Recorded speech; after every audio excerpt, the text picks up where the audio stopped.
तत्त्वमस्यादिलक्ष्यम् एकं नित्यं विमलमचलं सर्वधी साक्षिभूतं भावातीतं त्रिगुणरहितं सद्गुरुं तं Namami. Welcome to Nityananda Yoga, where we transcend the limits of conventional practice and dive deep into the source of our being, drawing from the original source of yoga itself. Today, we're embarking on a journey of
नित्यानन्दं परमसुखदं केवलं ज्ञानमूर्तिम् अवोपात समस्त.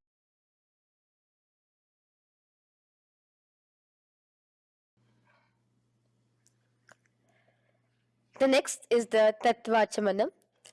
So now I request all the participants to have the Panchapatram and the Uddharani, the traditional cup and the spoon filled with some fresh water. Now,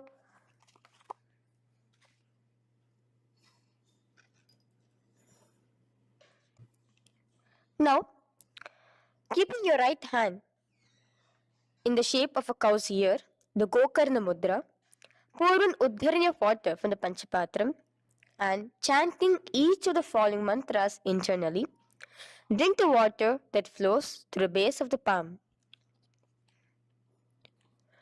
Om Atmatattvam Shodayami Svadha. Om Vidyatattvam Shodayami Svadha. Om Shivatattvam Shodayami Svadha. Wash your right hand with water from the Panchapatram. Now, chanting the following mantra internally, wipe the upper and lower lips twice using the base of the right hand thumb, moving the hand from right to the left of the lips. Om Ham Hridayaya Namaha. Wash your right hand with water from the Panchapatram. Now, with the tips of right hand index, middle and ring finger, touch above the upper lips and below the lower lips. Wash your right hand with water from the Panchapatram. Now, with the tips of right hand index finger and thumb joined together, touch your right nostril, left nostril. With the tips of right hand ring finger and thumb joined together, touch your right eye, right ear, left ear. Wash your right hand with water from the Panchapatram. Now, with the base of the right hand thumb and little finger, touch the navel, right chest, left chest. With the right hand, fingertips together, touch the top of the head, right shoulder, left shoulder, and your heart center. With that, we have the Sankalpa. The Sankalpa, the manifestation of our conscious intention. What is it today each one of us want to manifest through Nityananda Yoga? Hold that in your inner space. Through this conscious intention, which directly happens with the blessings, with the grace of the Supreme Pontiff of Hinduism, Bhagavan Shri Nityananda Paramashivoham, you will just see your intention manifesting as reality.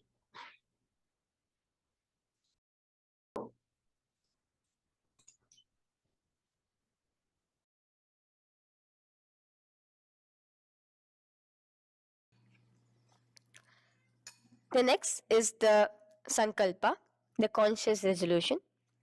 So now I request all participants now to, with your right hand, cover your left palm, which is the Sankalpa Mudra, and keep both the hands on the right thigh.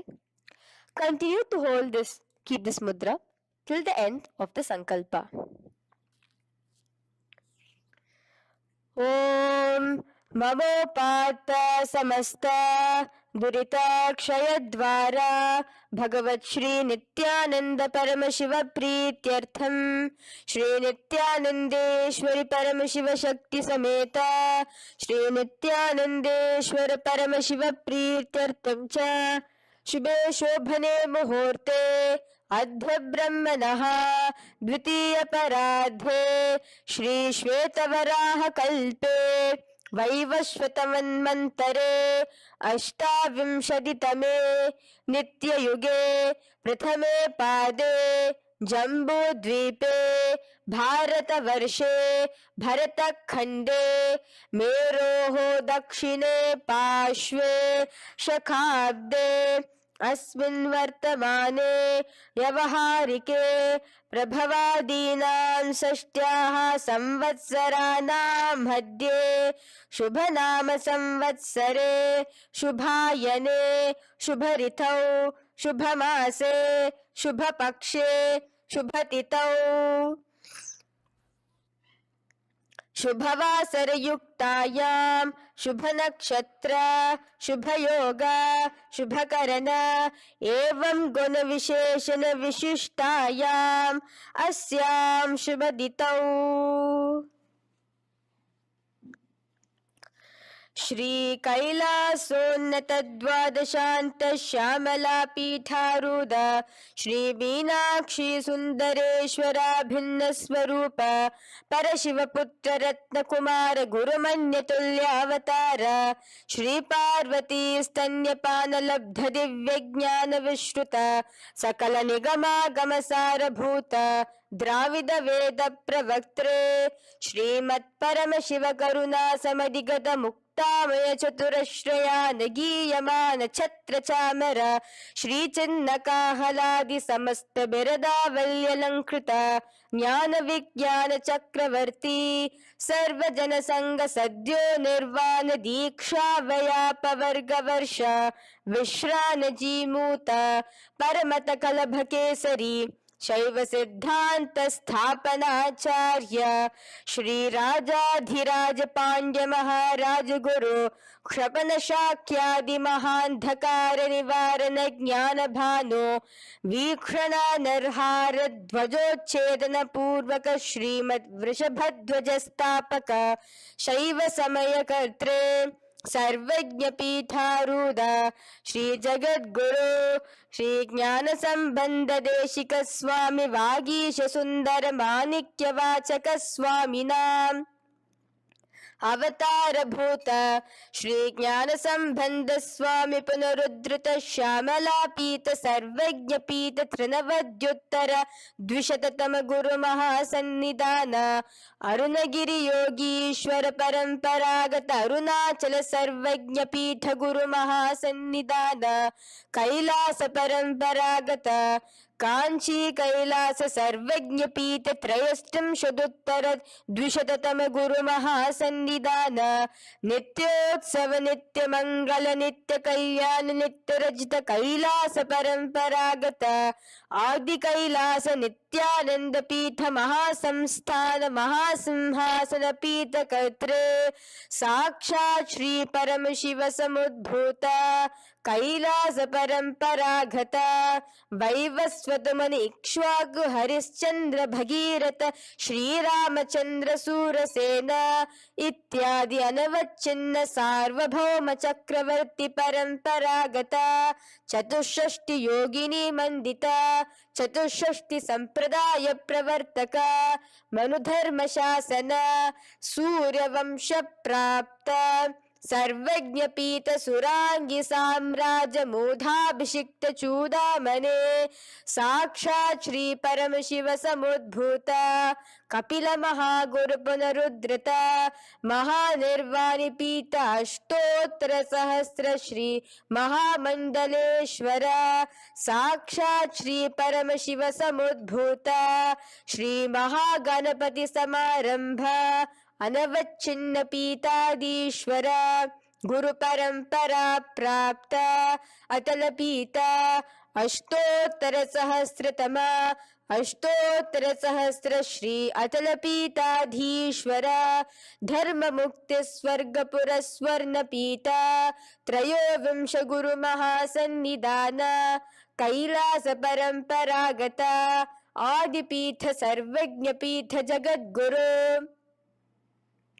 Shri Kailash पुनरुद्धारक Shri Kailash परमाचार्य श्रीमत् Paramhans परिव्राजकाचार्य वर्य सच्चिदानंद प्रणव स्वरूप श्रोत्रिय ब्रह्मनिष्ठ श्रीमद् जगद्गुरु श्री भगवत श्री नित्यानंद परम शिव श्री ज्ञान संबंध देशिक परमाचार्य स्वामिनां प्रीत्यर्थं तेषां पादारविन्दयोः भक्तिसिद्ध्यर्थं गुरुकृपाकटाक्षसिद्ध्यर्थं क्षेमस्थैर्यवीरविजयायुरारोग्य ऐश्वर्याणाम् अभिवृद्ध्यर्थं धर्मार्थकाममोक्षचतुर्विधफलपुरुषार्थसिद्ध्यर्थं समस्तदुरितोपशान्त्यर्थं समस्तमङ्गलावाप्यर्थं भगवत् श्री नित्यानन्द परमशिव प्रसादेन सकुटुम्बस्य ज्ञानवैराग्य जीवन्मुक्ति प्राप्त्यर्थं भगवत् श्री नित्यानन्द परमशिव कृपा कटाक्षेण पूर्ण आरोग्ययुक्त दृढगात्र यौगिक शरीर सिद्ध्यर्थं परमशिव शक्ति आविष्करणार्थं नित्यानंद योगाभ्यासं करिष्ये. Now wash your right hand with water from the Panchapatram. Om Apaupasprisya. Now, let's get started with the asanas. Okay? Sit first in a cross-legged position on the ground in Sukhasana. Bring your hands into the Bindu Mudra with your thumbs and index fingers touching each other. Place it on top of your knees. Here we have the Kumbhaka, the pranayama of Samana Kumbhaka. As you inhale and exhale, visualize flames licking up your spine. Do the bandhas, the locks, the Mahamudra Bandha, all three of the bandhas, where you are doing the Jalandhara Bandha, tucking in your chin to your chest, the Udyana Bandha, sucking in your stomach, and the Moola Bandha, clenching your perineum. For the first set of asanas, we have the japa Soham, which you'll be repeating in your throat center. As you do Sukhasana, visualize Lord Shiva in your inner space. The next asana is Parvatasana.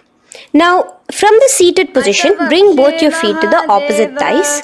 Clasp your hands together in front of your heart center in the Anjali Mudra and raise it above your head. Keep your hands as straight as you can. Continue the Samana Kumbhaka and the japa of Soham. Remain with all the three bandhas, the chin to your chest in Jalandhara Bandha, the stomach tucked in Udyana Bandha, and the clenched perineum in Moola Bandha. Here, visualize yourself as Mount Kailash. The next asana is Hali Pavasana. Now slowly bring your feet together in front of your body as you stretch it out a little further away. Now bring your hands behind your back and clasp the left hand by your right. Lean forward, placing your forehead on the ground as you continue to engage all the three bandhas. Here, gaze at your nose. Visualize Swamiji, the Supreme Pontiff of Hinduism, in your inner space. Now, in a similar position from Hali Pavasana, just release your hands, slightly get up and bring your hands in front of your body. Place them on the ground, cupping your hands, making a hollow in Nagi Pavasana. Visualize yourself as a snake, gazing at your nose. Continue the japa, the pranayama, and all three bandhas engaged. Now, raise up. This is Kokilasana. Hold your big toes with your index and middle finger in the Prana Mudra. Stretch your legs straight out and upwards. Cross it into Padmasana. Bring it to your opposite thighs. Lean forward and down onto your elbows. Again, tuck your chin into your chest, suck in your stomach, and clench the perineum in the Mahamudra Bandha. Visualize yourself as a bird in Kokilasana. The next is Neti Asana. Now, raise up again. Bring one ankle to the top of the opposite knee. Hold the elbows with your hands. Hold the respective elbows with the opposite hands. Again, engage all the three bandhas and rotate your arms in a circular motion. Keep the spine completely straight and gaze towards your nose. Visualize Swamiji, the Supreme Pontiff of Hinduism, in your inner space. Next is Gajasana. Press your hands onto the ground. You can bring your feet a little back as you raise yourself up, your hips up high. Lower your head and then chest, scooping your body forward again and again. Here, engage the Uddiyana Bandha, where you suck in your stomach along with the Moola Bandha, clenching the perineum. Visualize yourself as an elephant. Gajasana. Now stop the movement slowly. In another dynamic asana, which is Rikshasana, you will start alternatively pressing the heel of one foot onto the ground while lifting the other heel up. Repeat this again and again. The next is Vaishyasana. Now slowly come to a standing position. Stand tall on the tips of just your big toes. Keep your head neck straight line. And bring the middle, index and ring fingers to your heart in the Hridaya Mudra. Continue engaging the Uddiyana Bandha. Visualize Swamiji in your inner space. Here we have a very interesting movement, which is the Karanas, the dance movements. So the first Karana is Urdhva Janu Karana, which literally means the raised knee. So now stand in the Aramandi position, which is your heels touching together, the toes facing outwards, almost at a 45-degree angle. Bend your knees low and keep both your hands at your chest, elbows parallel to the ground. Twist one knee towards the center of your body. Raise it up, back across the body back to the original position. Simultaneously with the leg movement, follow it with your respective hand, up and across the body. Repeat this alternatively on both sides. Now, in Balalingasana, come back to a standing position straight and interlace your fingers from outside in. This is the Sarva Vashankari Mudra. Hold on to your knee, pulling it up towards your chest. Pull it tight. Continue to keep your spine straight. Engage all the three bandhas, the Jalandhara Bandha, the Uddiyana Bandha and the Moola Bandha. As you are holding your knee, visualize yourself holding, caressing a baby. Balalingasana. The next asana is Pada Pidanasana. Now the same foot which is raised, clasp it with your hands and pull it behind towards your body, holding it with both your hands. Again, engage all the three bandhas, standing tall. Visualize Swamiji, the Supreme Pontiff of Hinduism, in your inner space.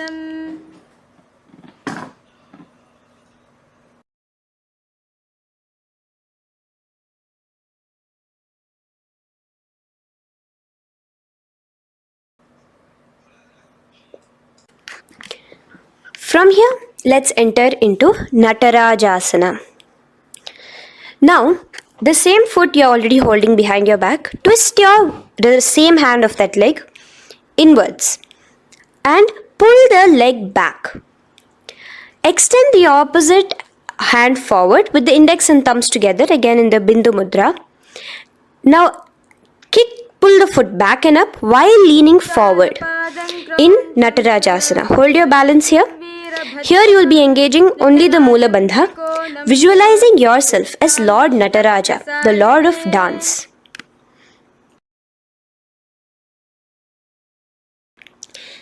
Now again let's repeat Balalingasana on the other side with the other leg. Pull it up towards your chest with the hands in the Sarva Vashankari Mudra. Engage all the three bandhas as you visualize yourself holding and caressing a baby. Now pull your foot back into Pada Pidanasana on the other side. Remain with all the three bandhas engaged. Visualize Swamiji in your inner space. And lean forward. Now, hands stretched in the Bindu Mudra into Natarajasana. Balance there as you visualize yourself as Lord Nataraja. Now, come back to a standing position. Release your leg. Gain your balance. As we enter into the Ardharechita Karana. Now again bring yourself to the Aramandi position, heels together, toes pointed outwards and knees bent. Now from this position, bring your right foot onto the tips of the toes behind the left heel. The heel should be up. Bring your left hand towards your chest, parallel to the ground again, and extend the right arm out and wide like a pendulum. Bring it back towards your chest. Now while your arm is swinging, remember to move your fingers one by one inwards towards the palm and then outwards. Now place the right hand over the nose. Uncross your ankles. Let's do this on the other side also. Cross the left ankle behind and stretch the left hand out like a pendulum.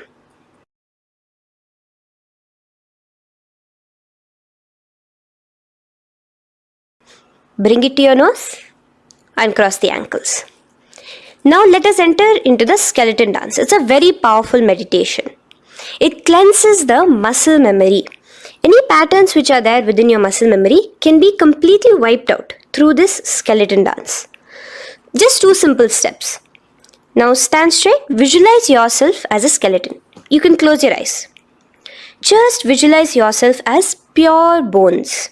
There are no muscles, no veins, no nerves, tissues, organs, nothing. Just bones, a skeleton form. And shake your body intensely. As a skeleton, you are moving yourself wildly, intensely. Just shake it all out. Move your hands, move your legs, your head. Let there be no bone in your body untouched. Just move it. Move wildly, shake. Literally feel yourself throwing all the patterns out of your system with the intensity of your shaking.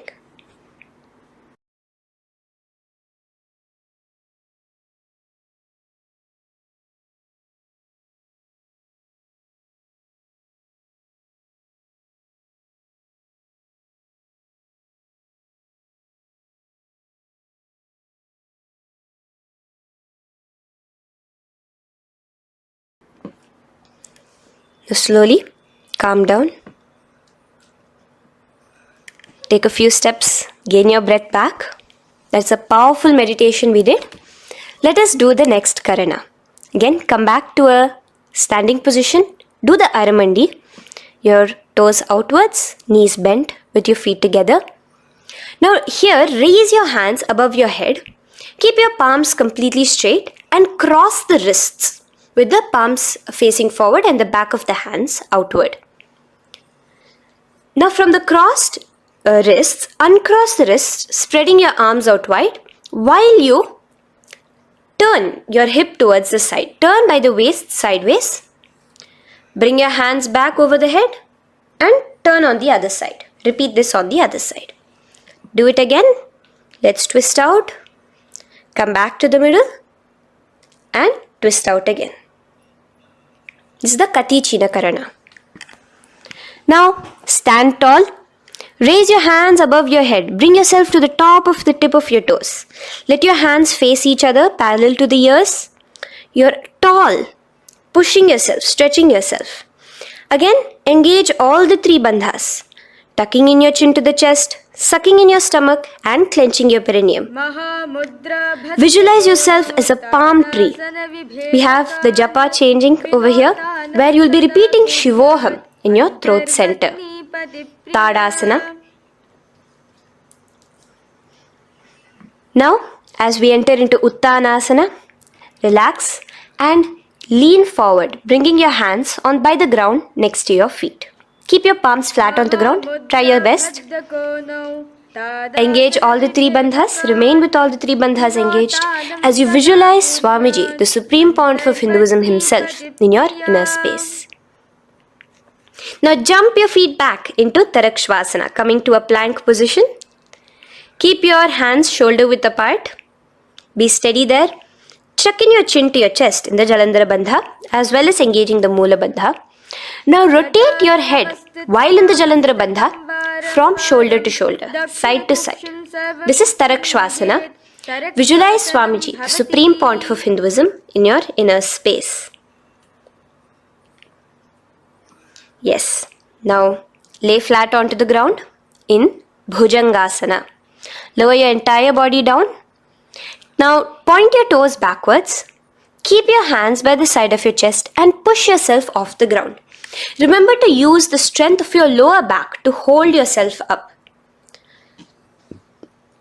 Open your mouth wide. Inhale through the hollow of your throat and exhale through your nose. This is the Bhujangani Mudra.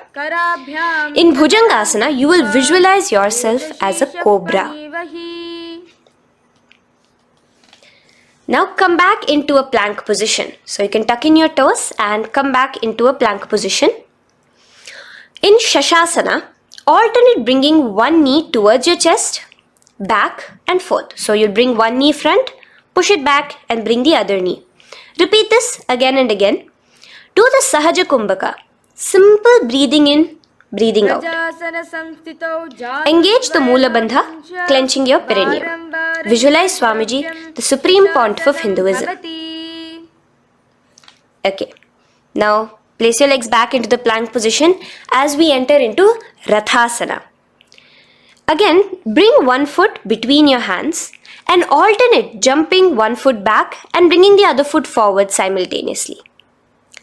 Again and again. Continue the Sahaja Kumbhaka and the Moola Bandha engaged as you visualize yourself as a chariot, a Ratha, in Rathasana. Now, into Veerabhadrasana. Remain one leg in between your hands. So as you jump, one leg comes between your hands, stop in that position, one leg stretched back, and raise yourself up into a standing position. So the front foot will be pointing forwards and bent at a 90-degree angle. The knee will be bent at a 90-degree angle. The other leg, which is extended back, the foot will be pointed sideways at a 45-degree angle. Now raise your palms, hands up, parallel beside your ears. Do the Uddiyana Bandha along with the Moola Bandha, pulling in your stomach in. Gaze towards your third eye as you visualize yourself as Lord Veerabhadra. Now relax down, switch your legs around and let us do Veerabhadrasana on the other side. Stretch your hands up, gaze towards your third eye, suck in your stomach in the Uddiyana Bandha and visualize yourself as Lord Veerabhadra. Okay, bring your feet together now. Let us move into Vrikshasana. Now stand tall, gain your balance here slowly. Bring one foot towards the inner thigh. Bring your palms together, raise them up above your head in the Anjali Mudra. Keep your elbows as straight as you can. Again, continue the Uddiyana Bandha, sucking in your stomach. Gaze forward, hold your balance, visualize yourself as a tree, the stability of a tree in Vrikshasana. Now, slowly bring your hands down. Now the foot which is in your inner thigh, bring it towards the opposite, to the root of the opposite thigh.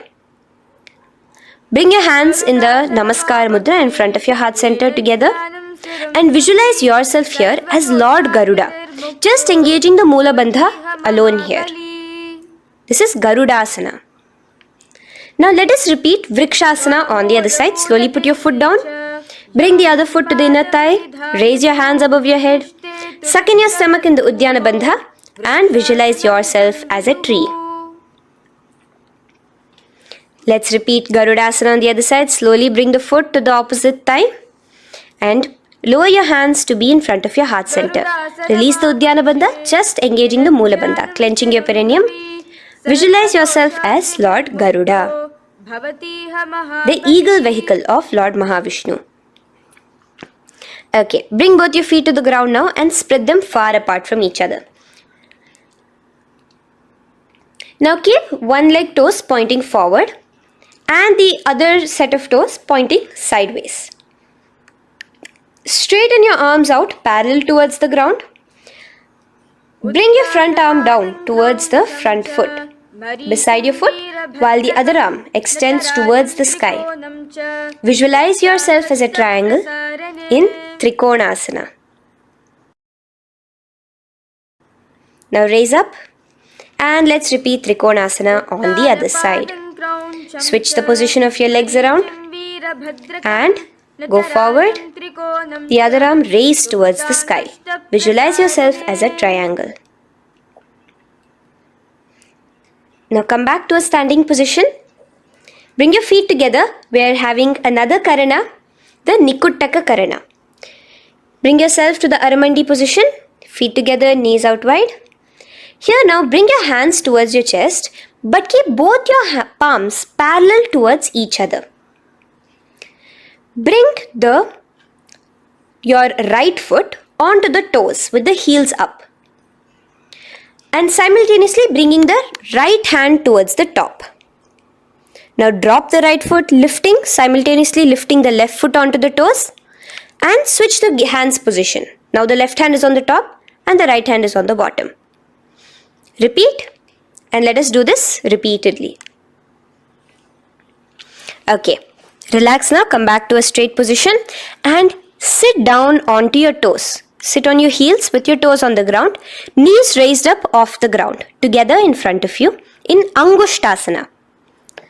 Bring your hands together in the Namaskara Mudra in front of your heart center. We have a very interesting pranayama over here, which is the Bhramari Kumbhaka, where you will be subtly buzzing like a bee as you do this asana. The japa we'll be entering into is Sadashivoham.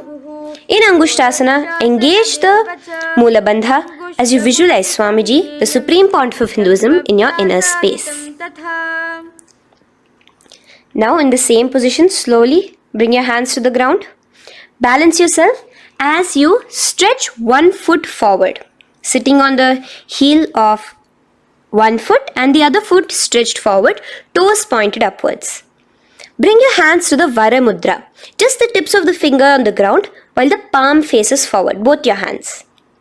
Continue to engage the Mula Bandha, clenching the perineum as you visualize Swamiji, the Supreme Pontiff of Hinduism, in your inner space. Now, stretch, the leg is stretched forward, right? Stretch the same hand, the respective hand forward and clasp onto the big toe of that foot in the Prana Mudra with your index and middle fingers. The other hand, bring it to the back of the respective heel in Vidhunanasana as you visualize Swamiji in your inner space. Okay, bring your 2 feet back together as we repeat Saurasana on the other side. Stretch your left leg forward now.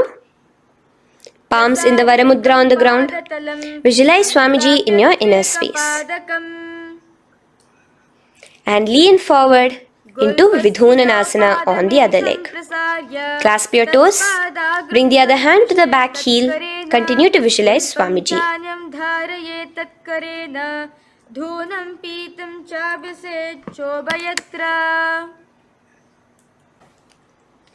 Now bring your 2 feet back together as you continue to sit on the heels, getting a nice toe workout here. Balance on your toes, bring your knees together in front of you. Now place your palms on top of the respective knees with the hands facing upwards, the palms facing upwards. Leave a slight gap between your palms and knees. As you gaze forward, engage the Jalandhara Bandha, tucking in your chin to your chest, and look between the gap between your hands. Brahma Jurankushasana. The next is Kapilasana. Now spread your knees wide and place them onto the ground. Keep your hands on the respective knees.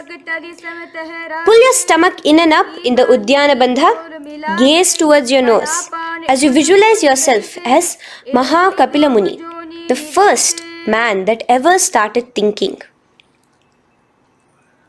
In the same position, just release that Uddiyana Bandha. Release the lock of the stomach, but continue to clench your perineum in Mula Bandha as you switch your gaze to your third eye. So from your nose, switch your gaze to the third eye. Visualize Swamiji, the Supreme Pontiff of Hinduism, in your inner space. Bhadra Gorakshasana. Next is Suryasana. Now, your toes are tucked. Just lift your knees off the ground, wide apart. Bring your hands together in the Padma Mudra with the little fingers and thumbs joined together. Engage the Uddiyana Bandha, suck in your stomach and raise your hands up tall above your head. Slightly lean back as you look towards the gap between your hands. Visualize Lord Surya in your inner space. Now relax, slowly bring your hands to the ground. Sit on top of your heels, the toes flat. Here, keep your hands on top of your knees and lift your tongue up against the roof of your mouth in the Manduki Mudra. Do the Sahaja Kumbhaka, simple breathing in and out. Engage the Mula Bandha, clenching your perineum.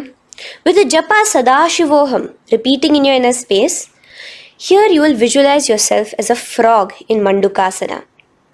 Your tongue pressed against the upper palate. Is your frog-like tongue catching the nectar of immortality dripping from your Sahasrara Chakra? Gaze towards your third eye in Mandukasana. Now from here itself, moving into Uttana Mandukasana.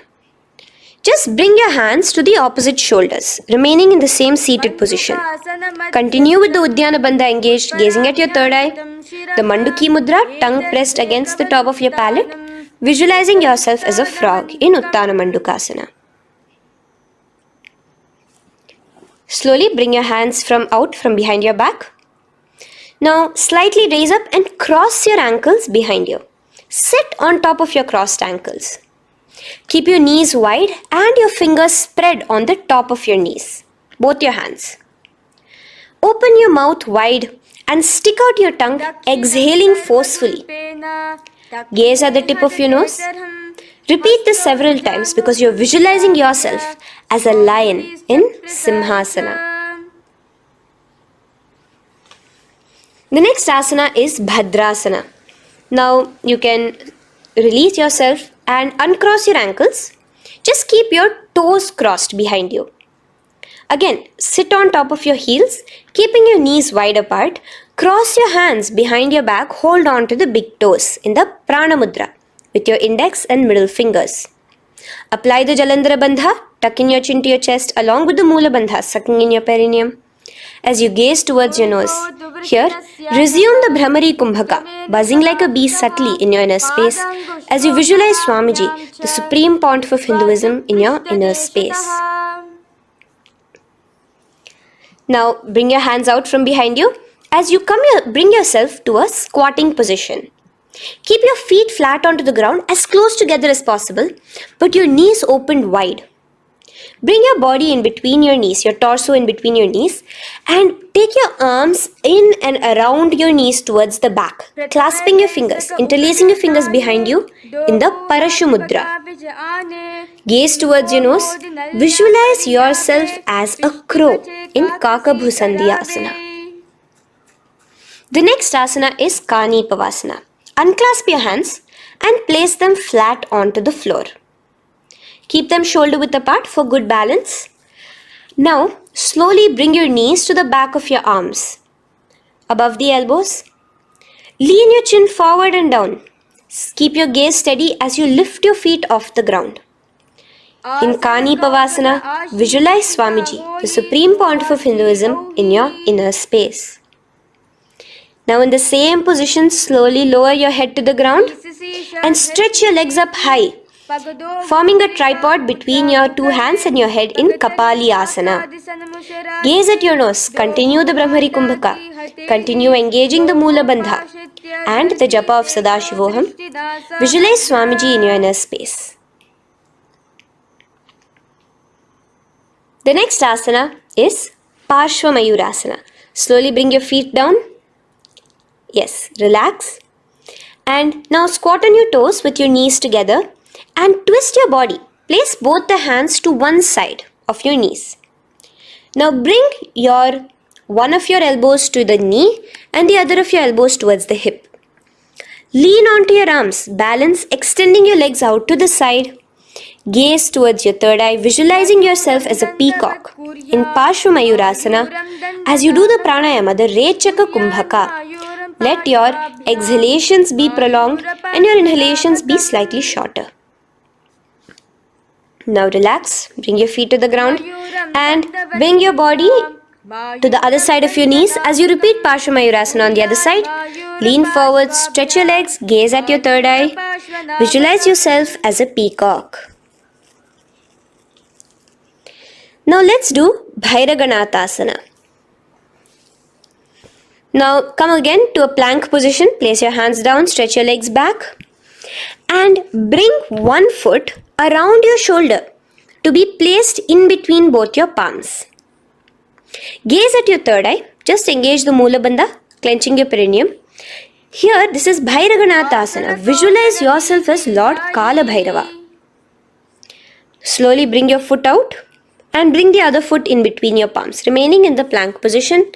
Continue to visualize yourself as Lord Kala Bhairava in Bhairaganathasana on the other side. The next asana is Unmukha Pithasana. Now, from the same plank position, bring your forearms onto the ground. Be steady as you walk your feet closer towards yourself, forming like a slight mountain. In Unmukha Pithasana, gaze at your third eye. Continue the Rechaka Kumbhaka. Visualize Swamiji in your inner space. The next asana is Vashishthasana. Now, just raise yourself onto one of your hands. So, release your forearms off the ground and raise yourself onto your right arm. And keep your body completely parallel to the ground as you raise your left arm straight above your head. Visualize yourself as Rishi Vashishta as you do the Vashishthasana. Gaze towards the hand on the top. Now slowly bring that hand down. As you switch the hands, bringing your right hand up towards the sky. Balance there, completely straight on your toes. As you visualize yourself as Rishi Vashishta, the Guru of Bhagavan Sri Rama. Now, bring your feet forward into Anjani Asana. So here you will be sitting on your hips with your legs pointed forward. And sit on top of your hands. So keep your palms facing upwards and sit on both your palms as you tuck your elbows into your body. Do the Rechaka Kumbhaka. Continue the Rechaka Kumbhaka. Engage the Jalandhara Bandha. Tucking in your chin to your chest. Gaze at your nose. Visualize yourself as Lord Hanuman in Anjani Asana. Now, slowly release your hands from under your body. As you lean forward into Paschimottanasana, clasp your respective toes with your index and middle finger. Lean forward and down, bring your elbows to the ground, your forehead towards your knees. Engage all the three bandhas, the Mahamudra Bandha. As you visualize Swamiji, the Supreme Pontiff of Hinduism in your inner space, with a new japa, Mahasadashivoham, starting here.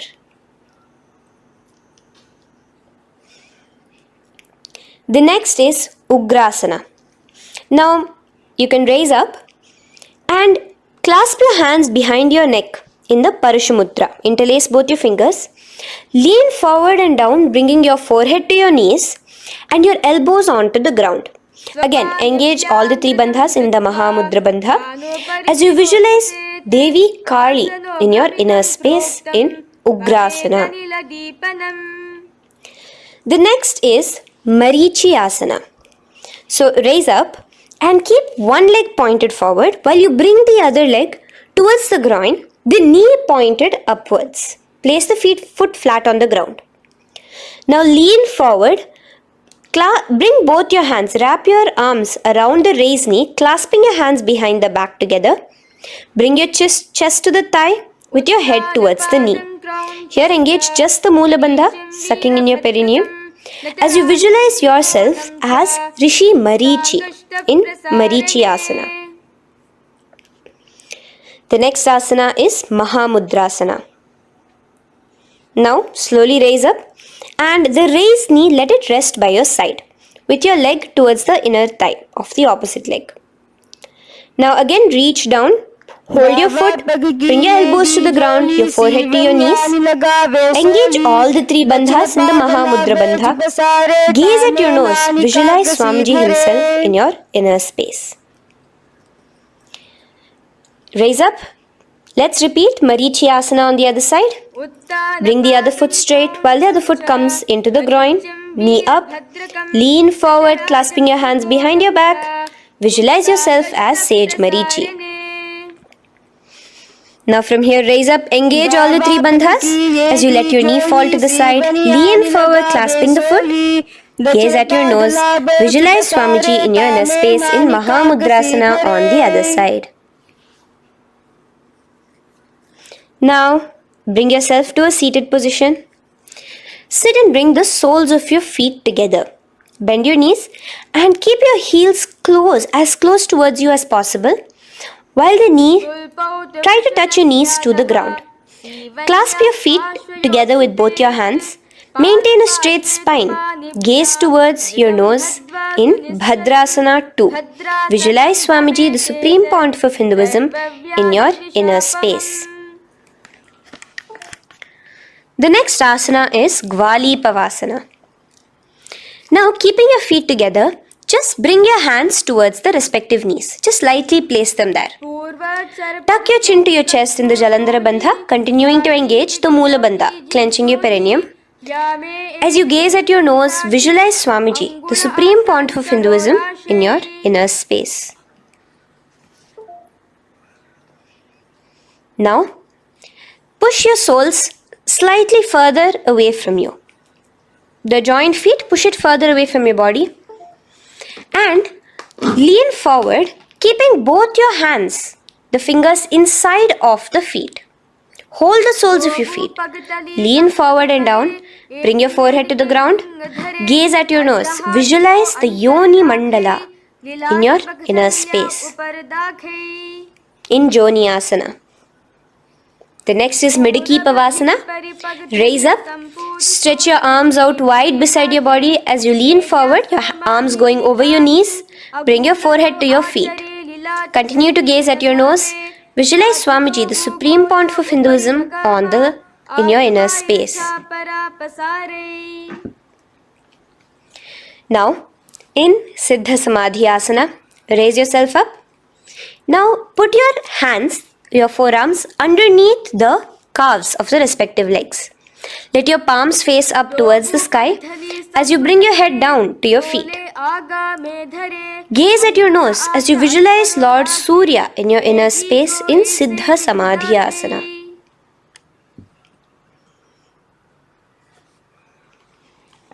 The next asana is Chiniki Pavasana. Raise up now. Bring both your feet together in front of you. Bring your feet back close to your body. Now place your hands underneath both the feet and pull your feet open like a book facing towards the sky. Both your feet. Press your elbows onto your thighs near the knees and gaze towards your nose, visualizing Swamiji in your inner space in Chiniki Pavasana. Giving yourself a nice stretch. Now release your feet and bring your hands to the respective knees. Gently push down on your knees, pushing it towards the ground. Suck in your stomach in the Uddiyana Bandha. Gaze at your third eye, visualizing Swamiji in your inner space. This is Charapata Chokasana. The next asana is Bhairavasana. Now, continuing to remain with your feet together, you can use the help of your hands to bring your toes onto the ground with your heels pointed upwards. Just push yourself and try to do it. Continue to remain with the Uddiyana Bandha engaged, your stomach sucked in. Bring your hands to the Bindu Mudra with the index and thumbs together on top of the knees. Gaze at your third eye. Visualize yourself as Lord Kala Bhairava in Bhairavasana. The next asana is Samanasana. So slowly you can bring your feet out from underneath. Take now one foot towards your chest, holding with both your hands as the other foot rests by the perineum. Pull the sole onto your chest. Gaze at your third eye. Visualize yourself holding the breath in the Mooladhara Chakra, the Chaturdala, the 4-petal lotus of your body. Gaze at your third eye. Visualize Swamiji, the Supreme Pontiff of Hinduism, in your inner space in Samanasana.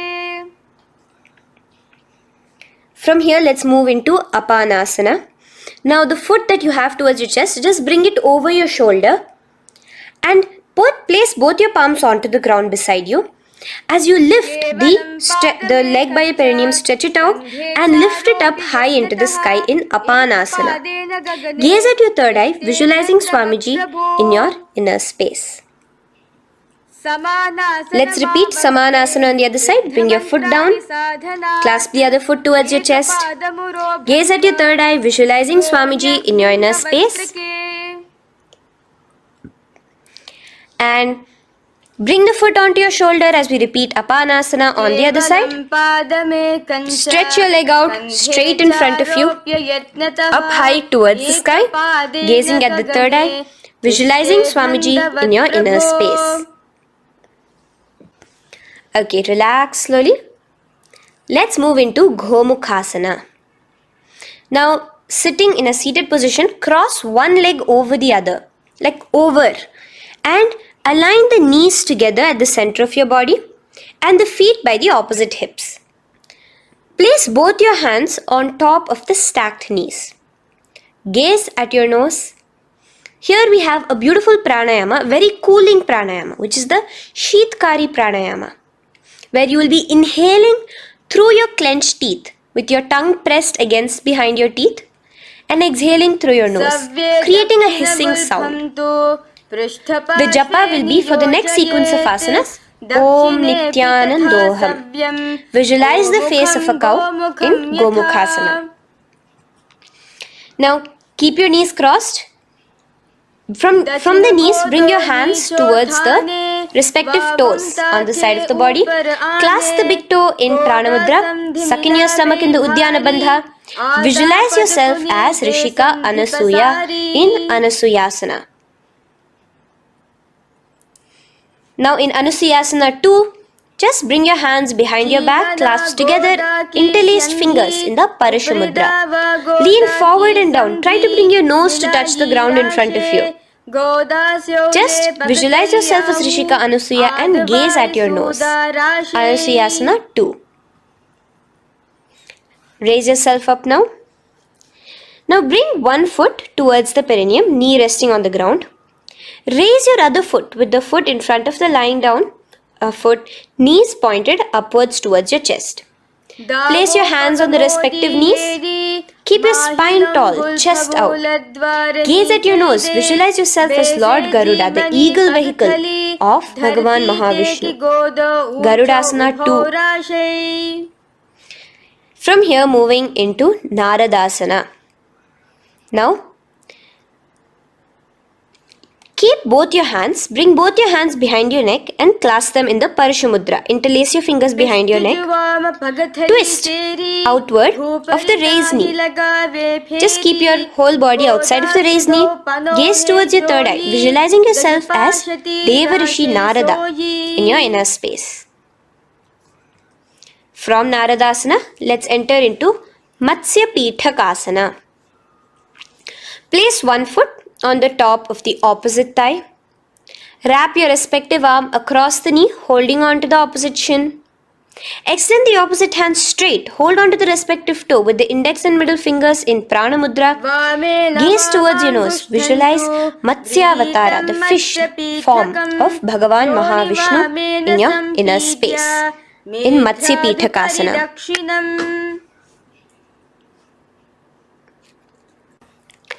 From there, let's repeat the Gomukhasana and the rest of the asanas on the other side too. So slowly you can cross your knees over to the other side in Gomukhasana. Keep your hands on the top of your knees. Gaze at your nose as you visualize the face of a cow in Gomukhasana.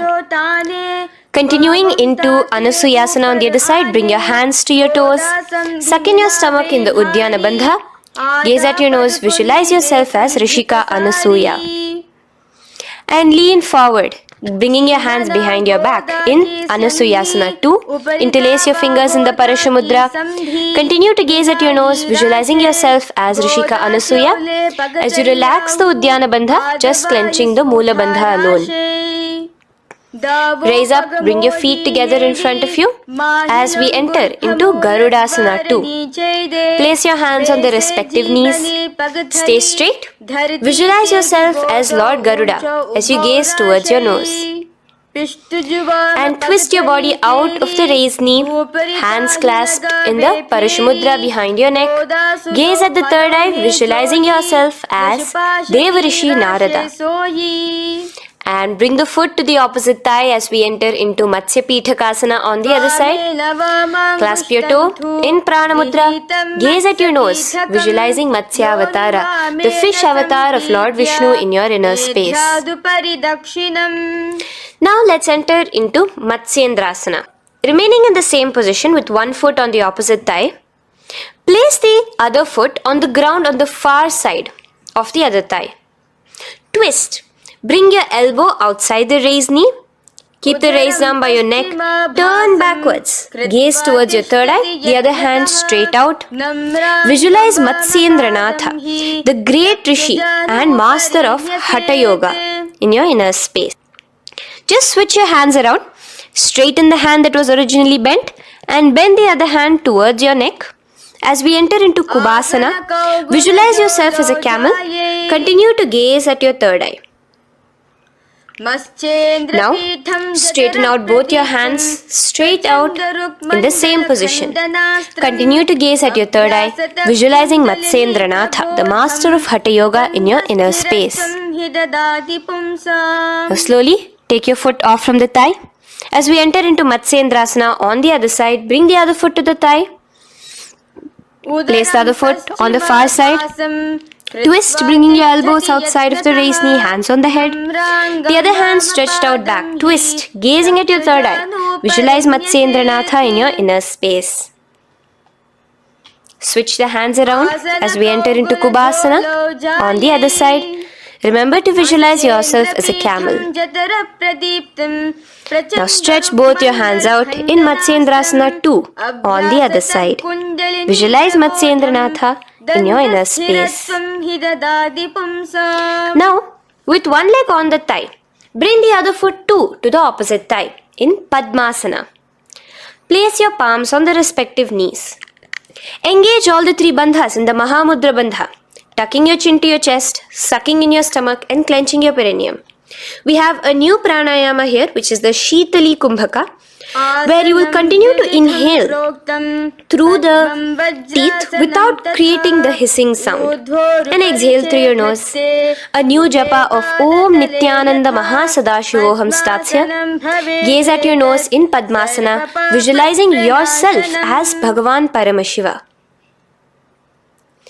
Now, keeping your legs in the same position, just cross your hands over each other, clasping onto the toes with your index and middle fingers in the Prana Mudra. Gaze at your nose, visualize yourself as Devi Parvati, the consort of Lord Paramashiva in Padmasana 2. Now, uncross your hands. Take your hands and insert it into the gap between your thighs and your calves. Put both your hands within and pull it out on the other side. As you balance on your hands, lifting your whole body off the ground, visualize yourself as a rooster in Kukkutasana. Now relax. Take your hands out from inside your feet as we enter into Baddha Keki Asana. Place your hand onto the ground as you raise up on your knees. Place your palms on the ground, fingers pointing towards the legs. Now keep your elbows together, pressed against your navel. Slowly lean forward, balancing, and extend your knees off the ground, visualizing Swamiji in your inner space. In the same position, stretch your legs out behind you. In Mayurasana, visualize yourself as a peacock. Hold your balance. Relax now. Yes, relax flat onto the ground into Makarasana. Lay down completely flat. Keep your feet pointing outwards, far away from each other. Place your forehead on the mat. Interlace your fingers behind your neck in the Parashumudra. Just relax, visualizing yourself as a crocodile as we go back to the Sahaja Kumbhaka, the simple breathing in, breathing out. Just keep the Moola Bandha alone engaged.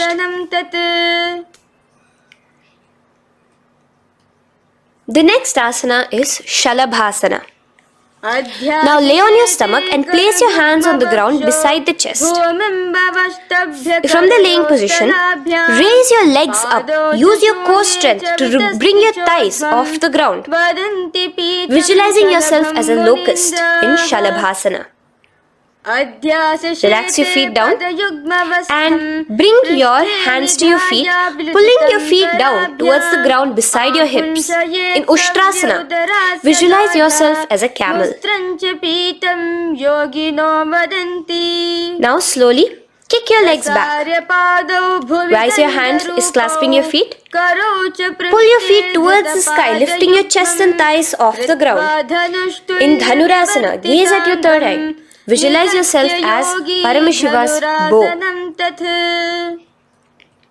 Relax slowly and come up to a sitting position. In Bhagasana, sit on both your knees with your head, neck and spine straight. Clench your perineum in the Mula Bandha. Place your hands on top of your knees. Gaze towards your third eye, visualizing Swamiji, the Supreme Pontiff of Hinduism, in your inner space. From here we enter into Gohyasana. We have a couple of headstand postures here, so get yourself ready. Now place your forearms on the ground with your fingers interlocked. Ensure your elbows are at shoulder width for the best balance.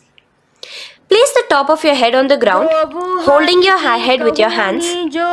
Slowly walk your toes forward until your hips are in a straight line with your shoulders, and just kick your feet up slightly. Make sure not to lose your balance. Keep your knees bent together at your chest, toes pointed upwards.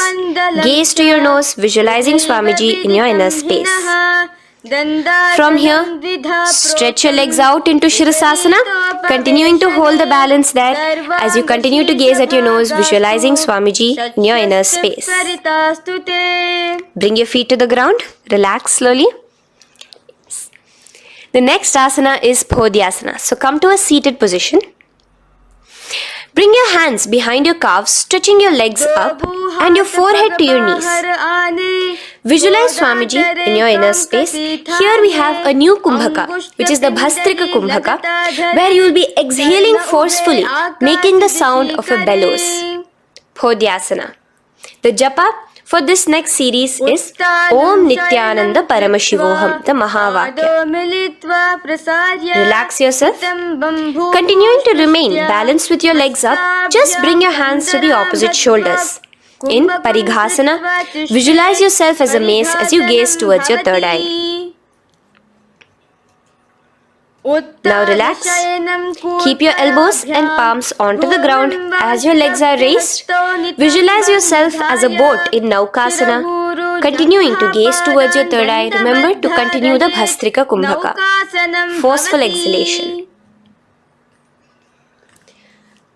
Now, continuing to keep your balance, just bring your hands to your feet and scoop your hands underneath the heels, pull it towards the chest. Keep your spine upright, gaze towards your nose. Visualize yourself as Lord Rudra in Rudrasana, the most ferocious form of Paramashiva. Now lay on your back. So you can remove your hands from underneath your feet and lay on your back. With your feet flat on the ground, knees pointed upwards. Now place your palms down. Just let your fingers touch the back of your heel. Do not clasp your feet. Lift your hips up high, pressing the feet onto the ground. Chin tucked to the chest in the Jalandhara Bandha automatically. Gaze at your nose, visualizing Swamiji in Unmukha Pithasana 2. Now lay onto the ground in Shavasana. Just lay completely flat with your palms facing upwards by the side of your body. Just unclutch from any movement happening within you. Visualize your body is dead. The Supreme Pontiff of Hinduism, Swamiji, is just liberating you. Just let your awareness, your energy completely pervade your body in the Shakti Chalan Mudra as you continue to vibrate with the Mahavakya.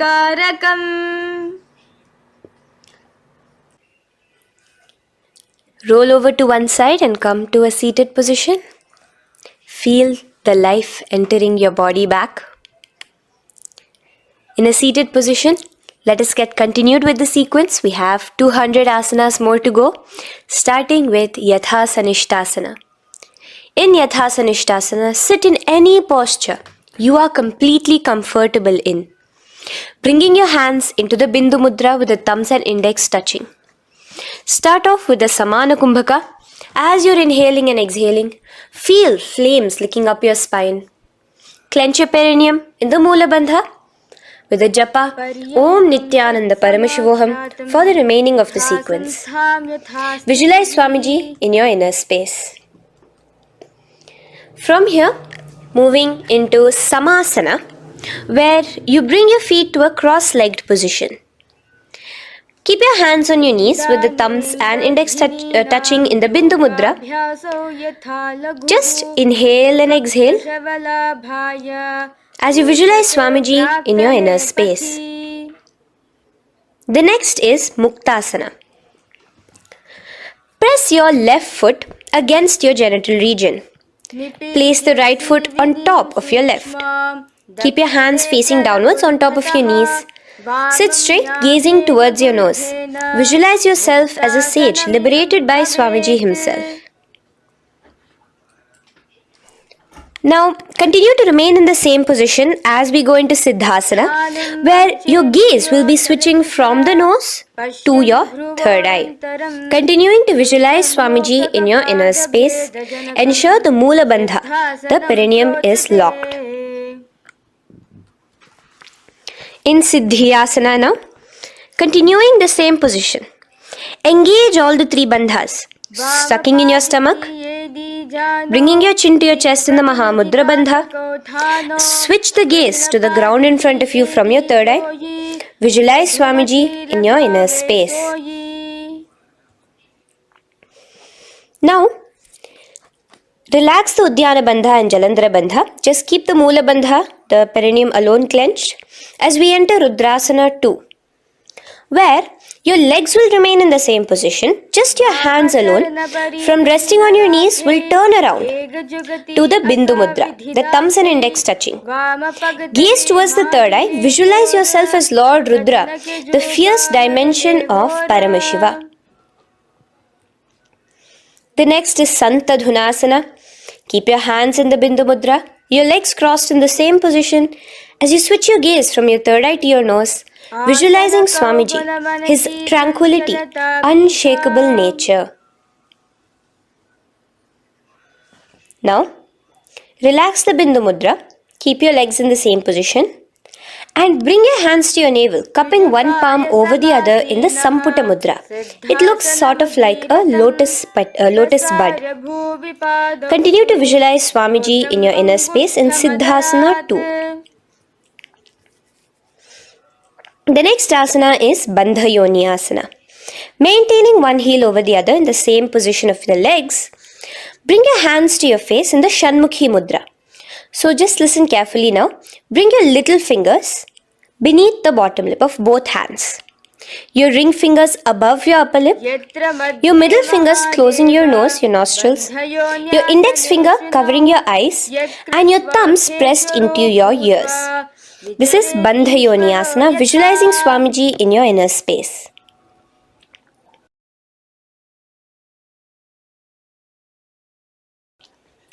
The next asana is Virasana. Now, you can remove your hands from your face and bring one foot onto the thigh, onto the opposite thigh, and the other foot underneath the thigh. Keep your hands in the Bindu Mudra, thumb and index fingers together on the top of your knees as you embody the space and state of bravery, Veera, in Virasana. Now, changing the leg position again as we enter into Valmikasana. Keep your left heel on the right side of the generative organ, toes under the thigh. Keep your right foot on top of the left leg, toes by the knee. Again, bring your hands into the Bindu Mudra on top of the knees. Gaze towards your third eye. Visualize Rishi Valmiki, the poet, the first poet and author of Ramayanam. The next asana is Joni Mudrasana.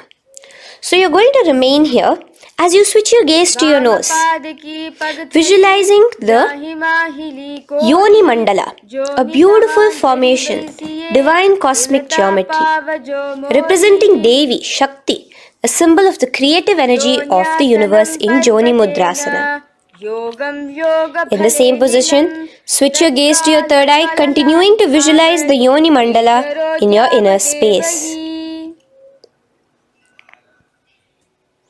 Now, let's move into Bhadrasana 3. So bring your feet, the soles of your feet together, uncross them and bring them together in front of your body.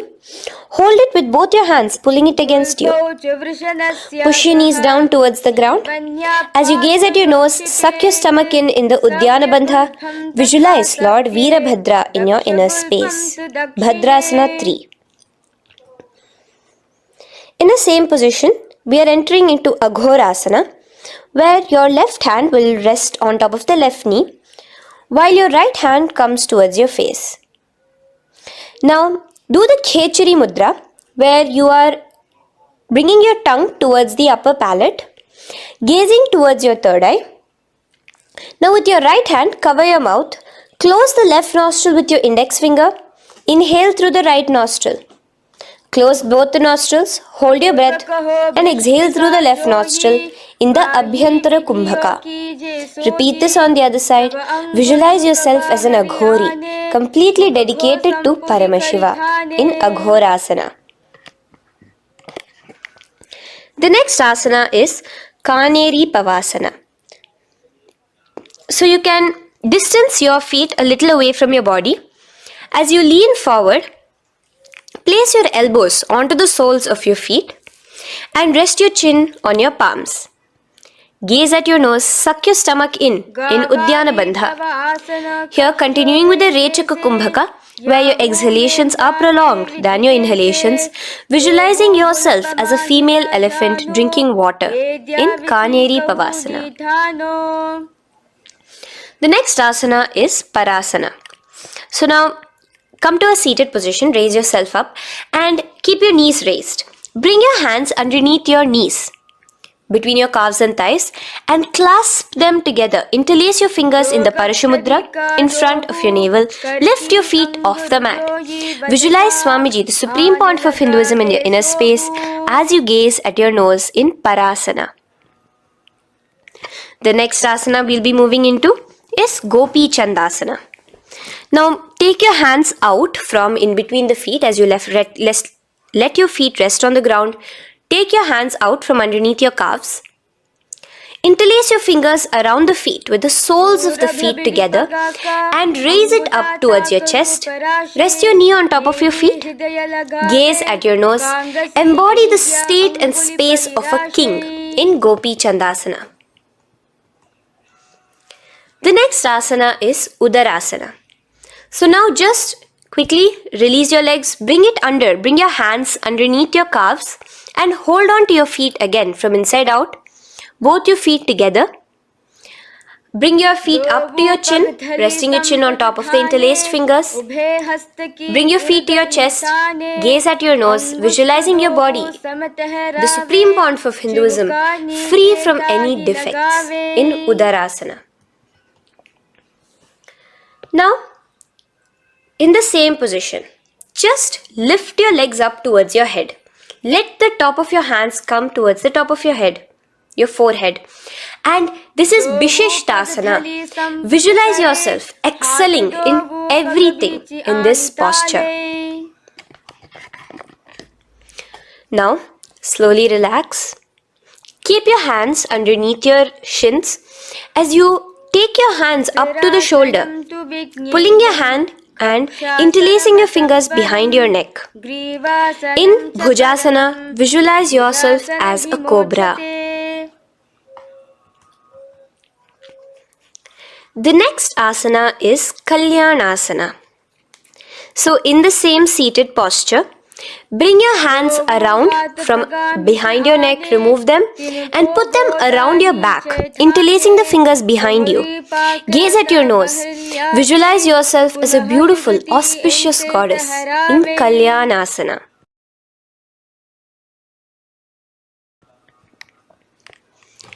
The next posture is Sankatasana. So now, uncross your hands from behind you. Release yourself completely onto the ground. Place your left knee on the mat and the left foot flat. Sit on top of your left foot. knee pointed forward. Raise your right leg on top of the left, bringing the right heel to the left hip. Place your hands on the opposite knees. Here, do the Ujjayi Pranayama. As you inhale and exhale, make the sound of an ocean. Visualize yourself as a swan, a beautiful swan, in Sankatasana. The next is Dhenukasana. Just in the same position, slide your left heel to the left hip. Keep your right knee on top of the left. Place both your hands on your right thigh. Visualize a cow in your inner space as you suck your stomach in the Uddiyana Bandha, Dhenukasana. Now slowly uncross your legs as we move into Matsyendrasana. Place the right foot on the left thigh, the left foot on the right knee. Bring your left hand behind your back, hold the right thigh. Twist a little bit. Place your right hand on your left thigh. Twist your body, gaze towards your third eye, visualizing Swamiji in your inner space. The next asana, Matsyendrasana 2, just untwist your body. As you clasp the respective toes of both your feet with your hands, lean forward and down, bringing your forehead to the ground in front of your feet. Visualize Swamiji, the Supreme Pontiff of Hinduism, in your inner space. Raise up now. Keep your legs in the same position. We have the Guru Asana. Interlace your fingers together and place it over the topmost knee. Suck in your stomach in the Uddiyana Bandha, clench your perineum in the Moola Bandha, tuck your chin to your chest in the Jalandhara Bandha. As you engage all three bandhas, visualize Swamiji in your inner space. Let us now repeat Sankatasana on the other side.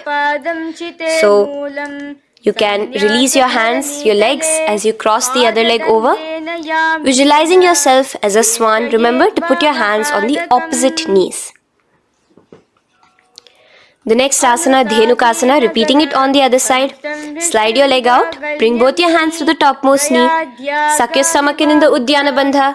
Visualize a cow in your inner space. Matsyendrasana again, repeating it on the other side. Bring your legs to the cross-leg position. Twist your body around as you gaze at your third eye, visualizing Swamiji in your inner space. Untwist as we enter into Matsyendrasana 2 on the other side. Hold on to your feet, bring your forehead to the ground, continuing to visualize Swamiji in your inner space. Slowly raise up and let us do Guru Asana on the other side. Engage all the three bandhas in the Mahamudra Bandha. Interlace your fingers, place it on top of your knee. Continue to visualize Swamiji, the Supreme Pontiff of Hinduism, as we do Guru Asana. Now, slowly uncross your feet and place them flat on the ground, knees towards the chest in Pashasana. Keep your hands holding the opposite knees, thighs together, and keep your spine completely erect. Continue the Khechari Mudra, where your tongue is pressed against the roof of your mouth. As you gaze at your third eye, visualize Swamiji in your inner space. Continue the Ujjayi Kumbhaka. As you breathe in and out, make the sound like an ocean. Now in the same position, just bring your chin towards your knees in Bodha Shokasana. Lean forward, gazing at your nose, and visualize Swamiji, the abode of bliss in your inner space. Now raise up and bring your hands, uncross your hands, bring your hands underneath your knees, clasping the opposite elbows in Kurakatasana. Gaze at your nose, visualizing Swamiji in your inner space. Now, in the same position as Kurakatasana, just cross your ankles into Sumatiyasana. Toes pointed upwards. Gaze at the nose. Visualize the great sage and Maharishi Sumati in your inner space. The next asana is Dandasana. Extend your feet out straight in front of you. Keep your arms straight above your head Interlace the fingers from inside out. Let your wrists point outwards. Engage the Mahamudra Bandha, all the three bandhas. As you gaze at your nose in Dandasana, visualize Swamiji in your inner space.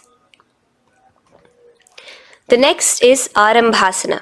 Now keeping your legs straight, release the Jalandhara Bandha and the Udyana Bandha, keeping your perineum clenched in Mula Bandha.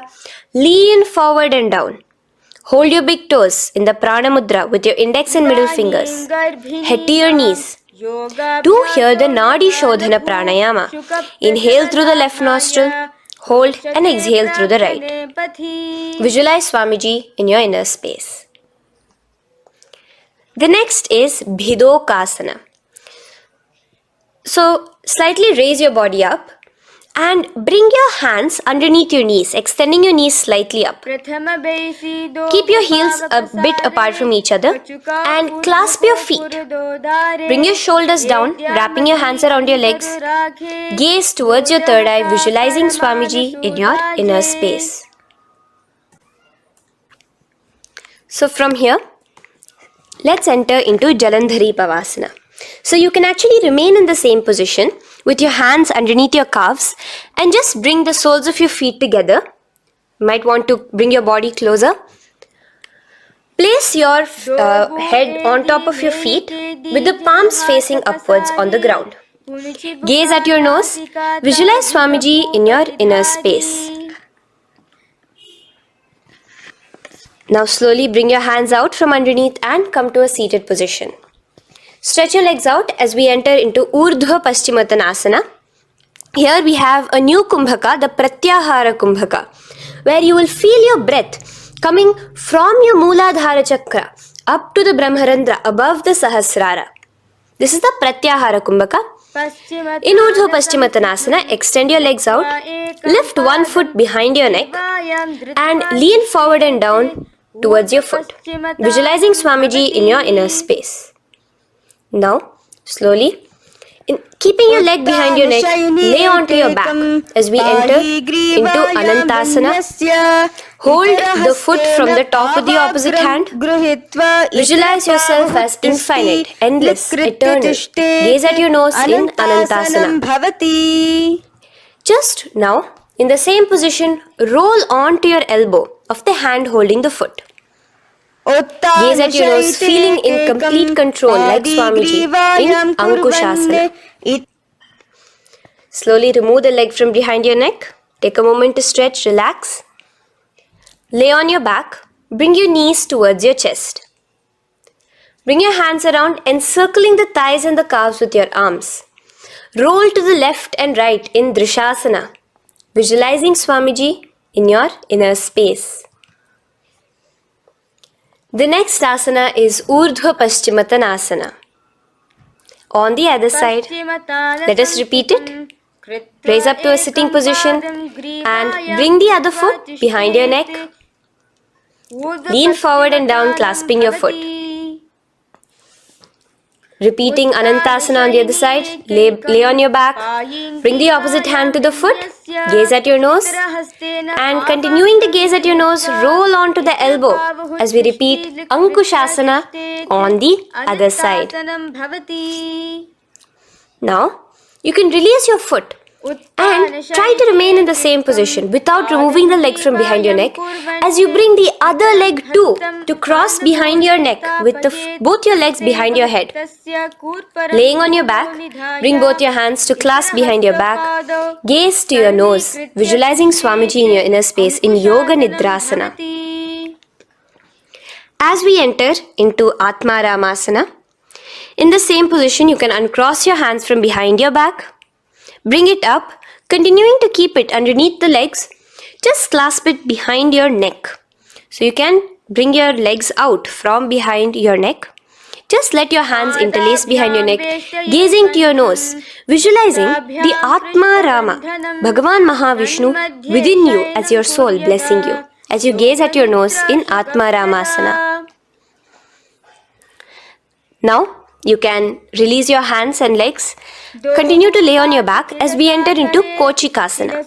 Bring your knees to your chest with the soles facing upwards. Extend your arms sideways as you gaze towards your third eye, visualizing Swamiji in your inner space. Now, from Kochikasana, keep your arms reached out to the sides at shoulder level.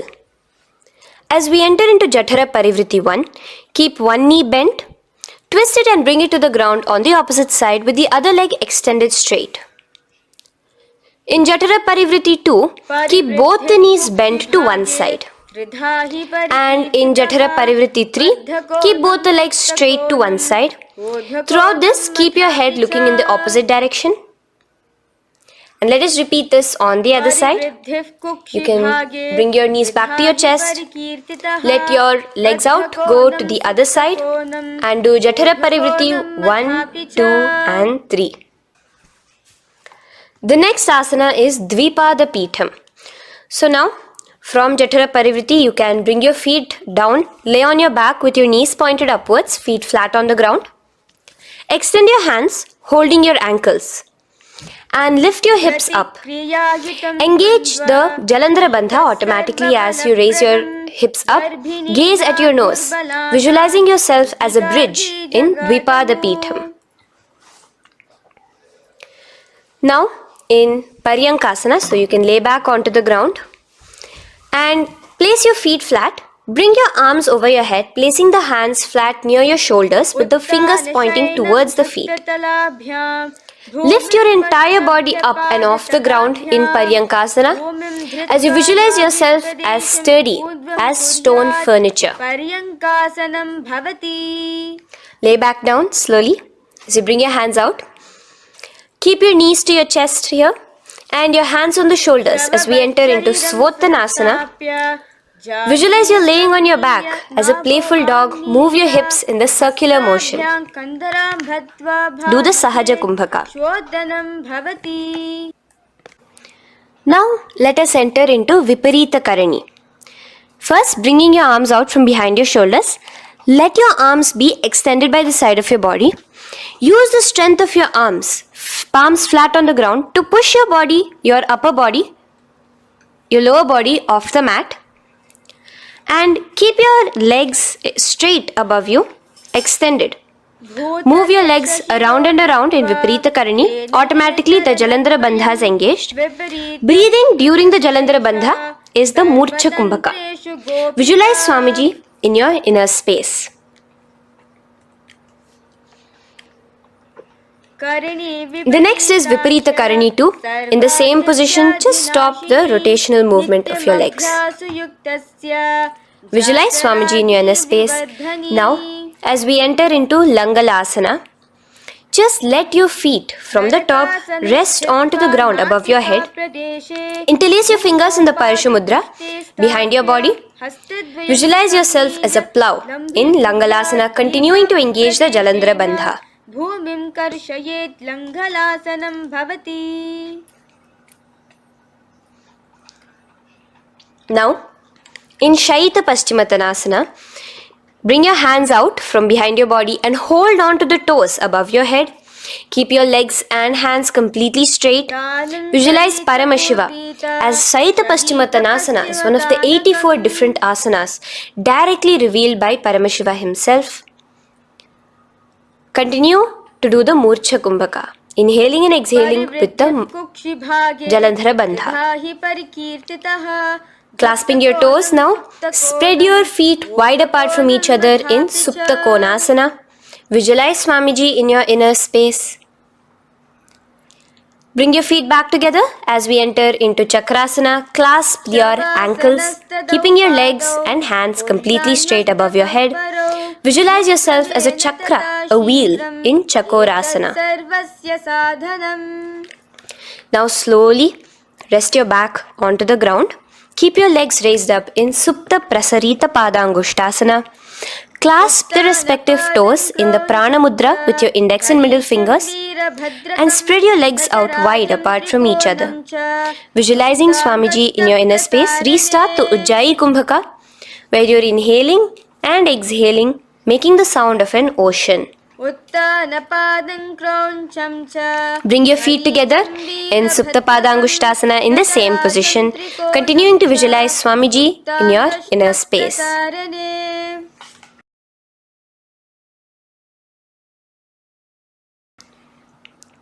Now, release your feet and bring them into Padmasana. As you lay flat on your back in Matsyasana, hold the opposite elbows over your head, gazing at your nose. Visualize Matsya Avatara, the fish form of Bhagavan Mahavishnu. Now in the same position, put one hand over the other, extend it straight above your head. As you visualize Lord Rama in your inner space, continue to gaze at your nose. Now, slowly bring your hands to your hips as we enter into Sarvangasana. Lift your hips and legs up into the sky, crossing your legs in Padmasana. Let your hands support you, your elbows on the floor. Do the Jalandhara Bandha as you gaze at your nose in Sarvangasana. Now, bring your hips back onto the ground in Vrishchikasana. So, in the Padmasana, just remove one foot alone. Keep one foot on the opposite knee as you pull the knee towards your face. Let your hands stretch out above your head, hooking forward as you raise your upper back off the ground, visualizing yourself as a scorpion in Vrishchikasana, gazing at your third eye. Do the Jalandhara Bandha, tucking in your chin to the chest. Now just switch your legs around as we repeat Vrishchikasana on the other side. Continuing to visualize yourself as a scorpion, gaze at your third eye. The next asana is Vrishapada Kshepasana. So come now to a complete flat position on your mat. Come down to a complete lying down position and interlace your fingers around your neck. Now raise both your feet off the ground. Extend one leg straight and the other knee to the chest in a bicycle motion. Alternate between extending and raising the knee again and again, bringing your opposite elbows to the respective knees. Visualize Swamiji in your inner space. Breathe in and out in the Sahaja. From Vrishapada Kshepasana, now lay flat onto the ground with your hands by your side as we enter into Marottanasana, where you will be lifting your legs one by one, touching the ears with your knees. Visualize Swamiji in your inner space. The next asana is Vrikasana. Now what you'll be doing is laying on your back. Bring the soles of your feet flat onto the ground. Stand up completely and lay back down. Visualize yourself as a wolf in Vrikasana.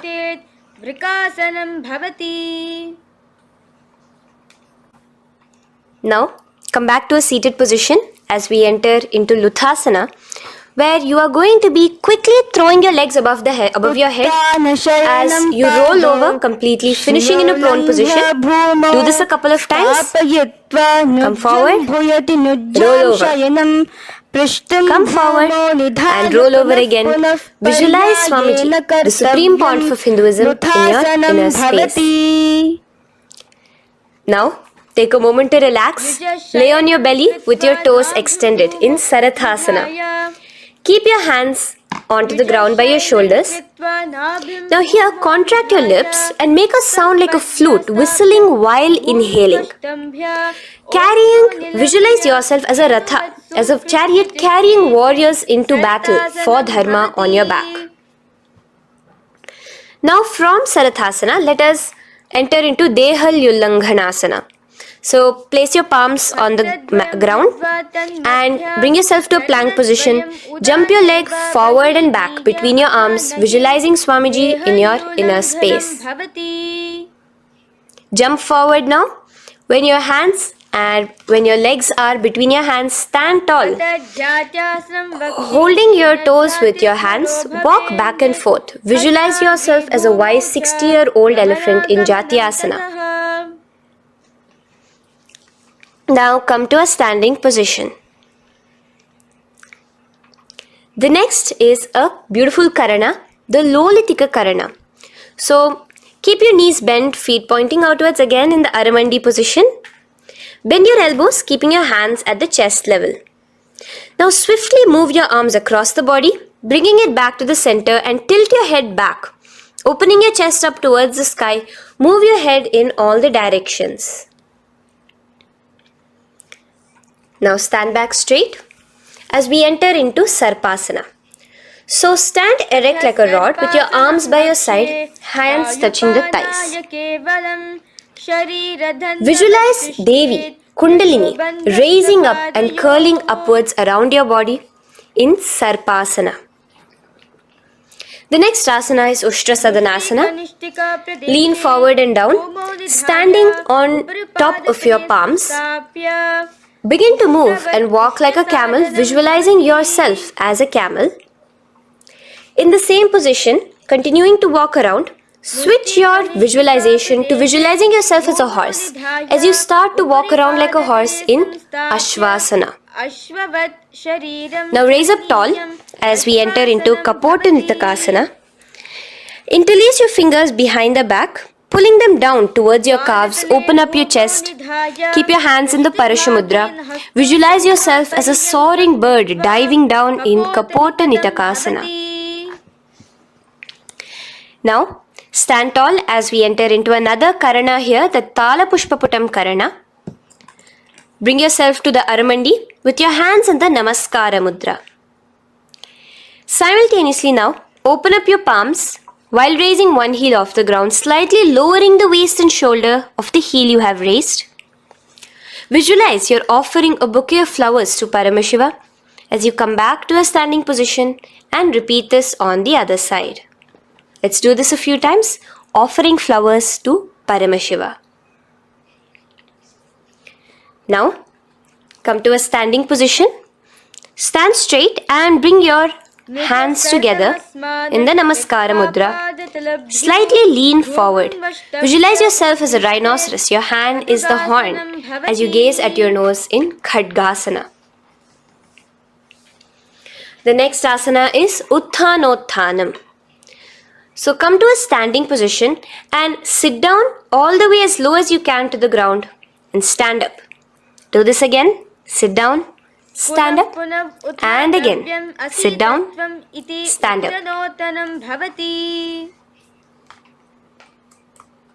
As you gaze at your nose throughout this. The next asana is Musalasana.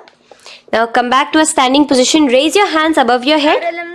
Tall as you jump up and down repeatedly. Visualize yourself as a mace.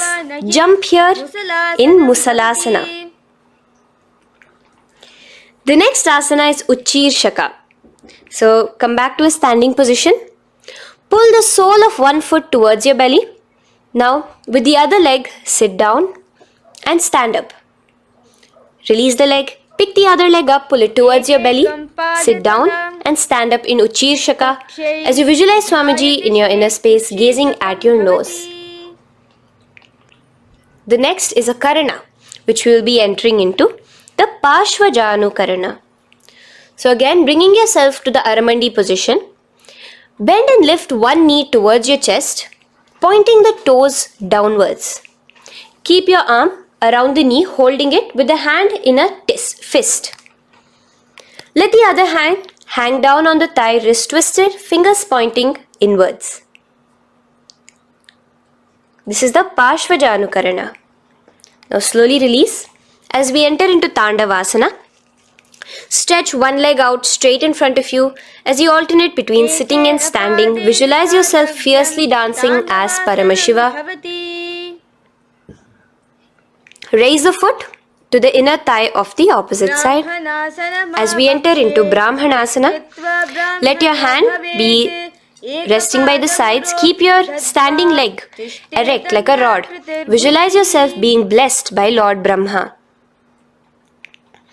Now, you can bring the left foot around the right knee and rotate it, tucking the left toes on the other side of the right calf.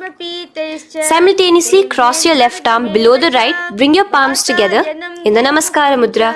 Visualize yourself as Lord Garuda in Garudasana 3. Now slowly uncross your legs and hands as we enter into Eka Padasana, coming to a standing position. On the right leg, bring your left foot to the opposite thigh with your hands relaxed by the knees. Now take a hold of the raised foot with your hand in the Prana Mudra. Stretch your leg out wide, out to the side, and rotate your body quickly on the standing leg. Visualize yourself as the North Pole star in Dhruvasana. From here now, in the foot which is in your hand, just slowly, once you finish the rotating movement, in Trivikramasana, bring it up towards the back of your neck. Stand as tall as you can and alternate between sitting and standing.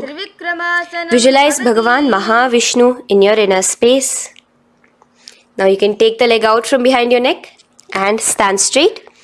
As we repeat the Parshvajanukarana on the other side, bring your knee up to your chest, clasp your knee in a fist while the other hand comes to the opposite thigh.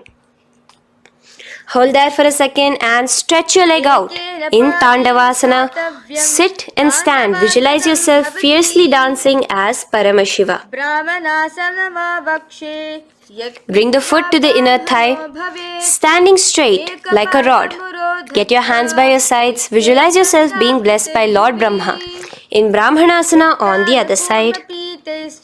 Move into Garudasana 3 on the other side as you rotate your leg over, your hand under. Visualize yourself as Lord Garuda.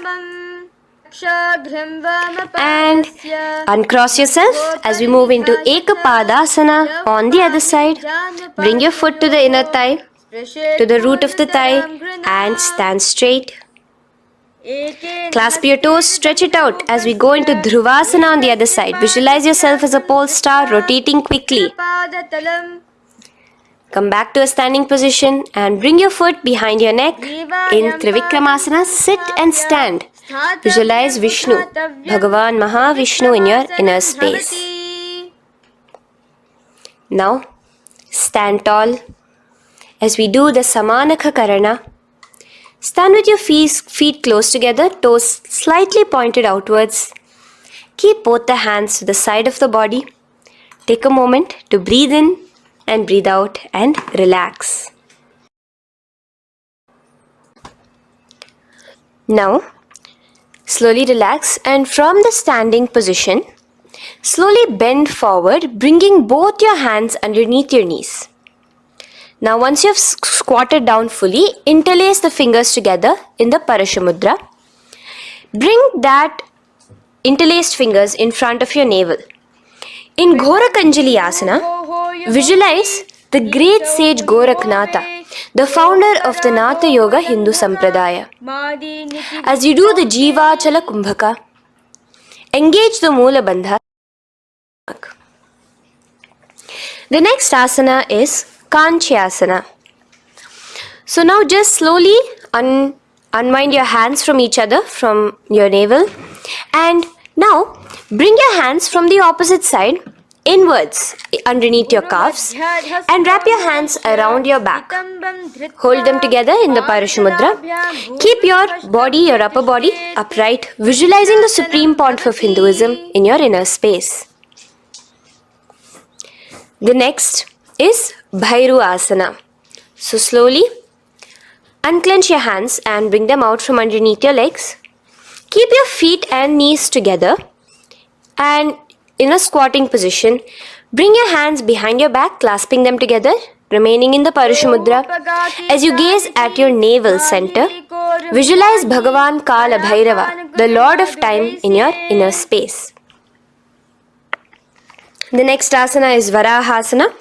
Now to gain your balance, you can lightly spread your legs apart and bring your hands to the back of behind you in the Anjali Mudra, palms together. Visualize a boar, one of the 10 incarnations, the Varaha Avatara of Mahavishnu, gazing at your nose. Now slowly relax, bring your hands out from behind you as we move into Pripithasana. With your hands in the prana mudra, with your index and middle fingers, clasp the respective big toes and come to a half squatting position where your hips are at your knee level. Visualize Swamiji in your inner space as you do this asana, Pripithasana. Slowly let go of your feet and place your palms flat on the ground in front of you with the fingers wide for balance. We're going to be balancing here in Bakasana. Place your knees on the back of your arms. Focus your eyes on one spot as you raise your feet off the ground, balancing here. Visualize yourself as a crow. The next asana is Shushtanga Kapali Asana. So now come to a kneeling position. So from there itself, you can directly put your head onto the ground, or else come to a kneeling position and place your head onto the ground. Palms spread for support. Raise your body onto your head, bringing your legs into the Padmasana. Gaze at your nose. Visualize Swamiji himself in your inner space. Come down now, uncrossing your legs as you come down. Sit onto your knees, keeping the toes flat. Now, let your heels come outside of the hips. Keep your hands on your knees. In Guptasana, sit straight. Keep your gaze on your nose. Visualize you're sitting in the sacred secret seat with Paramashiva and your Guru, Swamiji himself. Now we are going to be kicking up into a handstand. So get ready. Place your palms on the ground, fingers wide for support. Do take support of a wall if you need it. And lift your body up straight above your hands. Visualize you are a tree in Vrikshasana 2 with deep roots into the ground. Breathe in and breathe out slowly. In the same position as we move into Shibhu Asana, switch your gaze to the third eye. Hold it there for a few seconds. And relax. Bring your feet back to the ground. Now lay flat onto the ground in a plank position and slowly lower your body towards the ground and push yourself up again. In Matsyasana 2, go down and come up, visualizing yourself as a fish. The next asana is Sarpasana 2. So here you're going to lay prone, completely flat now. You can lower yourself to the ground. Bring your hands to the hips. Extend your legs together and point your toes backwards. Lift your chest up and move left to right. You're moving like a snake while visualizing yourself as a snake in Sarpasana 2. Relax slowly, bringing your chest back to the ground. Now, keep your feet together, pointing backwards. As you bring your elbows onto the ground, rest your upper body on your elbows. Bring your hands together in the Padma Mudra with your little fingers and thumbs together and rest your chin on your hands. Niralambanasana, where feeling yourself completely supported, knowing that Swamiji is there in your life. Now, slowly relax, place your palms on the ground beside your chest and push yourself up, your hands straight up completely. As you bend your knees, bringing your feet to touch the top of your head. Lean your neck back, touching your head with your tip of your toes. See yourself, visualize yourself as an umbrella, protecting your Guru from the sun's rays in Chhatrasana. Slowly relax, you can bring your feet down. As we move into Vajrasana, just push your body back and sit on top of your knees, with the heels flat on the ground. Now stretch your arms in front of you with the palms facing downwards. Place your forehead on the mat. Visualize you are the weapon of Indra, the Vajra, symbolizing indestructibility as you gaze at your nose. As we enter into Meshasana, raise yourself into the same Gajasana position on your hands and legs with your hips pointed upwards. And alternate striking the ground with the opposite hands. Experience yourself, visualize yourself as a powerful ram as you alternate striking the ground in Meshasana. Now stop striking the ground, bring your palms down again. As we move into Ajasana, kick your legs off the ground and lower your forehead to the mat. Let's do it again. Kick your legs off the mat. Lower your forehead to the ground. You are unborn, existing for all of eternity in Ajasana. Now, come to a seated position as we move into Dhanantara Asana.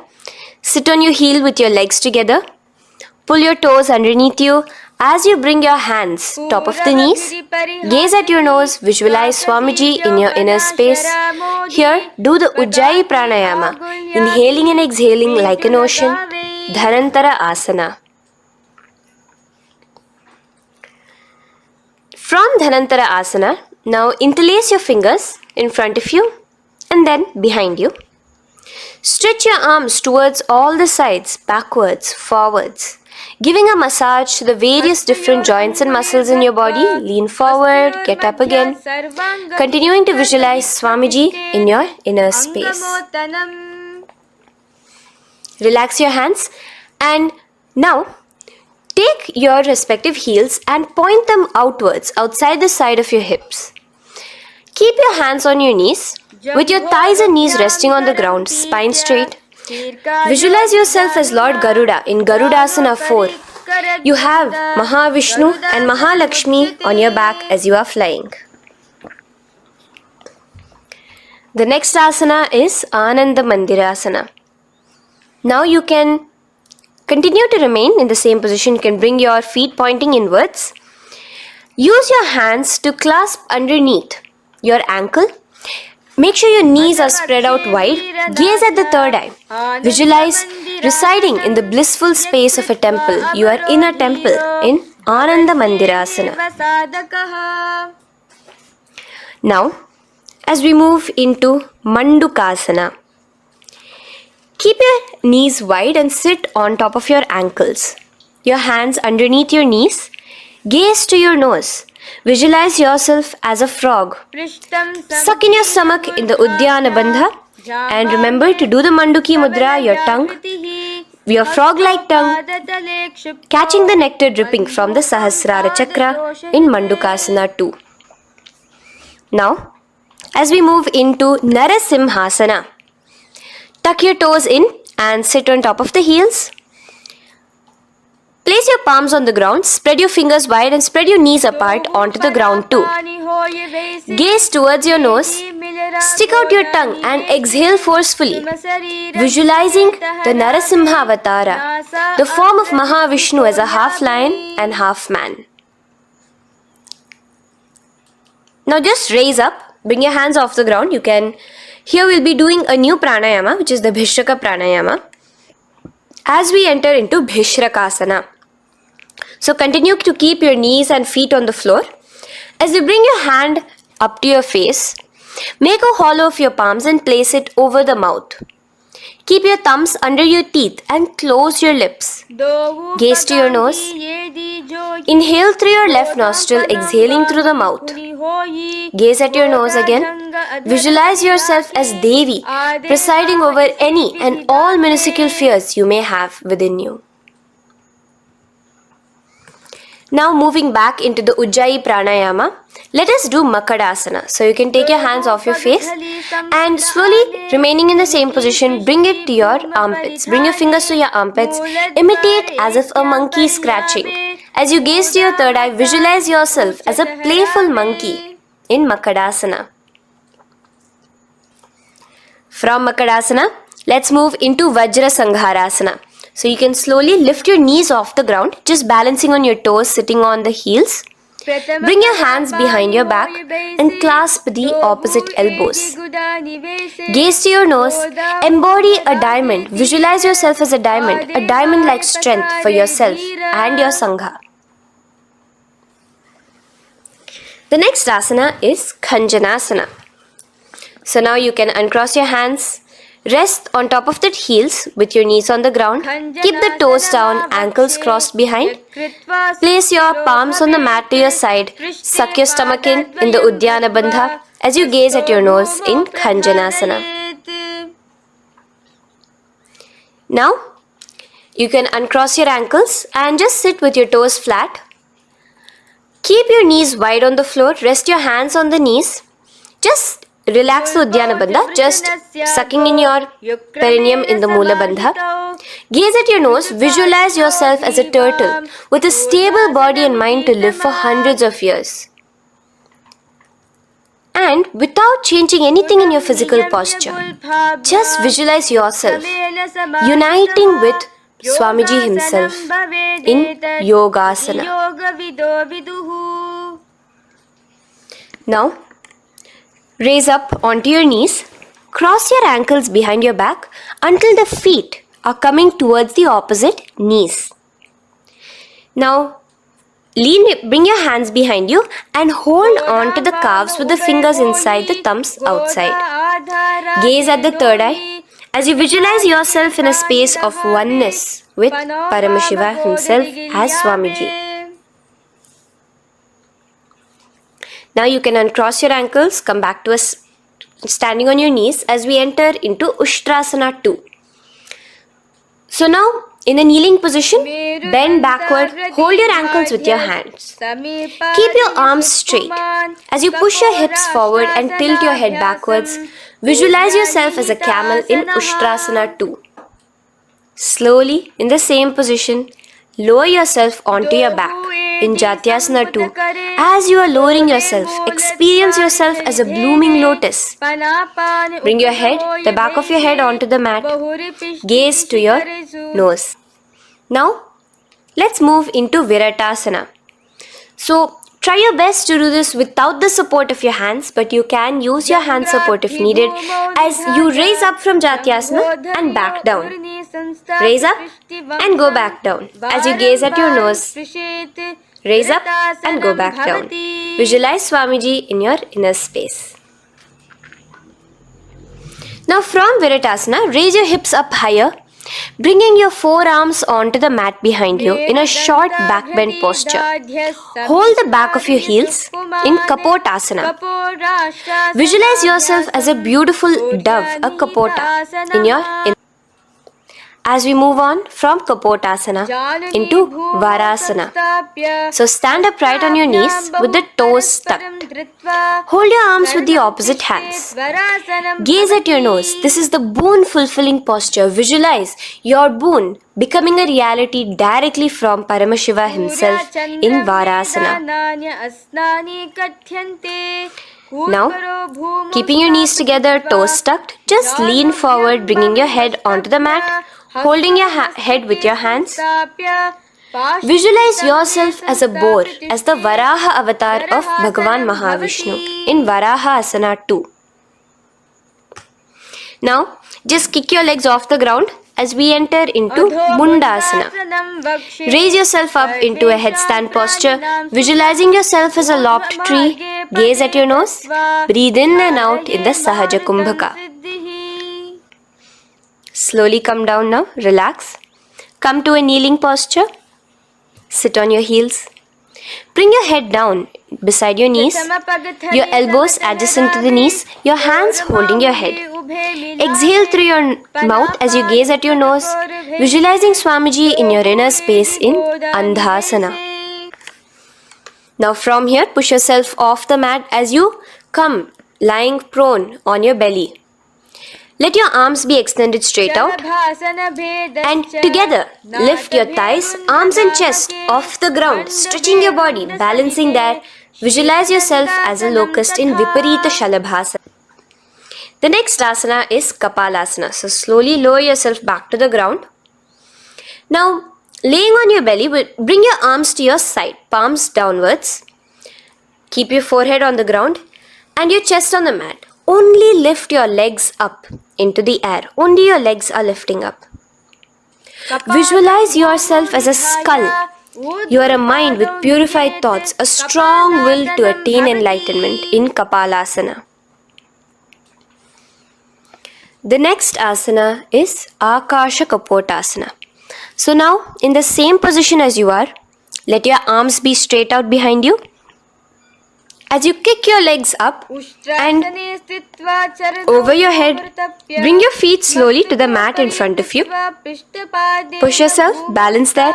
Visualize yourself as a free and open flying dove in Akasha Kapotasana. Bring your legs back out as you lay flat on the mat. Now push yourself onto your knees. Place your forearms on the ground and your chest down such that your navel is touching your knees. Be sturdy, visualizing yourself as a sparrow in Chatakasana. The next asana is Vrishchikasana 2. So your forearms are on the ground. Now slowly raise to your toes and kick your legs off the mat. Slowly lowering your legs to your head. Visualize yourself as a scorpion as you balance in Vrishchikasana 2. Slowly release yourself, coming back to the ground as we enter into Vrishasana. Sit down on top of your right heel and let your left foot remain outside of the hip, the ankle to the side. Place your hands on the mat, visualizing yourself as a bull in Vrishasana. Now, bring both your knees underneath you, sit on both your heels, cross your left leg over top of the right lightly, and in Lolasana, push yourself off the ground. Your knees are off the ground, you're just balancing on your hand above the mat. Visualize Swamiji in your inner space. Lower down now. Bring the left foot now outside. Bring the right foot out and sit on your left heel now. As we do Vrishasana on the other side, visualize yourself as a bull. From here, let us get into a very powerful asana, Balagunasana. So, place your left toes on the ground, sit on the heel of your left foot. Place the right foot flat with the knees raised towards your chest. Maintain your palms on the respective knees. Be upright. Visualize Balagunahai, one of the 84 siddhas in your inner space in Balagunasana. Now come to a squatting position. Let your feet be flat as you bring your elbows under your thighs and calves, wrapping it around your shins. Hold on to your ankles from the outside in Grahasana, visualizing yourself as an entire planet. Now, you can unwrap yourself as you sit on top of the opposite heel in Balagunasana on the other side. Maintain your palms on the respective knees. Visualize Balagunahai, one of the 84 siddhas in your inner space. Now, sit upon both the toes with the heels up and knees off the mat, knees pointing forward. Now, keep your hands downwards on the respective knees. Keep your spine upright as you visualize Swamiji in your inner space in Utkatasana. The next asana is Vajra Sangharasana. Just spread your knees out wide in Utkatasana. Spread your knees out wide. Clasp the elbows behind your back. Visualize Swamiji in your inner space in Vajra Sangharasana 2. The next asana is Anilasana. Now, sit with your feet hip width apart. Bring your hands under the soles of your feet from inside. Your palms facing downwards. Step onto your hands. Keep your arms straight, elbows together at the navel. Gaze to your nose. Visualize yourself able to consume and live off of air alone in Anilasana. The next is Padukasana. So from Anilasana, you can release your hands. Place the back of your hands on the mat with your fingers facing upwards. With your fingers facing towards your body, palms upwards. Step your feet on top of your hands and wrap your hands around your feet like a shoe. Walk around. Visualize you're wearing padukas, walking across the length and breadth of the world in Padukasana. Now bring your palms onto the ground. Stop moving around as we move into Kukutodana. Kick your feet up into the air and let them fall back down. Let's go up again and come down. Kick up and go down. Visualize yourself as a rooster in Kukkutodana. The next is Viparita Nrityasana. So as you're kicking yourself up, you can go up into a complete handstand posture, which is Viparita Nrityasana. Do take support if needed. And move around on your two hands as if you are dancing in Viparita Nrityasana. Slowly come back down to a standing position. Lean forward and let your feet be slightly apart from each other. Bring one palm down on the mat with the arms straight. Bring the opposite hand to your head and be stable in Kunjarasana. Now just put that hand down as you bring the other hand to your head, repeating Kunjarasana on the other side. Be stable here. Now you can squat back down onto the ground. Keep your feet flat. Hold your respective ankles and lift your feet off the ground in Kadambasana. Visualize yourself as a Kadamba tree, a pious tree that promotes a long life. The next asana is Pavana Muktasana. Now sit back down onto the ground. Bring your knees towards your chest. Let your hands wrap around your knees, hold it close to your body. Visualize all the excess vata, air, just balancing and releasing in your system in Pavana Muktasana. Now, let us move into Chakorasana. So first stretch your legs out in front of you. Bring one leg behind your head. Now place both hands on the ground and lift your body off the ground while lifting the other leg too, up straight. Visualize yourself as a powerful source of energy. Gaze at your third eye in Chakorasana. Slowly relax back down.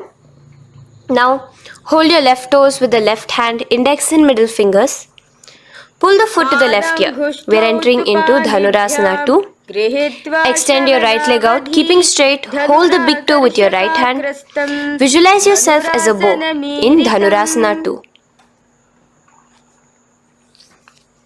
The next is Ashtavakrasana. So lift your left leg over top of the left shoulder. After releasing your hands, bring the right foot across and hook it on top of the left foot. Lean forward and down, keep your palms onto the ground. Extend your legs out to the left, lift your head up and chest. You're completely balancing only on your hands as you visualize yourself as a flying crane in Ashtavakrasana. Now slowly relax down. From here, bring your right foot to the left thigh and your left foot flat onto the ground. Knees raised up. Have your left shoulder underneath the respective leg and place your hands flat on the ground. Gaze towards your third eye.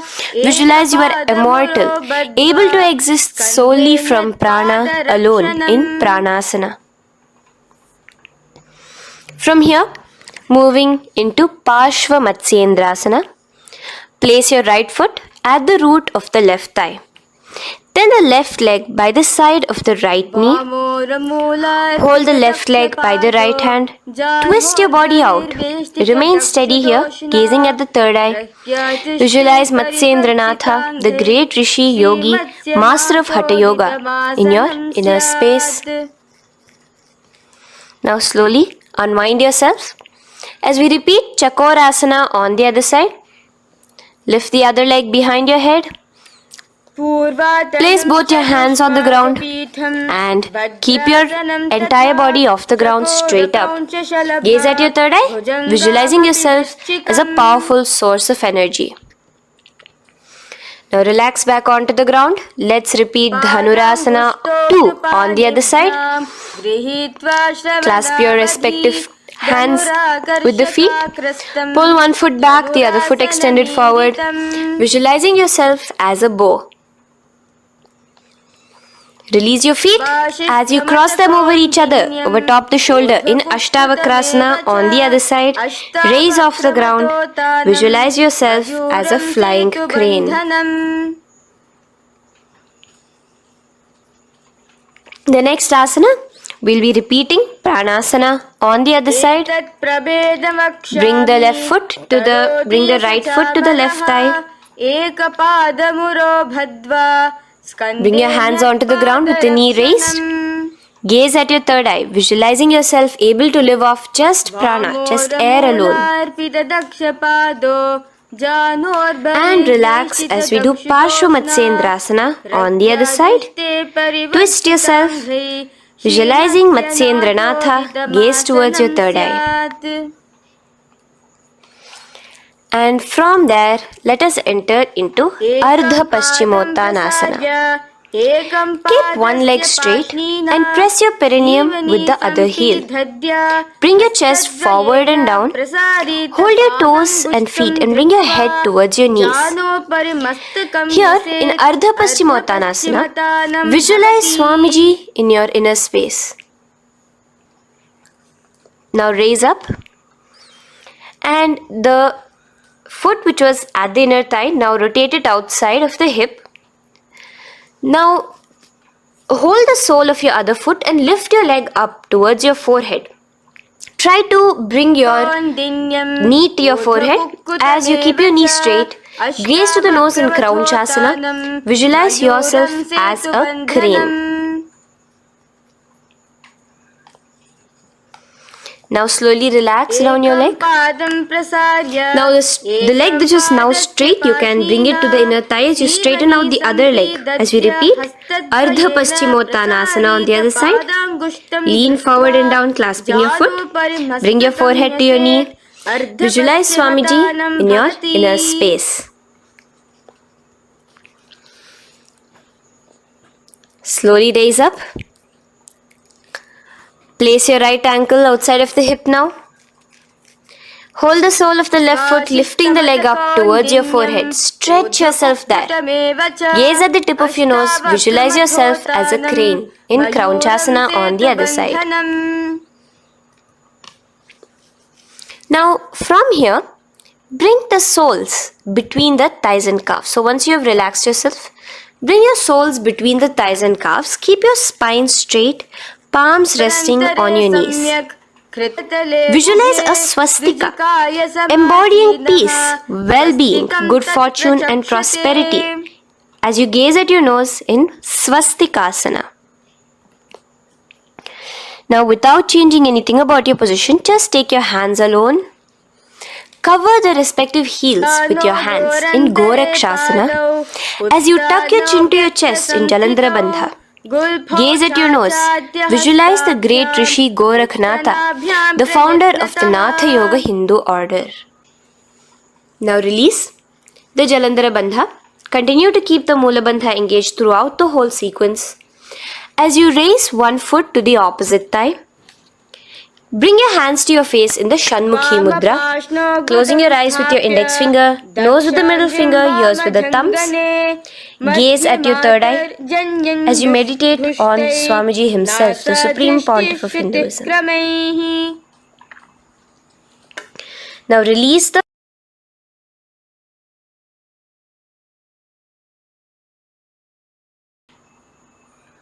Shanmukhi Mudra. And in Yogasana 2, bring your legs into the Padmasana position over the opposite thighs. Keep your hands flat onto the ground beside your knees with the palms facing upwards. Sit straight, gaze at your nose. Here we'll be starting the Kaka Chanchu Kumbhaka, where your inhalation will be through your tongue wrapped like a pipe, and your exhalation will be through your nose.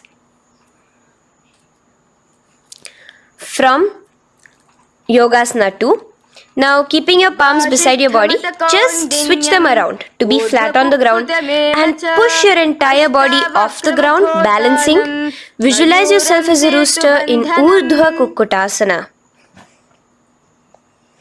Now relax down, come back to a seated position on the floor, keeping your legs in Padmasana. Insert your hands through your knees and place them on the mat. Remember, do not lift your body up, just stay seated down there. In Siddha Harituliyasana, gaze to your nose, visualize Swamiji himself in your inner space. From there, let's enter into Hamsasana, where you will actually be pushing yourself off the ground. Lift your thighs up high above your shoulder, above your elbows as much as possible. Gaze to your nose, visualizing yourself as an elegant swan in Hamsasana. Now release yourself. Now, do not take your hands out from between your thighs and calves. Just go onto your knees and reach your hands behind your body with your fingers interlaced in the Paramashivoham. Bring your forehead to the floor as you gaze at your nose. Visualize yourself as Lord Paramashiva's bow in Karmukasana. Now, slowly come back to the seated position as we move into Kurmasana 2. Keeping your hands in between your thighs and calves, bend your elbows and hold your respective shoulders with your hands. Visualize yourself as a turtle, a stable body and mind to live for hundreds of years. Now in the same position, just engage the Jalandhara Bandha, tucking your chin to your chest as we move into Granthi Bhedasana, gazing at your nose. Rejoice, knowing you are in Paramashiva's secret knot posture. And from there, release the Jalandhara Bandha as you roll onto your back. Keep your hands on the shoulders, laying flat on your back. As you visualize yourself as a turtle on its back, playful, gaze at your nose in Uttana Kurmasana. Now rock yourself back to a seated position as we do Pangu Kukkutasana. Now it's the same as your hands between your thighs and the calves, except you will be placing one hand flat on the mat. Hold the wrist with the other hand. Lift your body up and holding only on one hand. Visualize yourself as a rooster in Pangu Kukkutasana. Now release back to the ground. Hold. Let's do Pangu Kukkutasana on the other side. Place the other palm flat and bring the other hand holding the wrist. Push yourself off the ground. Visualize yourself as a rooster. Continue the Kakachanchu Kumbhaka, sucking in your breath through your curled tongue and exhaling through your nose. As you slowly extricate your hands from between your thighs and calves, let's do Girdharasana here. So now, interlace your fingers in the Parashamudra as you place your elbows on the feet, remaining your legs in Padmasana.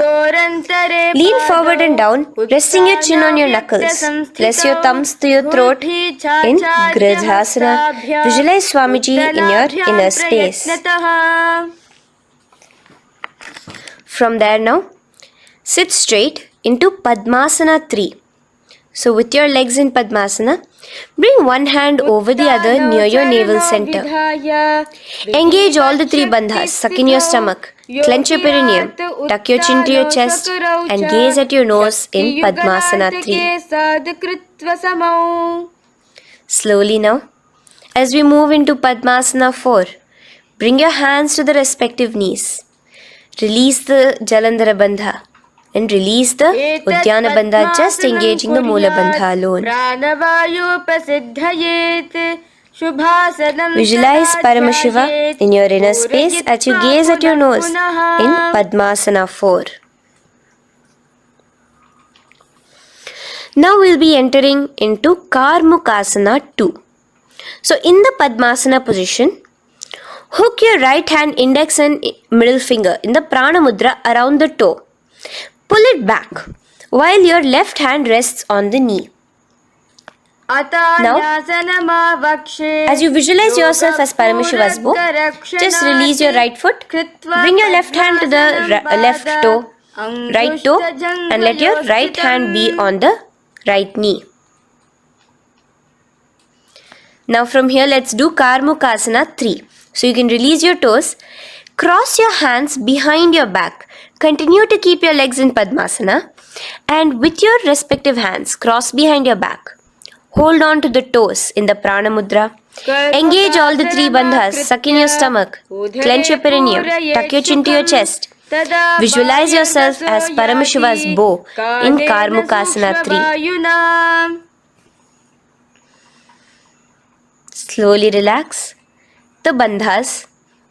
Just keeping the Moola Bandha. Continue to hold on to your toes. Release the Udyana Bandha and the Jalandhara Bandha.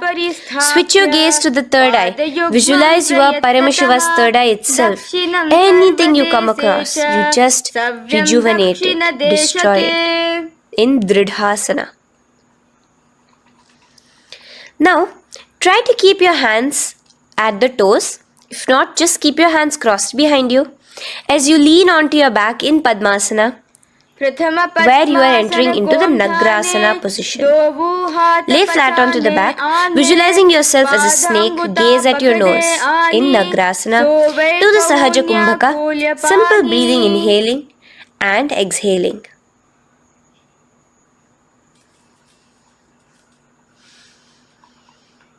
Now bring your knees to your chest. Let your hands wrap around your knees. Slowly uncross your Padmasana and bring your knees to your chest. Bring your hands to the Parashamudra, the fingers interlocked on top of your knees. As you pull your chin up to your knees, visualize yourself as a ball in Kandukasana. Now relax. Bring your feet onto the ground, the knees pointed upwards in Urdhva Pavanasana. As you interlace your fingers, bring the interlaced fingers behind your head. Laying down, gaze at your nose in Urdhva Pavanasana. The next asana is Marakata Pithasana. Now, from behind your head, take your hands out and clasp onto your feet. Just step lightly onto your palms. As you push your hips up into the sky, automatically engaging the Jalandhara Bandha. Visualize yourself as a powerful alpha ape in Marakata Pithasana. In the same position now, bring your hands to your hips as we enter into Uttanashiki Pitakasana. Let your weight rest on your elbows as you stretch your legs out straight. Gaze at the nose. Visualize Swamiji in your inner space. From there, continuing to rest on your elbows, kick your feet up high into the sky in Narakasana. Stretch your palms out behind you flat on the ground. Balance there. Visualize yourself blissfully traveling through hell unscathed in Narakasana. Bring your hands to your hips now as we move into Tiryanaukasana. Angling your legs down at an angle, visualize yourself as a boat crossing the ocean of samsara in Tiryanaukasana. Now from there, come back straight as we enter into Dhwajasana. Keep your legs up high above your body, your hands stretched out down behind you. As you push yourself up, visualize where Kailasa's flag respected across all nations in Dhwajasana. Hold there for a few seconds and relax now. Flat onto the ground, palms slightly away from your body. Do not move at all in Mritasana. Your body is dead. Visualize that. Visualize the Supreme Pontiff of Hinduism liberating you. Let your awareness travel to all the parts of your body in the Shakti Chalan Mudra as we do Mritasana.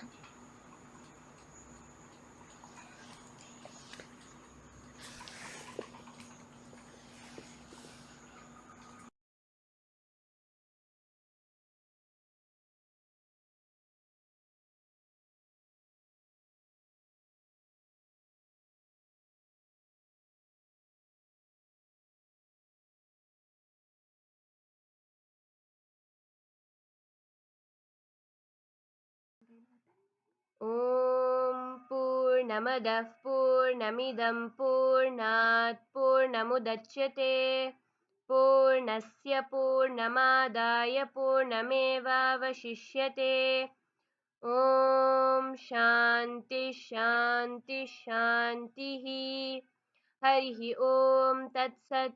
Sarvam Bhagavat Shri Nityananda Paramashiva Padukarpanamastu. Om Nityanandam.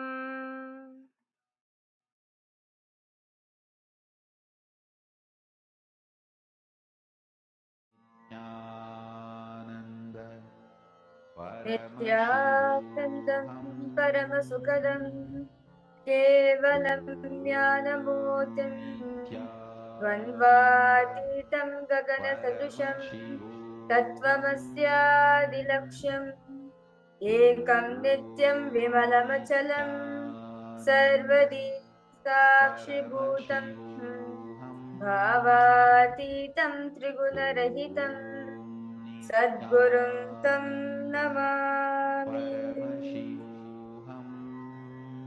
Nityanandam, I welcome all the participants and all the viewers for the day 6 of the Paramashivoham program. I know all the participants it's almost a week is gonna get over. I request all participants to post how was it? How was Nityananda Yoga for all of you? How did all of you enjoy? Is there much difference where you was able to see from the first day till now, or you're able to see a lot of transformation happening within yourself? I request all participants to post how was Nityananda Yoga for all of you. Yes. I see several participants. Yes, Ma Pascal, Nityanandam, Ma Pascal, Nityanandam. Those are the participants who are attending at Paramashivoham Level 1. Nityanandam to you. Yes. Yes, Ma Saralananda, Nityanandam. Yes. Sharpie, Nityanandam. Request all participants to post. Okay. Basilaya from Kailasa, Toronto. Nityanandam to you too. Welcome you for the Paramashivoham program. Now, I request all participants now. See, all of us are now filled with that oneness space. See, understand, all of us just now did the Nityananda Yoga. Why is it important for all of us to do Nityananda? Why it is important? Why did Swamiji make Nityananda Yoga as the first session for all of us in the program? Can it be maybe something last? Or can it be in the middle of the day? But why the starting of the day? See, throughout the whole day, we are actually preparing our mind, our consciousness, everything to receive the initiation from Swamiji. Like, for example, take yesterday's program. Throughout the whole day, we were learning different various truths of superdeterminism, will persistence. What is exactly stopping us to manifest our reality? And what we need to do to manifest our reality. So all the different truths, we went through so many meditations, so many detox process, and we did the power manifestation. And we prepared our whole body to the last darshan, the ultimate darshan from Swamiji. Swamiji says, for you to experience that, for you to retain that space of oneness, you need to do the Nityananda Yoga. It is important for all of us to do the Nityananda Yoga. Swamiji says, a person to become enlightened, you only need two things, a yogic body and a Vedic mind. Yogic body can happen by doing the Nityananda Yoga. And Vedic mind can be achieved by the powerful cognition. When you chew on the different powerful cognition, the truth Swamiji is given, you get the Vedic mind. So it is even for Vedic mind to happen, even for you to understand and grasp these truths, you need to have the body, the machine, the mechanism on which these truths can settle. That is why it is important for all of us to do the Nityananda Yoga. Because all participants, suppose, do feel free if you have any questions, doubts you have. Please feel free to post in the chat section. So, that is why Swamiji has very beautifully designed each of the Paramashivoham, whether Paramashivoham level 1 or level 2 or level 3. It is important to start our day with the Nityananda Yoga. When we start our day with the Nityananda Yoga, we are getting our body ready. Like how when you wake up in the morning, you freshen up, you get ready and you prepare yourself to go for the office. And you prepare your whole body and mind so that you can be focused throughout the whole day for the office work. Same way, by doing Nityananda Yoga, 10 times more you'll be aware. 10 times more, actually more than that, you become focused. Alertness will happen, more awareness will happen within your system. Swamiji said that early morning, that fresh air, breathing and doing the Nityananda Yoga is the best thing you can do to your body.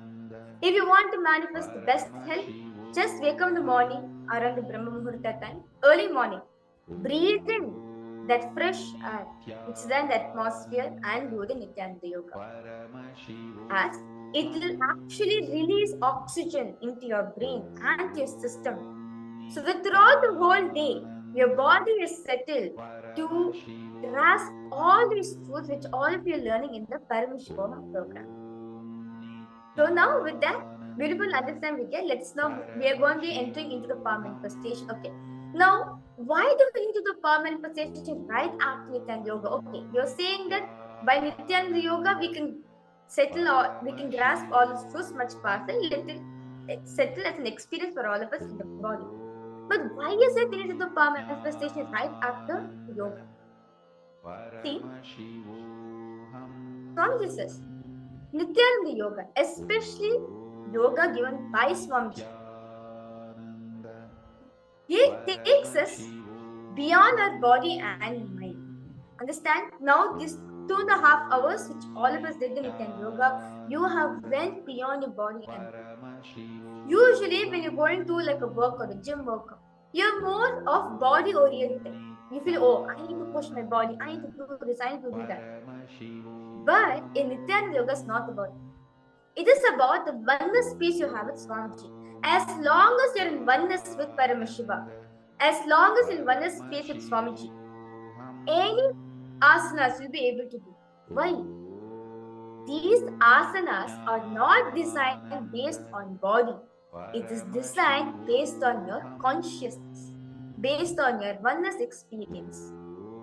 So, if at all you need to do the Nityananda Yoga, especially the complex asanas, challenging asanas which all of us went through, like the Vrishchikasana, the scorpion pose, or the flying, the Akashikapotasana.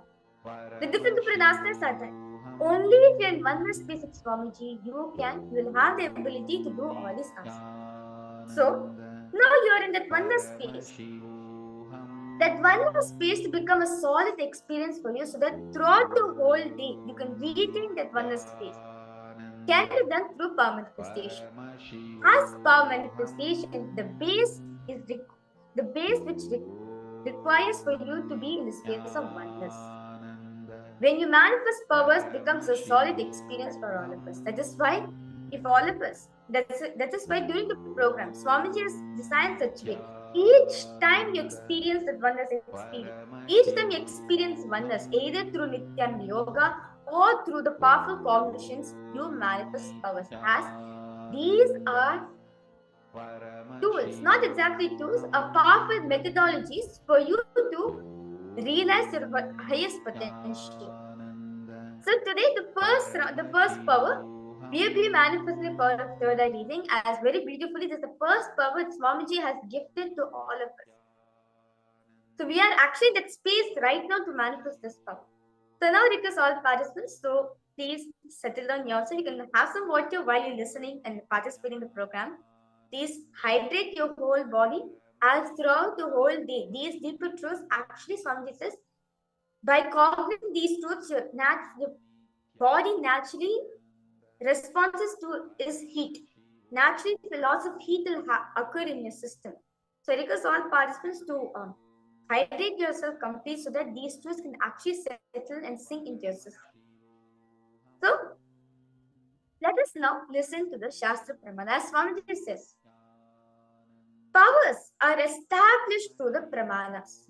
If Pramanas are not there, then therefore it's not a power.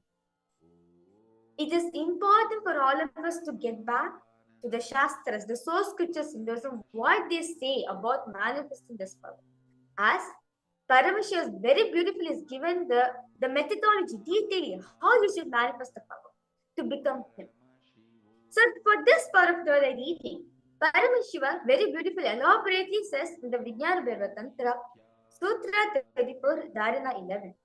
Paramashiva says very beautifully, Kapalantar Manonyasa Tishtan Milita Lochanaha Pramena Manasodhadya Lakshaye Lakshamuttamam. Beautifully, the translation goes, by fixing the mind on the inner space within the crown center. Basically, that oneness experience which is there in your inner space, the Paramashiva which is sitting in your inner space, and sitting stably without any movement, having the eyes closed in succession.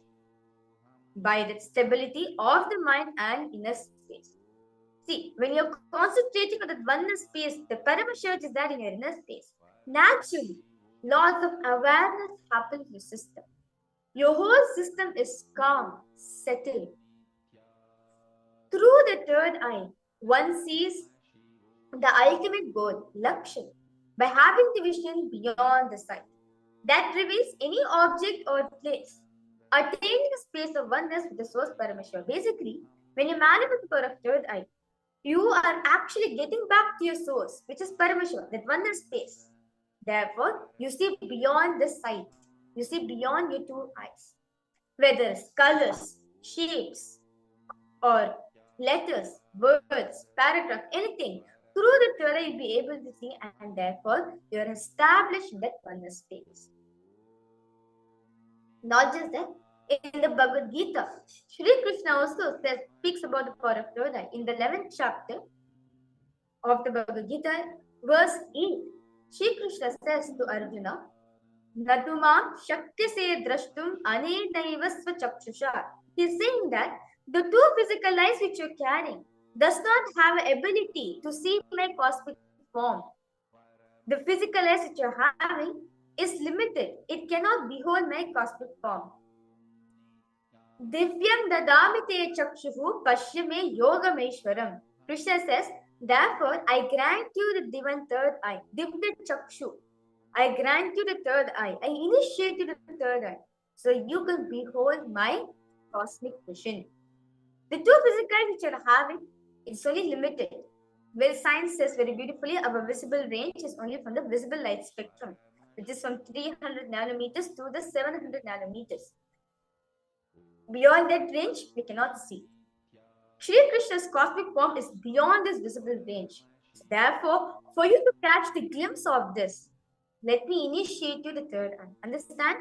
The 11th chapter of Bhagavad Gita, if you have read the 11th chapter, especially contains the detailed description of Krishna's cosmic form. As it is not narrated by Arjuna's two eyes, it is seen. Arjuna sees Krishna through his third eye. Next is the Atma Pramana, Swamiji's own experience. When Swamiji says that when Swamiji was 12 years old and sitting in the Kuril hill rock near on Arunachala, and Swamiji was contemplating on deeper truths on pain, basically seeking. That moment, Swamiji, the first thing Swamiji experienced is that he was able to see everything around him, the 10 directions, 360 degree, everything above him, below him, everything Swamiji is able to see. Not just that, feel as part of him. Swamiji says, the skin of the stone on which he was sitting and the skin of this body, both carried him equally. In both he felt his presence. Whether the setting sun or the rising moon or the temple tower or the hill, the Arunachala hill, everything around Swamiji could feel himself. Swamiji says that the idea that something is outside of me and something inside of me broke. Many of us, like even now also, okay, I have a laptop in front of me. In the laptop, I'm seeing the Acharya who's taking this session, who's guiding me to this. Then, okay, something is outside, that idea is still there. But for Swamiji, the idea is something outside and inside broke. There's only something called inside. There's no something as outside. As he felt his whole presence in everything. First, he was able to see everything around him, the whole 360 degree vision. The next moment, Swamiji realized all was part of him. He was able to experience himself as in these objects, in these living forms of nature. So with a beautiful understanding, I request all participants post. Do feel free to post any questions, doubts you have. We'll be now entering into power manifestation. Okay. Now all the participants, I request you now to tie your eyes. I request all of you now to close your eyes with your right hand. See. Just close your eyes. If any fear arises, just drop it Swamiji's feet. Understand you are with Swamiji. Close your eyes. In that space, visualize Swamiji. The beautiful power Swamiji all of this experience is as Bhagavan Gangadhara.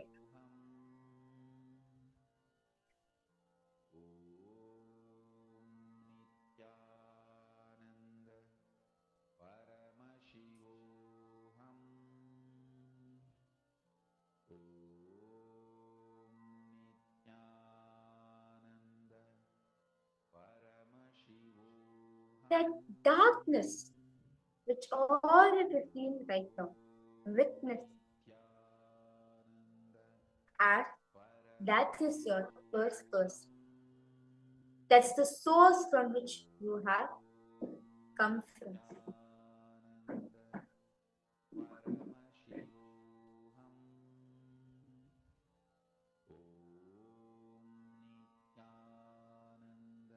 Slowly, intensely, start chanting the Mahavak.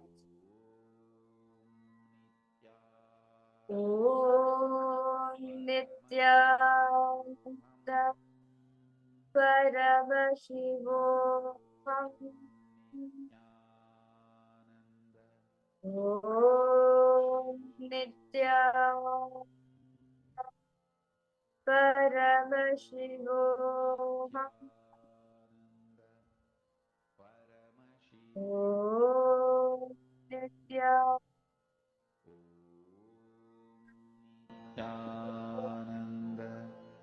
Paramashivoham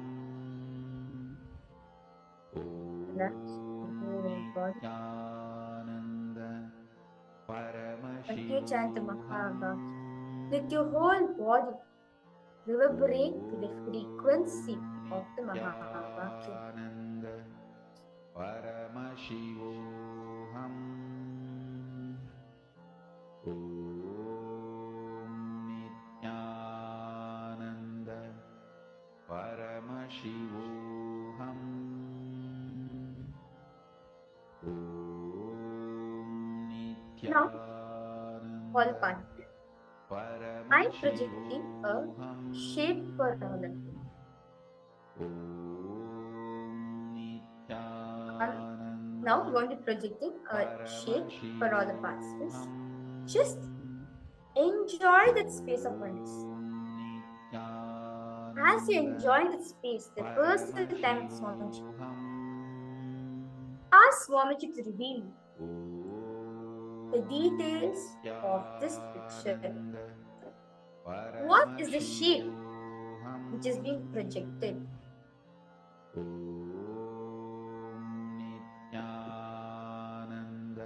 What is the shape? What's the color? Go on, talk to Swamiji.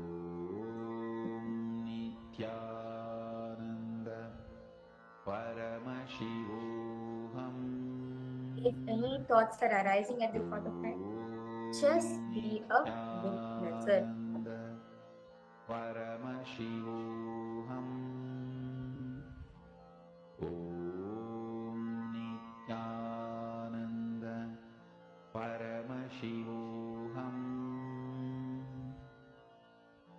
Om Nityananda Paramashivoham Just be a witnesser to everything to come. You are Swamiji. Enjoy the space with Swamiji. Paramashivoham Om Nityananda Paramashivoham Om Nityananda Paramashivoham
Paramashivoham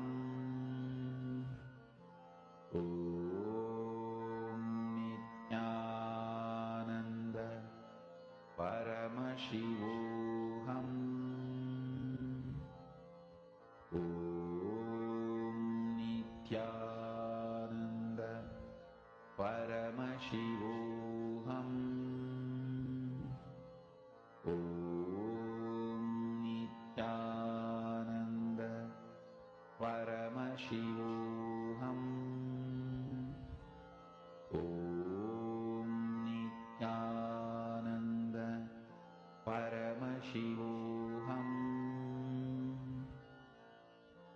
Om Nityananda Paramashivoham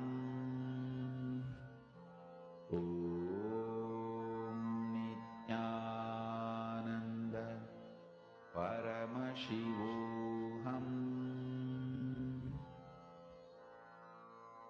Mahamahavagyam, spiritual lullaby for samadhi, and Suprabhatam, wake up call, wake up song for Paramashiva. This Mahamahavagyam is spiritual lullaby for you to fall into samadhi.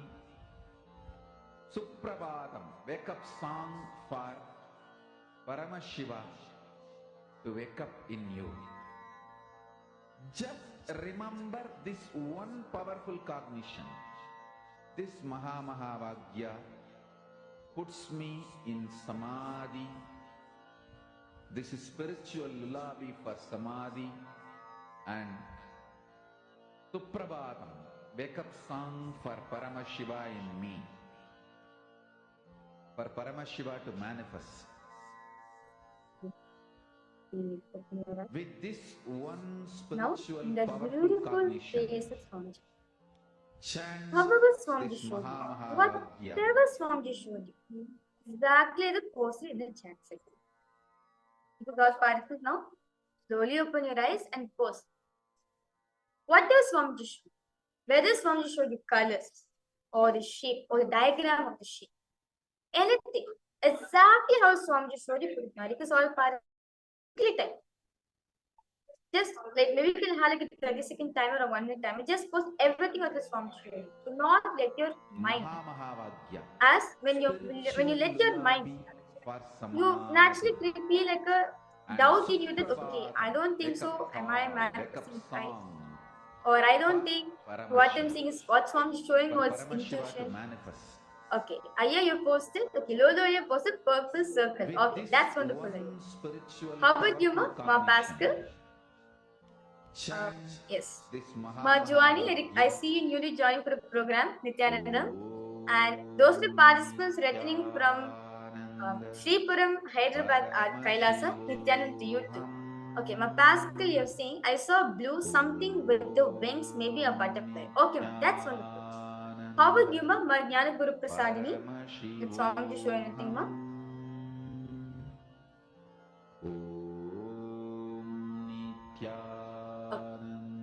How about Basilaya? What did Swamiji show you?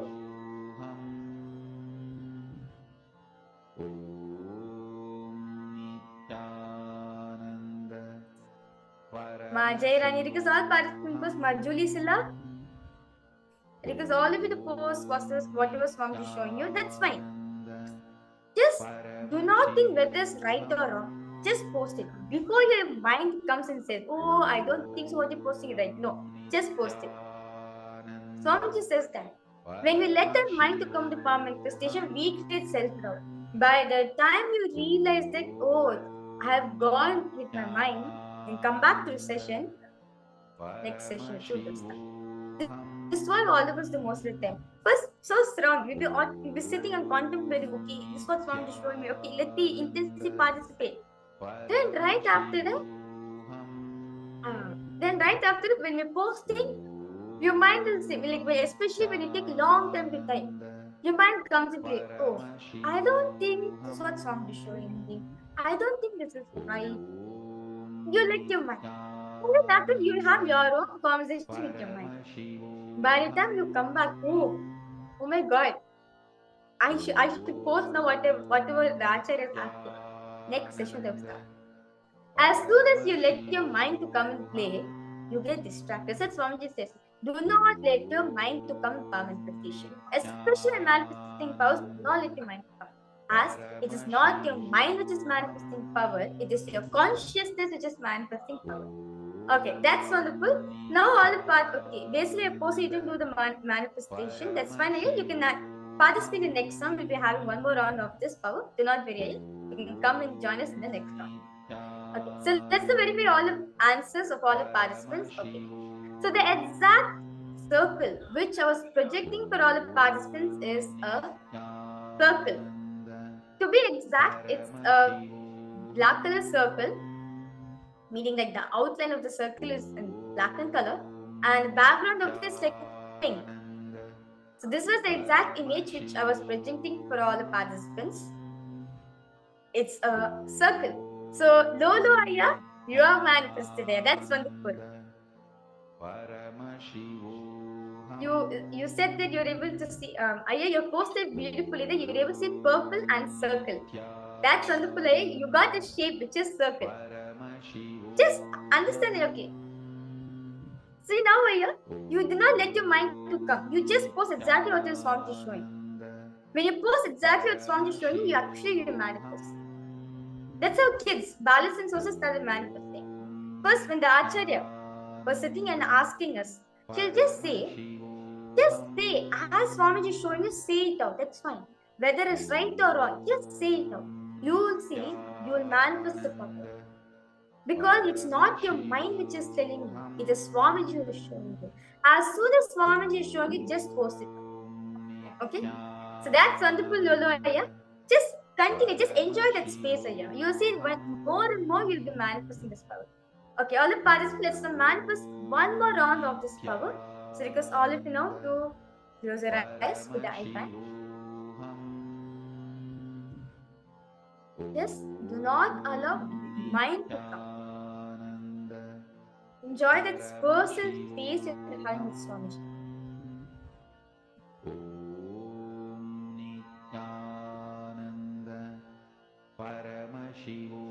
Intensely start chanting the Mahavakya.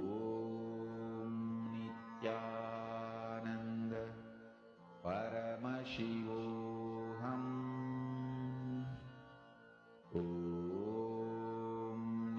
Nityananda Paramashivoham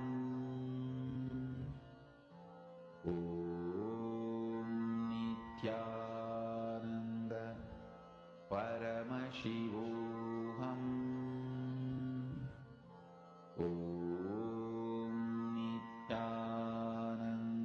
Intensely chant the Mahavakya. Let your whole body reverberate with the Mahavakya.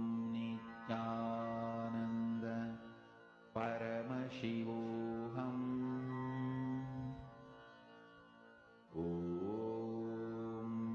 Nityananda Paramashivoham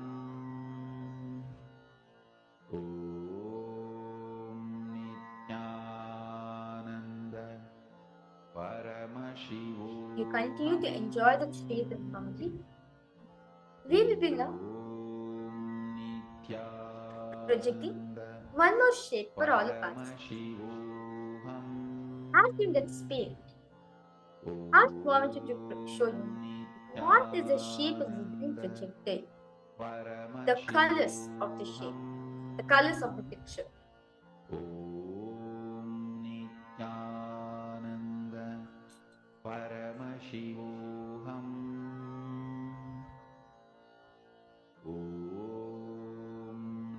Nityananda Paramashivoham.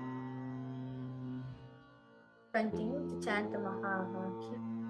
Nityananda Just enjoy the beautiful space you're having with Swamiji. It's the personal time with Swamiji. Nityananda Paramashivoham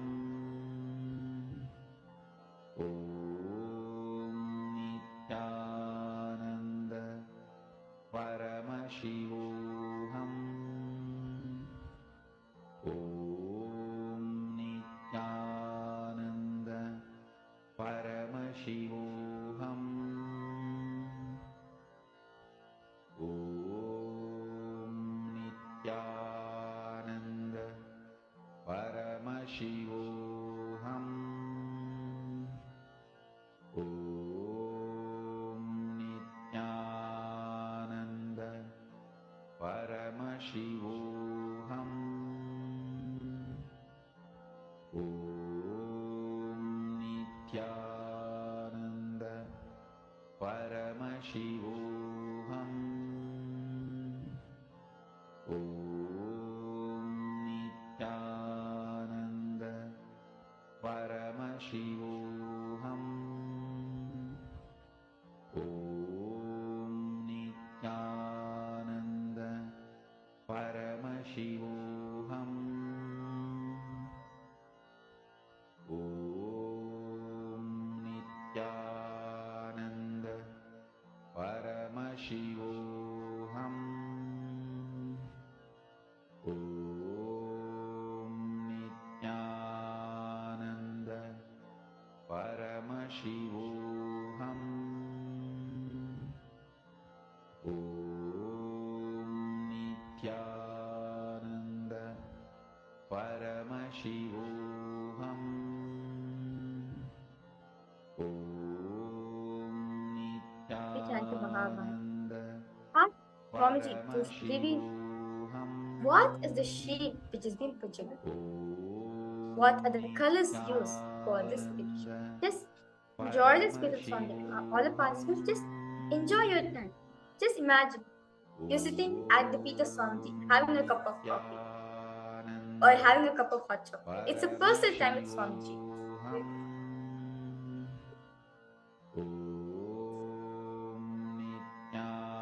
Nityananda Paramashivoham.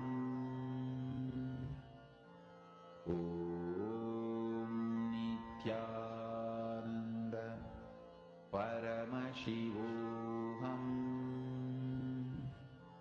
Om Nityananda Paramashivoham. Om Nityananda Paramashivoham. Om Nityananda Paramashivoham. Om Nityananda Paramashivoham. Om Nityananda Paramashivoham. Om Nityananda Paramashivoham.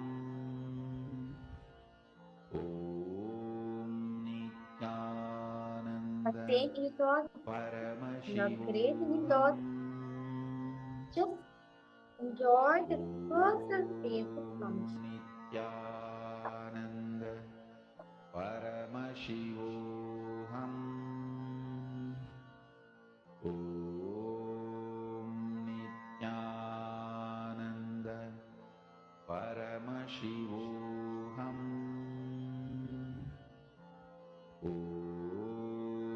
Nityananda Paramashivoham. Om Nityananda Paramashivoham. Santa Mahava. Om Nityananda Paramashivoham. Om Nityananda Paramashivoham. Om Nityananda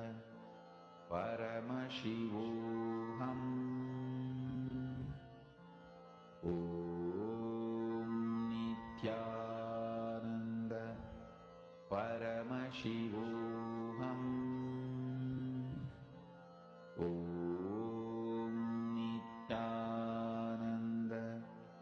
Paramashivoham Nityananda Paramashivoham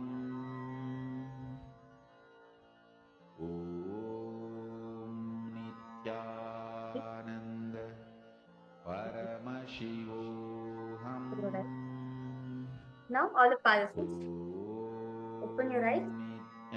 Exactly as mentioned, pose in the chat section. Do not allow your mind to come because all participants, exactly as mentioned, post it.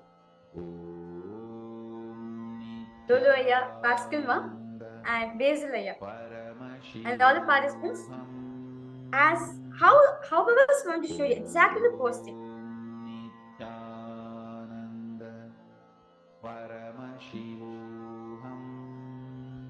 I see so many participants joining. Vidya Rupanaya, Nityanandam, Ma Elizabeth, Nityanandam, welcome you for the Paramashivoham program. Ma Pascal, I request you to post what it's going to show you. Paramashivoham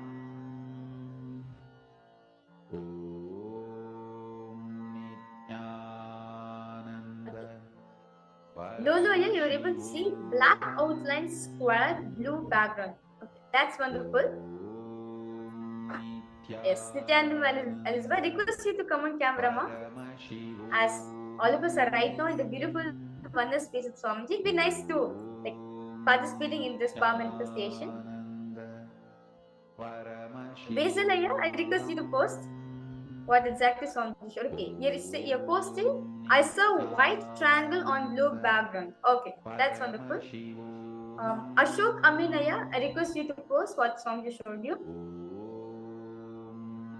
Nityananda Paramashivoham. My Pascal, you posted purple arrow or triangle. Okay, that's nice. Let's verify all the answers with all the participants. So, the exact shape which I was projecting for all the participants is a rhombus.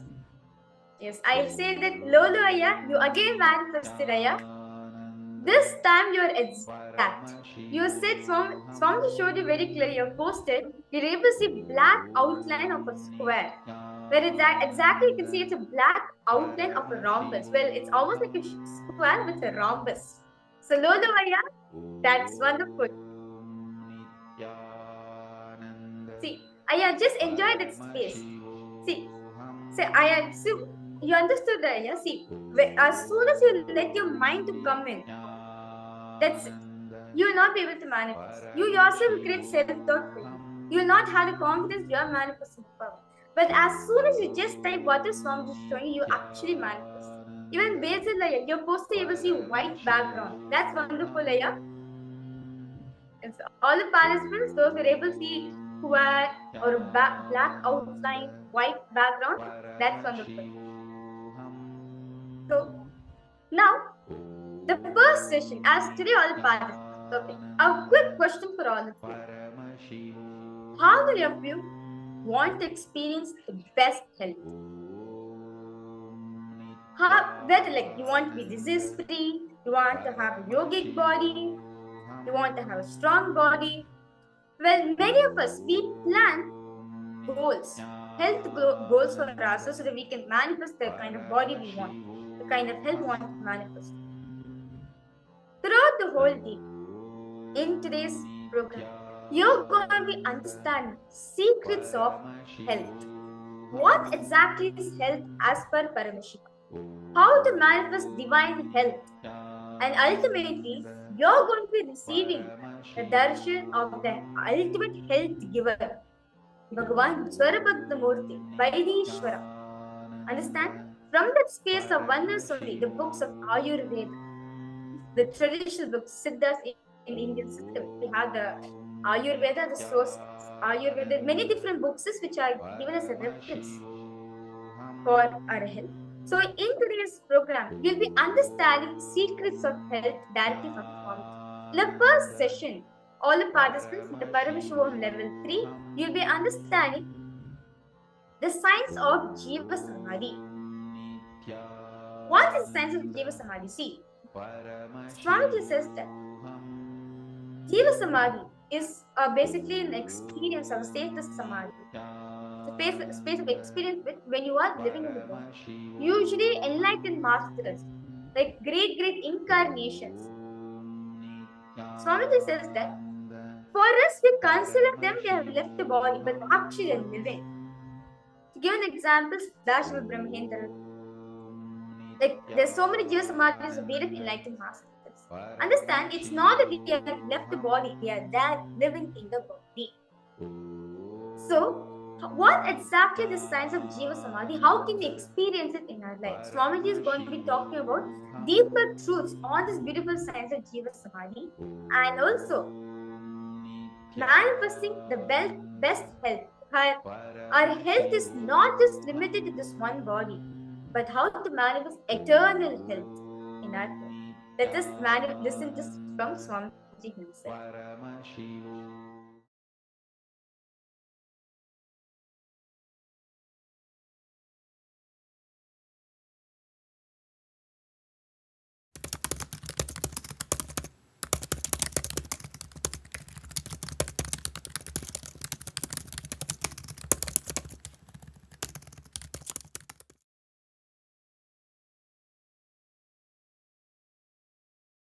See, there are various samadhis in Hindu tradition. Jiva Samadhi is a place where the enlightened master enters into samadhi while he was breathing. Nobody took his body and put it in that. He himself went and sat. That is called Jiva Samadhi, like Raghavendra Swami. Palaya Swamigal of Tanjavur, Dakshinamurti Swamigal of Tiruvarur, Paramahamsa Yogananda, all of them are Jiva Samadhis. Then there is another type, Videha Samadhi.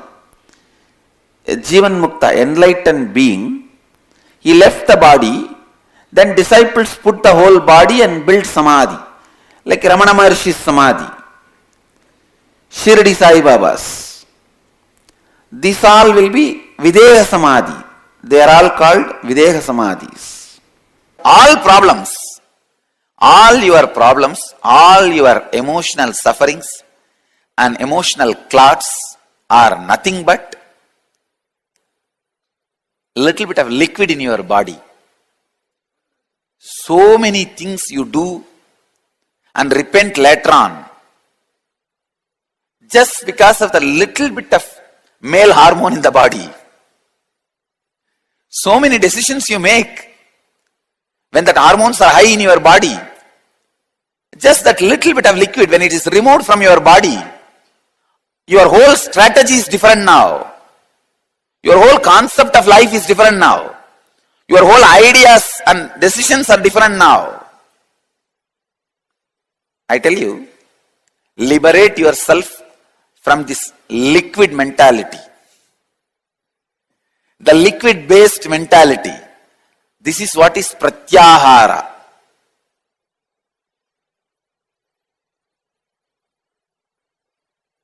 Understand? Pratyahara means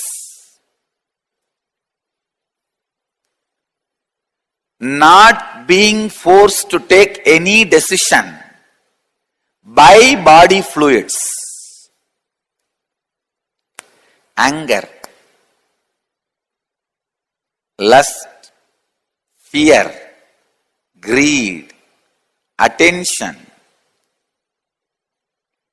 Please understand, attention need is not male hormones action, it is female hormones action. For male hormone, it's a lust. For female hormone, it is attention need.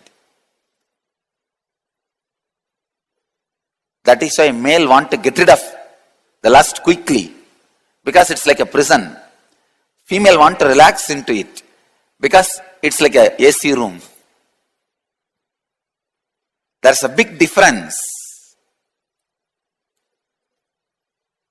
between the male's need and the female's wants. And same way, every body fluid is associated with one strong emotion. I tell you, know, learn how to handle, make decisions independent of your body fluids. You will live a solid life. You will live a fulfilling life.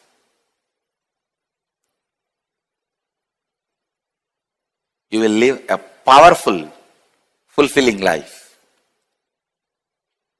I know with just simple anger, frustration, people make big decisions.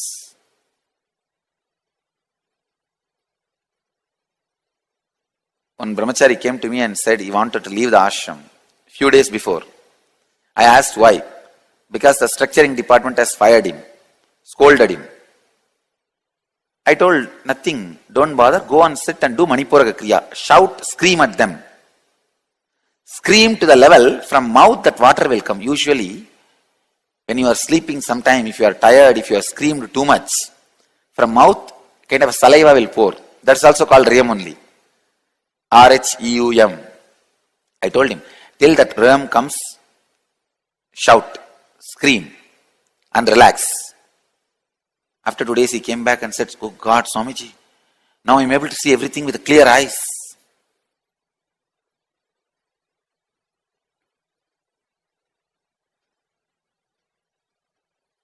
When you clear the body fluids, you make stable decisions. Man who makes stable decisions, not influenced by body fluids, or the mental patterns and setups created by body fluids, is yogi.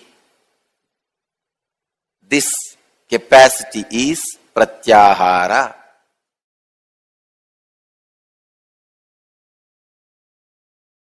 Let me give you the process for Jiva Samadhi. Jiva Samadhi means all the 9 fluids which are running your body.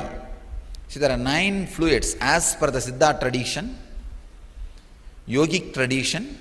There are 9 fluids, body fluids, responsible for running your body. They are called Navapashana, 9 poisons.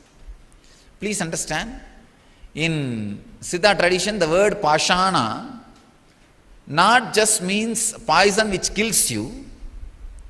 It's like a certain high quality alive chemicals are called Pashana. But the Pashana word is unfortunately translated as poison. In English, we don't have any other word. So I am just allowing that word. Maybe I can use the word catalyst agent. Instead of the word poison, I can translate catalyst agent. The word for Pashana means these 9 body fluids, if it is properly handled, will keep you alive. If they are imbalanced, will kill you. Blood and the water in the eyes, saliva, and the kaba in the nose, the 9 body fluids, the seminal fluid, these 9 body fluids are called Navapashana, 9 poisons. If you are able to, instead of the word poison, let us use the word catalyst agents. The 9 catalysts, if you are able to produce all these 9 catalysts without any input from the outer world, like desire, please understand, desire is an input that immediately produces the semen, body fluid, and water immediately produces blood flow. each input from the outer world immediately produces certain catalyst agent in your system. Without any input from outer world, if you can produce all these 9 catalyst agents in your body, you are a Siddha who can sit in Jiva Samadhi. Means your body can be buried, but you will be alive forever. Even without your body, you will be alive forever. Understand this science? Now let me continue on this samyama. So any catalyst agent of your body, if you are able to produce without any input from the outer world, please understand, then you are liberated from that sense. For example, a man whose seminal production or the egg production, in the woman's body the egg production, or in the men's body seminal production, is independent of the desire, fantasy. He is liberated from the urge to reproduce, and his love becomes such pure, his love is not controlled by the hormones. If your love is controlled by the hormones, it will always be related to blood relationship. Understand? All blood relationships are hormone relationships, not blood relationships. We are using a polite word, blood relationship. It's hormonal relationship, which came from hormone. Whether you are your wife or the son or the daughter, or all the relationships happened because of the hormones. Then his love is beyond the hormonal relationships. Only he can radiate universal love. Understand? When your body seminal production activity is liberated from the outside desires and fantasies, you are free from the urge to reproduce, and you are now free to install energy into anything. You can give life to anything. You don't need another womb to create a life. You don't need another human body to give life. You can just make a statue and touch that, and that will become alive. That is the science of prana pratishtha. Normal human life, he is not only free from the urge to reproduce, he is liberated from the normal body physical actions which is necessary to infuse life into something. He can infuse life into anything just by look. Just a look is enough. He infuses life. Just if he touches, that's enough. A stone will be filled with prana, life. This is the science how the deities are installed by enlightened masters. Just their sparsha diksha, when they touch,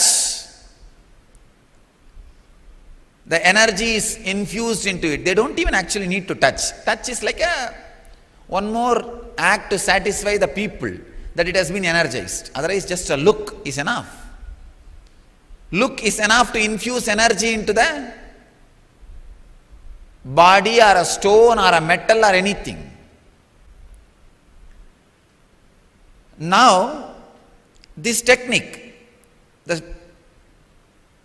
samyama and the Vishuddhi chakra, can liberate you from all the 9 catalyst agent production inputs. Please understand.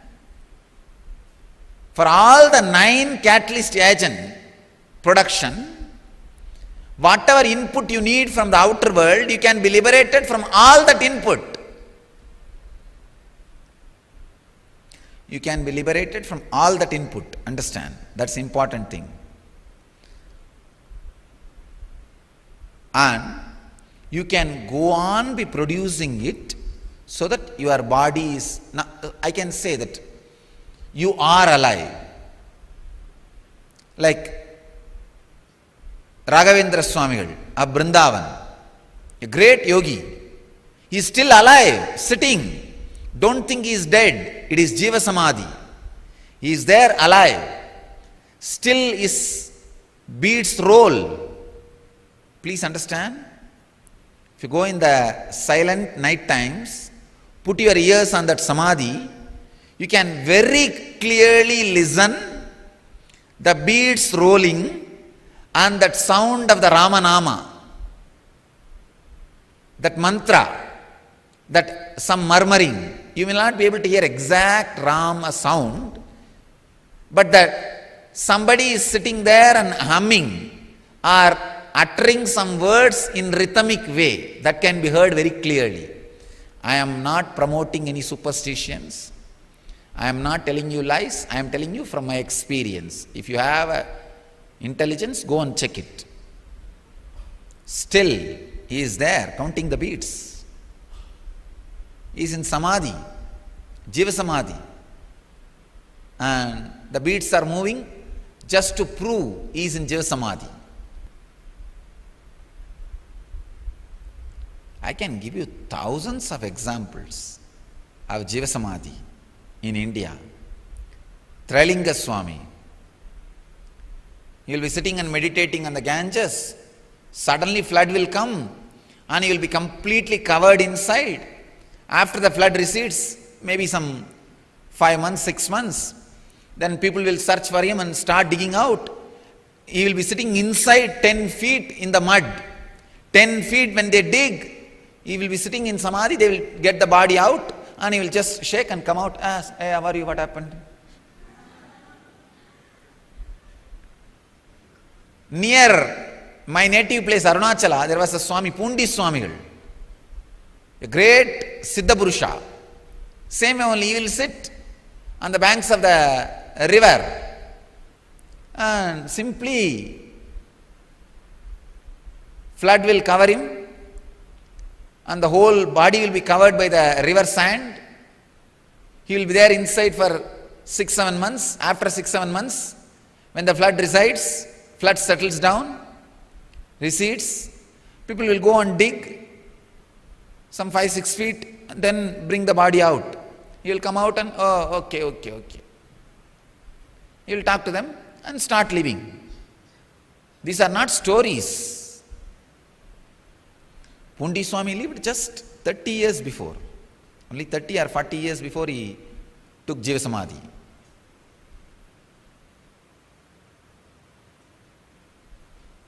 He is a next generation to Ramana Maharshi.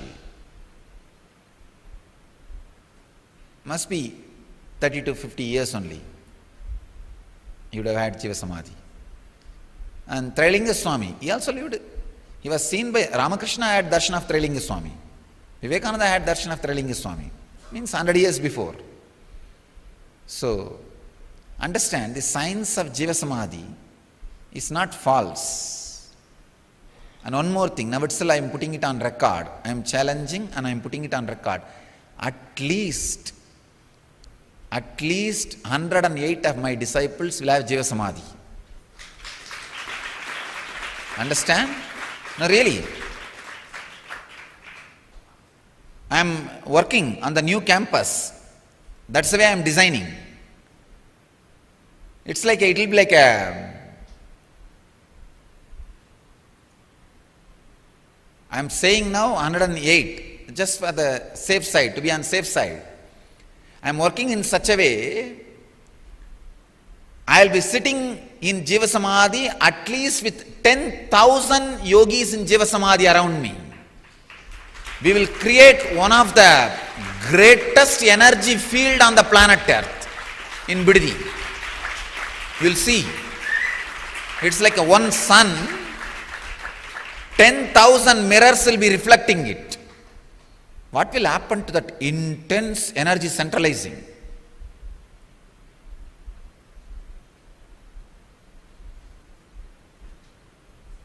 I'll prove all these signs. Whatever I was talking last 2-3 years, I am proving continuously.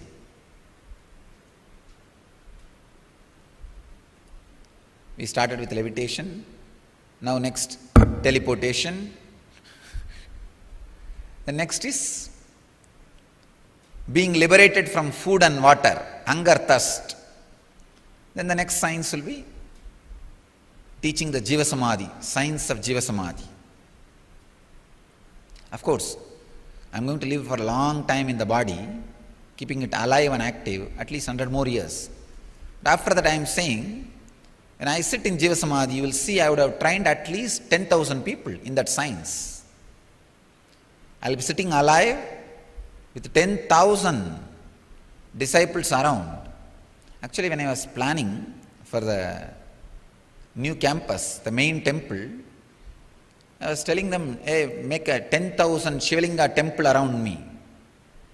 The main temple which we are planning for me, and 10,000 Shivalinga temples, like a pragara, 10,000 temples around.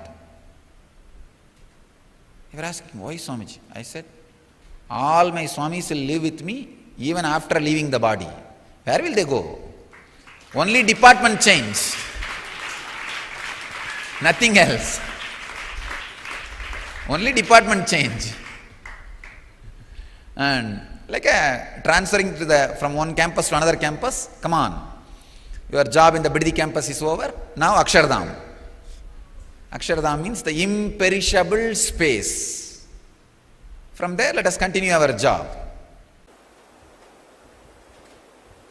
Patanjali is one of the greatest inner scientists.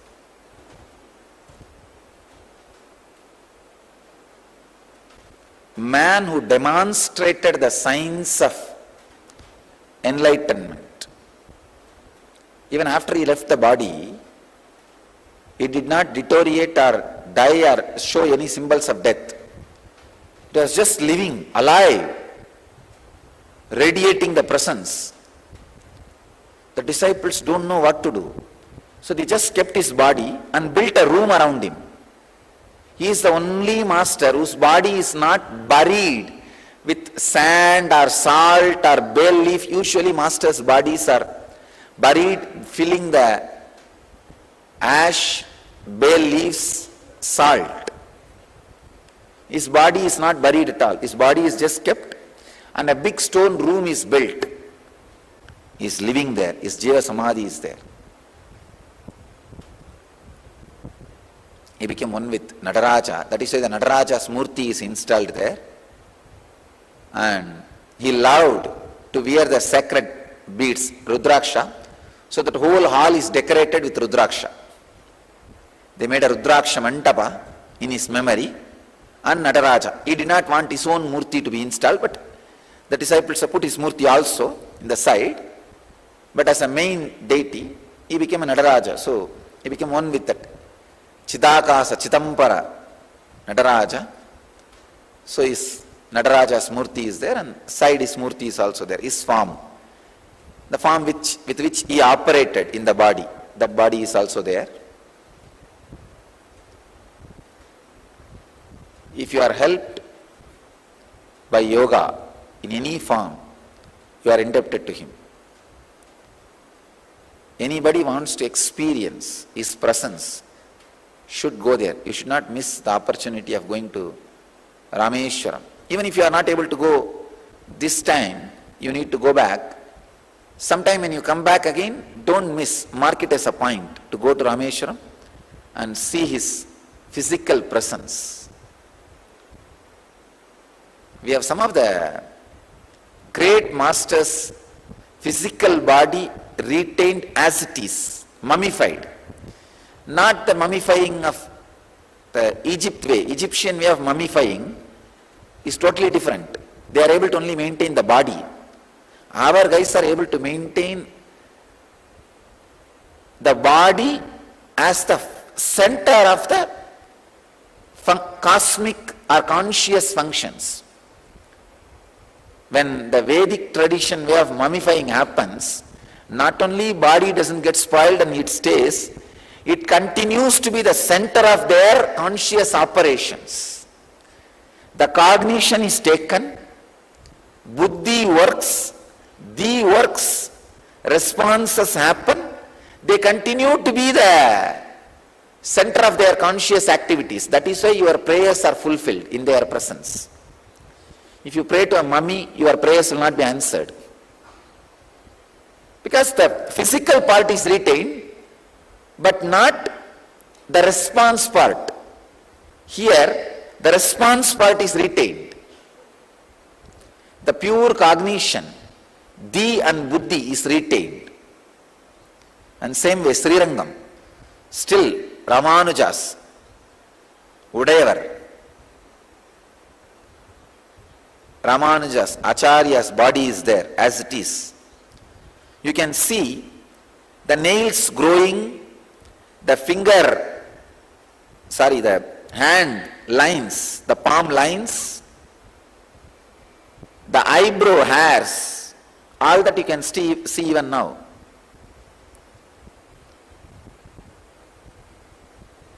And not only that, you can feel his presence.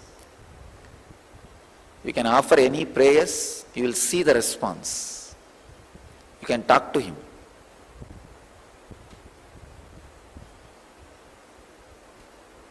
I am telling you from my experience, because I have been helped, I am telling you this.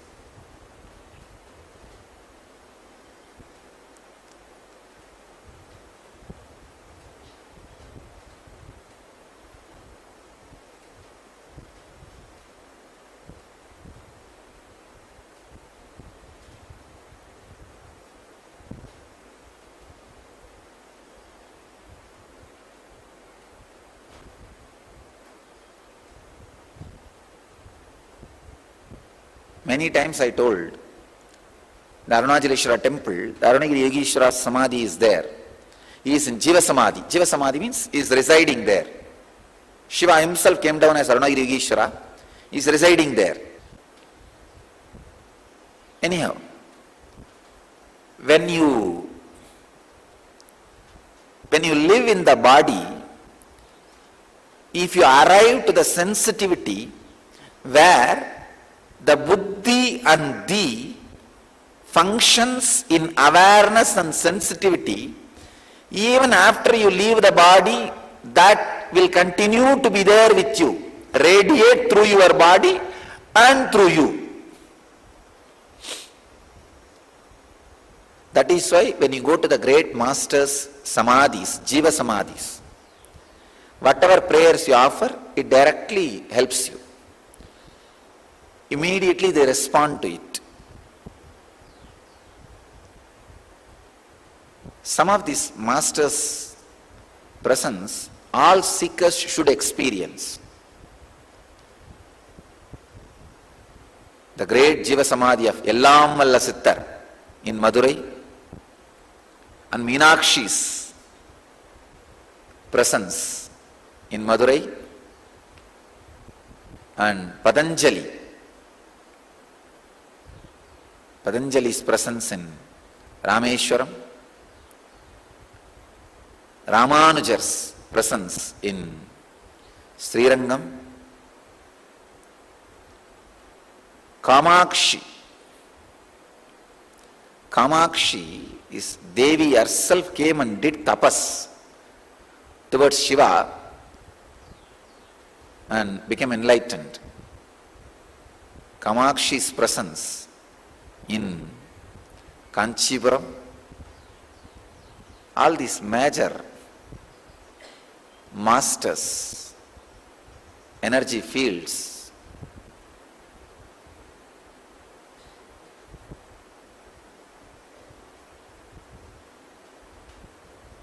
they all radiate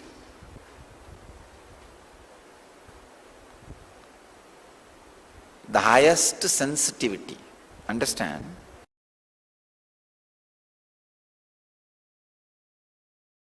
Understand, it is not that in those days, even now, so so many beings achieved the space of Mahadeva is just moving around here and there. They are all available. Kinaram Baba is one of the great Aghori, lived in Varanasi. His recorded biography goes to 440 years. Please understand. And another one, Trailinga Swami. His recorded biography goes to 370 years. Kinaram Baba and Trailinga Swami, both of them are seen even by recent day people. Ramakrishna has seen Trailinga Swami. And even Rajendra Prasad, he has seen the Trailinga Swami. They were all just in last 100 years names. Maybe Kinaram Baba may be a little older, but historical figures, not legendary figures or mythical figures, who lived here now, in reality. Kinaram Baba used to have a cart. Whenever he wants to go and give darshan to some devotees, wants to see somebody, he will just tap the cart and it will fly. It will fly wherever he wants to go. He will go and bless people, then he will come back.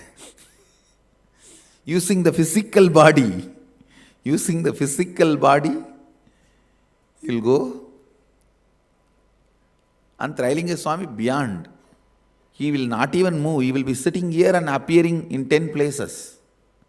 Trailinga Swami is the second being who had directly the mother's milk from Parvati, Meenakshi. First being is Jnana Sambandar. The second being who received the Meenakshi's prasada and sitting here among all these beings, millions of people who radiated Mahadeva's space walked in this city. So every inch, every corner, every dust is sacred by them putting the feet in this place. The very air which they all breathed. This Trailinga Swami will sit in Samadhi. Ganga will overflow for 6 months. When the water recedes, he will be sitting in the same place, that's all. In Samadhi. There is no physical, physiological, psychological rules for them. Just breaking everything.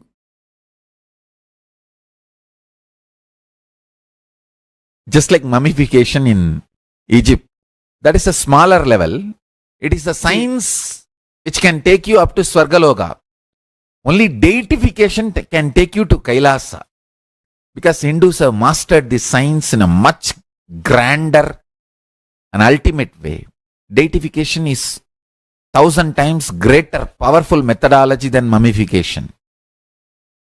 Mummification can lead you up to Swargaloka. Bhur, Bhuva, Suva. Not more than that. You can be at the most Indra. Maximum. Not even that. All that. It's not that everyone who goes to Swargaloka becomes Indra. No. Even among that, there is a lot of competition, politicking, and then fight. That's why Indra Padavi is not permanent. Every yuga, Indra changes and all that. Now, I'm not saying Indra is less powerful. No, surely he is much beyond anything you can imagine. And he is worthy of worship and our reverence and everything. But deification takes you directly to Kailasa. It can take you up to Kailasa. these sciences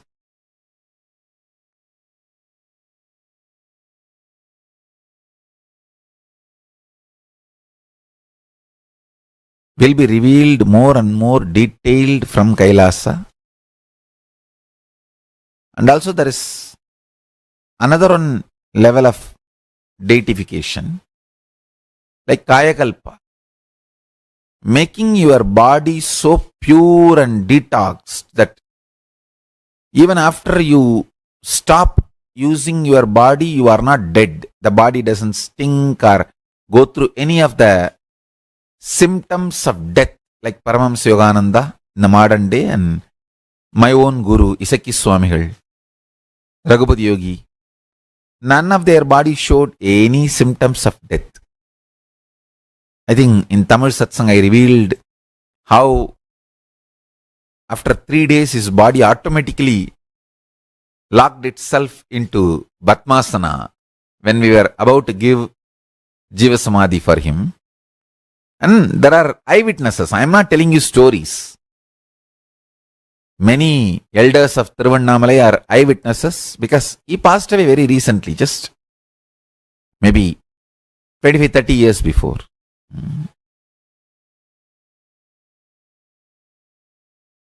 Just few years before Kuppamal passed away, Vibhudanandapuri passed away, he passed away. So, there are many people still alive in Tiruvannamalai who are eyewitnesses for this whole happening.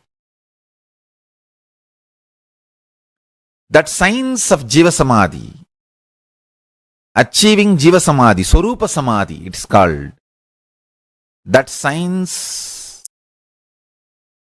actually, Jiva Samadhi is one level and next level is Swarupa Samadhi. That science only I am revealing in the form of Kaya Kalpa Yoga.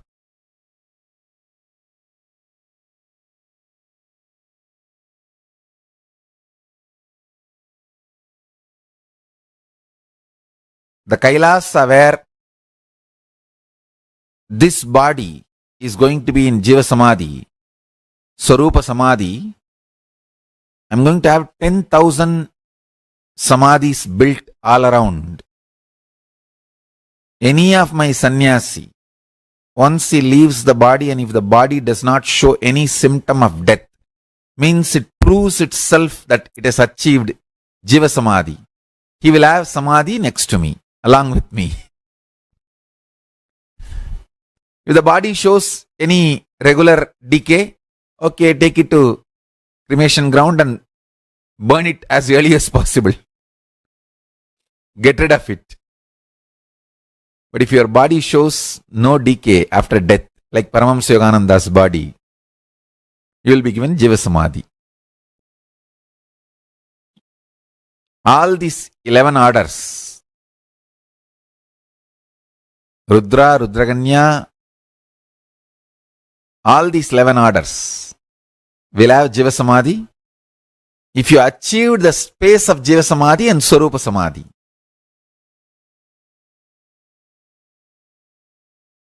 The Kaya Kalpa Yoga will start. It's a 21 months program, intense, powerful retreat where you learn Mano Mauna. It's called the state of Manonmani. Parvati Parashakti, when she came to Kanchi and she was named as Manonmani, means that she was in the space of Mana Unmauna. In the 21 months, you will be not only in verbal silence, the mental silence, Manonmauna. The silence of Mana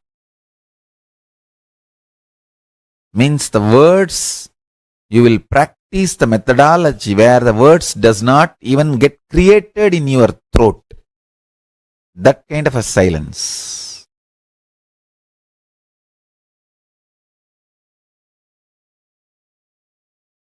It's called Iccha Mrityu also. Iccha Mrityu is one of the side effects of Kaya Kalpa Yoga. Kaya Kalpa Yoga is the original name of the science. It will be free of cost and made available to all, and for all men who want to practice, you will be given place in Madurai and Rajapalayam. For all women, it will be in Tiruvannamalai and Salem.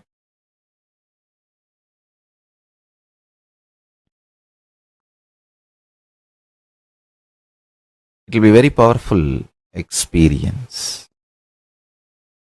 Living pure spiritual truths. No contact with the so-called outer world. Absolute seclusion. Enjoying your yoga, puja, jnanapada, spiritual readings, goseva, swayambhaga. You are supposed to grow and cook and eat your own food so that the external influence will not be there on your system. The detox, that is one of the powerful detoxification. Swayambhaga, cooking, not only just cooking your own food, growing your own food and cooking.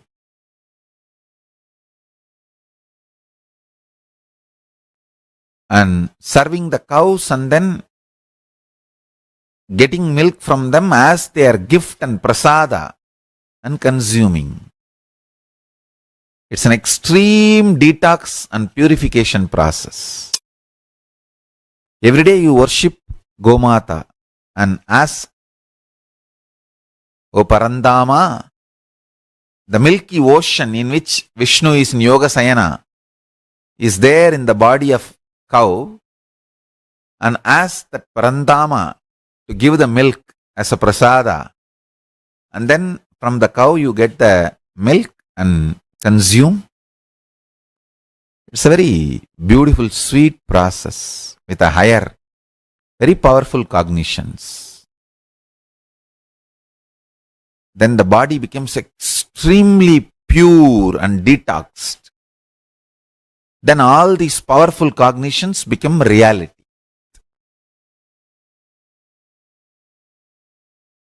Blessed are those who achieve Swarupa Samadhi, but at least Jiva Samadhi. At least Jiva Samadhi. Jiva Samadhi means your body will be left after you stop using. It will be there, but it will not show any of the symptoms of death. It will not decay, it will not stink, it will not go into any deformity. Just it will be there as if you are in Samadhi. Swarupa Samadhi means like Jnana Sambandar, Andal, Vallalar, carrying the body itself. Even body will not be left. It will just dissolve into the light.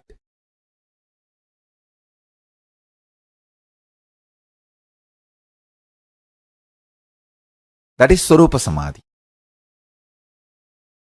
Whether you achieve the state of Swarupa Samadhi or not, at least Jiva Samadhi.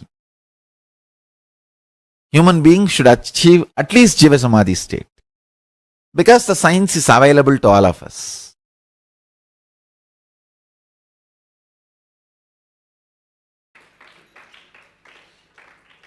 Listen.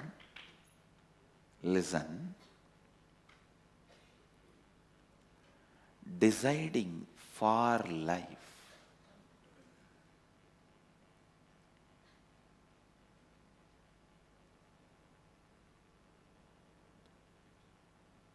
This truth, deciding for life, need to be internalized from multiple angles, and you need to complete from multiple angles. I have seen whenever people get pain, they say, Swamiji, death is much better than this pain, please. People come and tell me, I tell them, no. This pain itself is because You decided many times earlier to die. Now stop. Stop deciding death. Decide life. You will walk out of this pain. You will burn this pain, melt this pain and get out.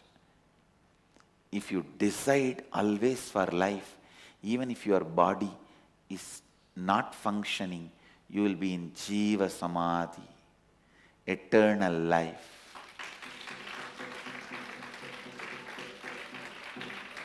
One of the greatest gift I am giving to my kids is learning to decide for life.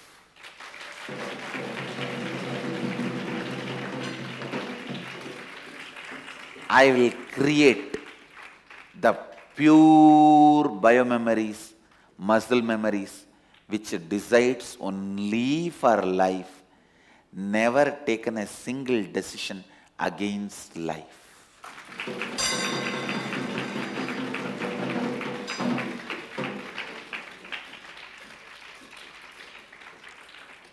Whenever a person whose biomemory and muscle memory always decides for life, if he sits, anybody walks into his breathing space, automatically get healed because their muscle memory, biomemory also starts deciding for life.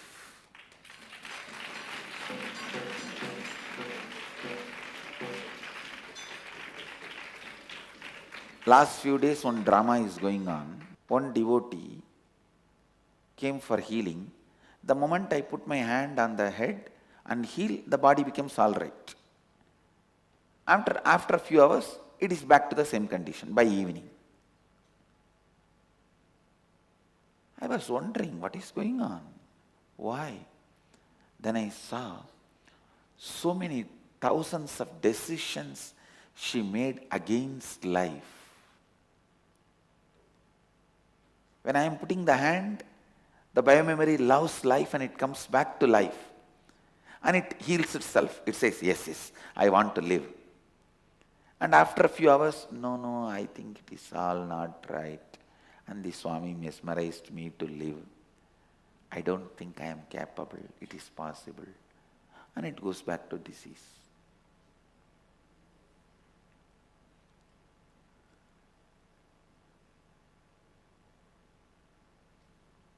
I am neither mesmerizing nor hypnotizing.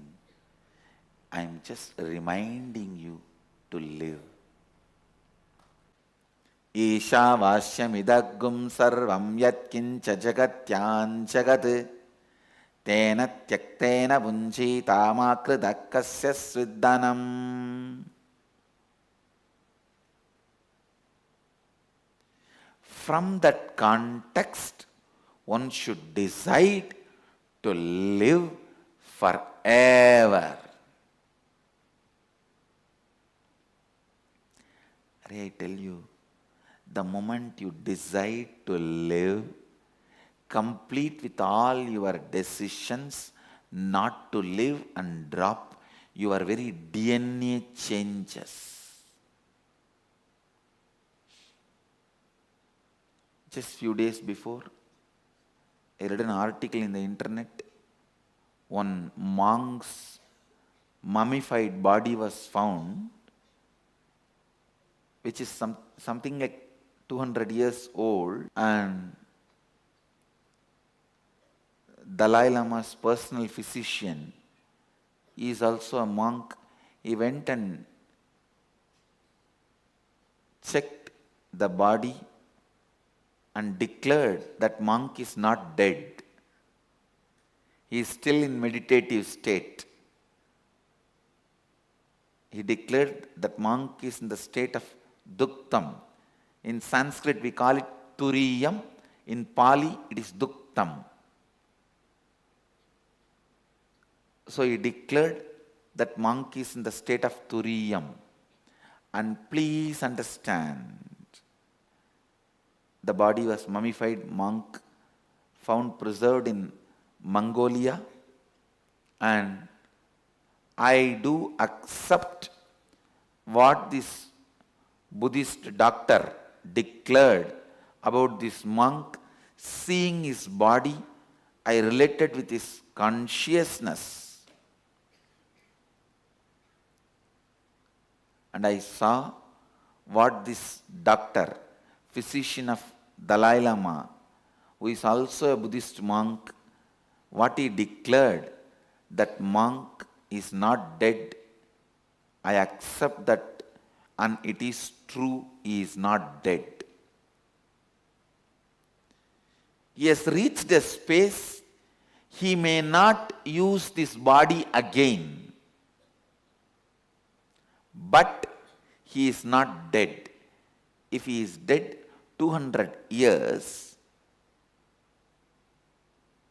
the hair, body, everything cannot be so intact. And above all, only the Eastern mystics and monks can understand the science of not using the body but not being dead. It is called Jiva Samadhi in Eastern traditions. Only the mystics can understand this science and this truth. After seeing the body of this monk, I am very clear this monk is in the state of Turiyam, Duktam in Pali, Turiyam in Sanskrit. And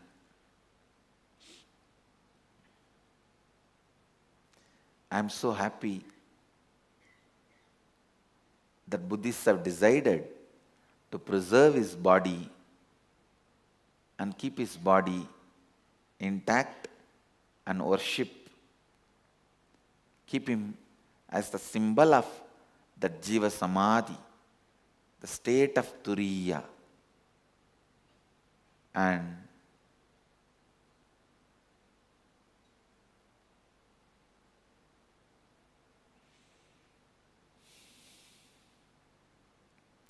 it is just clear decision to live. See, any of you want to achieve this state, I tell you, all you need to do is only one. Just complete with all your incompletions, your decisions made consciously, unconsciously against life. Nothing should make you powerless. Nothing can make you powerless. Life is available to you eternally. Eternal life is available to you.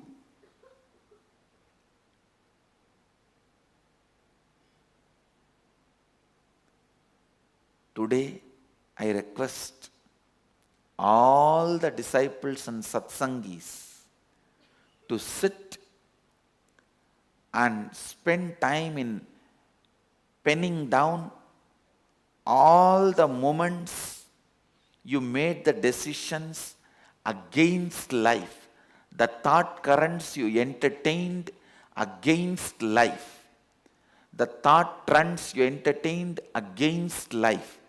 Pen down all those incompletions and incidents and complete with them. Do this completion for next 2-3 days, because at least next 2-3 days I'll be expanding on this sutra.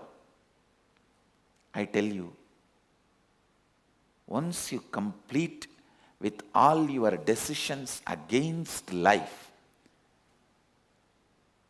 and this order, command by Upanishad, kurvannevega jijivishet, kurvannevega karmani jijivishet, chadagun samaha.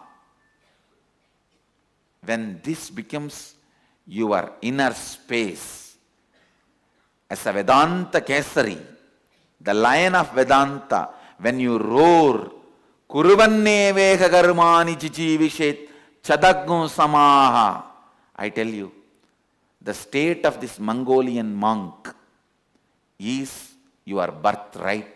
You will all achieve it. Especially, I want all my Gurukul kids to practice this and start practicing this. I tell you guys, I'll produce millions sitting in Jiva Samadhi. Not few hundreds, not few thousands, millions sitting in Jiva Samadhi. Physically in this Nityananda Puri and spiritually in Aksharadhama.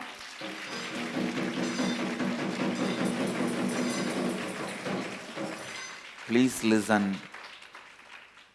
All you need to do is just only one thing.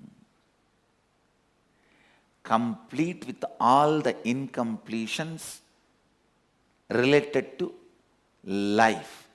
Any decision you took against the life, dig out that situation, complete it and drop. That's all. Always decide for life.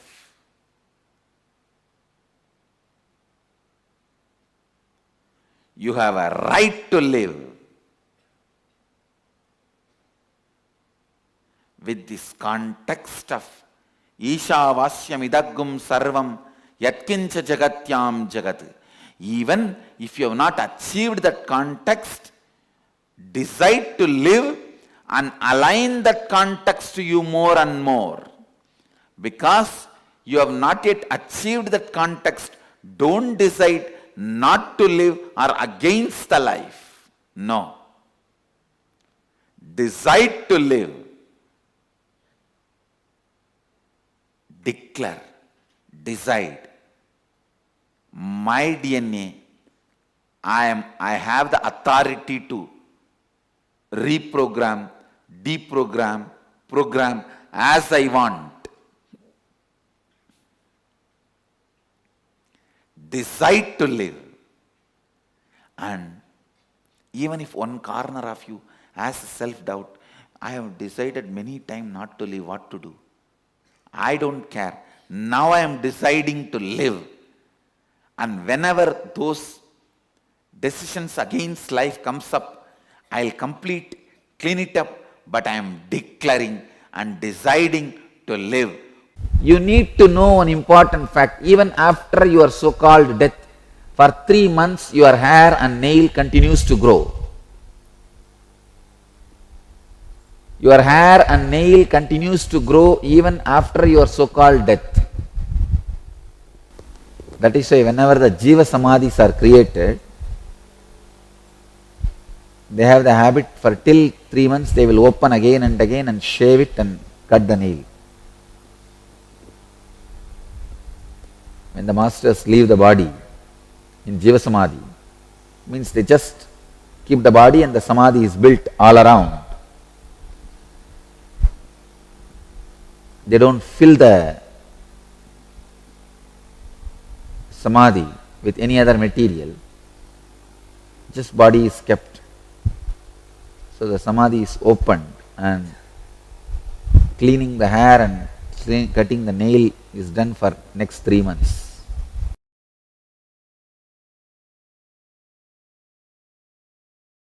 Body is constantly changing. Mind is constantly changing. But you don't get perplexed by the change because what you feel as you, in that only 0.0027% change is happening. If you feel one hand is broken or one leg is broken, you get perplexed because the change is too much now. It can be even 3% to 4%. See, when you are having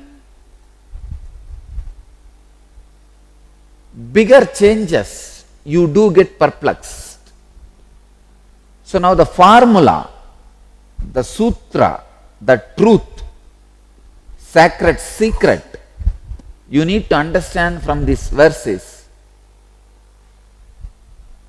If you awaken your inner self, means if you understand with a simple understanding, you are not just body, mind, you are body, mind and spirit also.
Nityananda, to all the participants once again. That was very beautiful session. Swamiji spoke on the science of Jiva Samadhi.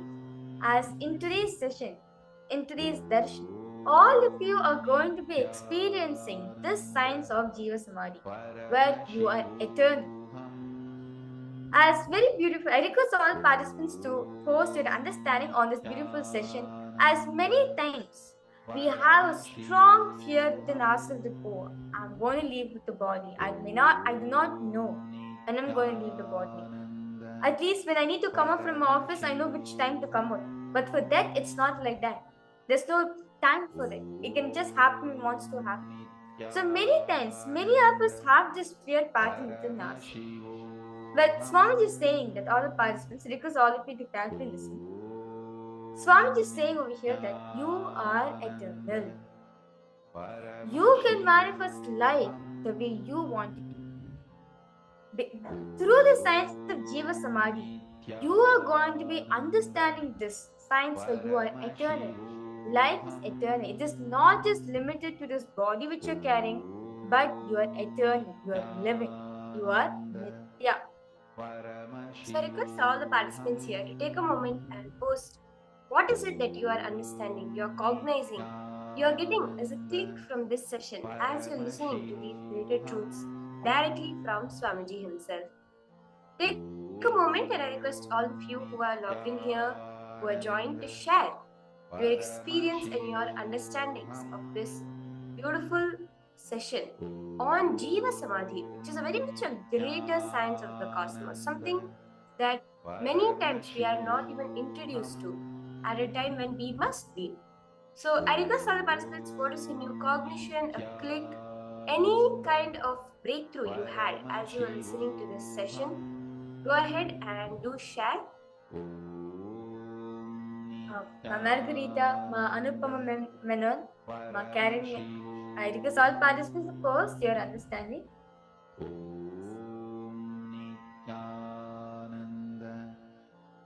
Ma Ganambananda, I request most all the participants, those of you who are not in camera, please request you to switch on your cameras. As we'll be entering now into a very beautiful session, where it is important for all of us to understand the initiation which you're going to get today. As today's darshan, you're going to be initiating into the science of eternal living, Jiva Samadhi. So, in this session, Swamiji is going to be expanding What is stopping us? What is the exact pattern which we are carrying within ourselves? This stopping us to experience eternal life. Why do we always feel we're limited? Why do you always feel that we are not eternal? We only feel that we are limited to this body, but Swamiji say you are eternal. I request, yes, ma Fensu, ma Judy Silla, yes, ma Nityanand, ma Evanderson, Nityanand, welcome you for the program. Ma Ganambananda, I request you to please come on camera, ma. Ma Muifang and Ma Zinwang, Ma Prasanna Brahmani, Ma Prasanna Brahmani. If I can request all of you to settle down in front of the camera also. We are entering into a very powerful Nityananda, Ma Fenzu. Thank you for coming, ma. This is going to be a very beautiful session that we are all going to be entering into. Okay, basically, as posted, I'm understanding that deciding for life needs to be internalized and completed from multiple angles. Decide for life, the orders of what's happening is currently to you right now. Never taking the decision against life. When we make decisions against life, we are thinking that we are not worth living, we are deciding against life. With suicide, then the most act which you can do against life. So, Aya, you're posting your understanding, which is a very powerful one. Because Swamiji says it's always important. Am I cognizing this correctly, you've asked? Yes, Aya, because to take a decision for life is what is the cosmos wants. Swamiji says there can be no greater sin than taking a decision against life. What we fail to cognize as human beings is that this human body we have gotten is actually a blessing of lifetimes. We have yearned for it over lifetimes and lifetimes, and whenever we take a decision against life, we are abusing the gift that God has given us, that life has given us to be present in this body. Swamiji says, if you decide for life, only auspiciousness can happen to you.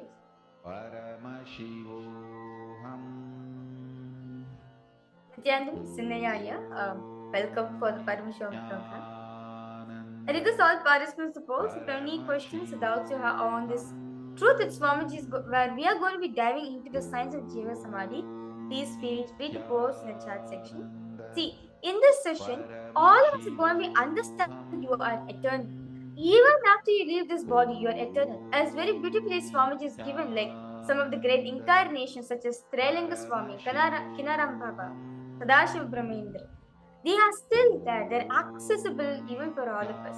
Even now, if you go to the Jiva Samadhi, which is there in India, when you go visit them, when you go to their place, you'll actually feel like living there. It's just that they are not accessing in this body.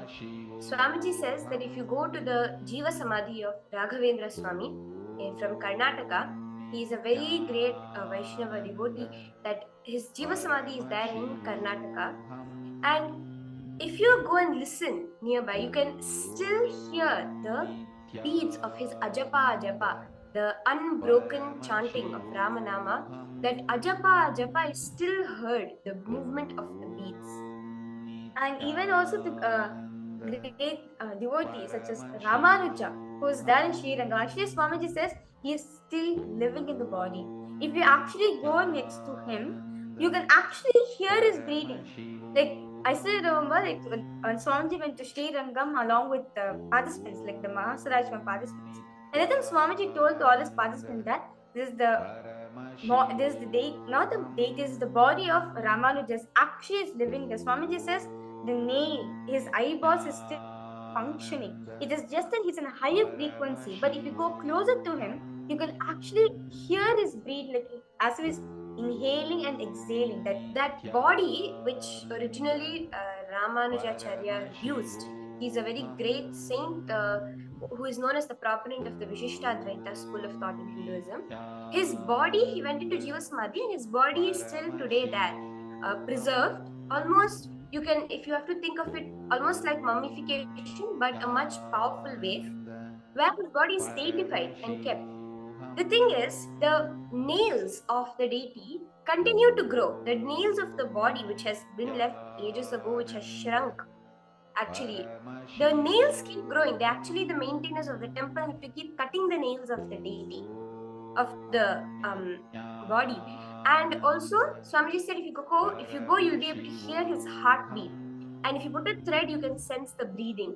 Because even though he's not functioning in the body is still alive. See, Swamiji says, Samadhi means being one with the source. Adi means source. Sama means being in the same state. Swarupa Samadhi means if you meditate on some form and you reach the state of that form, you become one with him. So like this, there are many levels of Samadhi. One of them, as we just learned, is the Jiva Samadhi. So let's do a small process now. Pen down at least 11 situations where you made a decision against life. See, it is important. Base layer, you had posted why we should not take decisions against life, we should only take for life. This is a process to help you complete with all the decisions you may have taken against life in the past. So let us start this process where you pen down 11 situations where you made decisions against life, the thought currents that you entertained against life, the thought trends you have entertained against life. Pen down all the incompletions and incidents. Suppose you're not able to, it can be something as simple as this. You have 15 tasks to do that day, but for some reason you feel that you're not able to concentrate. So you decide, okay, I'll cut down on 2 tasks. Let me finish these. Let me cut off the remaining tasks. Let me first finish this main task and then the other 2 more which are really important, and then we'll look back to the others. Even this decision to shrink your responsibilities of the day is a decision against life. So I request all the participants now to post where all have you like this decided against life. A thought trend it may be. It may be something that over a period of time you have cherished. I don't have time. I don't have time. Even that thought trend of saying I don't have time is a decision against life. Where you are not seeing yourself as powerful, you're not expanding. You decide to compromise on your life because of this thought trend. I do not have time. So whatever it is, I request all the participants now pen down just 11 cognitions, 11 incidents. It can be either an incident or a thought trend or a thought pattern or a cognition that you carry, but 11 of them. Yes, Lingodhanaya, you have posted it is higher than mummification. That is right. Because mummification, they usually remove the organs from the body. Fundamentally, the body is dead, but it's just preserved. But in the Jiva Samadhi, the body is not even dead. The body is very much alive as they are doing the whole process. It is a living body that continues to live even after the person has left the body.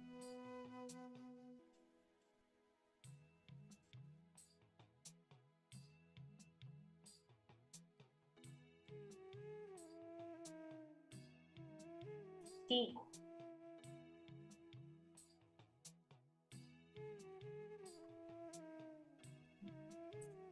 So, write them clearly. 11 aspects, 11 areas in your life where you made decisions against life. It is important for all of us to write this down as the only thing which is stopping us to become eternal is your life against life decisions. See, the moment you take decision which is against life, you are literally telling to life saying the reality, the Paramashivoham, you are literally saying that I do not want life.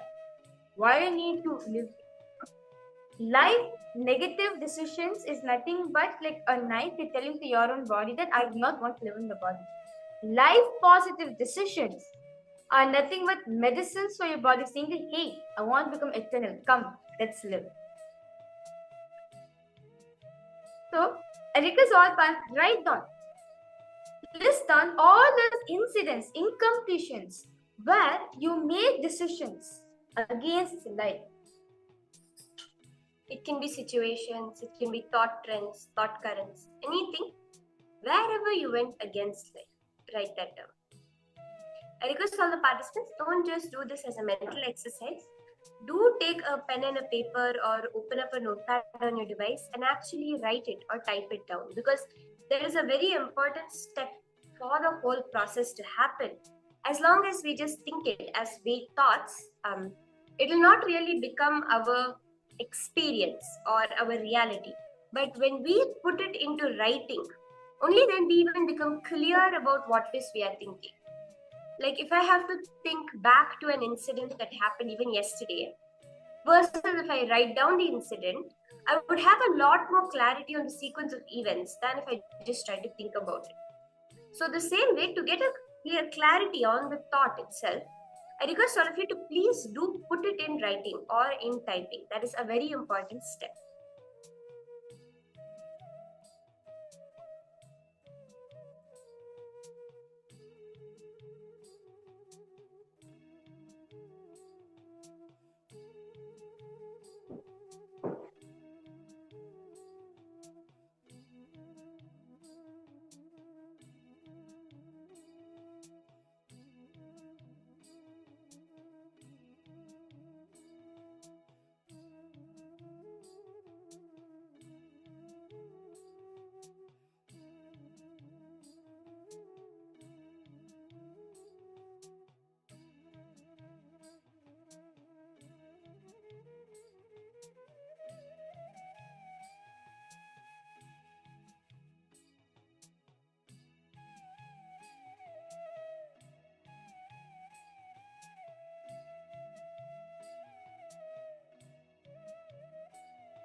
I hope all of you have finished writing down just 11 incidents. The next step is now to do completion with all of these incidents. It is important for us to complete whatever it is we generated through these incidents. So I request all the participants now to listen carefully as we go through the steps for the completion process. So I request all of you can just take a moment, put your pens and paper down and listen carefully as how to do the completion process. So you can sit straight. Request all the participants to sit straight and close your eyes.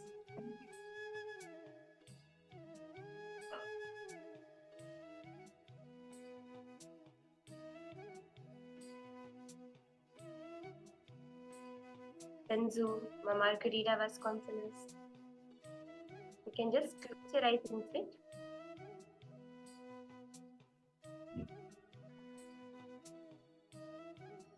Ma Parashakti.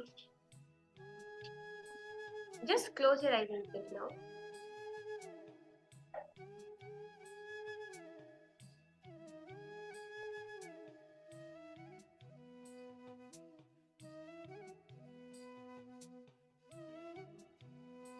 Sinnaya Rajuaya. Yes, you can just close your eyes and sit. And now,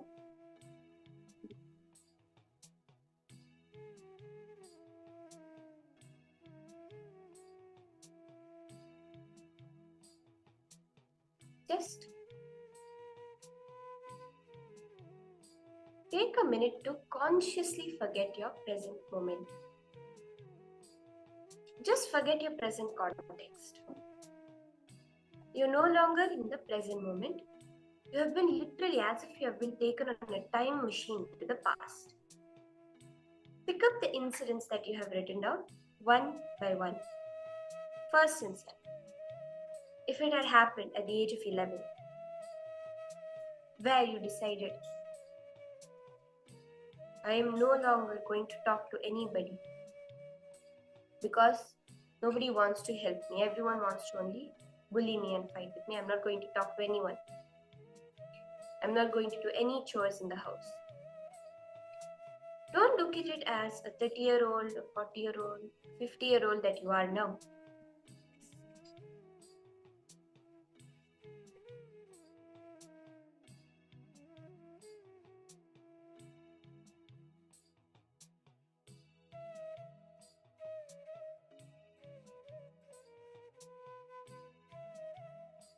Look at it as if you are 11 now. You have become back into that 11-year-old. Relive the incident. What exactly had happened? Relive it. Don't just remember it, relive it. The feelings, the emotions. What is going on in your mind? What were you seeing, hearing, talking?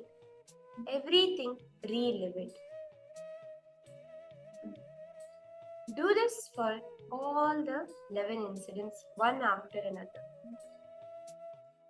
Relive it authentically. Consciously forget the present context. Go back to the same age, body, mind, the place, the space, the same mental setup, the same identity, the same power, the same energy, same knowledge level as at that time, the same situation, the same experience, emotion, even the dress and the smell. Relive it and relieve it. Do this for each incident at least 5 times.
During the process, if you have any questions or doubts, you can feel free to go ahead and post.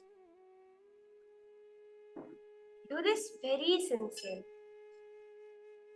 Write down in detail and relive it authentically.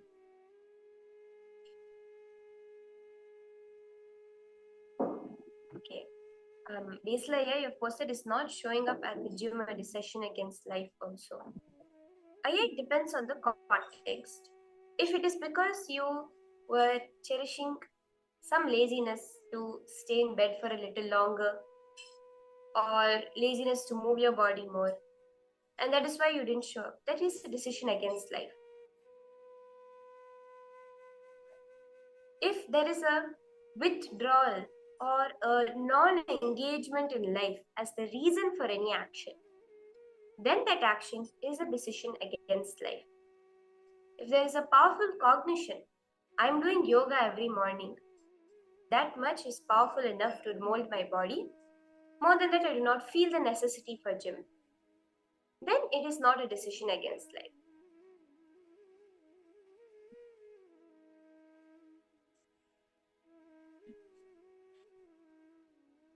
Slingotbhavanaya, for example, I decided to wash clothes, but I postponed. Is this anti-life decision? Yes, all postponing is against life. Swamiji says postponing is a sin. It's the greatest sin you can do. So postponing is against life.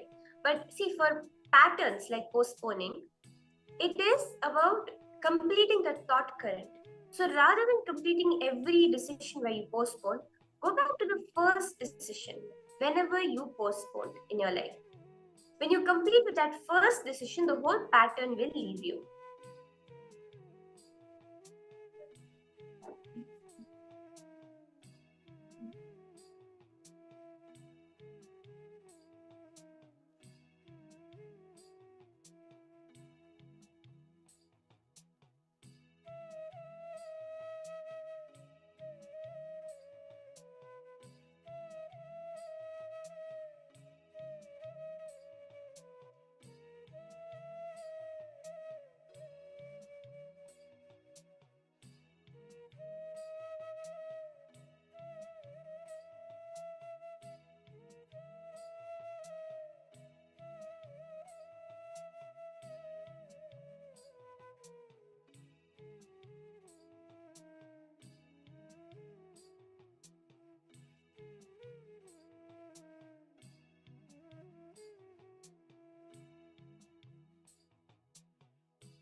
Chandrasekharaya, I request you also to participate.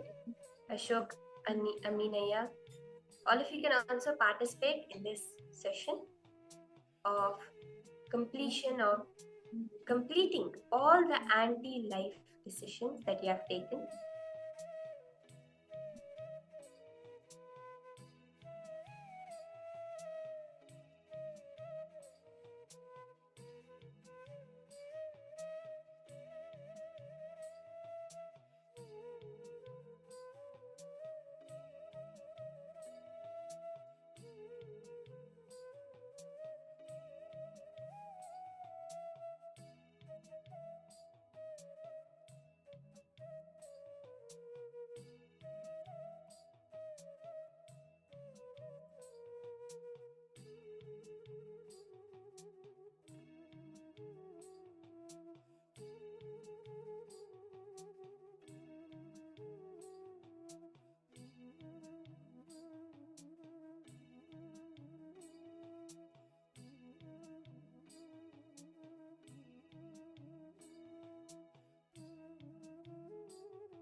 Now, after that completion, which we have all done, decide to powerfully declare yourself for life. Declare to powerfully to yourself that I am going to decide only for life. See, in the Ishavasya Upanishad, second verse, beautifully the Vedas reveal, Kurvanneveha karmani jijivishe chatagum samaha evam tvainan yathetosti nakarma lipyate nare. Means, I decide to live. My decision is for life. That Shatagum Samaha. Live for hundreds of years. From now on, not only consciously, even unconsciously, subconsciously, I will not entertain any decisions against life. I will only entertain decisions for life. I request all of you now, right now, make this as your declaration and post it in the chat. I will decide only for life.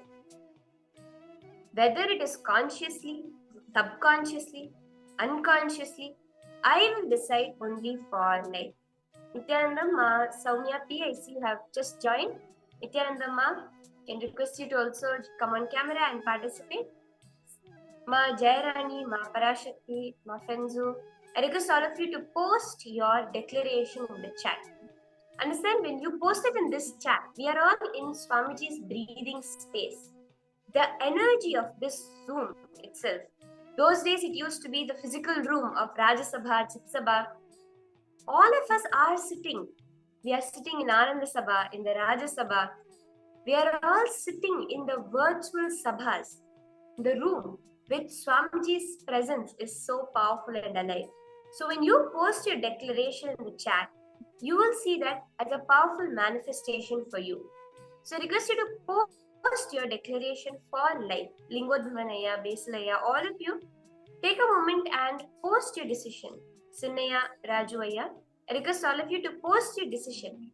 From today, I declare I will always only decide for life. Consciously, subconsciously, or even unconsciously, I will decide only for life. I request all the participants today make this as your conscious decision. Type it and post it also.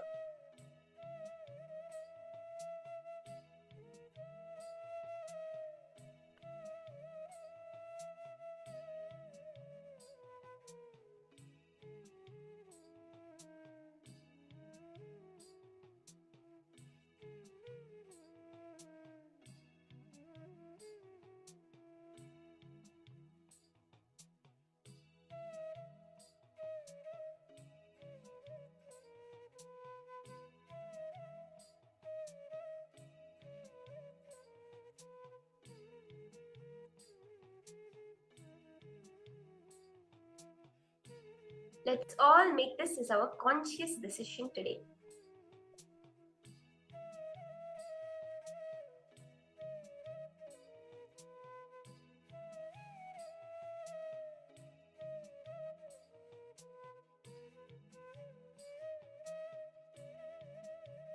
In that beautiful space where all of us decided that we are going to entertain only life positive decisions, only life life positive ideas, decision, incidents we're going to encourage in our. So now, with that beautiful declaration all of us made, let us now enter into the power manifestation. As Swamiji says, whenever you get a powerful cognition, immediately it manifests as a power. That's the power of powerful cognition. Any powerful cognition, you can take it from either from Swamiji's satsang or from this beautiful exercises Swamiji has given, or from Swamiji's books, such as the Living Enlightenment book or the Bhagavad Gita Greek Holy Book, any book. Just by getting a powerful cognition, that's enough. It has the power, the intensity for you to manifest power. So now, today, all the participants, you will be manifesting the power of body scanning. Actually, Swamiji says very beautifully, this power of body scanning, like how when you go to a doctor, they do a checkup on you, basically, like to find out what exactly is the problem. Like they take your blood test, they check your levels, whether your vitamin levels are good, your nutrition levels are good, so your water intake. They do a thorough check of your body. Only then, they, with the knowledge which is there in the books and the knowledge of their experience, they try to identify what is the problem. Like for example, if you're having a headache, okay, they'll say maybe it's because of so much of stress you're experiencing, maybe it's because of less water you're drinking, or maybe because lots of heat in the body, or there's so many things, varieties why the problem is managed. That's why doctors, they're only limited to the knowledge which is there in books. Only with that knowledge only they can diagnose.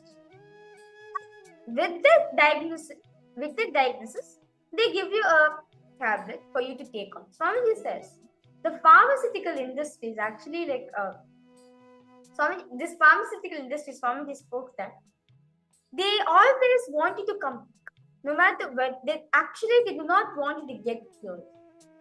See, if I give you a headache tablet, yes, headache will get cured, but again you'll get stomach pain. Something or other will happen continuously where you have to go back to the industry. I remember one time there was an incident where I had hurt myself for some reason while playing around. It was a few years back, and I had gone to the hospital to clear it up because it was kind of it was a metal that had hurt, and I had to get the tetanus injection. So they put the tetanus injection and they gave me a paracetamol tablet, and they told you can take this as a painkiller for so that it was just my finger that had gotten hurt. So they said that take this as a tablet to heal your finger. And after that, they gave me another tablet and they said, see, paracetamol can damage the stomach lining and cause stomach pain. So you take this tablet also along with that. It will help heal the stomach back after that. So I found it very, very hilarious because I was like, I got a small hurt, it's just like a tiny prick. But because it was metal, I went to the hospital to get the tetanus. For that, they gave me a painkiller. And for the painkiller, they gave me another medicine so it doesn't cause more pain in some other part of my body. Of course, I didn't end up taking that because I did not see the need for it, and I knew Swamiji was there with me. But this shows you what the medical industry does. For them, you are a customer. But this science that Swamiji is revealing of the power of body scanning is a way for you to diagnose your own body and others' body, not from what seems to be the superficial level of it, the physical aspect alone, but you can see the deeper and deeper aspects. What is the source of the disease? I read an article once where there was a man who went to the hospital complaining of stomach pain, and he actually came out with 2 of his limbs amputated because he had huge pus which had grown. So this is just an example. But what modern science diagnoses is never the root of the problem. It was an infection that had traveled from his stomach to his throat, and it was a very complicated situation. But the third eye actually shows that it can diagnose the issues in the body even in advance before it actually manifests as a physical happening by scanning the subtler layers. So for the first round, Swamiji says, our eyeballs not only have the capability to see outward the world around us, they have the ability to roll inwards and see your own internal organs. This is a capability your physical body itself has, which we are never taught. So in this round, I request what all of you are going to be doing in the first round as we enter into the power manifestation. You're going to be scanning and looking into your own body. Yes, Nityanandam, Pavanaya, I see you have just joined. Thank you Aya, for joining. We're about to enter into the power manifestation, manifesting the power of body scanning, where everyone is going to be first starting with scanning your own body. You're going to scan, Nityanandamaya, you're going to scan your own body inside. How does it look? So if we're all ready, can I see a thumbs up from you for this round of power manifestation? This power of body scanning will actually help us to find out what is the root cause of the problems which are suffering. That this is which is causing us to experience a pain or suffering in our body. Not just that. Third eye, Paramashiva can also reveal you the best solution and the quickest solution for you to liberate yourself from the pain and suffering. So now, as in the first round, we are going to be scanning our own body, finding out how our body is. As Swamiji says, we have to become friends with our body. Our body is a vehicle. It's given to us. Whether you like it or not, you have to, like for example, a car is being gifted to you. Whether you like the car or not, you have to drive for it and you have to drive on it until you get a new car. Same way, you have to become friends with your body because it's the vehicles Paramashiva has given to you. You have to become your own friends. When you become a friend to your own body will reveal itself to you. So now, to start with this power manifestation, I request all of you to sit straight and close your eyes. What you're going to do is you're going to be consciously visualizing as if you are rolling your eyes back and looking inside your body. So you can sit straight and close your eyes and look inside, consciously look inside.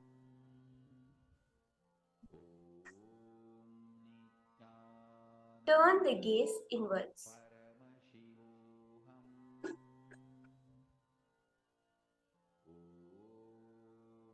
Look now, how do your toes look from the inside? You're scanning your toes. The blood vessels that go there, the bones, the nail, how is it growing? How are the joints fitted together that they are moving?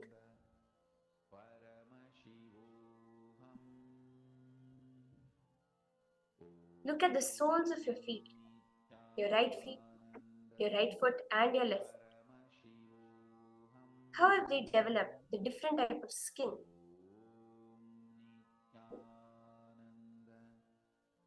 Move to your entire foot. Look at your entire foot from the inside, scanning it. An X-ray, a PET scan, a CT scan, an MRI scan, all of it put together and much more is your third eye.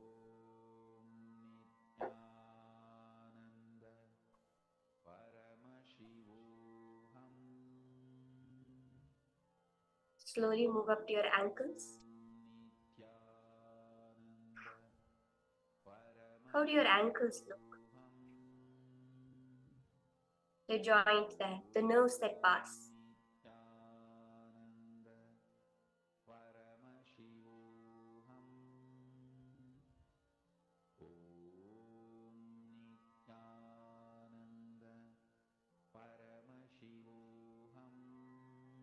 your shins, your calf muscles.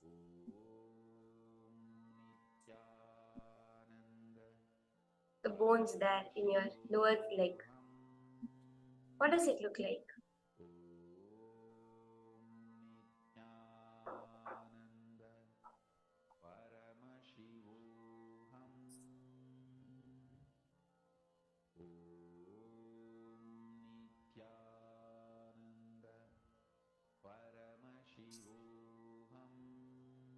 Now move up to your knees. How do your knees look like from the inside? The shape, the synovial fluid, the fluid that is there between the muscles and the bones, keeping it well lubricated.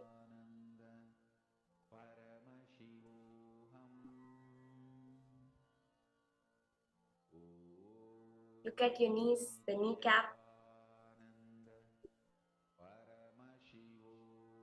Slowly move up to your thighs, the strongest bone in your body.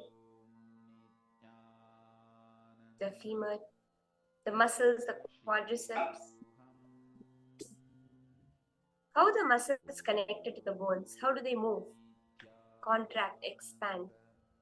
How is the blood flowing there as you are sitting? Look into your thighs.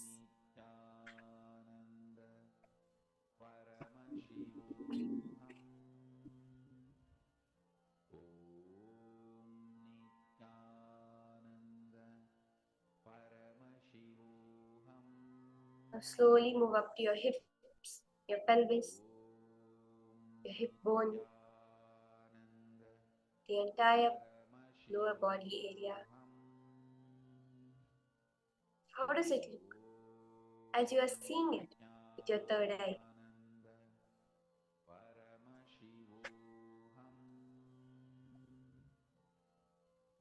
Your digestive organs, your stomach, your intestines. How is the food moving through them that you just ate last? Lingotpavanaya, you are not imagining that you are seeing. The third eye is really showing you. Look, you're keeping your awareness on the third eye. Move your awareness to the different parts of the body. Move your attention to the different parts of your body. You will really see it in your third eye. As to do this beautiful process, just keep chanting the Mahavakya. Let the frequency of the Mahavakya reverberate in your body as you scan your whole body from path by path. Let it be filled with the third eye's sight. You may feel that you're imagining it at first, but it is actually the vision of the third eye. Now look up from your stomach to your chest, your lungs. How are they breathing in, breathing out? The heart beating tirelessly your whole life. Look at it. The tiny electrical signal that is stimulating the heart. The muscles working together, the diaphragm.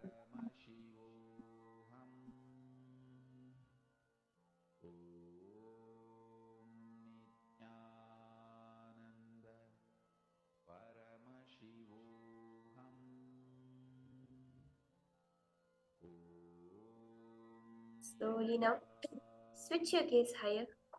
Your shoulders, your collarbone. How your shoulders are holding you together. Holding your head. The various muscles, bones working together. Your arms now move to the tips of your fingers. You are seeing your fingers.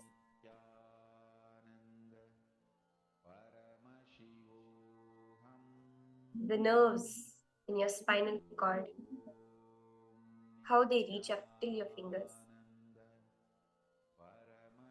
Your palms, your wrists.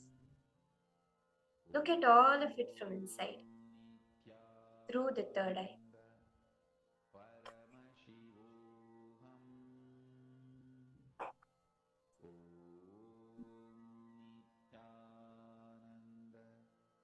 into your lower arms, the double bone that is there, your elbows, the joint over there, your upper arms, the bones, the muscles, triceps, biceps. Look at all the muscles inside your body.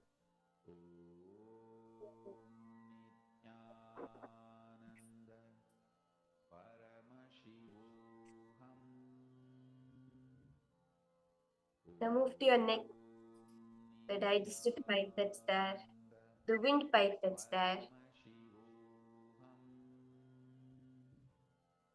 your thorax, the vocal box, creating the sounds, the vocal cords.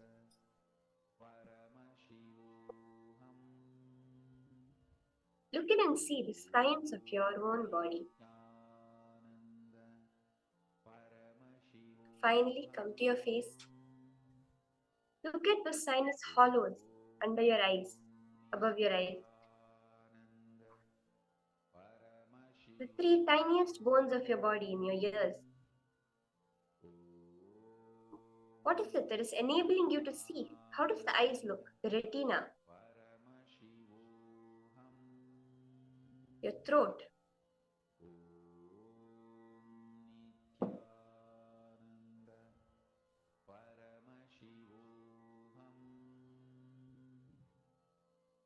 Scan your brain. The various parts of the brain, the medulla oblongata, front brain, the midbrain, the hind brain. Look at all of these. Look at your whole body. Now, if there's any place in your body, particularly you feel discomfort, you feel some kind of discomfort, pain, inflammation, bring your third eye to that part of your body. Look inside and see what is the root of that problem.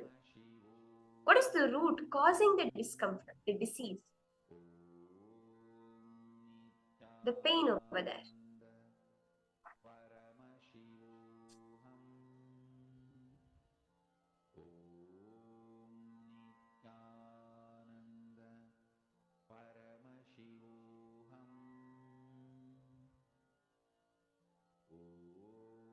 Ask Swamiji to tell you a solution. What is the solution for this root of the problem that I'm feeling in my body?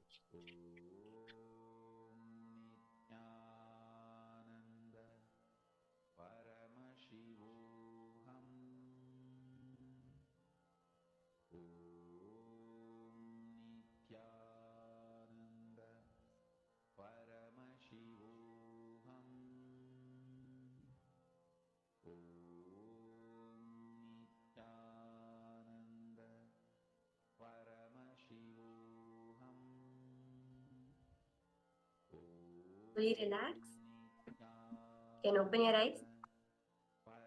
I request all of you to post what it is that you saw inside when you were scanning the place which you are feeling discomfort or disease in. What did Swamiji show you? I request all of you to go ahead and share, post about that. What it was that Swamiji showed you inside your own body.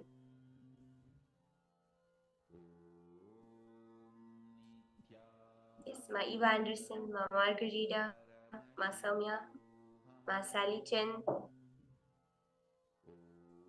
Lingodbhavanaya, Basilaya. I request all of you to post.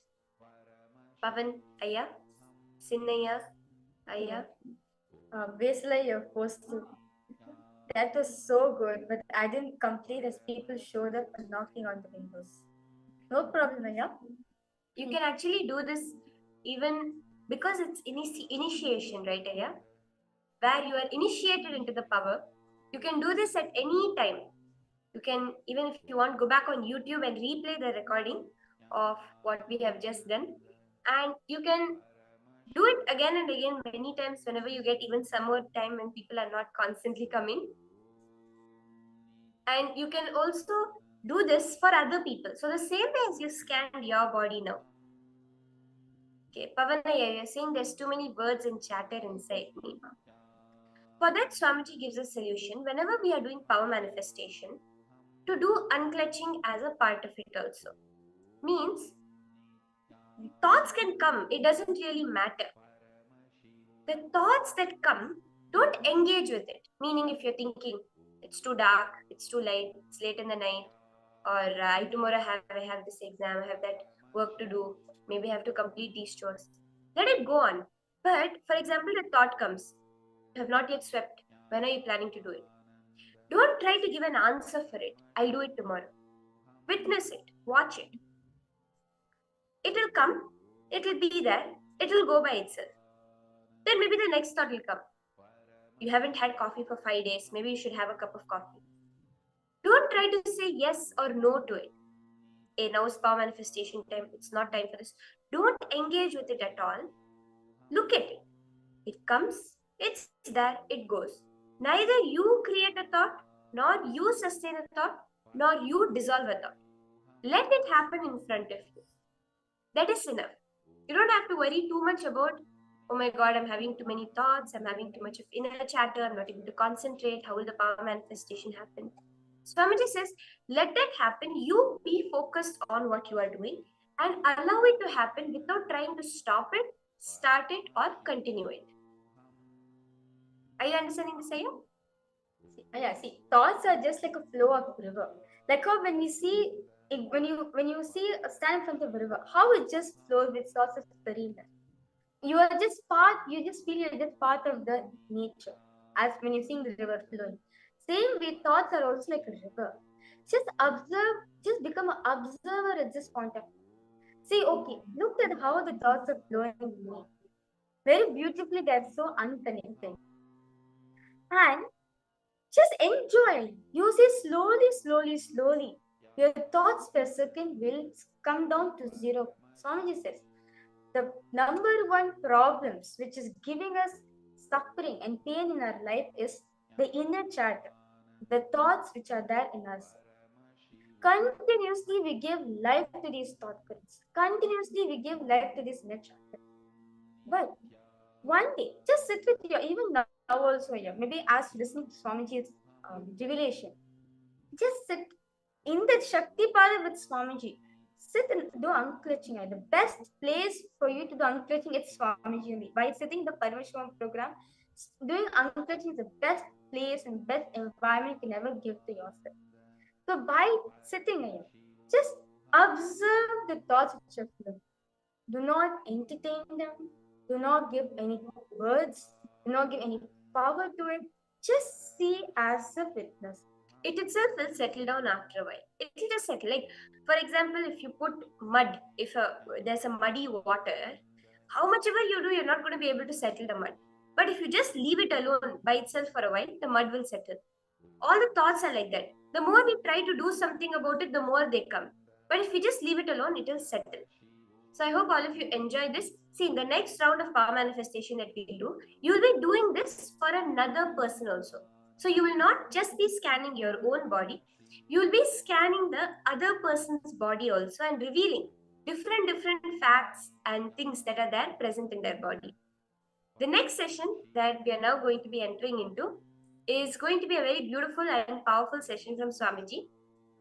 We all know of health, right? We all know about health. When we think of health, the way we perceive health generally is absence of disease. The way society teaches us the meaning of health is, if I do not have cancer, if I do not have blood pressure, diabetes, if I do not have any of these diseases, if I do not have any pains, any sufferings in my body, I am healthy.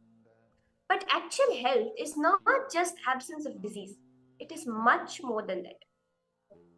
But we don't know that there is something more to health than diseaselessness. And that is why Swamiji has revealed this beautiful science of Arogya Spurana, the blossoming of health in the body as per Ayurveda. What is health as per Hinduism? health as per the Ayurveda, by which you can transform your life. Let us now listen to this session, this powerful cognition, directly from Swamiji himself.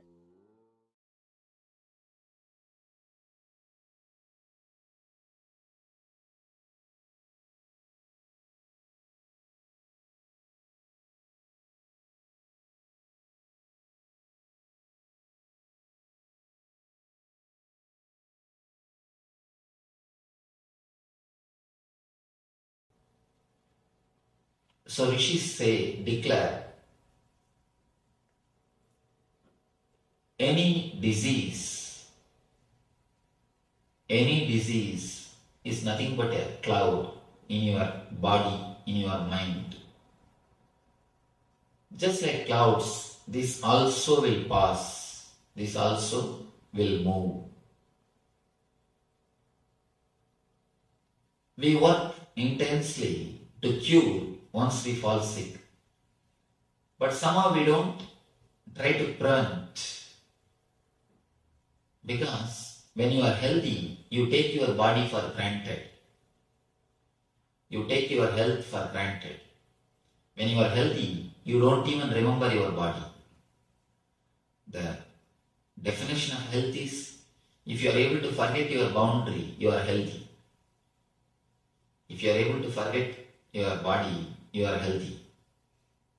There's a beautiful saying in Taoism, when the shoe fits, leg is forgotten. When the belt fits, belly is forgotten. When the chain fits, neck is forgotten. You forget.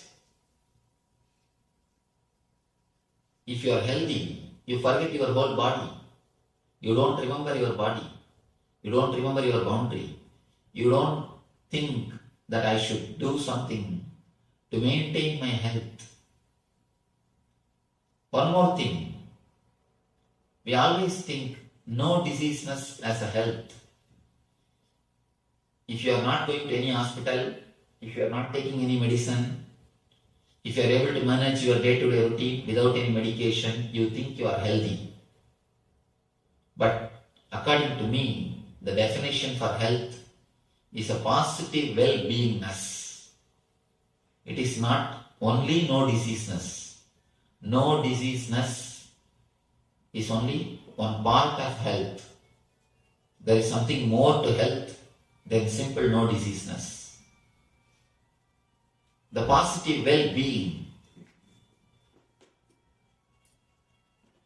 Positive well-being more than no diseaseness is what I call health. Life.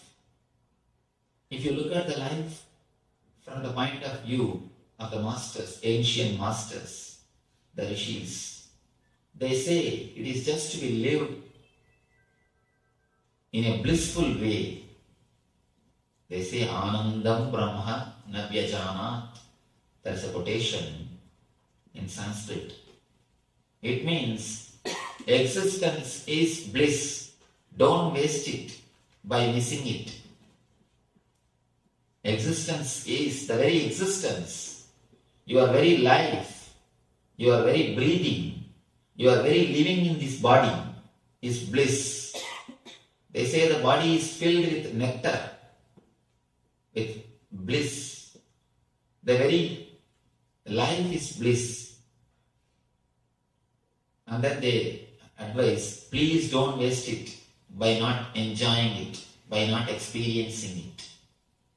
First, few basic truths, basic understandings.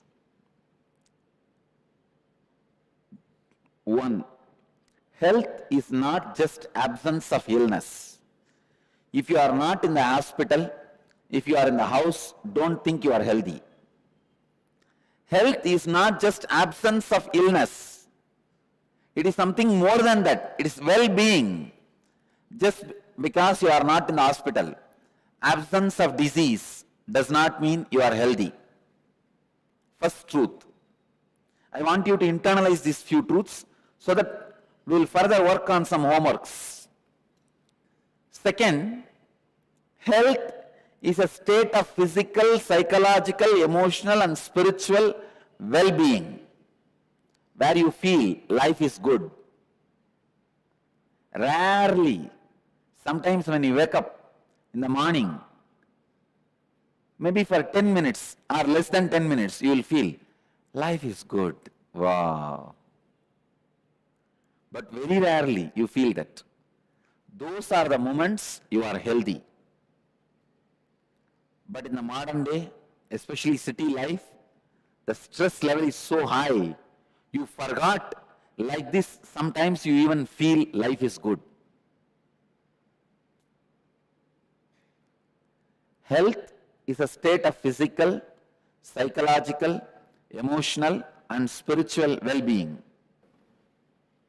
I wanted you to understand not only your patterns or engram, even the way you feel about you is very important for your health.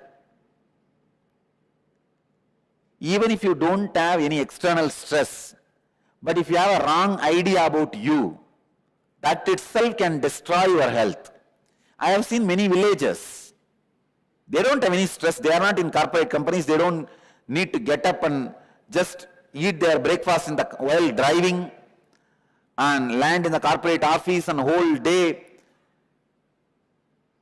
get kicked by the boss, and the evening come back and just sit in front of TV for 1 hour and fall asleep. No, they don't live that life.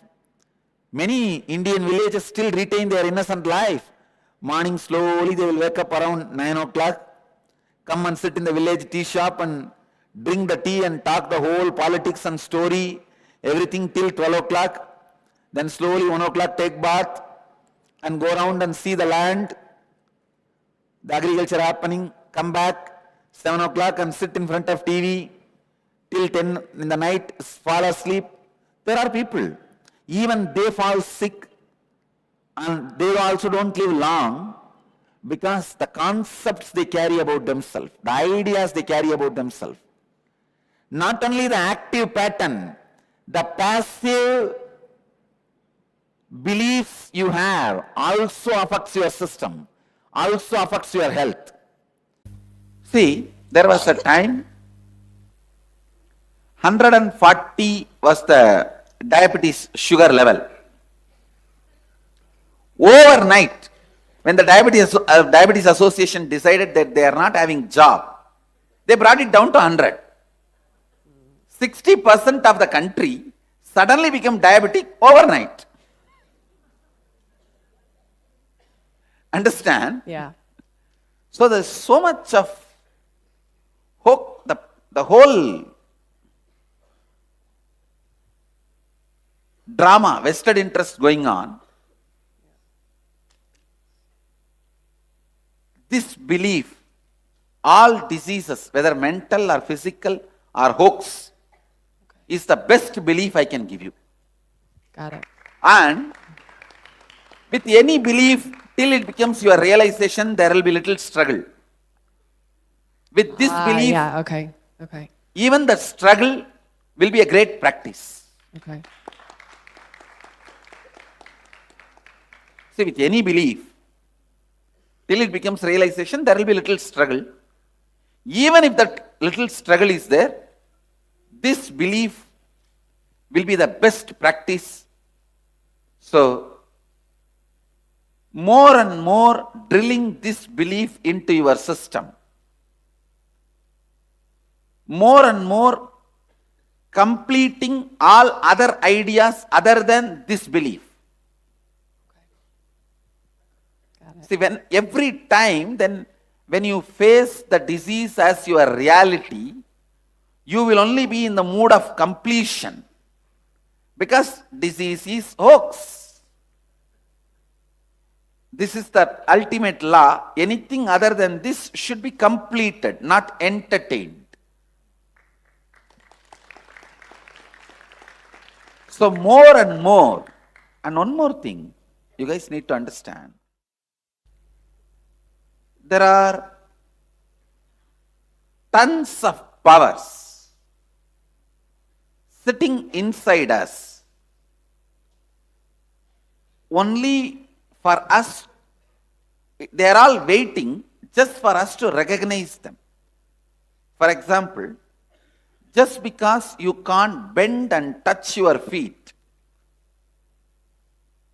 you think you have a stiff body. Only suddenly, some rare occasion, you will realize your capacity to bend back and touch your calf muscle. In some emergency situations, you will realize, you will understand, oh God,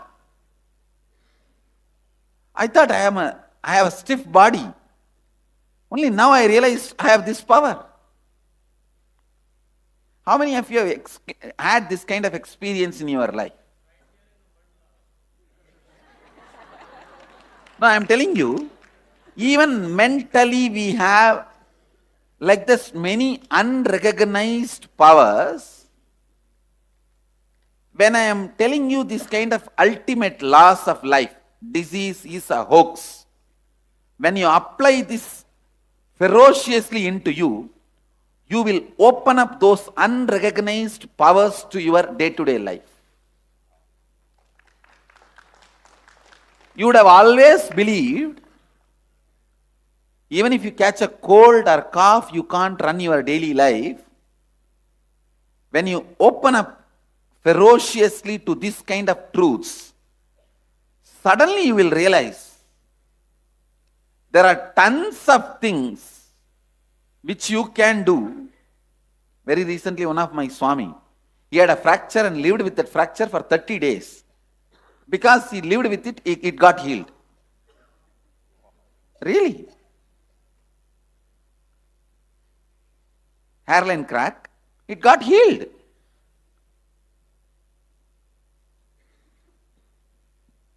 When it settled, almost, only the remaining little bit was there left. He went for X-ray and the doctor said, it happened and over now. You don't need now any medical attention. You just go.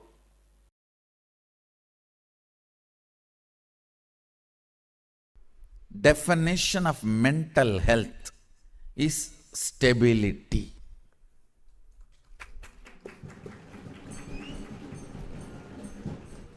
In anything you do, stability is the definition of mental health.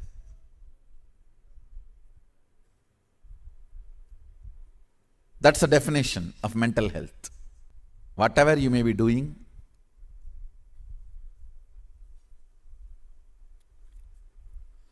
but stability is the stability is the scale to measure your mental health. Will persistence is the scale to measure your conscious growth.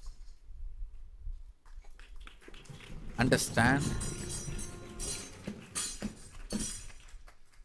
If you consciously grow,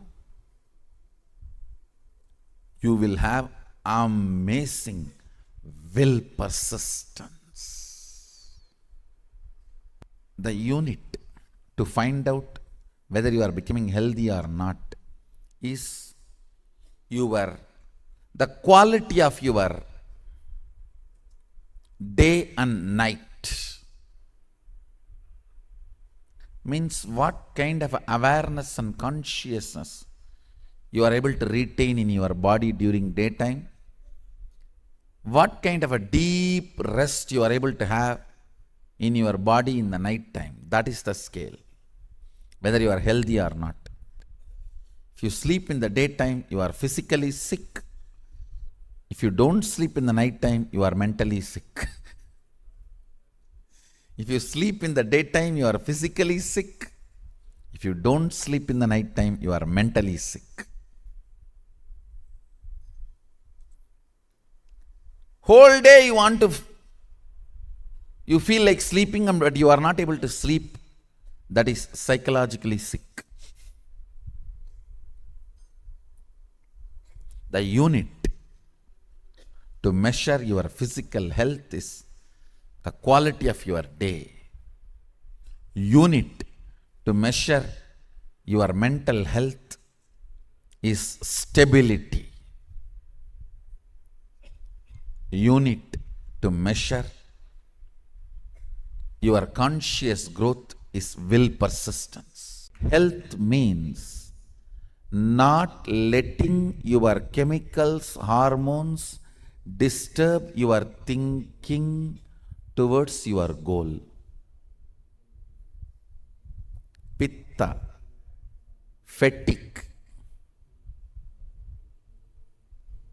stops your flow towards your goal.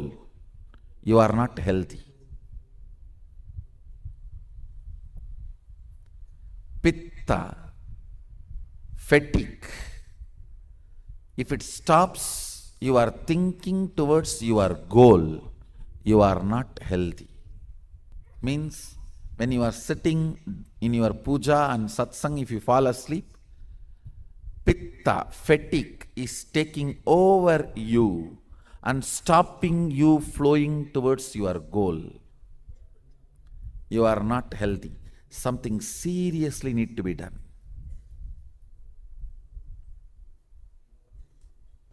Health means your hormones and chemicals not interfering in your speed of flowing towards your goal. Understand? Health is nothing but ability, shakti,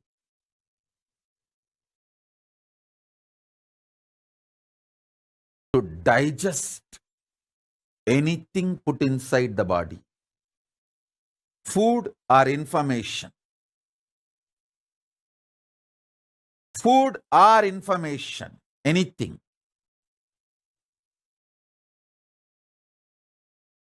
Life functions centered on Shakti. Law of life is Shakti. I'm using two words, mental health and mental wealth. Mental health is being happy. Mental wealth is ability to be creative. Last 3 years, I'm just sitting in one room, literally. Only the 2-digit number of people I have seen in last 3 years. Listen, I'm repeating. Only the 2-digit number of people I have seen in last 3 years.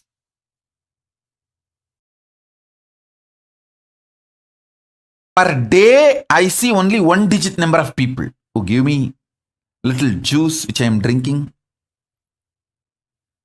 like a neem juice or some herbs. I dropped this habit of regular eating or regular sleeping. Both doesn't exist for me.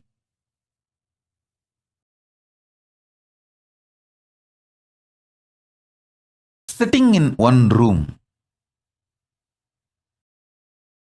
no food, no sleep, no people.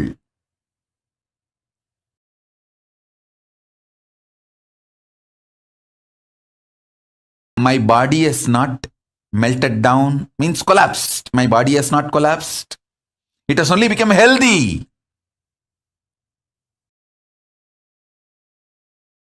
ஊனினை உருக்கி உள்ளொளி பெருக்கி. My whole system has become so healthy, alive. 100 times healthier than earlier it was. Of course, even the question of mental collapse does not exist. Not only neither my mind collapsed, it is so alive, active, creative, manifesting all the great gifts of Kailasa. To all of you, consciousness becomes so powerful in this tapas. It can manifest anywhere, anything, for anyone, wherever you are.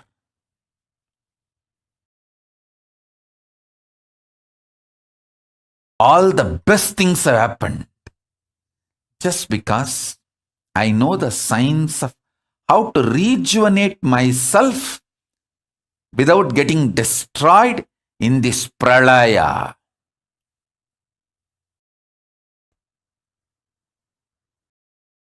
In this pralaya,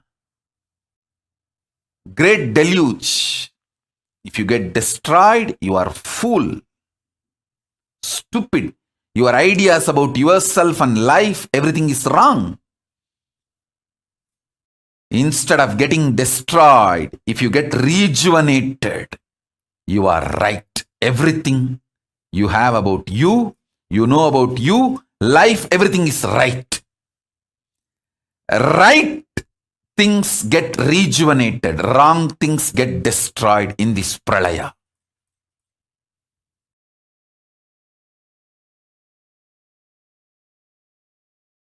Actually, I feel that whole thing, all of you in front of me, and this whole hall, this mic, everything, this throne, everything, kind of a liquid, semi-solid,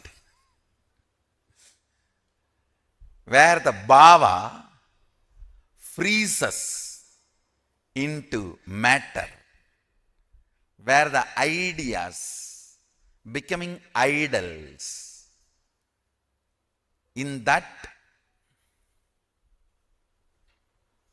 space, I can see the whole operation happening. From this space, I want to give you one advice. Please understand. Whatever you believe, your body makes that into reality. I can see from this space, if somebody believes sannyas is too easy, just body builds its structure, its DNA, to make sannyas simple and easy. If somebody believes it is very difficult, complicated, structure starts making that same thing, and you have a fear, it is very difficult, but you want to believe willfully it is easy, then that will persistence just swallowing that fear, like a saraba swallowing the simha, like a dinosaur swallowing sharks. I can see the will persistence swallowing the fear.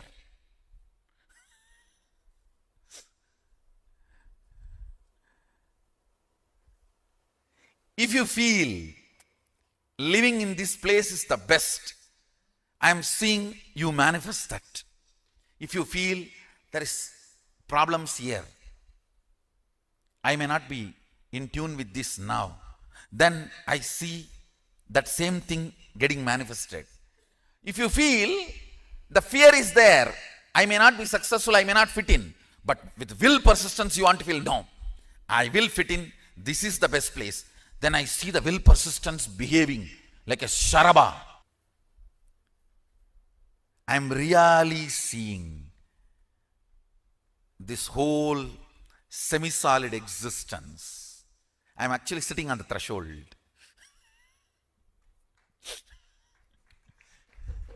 Because I have to be with the reality and I have to relate with your reality. I have to be with my reality and relate to your reality. Powers are nothing but your brain deciding to believe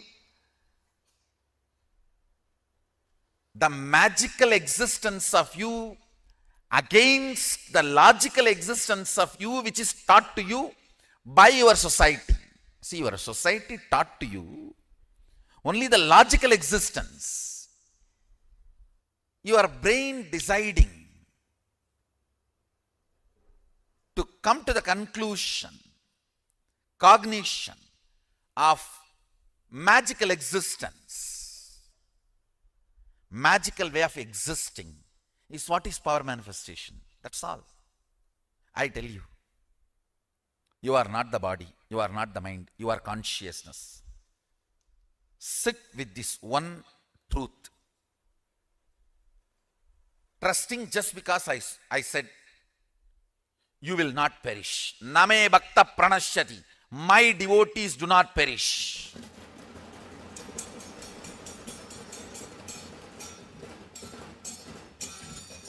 When you come to the conclusion, your consciousness, your pleasures will change.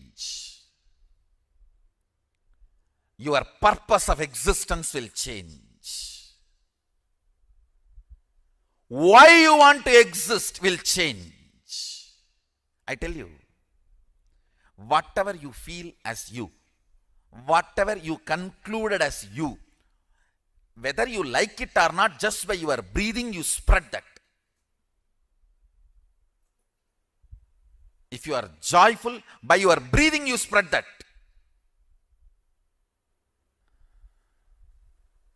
Listen, I am not 4D theater, Universal Studio to shake you and give you the experience of earthquake, accident. No. I don't need to do any of that. My words are enough.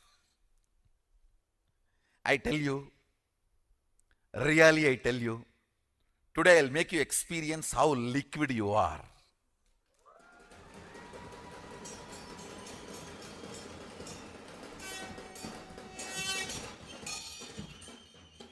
You can touch and feel everything is in the mercury state.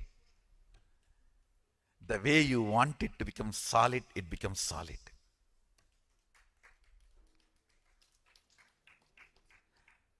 Your cognition solidifies it. That is what is consolidation. Your cognition solidifies it, consolidates it. Sit as pure consciousness. If you don't know how to visualize it, you can decide to visualize Mahasadashiva. The form here carved with thousands of heads means all the heads here are your heads. The head of the Indra, head of the Chandra, head of the Surya, head of the Shani, head of the Guru, head of the person who is sitting in Batala, everything is part of your head, your neck. All those identities are your identities. Sit with that cognition. You may not know how to come to the conclusion about consciousness. So, come to this decision, conclusion. Everyone here, everyone everywhere, every animal, everything exists. Big sharks inside the ocean. Huge living and non-living entities. No, I should not use the word non-living, sorry. Animate and inanimate. They may be inanimate, but they have life. They are alive. Stavaram jangamam vyaptam. Whether it is Stavara or Jangama, you penetrate everything. You pervade everything. Sit with that decision. Sit with that conclusion. I'll show you how liquid this whole universe is. It is your bhava does the spanda. It's your bhava does the spurana. Cherishing the style of thinking which empowers you, strengthens you day by day, more and more, is liberated thinking. Day by day, if your health is getting better, you are growing younger, you are going to live longer. If day by day your health is deteriorating,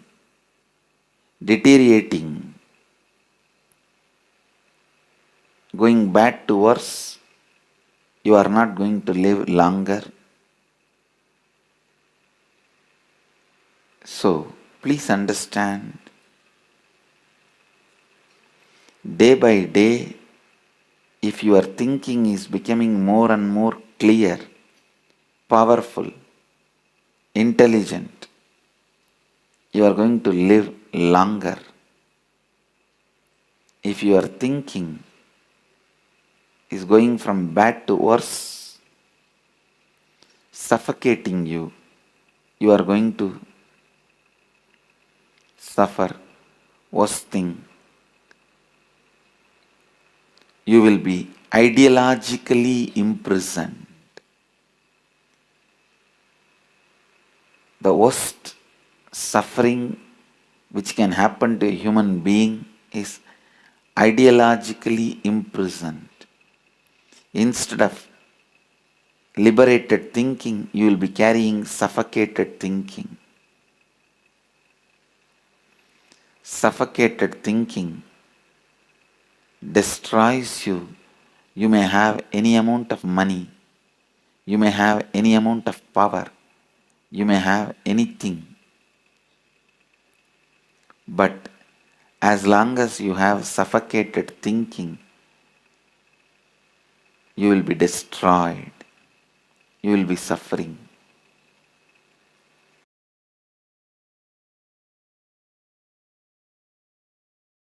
In reality,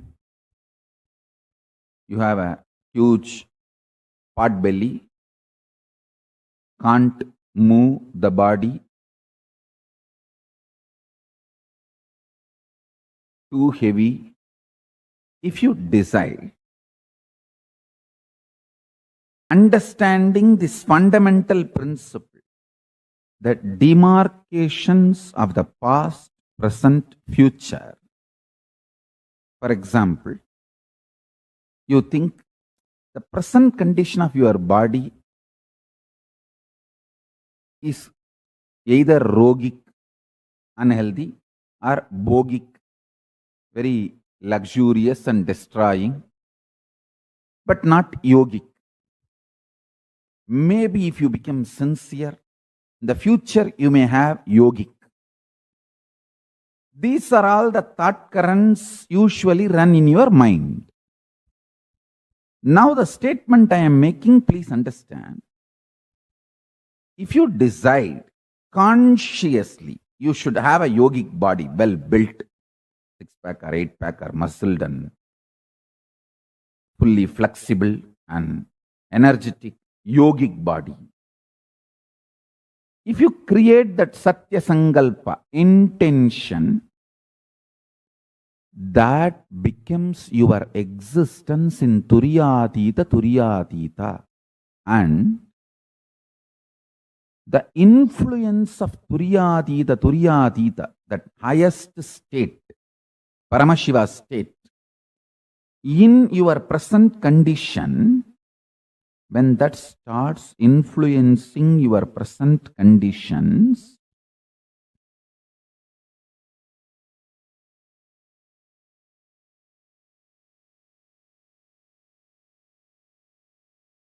the demarcation of the past, present, future will just become a faded delusion. I can say faded delusory memory. You will start manifesting more and more your pure Satya Sankalpa, Shiva Sankalpa. That is why in puja we say, Mama Sankalpam Shiva Sankalpamastu. My Sankalpa, let it become Shiva Sankalpa. You want to become very healthy. It means you have to attract a kind of people who are inspiring you every morning to get up and do yoga and do panchakriya and eat healthy. So if you want to be healthy, you need to attract a kind of people, set up, system, place where people are all happy and wake up early morning and breathe that fresh ozone and bend the body, do the yoga and eat healthy, live happily, don't accumulate toxins. You need to attract that kind of a Jagat, world around you.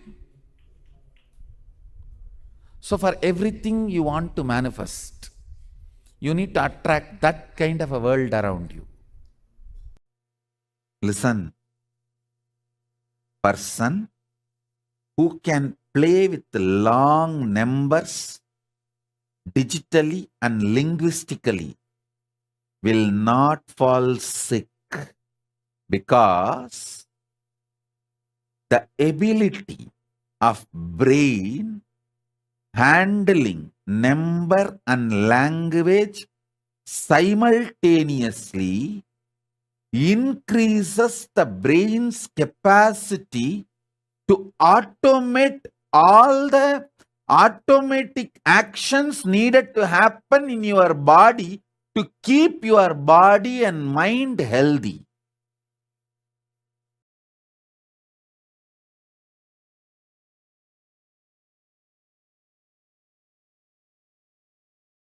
One of the conclusions I am giving you is,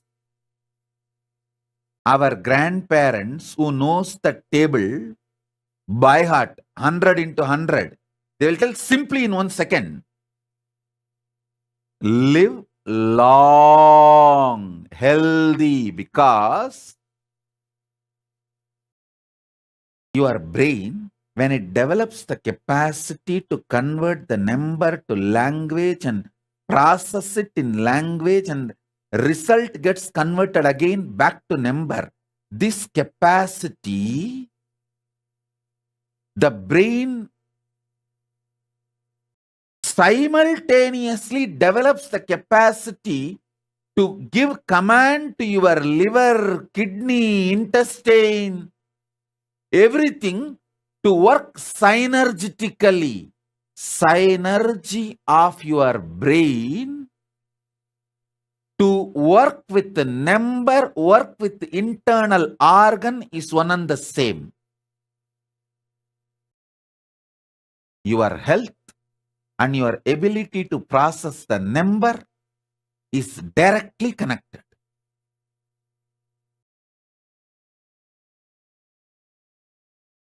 The Ayers, who eat so much ghee, curd, they will have a huge stomach. You will never hear them having heart attack and dying young. They will have huge bellies. You won't hear them having heart attack and dying young. They will be living 90, 100, comfortably pulling that huge belly.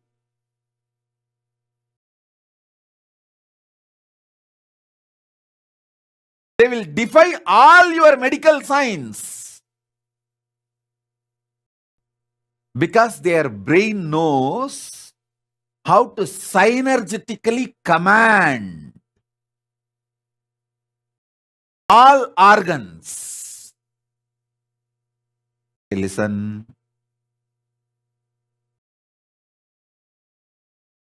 Matripuresha, sit straight. Saumya Solai, sit straight.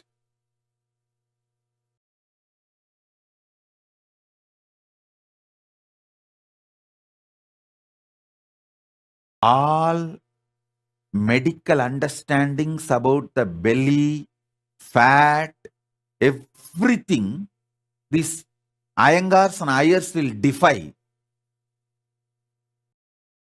just because of this one capacity. Healing the body, keeping the body synergetically healthy without any external medication is possible just by making the man's capacity to handle number into his mother tongue and process it and convert the result from his mother tongue back to digit.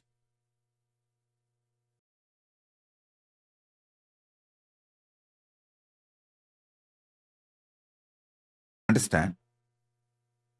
Your brain's capacity to convert the digit into mother tongue, process the digit in mother tongue, and the result of that process, converting that result again back to digit, this capacity and synergetically keeping your internal organs healthy. These two capacities are directly interconnected and one raises the other. One works on the other.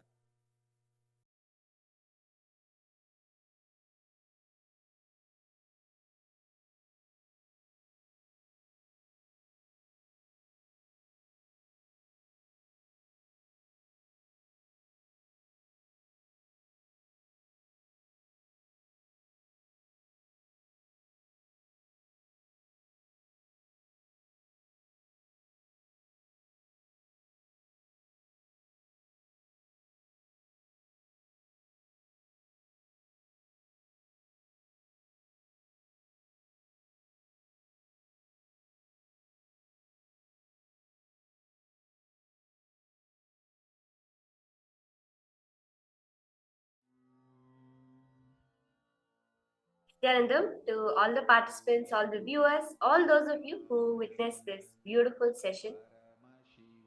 A new breakthrough understanding about health that Swamiji gave us. I request all the participants, all those of you sitting here, to go ahead, take a moment and post what is it that you understood from this session? What is real health now as per your new understanding? Nityananda, Ma Amsakala, Ma Karini, Ma Fenzhu, Ma Julie Silla, I request all of you to come on camera and settle down. And Ma Sharmi News, Ma Prasanna Brahmani, Ma Zing Wang, Ma Sally Chen, Ma Saumya P, Ma Shulini Durga, Ma Anupama Menon, Ma Sumati Shanmuganathan, Ma Yonana Catherine. If I can request all of you to come on camera and settle down. And post your understandings, a new understanding of health. Okay, Kailasa Toronto, you have posted. There is a lot to unpack here. The unit to measure health is stability. Health is our beliefs about life. It's our cognition about life. We should not place our health in the hands of modern day professionals. I do not. Okay. We have all that we need and the power to heal and maintain our own body. And if our thinking becomes more powerful and is expanding us, we will live a longer quality of life. Okay, that's beautiful.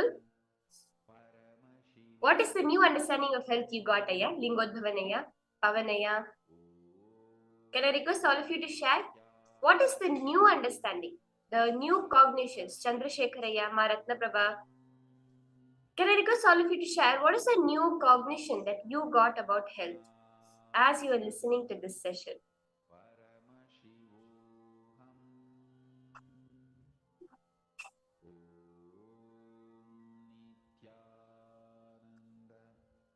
It is important for all of us to understand what is health, what is Ayurveda, the source book where it speaks about health.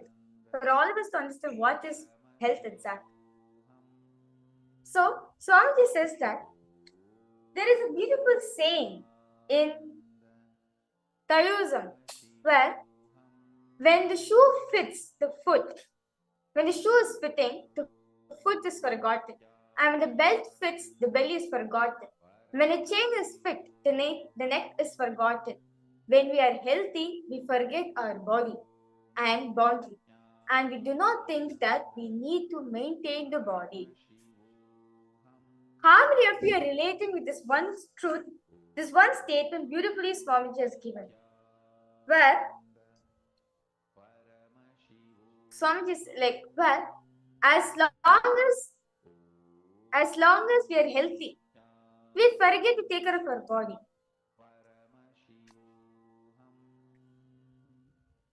When we feel like, okay, I'm healthy now, I can go do whatever I want. I can go have some soda. I can go have some fast food. I have some chips, some snack. That can be my, maybe like my dinner or my lunch. If we have some juice. Well, juices are fine. Healthy juice is fine, but not like juices which has soda in it.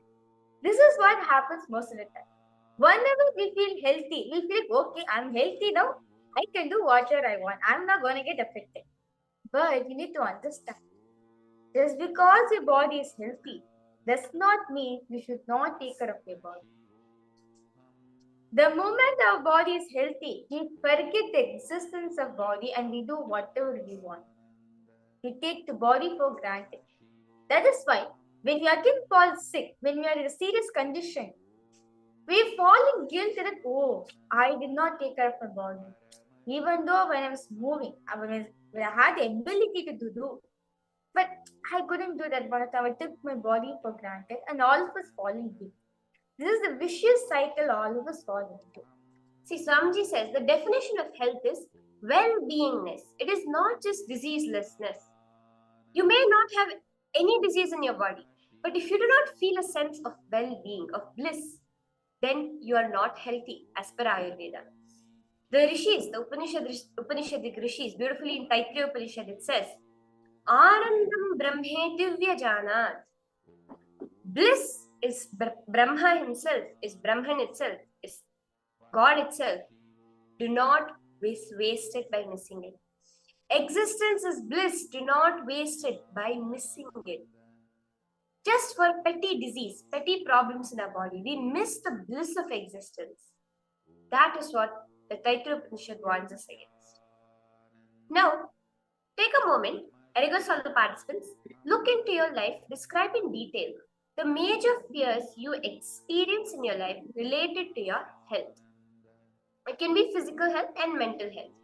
For example, I fear I may get a heart attack because my father had a heart attack. I fear that I may lose my mental sanity because I saw a colleague of mine this happened to him. Or else I am living in a really polluted place. I'm afraid I may get lung problems. All of these fears you have about health, your physical health and your mental health. I request everyone to join Nityananda Ma Parashakti. You have posted be blissful. That is very nice. The cognition as what is the meaning of health is just being blissful. That is perfect.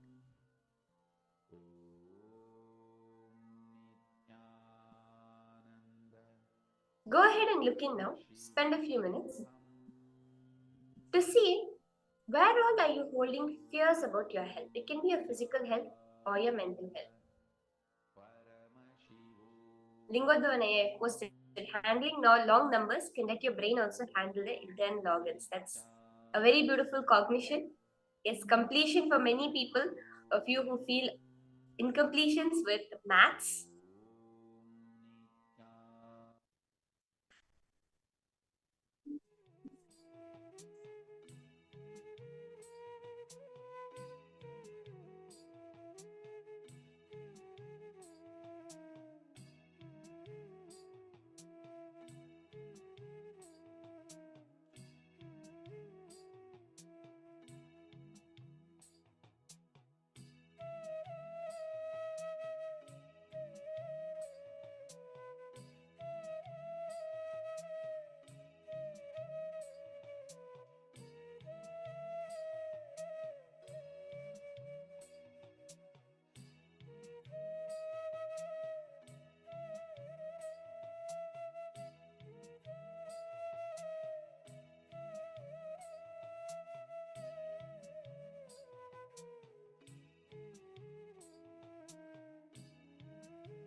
Just look in and see all the fears you carry related to your body. See, it may be a subtle fear, just a feeling that if I'm getting disease now itself, like it may be a fear about I am so young, I'm already getting diseases.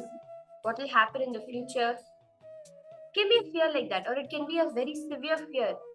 Oh my god, I just realized I ate something that was really toxic a week ago. Will something happen to my body? It can be anything. Whatever fears you are carrying about your body right now, about your physical health and your mental health, write both of them down.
Ingodvanaya, of course, said being afraid of being bald because my dad has not much hair. Okay, write it down. Anything. It can be anything related to your health that you have the fear of.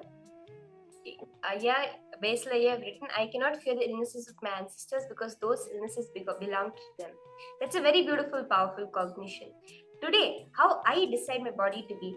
And actually, yeah, this is something that has been proven by modern science also through the new field of study called as epigenetics, where it literally means above genetics. There is a control of your genes which happens beyond the genetic level of what you are born with. And a lot of diseases, especially things like cancer and everything, depends a lot on the lifestyle, much more than just the genes. There are actually less than 10% of the diseases that exist, which are 1 to 10% of the diseases which are actually due to what's actually in the genes, things like Down syndrome or Tay-Sachs disease, the issue with blood clotting or color blindness. Very few of them are actually based in the genes, but many diseases we think are genetic, like cancer, diabetes, or blood pressure. All of these actually have much more to do with the thoughts we carry about ourselves. So this is a very beautiful, powerful cognition that you shared, Aya.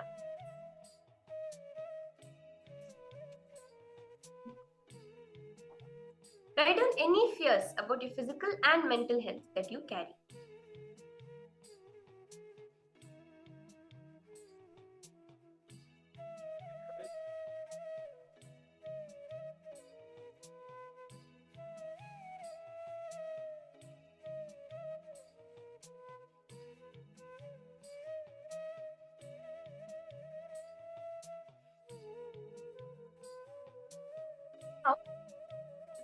All the participants, those of you who have finished writing down. Now, the second step Swamiji has given. Swamiji is saying, look at your life and describe in detail the major guilt experienced in your life, especially related to health, both physical and mental health. For example, Swamiji is saying, I have guilt about my smoking habit, or I have guilt that I have eaten non-veg before, or I have guilt that I've been addicted to drugs or alcohol. What are the areas of life you feel guilty about? Write it down deeply. Understand? Guilt is one of the main cause of pain in our life. The moment guilt is taken away, you will feel lots of lightness in your system. See, guilt can be even when related to your mental health.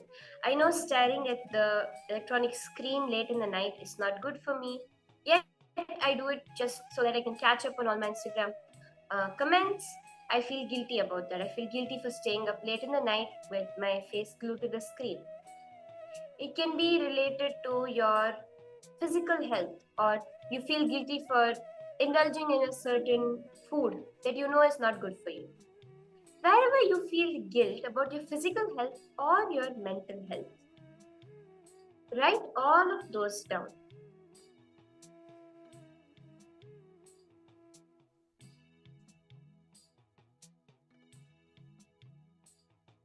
So, first we wrote down the fears we carry related to our physical and mental health. Now, pen down all the guilts you carry towards your physical and mental health.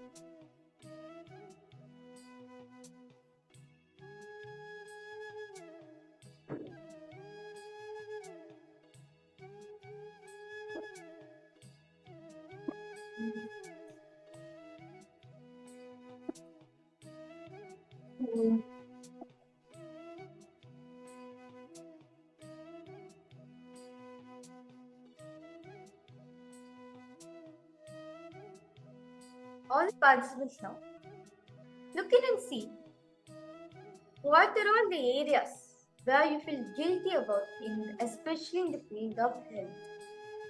It can be as when you are small, you didn't do much exercise, you didn't flex your whole body, that is why you're stiff right. I feel guilty about that. Or when I was small, I ate a lot of sugar, and now I'm experiencing a lot of tooth problems. It can be anything. What and all you feel that okay, I feel guilty about it by doing that and or by not doing that. Pen it down. It can be guilt that I did something, it can be even guilt that I did not do something. So, whatever guilts you carry about your physical and mental health, write all of those down.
all of you have finished this step.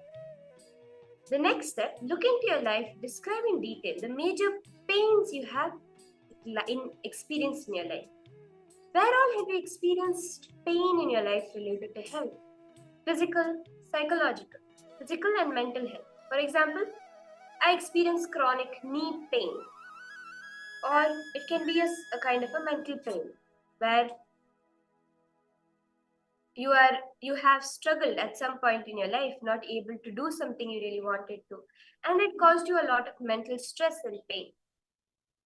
So after we finish writing down the fears, the guilt, write down all the pains you have experienced related to your body, physically or mentally.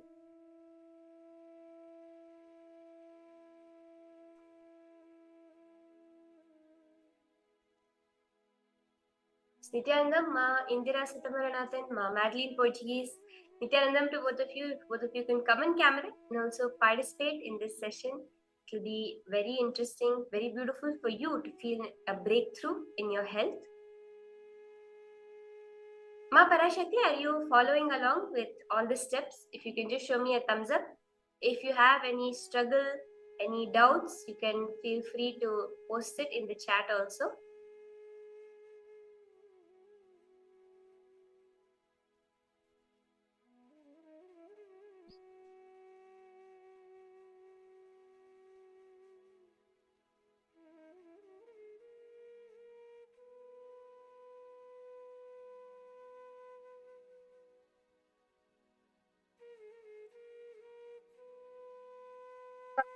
Feel free to post there.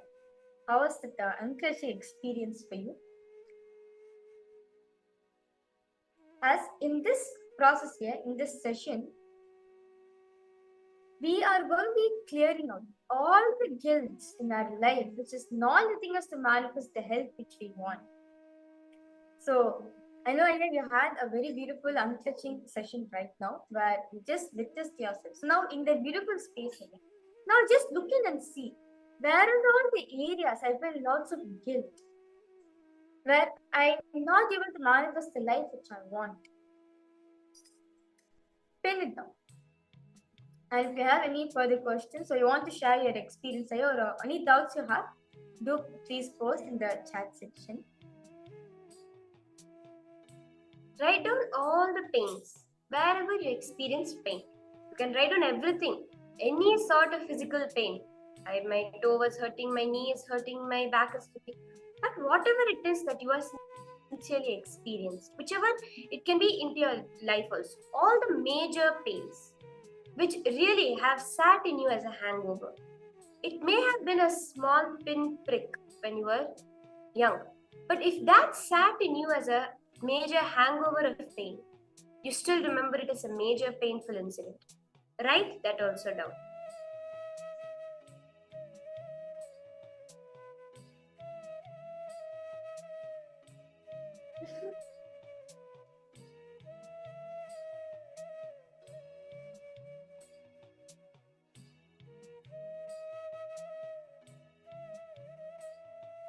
Now, for the fourth step, look into your life, describe in detail the major worries you experience in your life related to your health.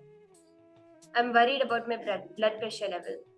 You worry about your blood pressure level increasing, and that is what is increasing your blood pressure.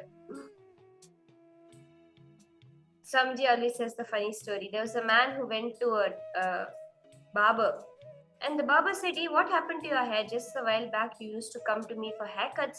All your hair is gone. What happened?" And he told the barber, "No, I lost my hair by worrying." So the barber asked, "Worrying about what?" "Worrying about losing my hair." He worried so much about losing his hair that he lost his hair. But this is just a joke. But like this, there are many places in our life we worry a lot about our health. If I go in the sun, will my skin get damaged? You worry about that.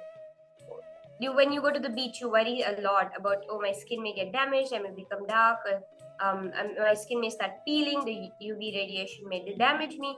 Like this, we always worry about our health. Write down those worries.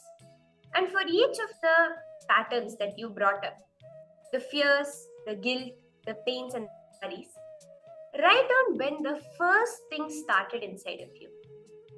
In detail, write down the incidents, the situations, and relive it and relieve it. Do the completion process for each of these incidents.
See, just relive each situation in your life. Wherever these major patterns started, go back to the first time you have experienced these situations. When it's pain, when was the first time you experienced physical pain? If it is mental pain, when was the first time you experienced it? When was the first time you had the fear? You've shared that you have the fear of balding. When was the first time that fear entered into you? Write that down. The original moment, the very first moment when you first started having fear related to your body.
back and see the first time that you felt whatever it may be, the fear, the guilt. When you go to that first incident, relive it. You will relieve yourself from it. You will see completion happening inside you with that incident.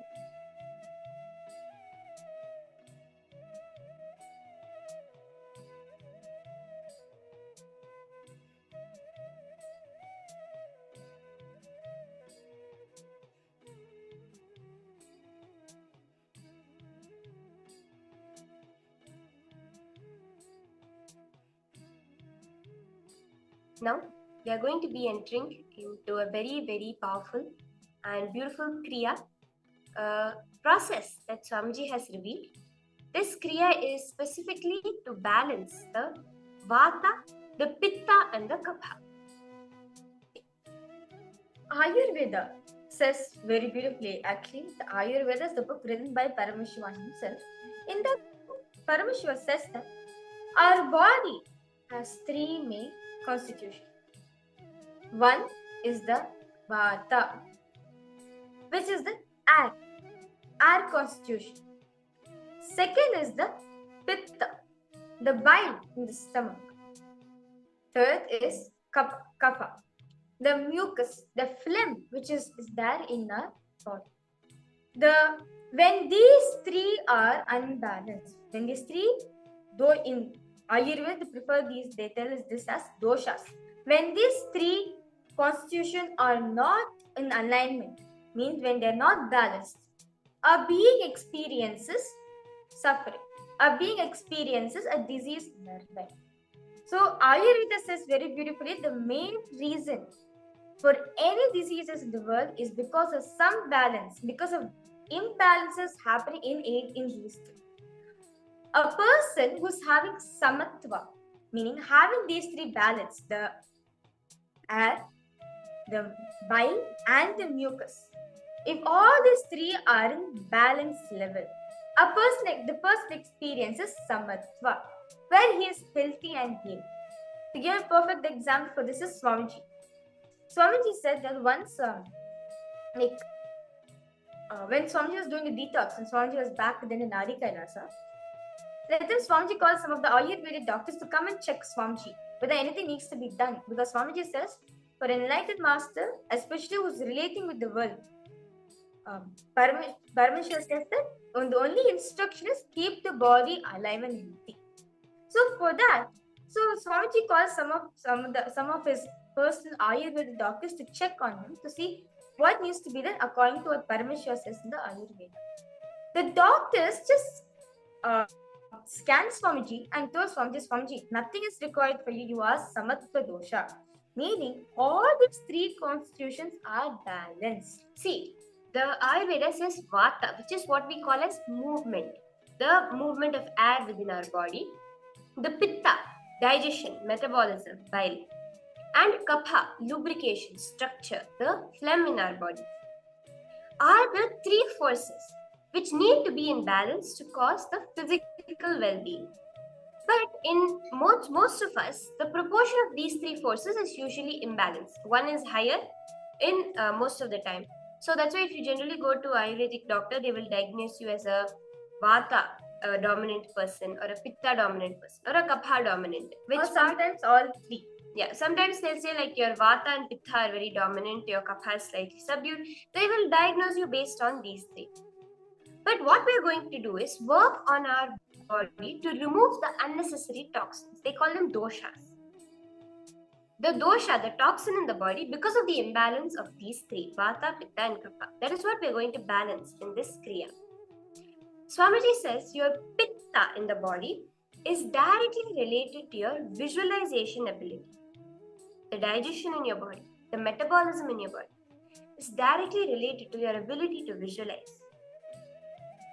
The Vata in your body, the movement, the energy, the air is directly related to your verbalization. And the Kapha, the structure, the lubrication, the mucus in the body is directly related to your consciousness. If Pitta becomes too much, your visualization gets imbalanced.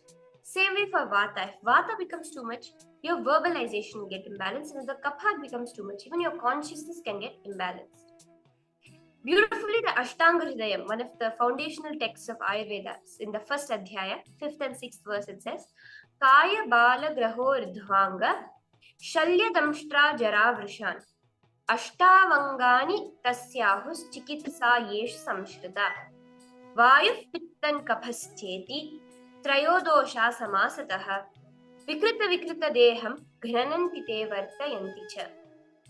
The Rigveda refers to the cosmology known as Sankhya, which lies at the base of both Ayurveda and Yoga.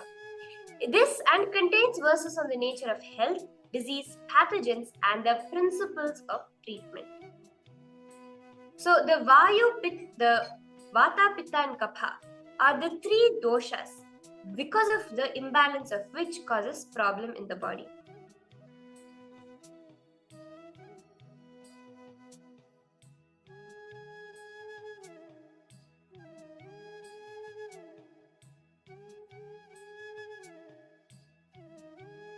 So, with that beautiful understanding, we will now enter into a very guided meditation process by Swamiji, where we are going to make all these three elements as samatva, as balance in our system.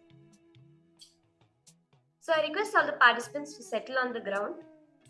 You can settle on the floor, and if you're most comfortable on the floor, that will be preferable for all of you to sit down.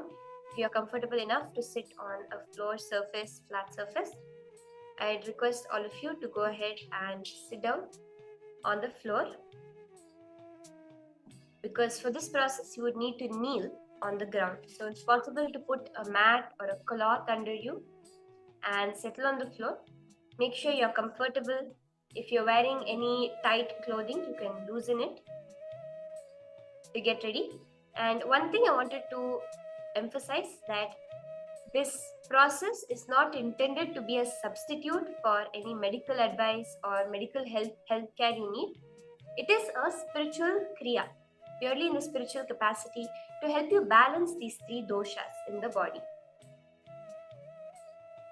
So do get settled down and make sure you are not wearing any tight clothing or tight, belts or anything.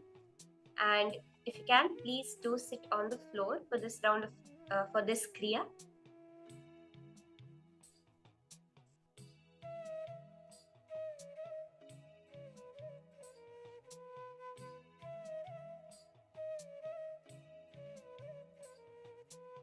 Once you're ready, if you can go ahead and show me a thumbs up, all of you, if you're ready for this kriya.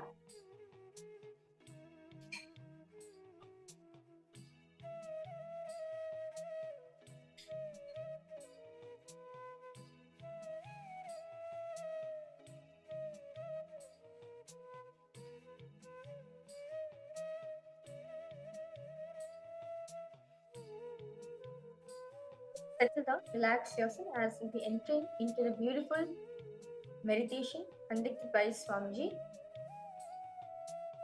Yes. Lingodhavanaya, you too, Aya, if you can settle on the floor, that will be good.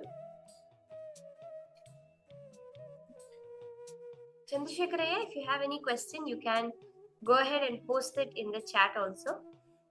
See, you seem to have raised your hand, Aya. If you have any question, you can type it out and post it in the chat. So let's get ready now for a beautiful guided kriya, which Swamiji is going to be revealing in the directly guiding all of us into.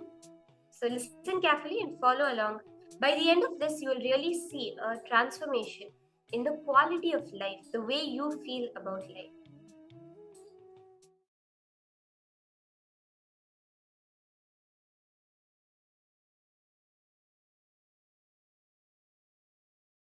Today we are going to do second technique to balance the Vata, Pitta and Kapha. Today we are going to work on verbalization, sound and visualization, light. We are going to add visualization into your meditation technique.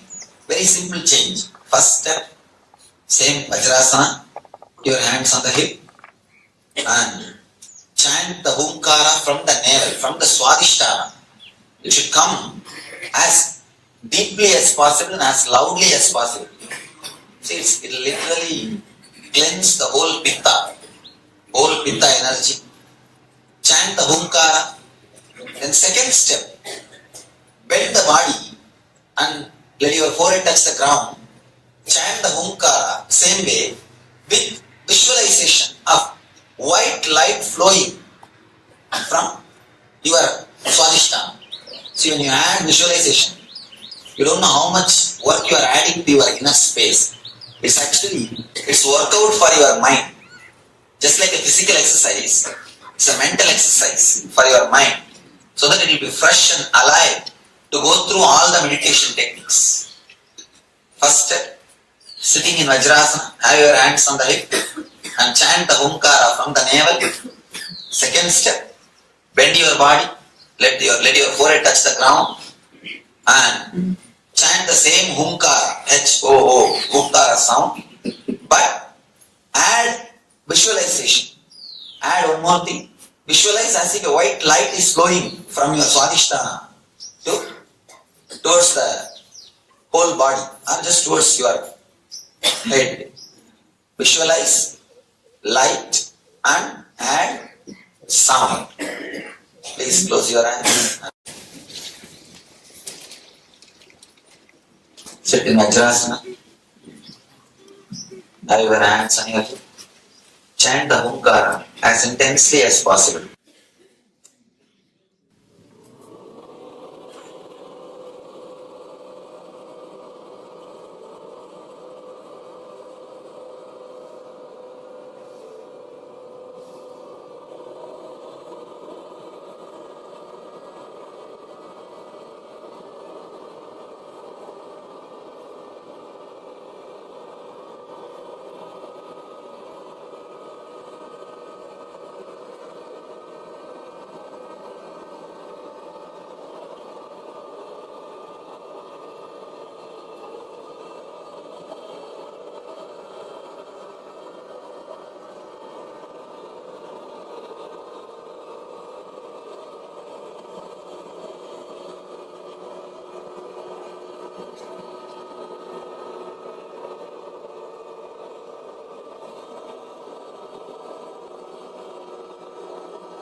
bend your body, touch the ground with your forehead, be in the Vajrasana, touch the ground with your forehead.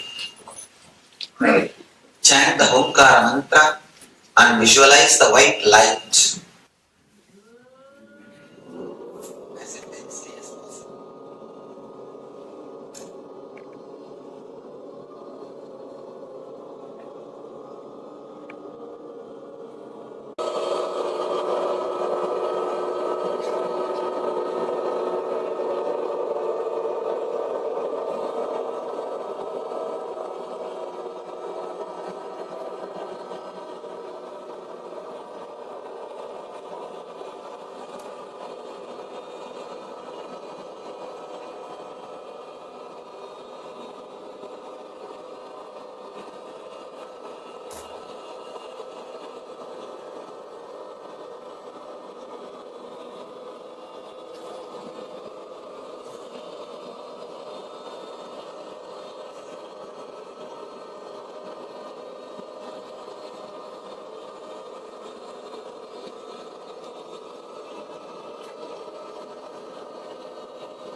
eternal to all participants. That was a very beautiful meditation process conducted by Swamiji to balance the three elements of our body, the Vata, Pitta, and Kapha. Now we'll be entering into a beautiful, powerful power manifestation session. So how many of you are ready? If you can go back, settle in your places if you like. Yes, Ma Fenzu, Ma Julie Silla, request all of you. Ma Yifanzu, Nityanandamma, I see you've just joined. You'll actually enjoy this round of power manifestation a lot. It's going to be very fun. Ma Forum, Ma Sumati, Ma Maluhia, I request all of you to come settle down. It's Nityananda, Ma Vera Lucia.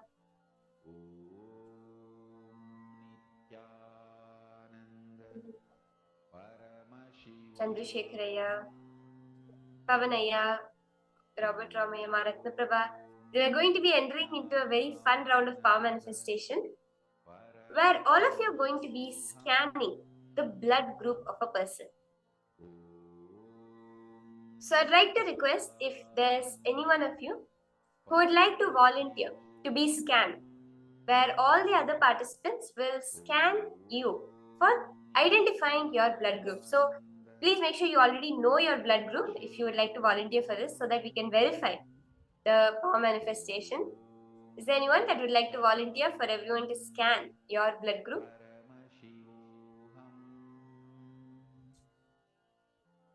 You can post yes in the chat.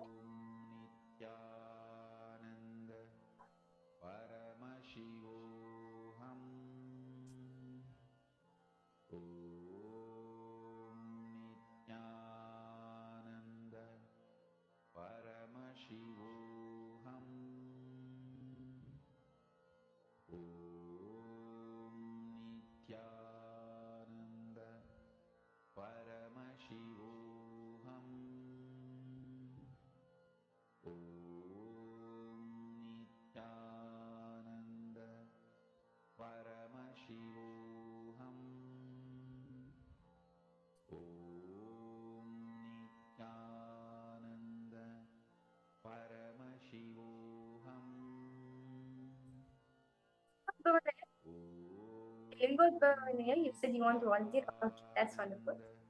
Oh, okay. All the participants, you're going to be scanning Nitya Lingodbhavanaya's blood group. Aya, I just want to come with you whether you know your blood group, Aya.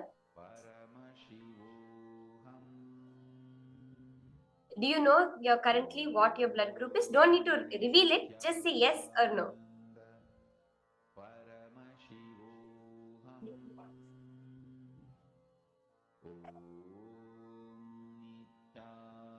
Yes, okay. So we'll have everyone can scan Lingodbhavanaya's blood group and you just connect to Swamiji, chant the Mahavakya. See, the same way as you looked into your body, just take that name, whatever it is, Nitya Lingodbhavan, and put it in your inner space and you're going to see an answer come up within you. Okay? So this is a very fun power, I would say, for scanning people's blood groups. You can actually even go and try it out on your friends and say, I'm going to scan your blood group through the third eye and tell them. But you can start off now by connecting to Swamiji, chant the Mahavakya in your inner space, and you're going to be scanning the blood group of Lingodbhavanaya.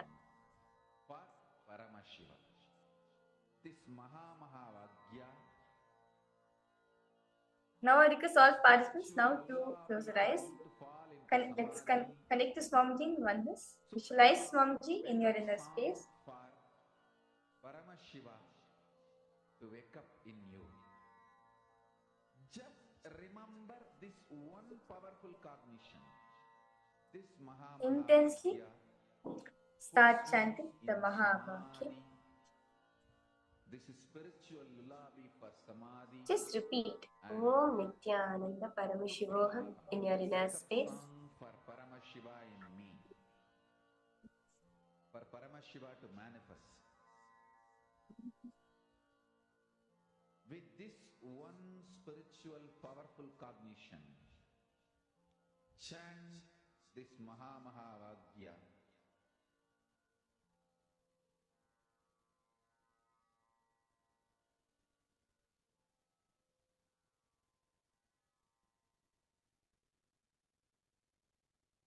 Just ask Swamiji, Swamiji, tell me the blood group of this participant. Swamiji will just inside of your inner space reveal to you. Exactly, you'll see. You can see it as a feeling, as a number, as a letter, as a color. In many ways, Swamiji will reveal to you. For Paramashiva to manifest. With this one spiritual powerful cognition, chant this Mahamahavagyya. Om Nityananda Paramashivoham. Om Nityananda Paramashivoham. Om Nityananda Paramashivoham. Om Nityananda Paramashivoham. Om Nityananda Paramashivoham.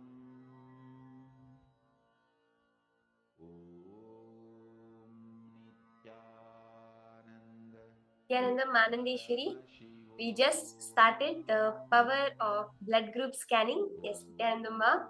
You can also participate. We have Lingodbhavanaya, who has volunteered to have his blood group scanned. So you can go ahead and just connect to Swamiji and ask Swamiji to tell you his blood group. And inside your inner space, you will see beautifully the answer coming. And you can also post it.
Jayalakshmi Mohanasundaram, Nityananda Ma. I see you've just joined. You can join us on camera, Ma. And also join the power manifestation because we're doing the round of scanning the blood group. We have one participant who has volunteered, Lingodbhavanaya. So you can scan his blood group, Ma. And you can also post what Swamiji is showing you from your third eye.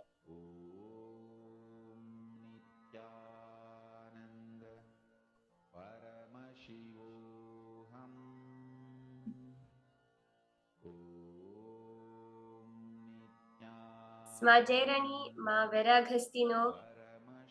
I request all of you to also participate. Ma, you can all start posting what Swamiji showed you in your inner space.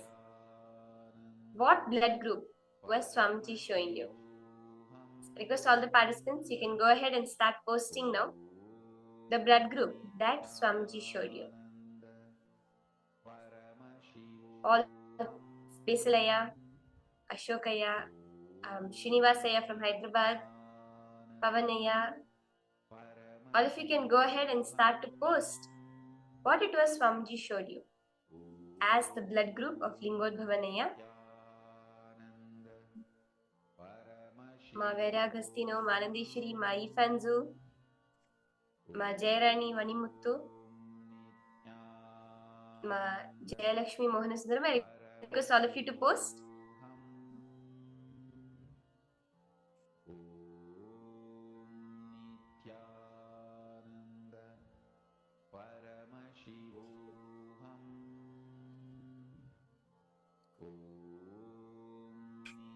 Okay. Bhavana, you have posted Swamiji revealed to me O positive. Okay.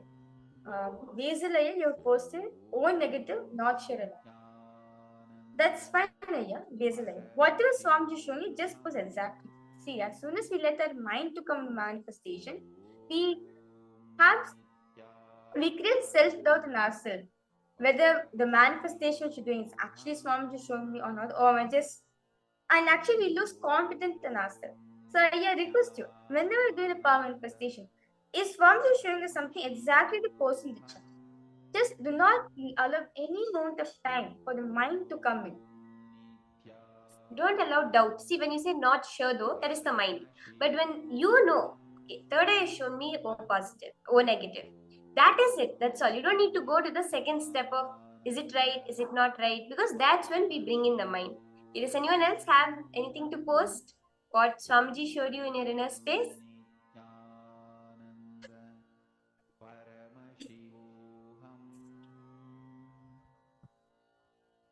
Lingodhvanaya, I request you can verify your what is your blood group.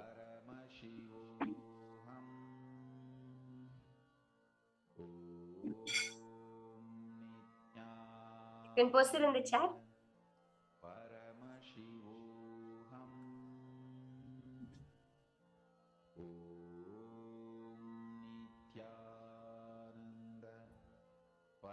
Lingodhvanaya is saying his blood group is B. That's okay. I request it to be specific. Is it B positive or B negative, Ayya? Do you happen to know if it's B positive or B negative, Ayya? Would you be able to say that?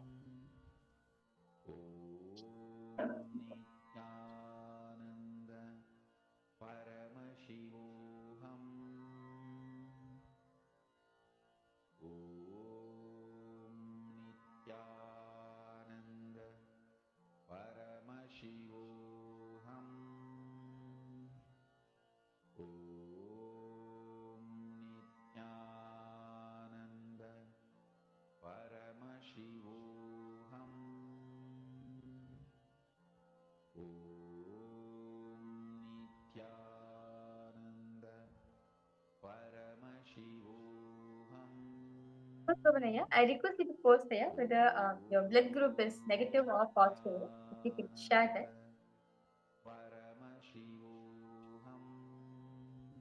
If you happen to know, of course. If not, it's fine.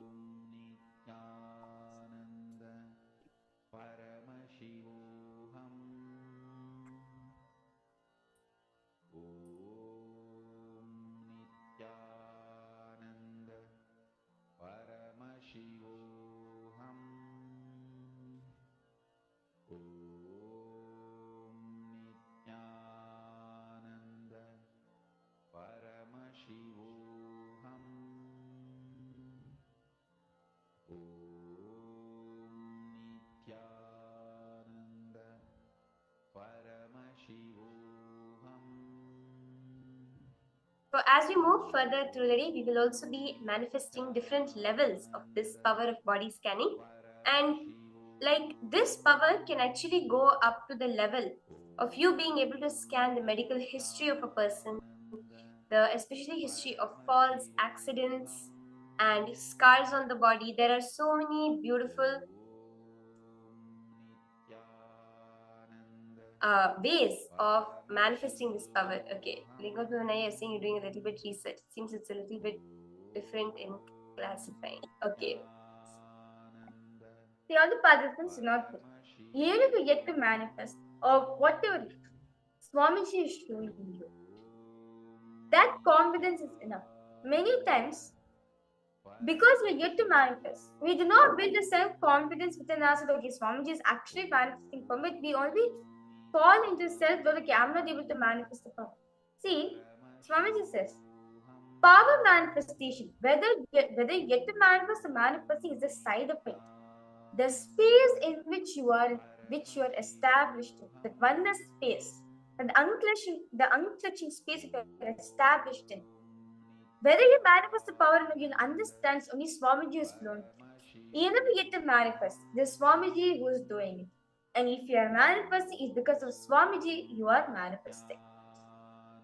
So, yes, Pavanaya and Besanaya, do not worry. That's fine. Just go on enjoying it. Whenever any power manifestation, okay. Nityalingodbhavanaya, you have come from saying that it's O positive. Okay. Pavanaya, you have manifested. That's wonderful. You got the positive side. Yes, you saw it is O positive. That's beautiful, Pavanaya. You manifested exactly.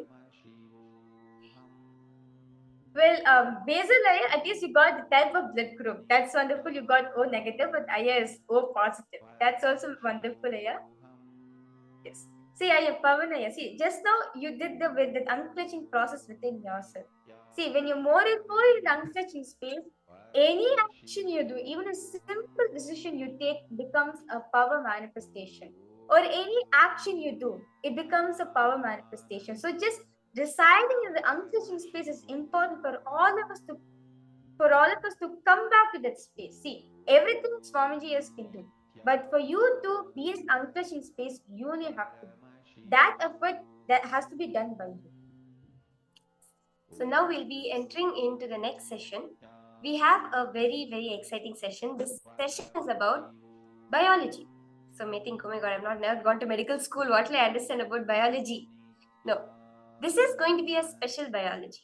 What is biology as per modern science? Generally, biology as per modern science is, they say we are a set of chemicals put together that have built up itself up to the level it is now, and it is functioning, right?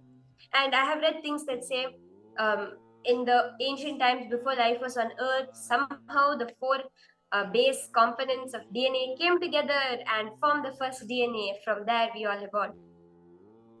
But actually this seems very much, how can it be possible? Swamiji is going to now define biology for us. A redefinition of biology from the source of Hinduism. So let us listen directly from Swamiji, biology as defined by an incarnation, by one who knows everything that is there inside and outside.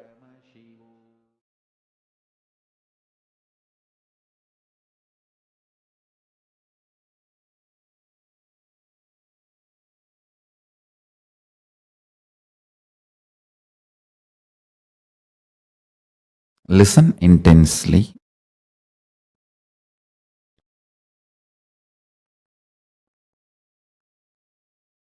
Your body evolved various levels from amoeba to fish, fish to monkey, monkey to man, and still it is evolving. This process is called mutation and natural selection. For example, based on the situation, for your survival need, your body goes through a process called natural selection, and your DNA gets better and better with this natural selection process. Unfortunately, still human beings are not realizing the truth. You are totality of the evolved body and descended consciousness. Please listen. You are totality of evolved body and descended consciousness. You are not just evolved from monkey, just an evolved body. Evolution theory is not wrong, but not complete. Listen to the truth. How the body evolves with the process called mutation and natural selection. That's the words scientists are describing as a reason for our body, our system evolving and DNA having breakthroughs. Just like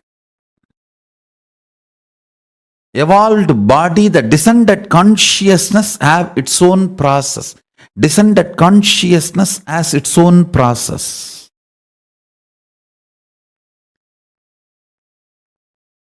In the body, it's called natural selection.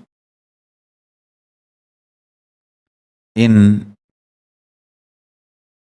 the level of consciousness, I'll give this process, the equivalent of the natural selection process happening in the level of superconscious descending.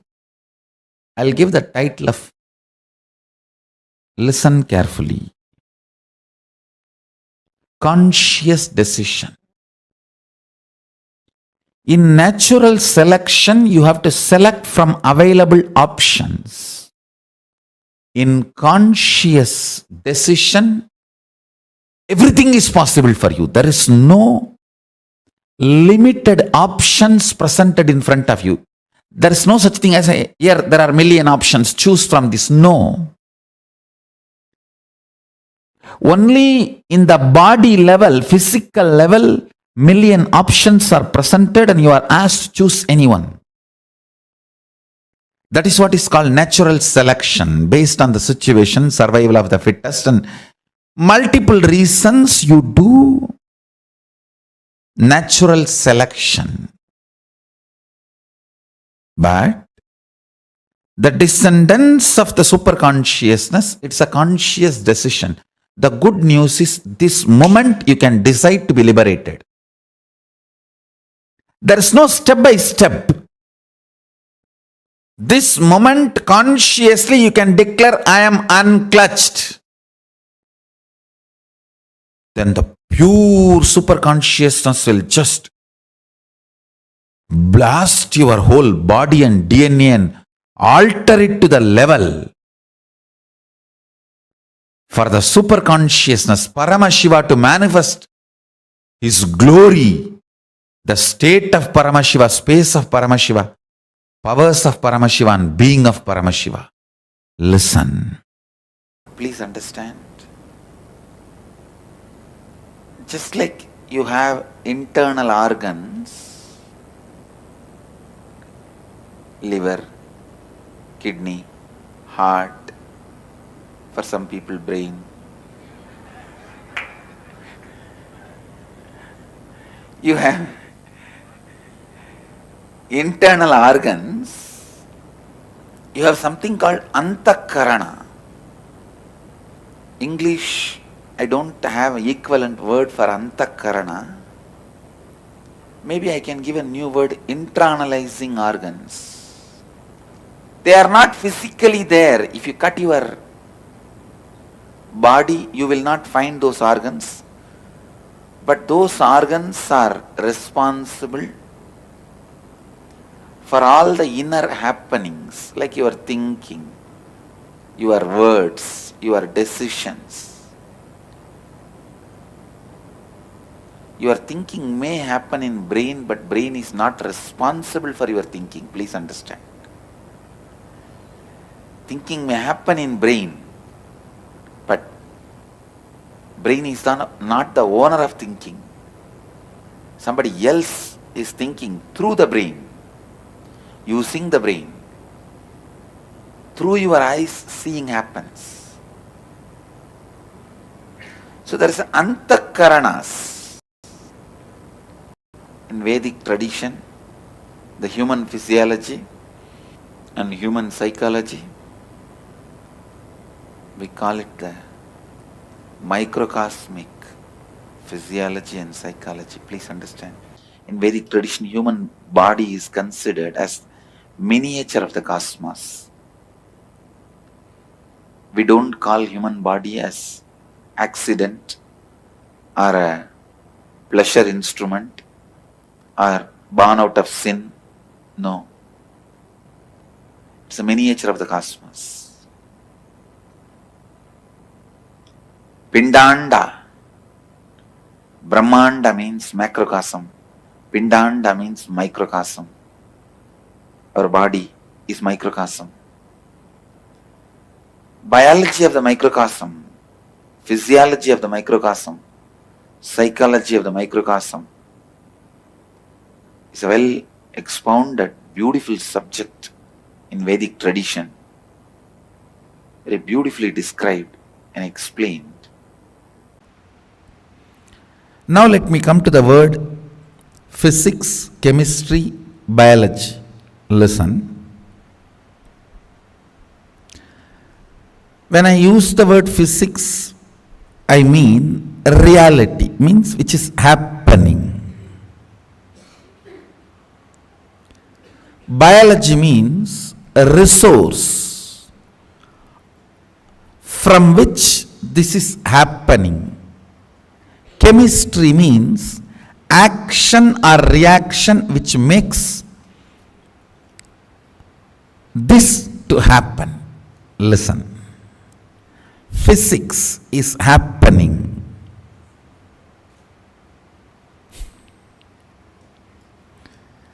Biology is the resource from which it is happening. Chemistry is the action or reaction which is responsible for this happening.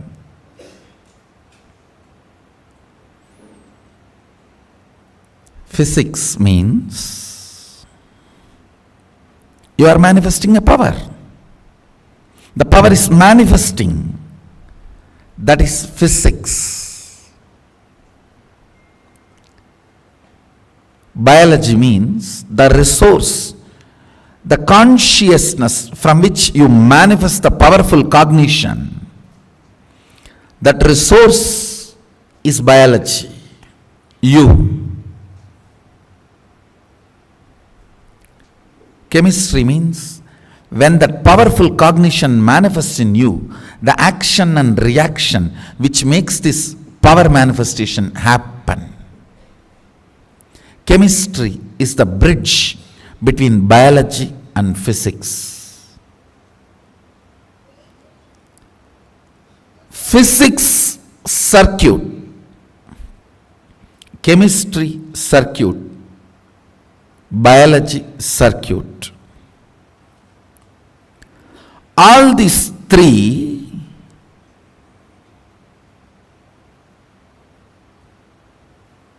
listen carefully.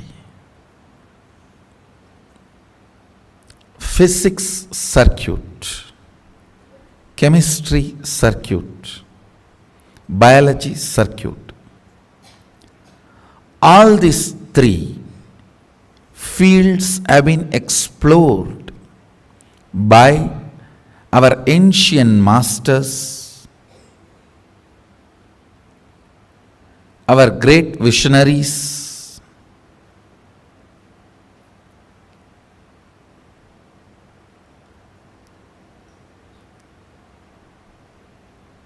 science of all these circuits only is our Vedas and Agamas. Why it is called resource, it is the source which can be replenished. The source which need not be replenished will be called as source, which is consciousness.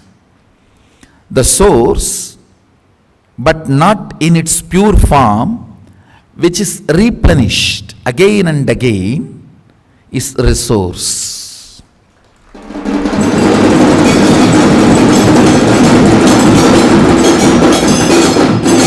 biology is not pure consciousness. It is like source which need to be replenished again and again, which is replenished again and again. I am defining biology. Biology, please listen, biology is the zone where your very core existence touches your body to operate.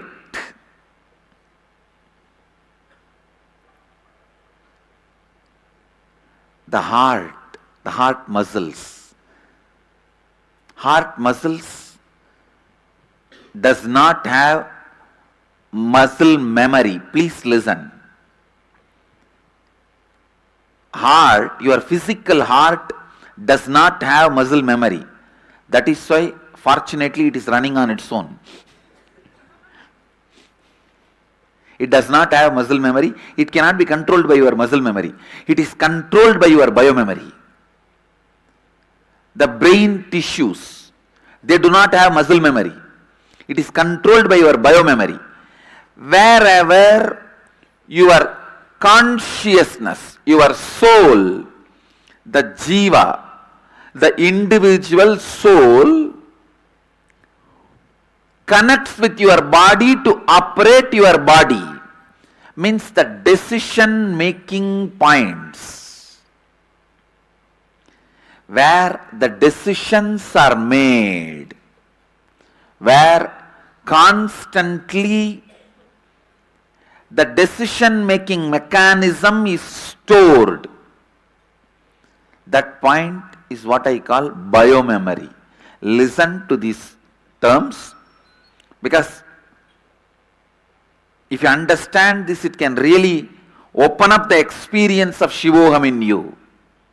Listen. Muscle memory is your actions, pattern of your actions. Biomemory is pattern of your decisions. Cause is biomemory, effect is muscle memory. Listen. Cause is biomemory, effect is muscle memory. If this pillow is muscle memory, what is the cause of this pillow? The cotton, source material. That source material is biomemory. Understand? Purifying your biomemory is too easy for me because I am sitting in you as a jiva, antaryami. Your antaryami is my antaryami. When Bhagavan Krishna claims in Gita that I exist as antaryami in all your beings, he is not lying, he is telling the truth, because only in the muscle memory we belong to different caste, different community, different religion, different nation. When it comes to the level of biomemory, the differences get blurred. It is more, the difference is more like a human or animal or a dinosaur or that kind of that differences get blurred. When it goes to the deeper level of biomemory, there is no difference. One cosmic unity. The one cosmic existence.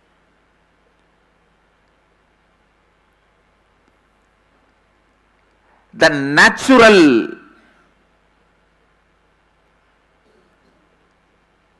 existence of life, Dhamma.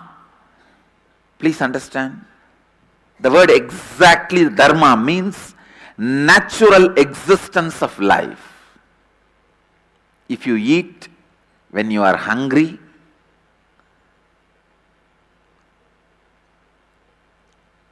if you just sleep, when you are feeling sleepy,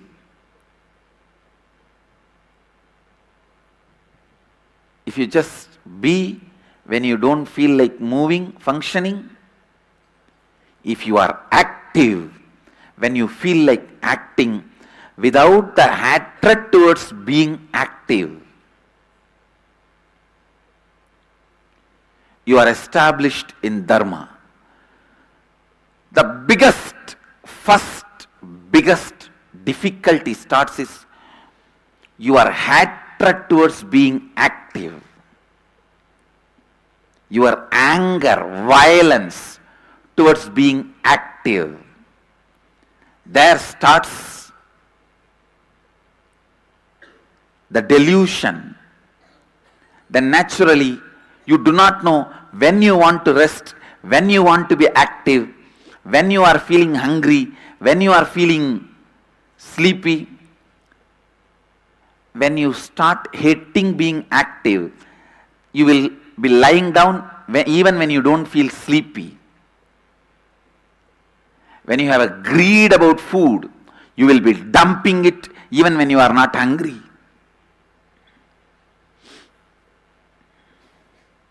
You will be dumping it even when you are not hungry.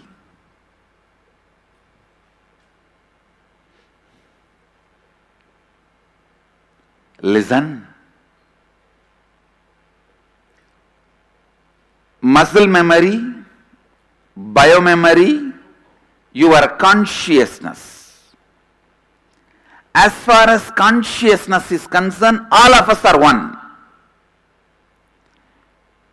Slipping from your muscle memory to your biomemory is yoga, lifestyle, completion, all that.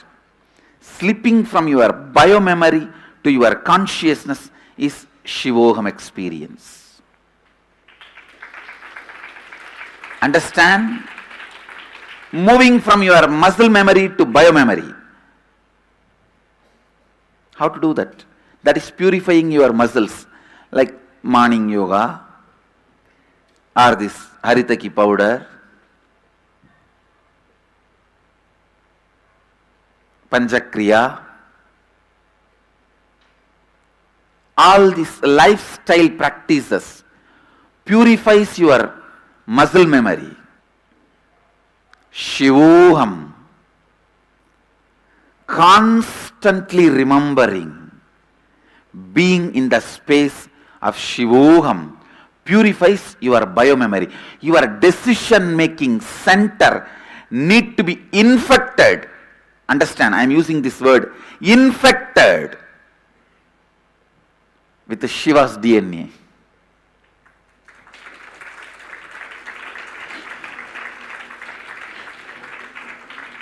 It should be infected with Mahadeva's DNA.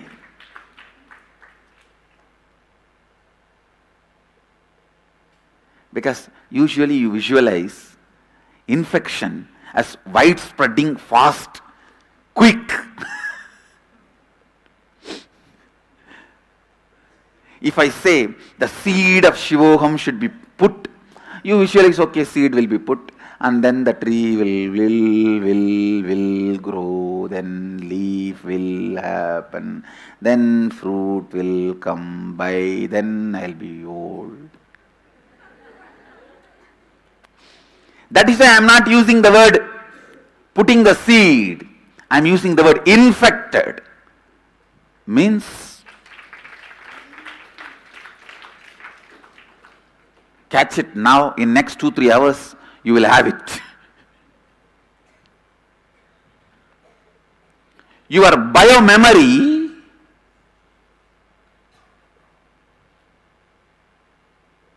need to be infused. Your decision-making mechanism need to be informed that the source of energy available to you, the source of life available to you, the source of love available to you, the source of wealth available to you, everything is unlimited. Please understand. Ability to make new bodies as you want is one of the biggest wealth that is actually available to your biomemory. That is why you made this body. The body with which you are sitting is done by you. You might have forgotten. After 25 years, you forgot. You built your house with a lot of intelligence input from yourself. Maybe you took the help from other people. But the source was you. You forgot. Same way, the body with which you are sitting, you built it.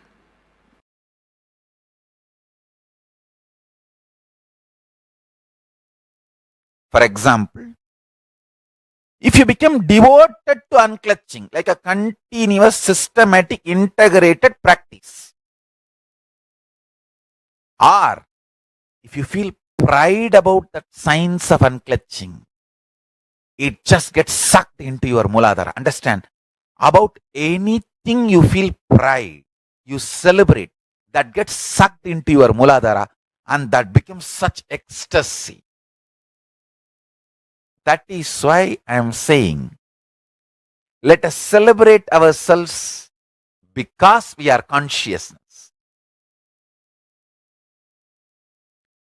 Then immediately, you feeling yourself as consciousness becomes pride. When something becomes pride, it gets sucked into your Muladhara and becomes your lifestyle. You start finding time to do that act. Anything about which you feel pride, you feel passionate, you start discovering time to enjoy that. I'll repeat, listen. I'm going to repeat this few times because this truth will make you levitate immediately. This can really make you get pulled towards Kailasa.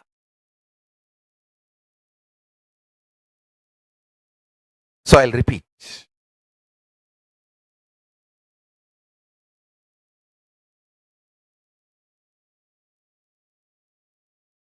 Your biology thinks.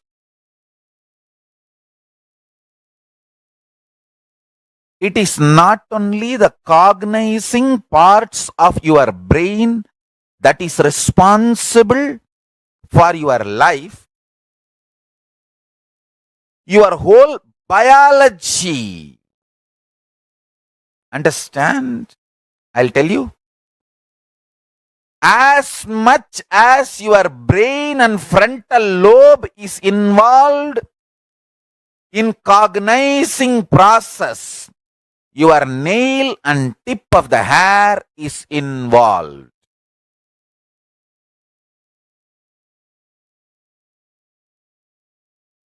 Whether neurology is ready to catch what I am saying or not, I am not going to bother about that now. Soon they will catch the truth of what I am saying. Listen. Your complete biology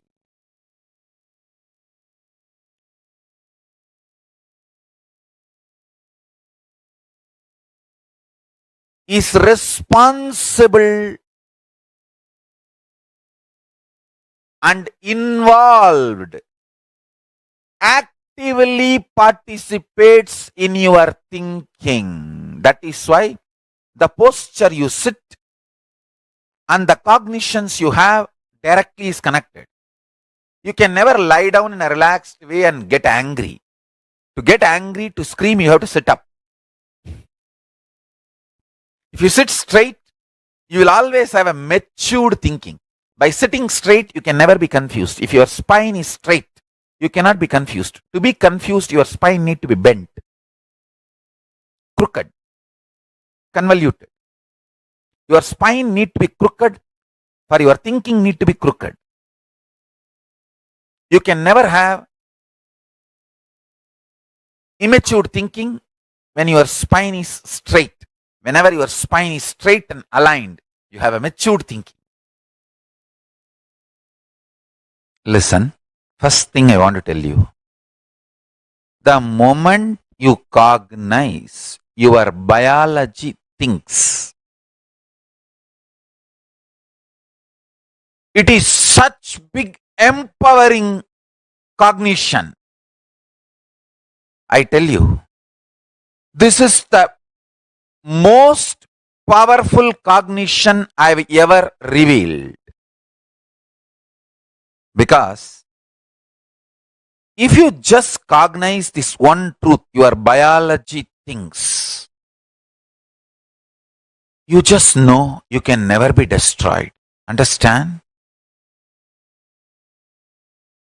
Your biology can never be destroyed because there is something which can never be destroyed is inside you. Consciousness. That is why it is the biology is alive. You feeling you exist is because something which exists forever is crisscrossing inside your biology, and that is part of you. Understand?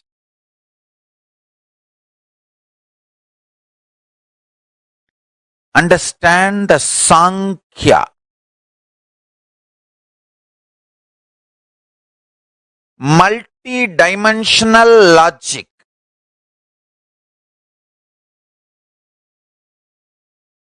I am revealing.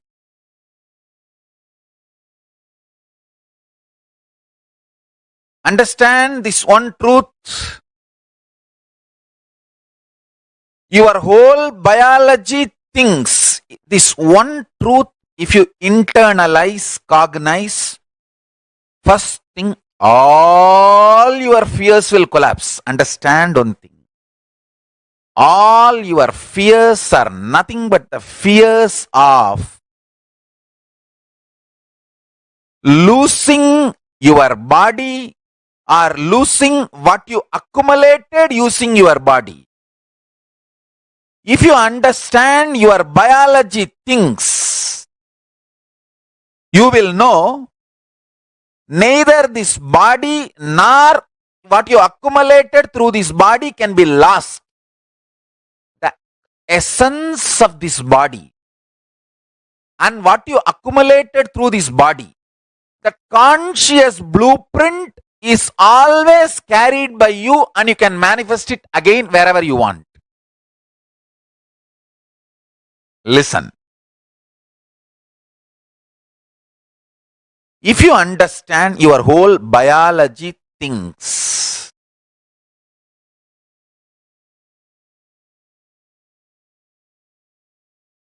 immediately you know nothing can be lost. All fear is immature cognition, immature dialogue with yourself. If you have fears, you are stupid,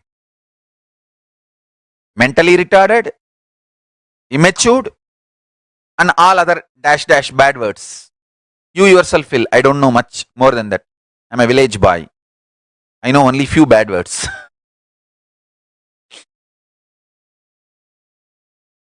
You fill all the city bad words in this dash dash. I don't know. Understand? When you cognize your whole biology things, you just know you are going to be here forever, and there is nothing to hurry or worry or suffer. And I tell you,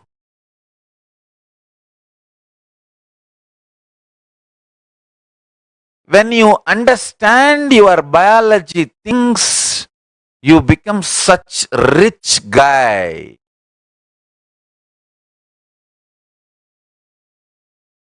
Wealth is nothing but learning the methodology of making yourself useful to people. Enrich the world in a way you like, you will become wealthy. Enrich the world in a way you don't get tired or bored, you will become wealthy. That's all. I can sit and go on initiating people, teaching people, making them experience powerful cognitions. I never get tired or bored. I go on enriching the world. I don't even bother about the wealth. A Nirahari, within a month, he or she will know the specific timing they feel depressed, specific timing they feel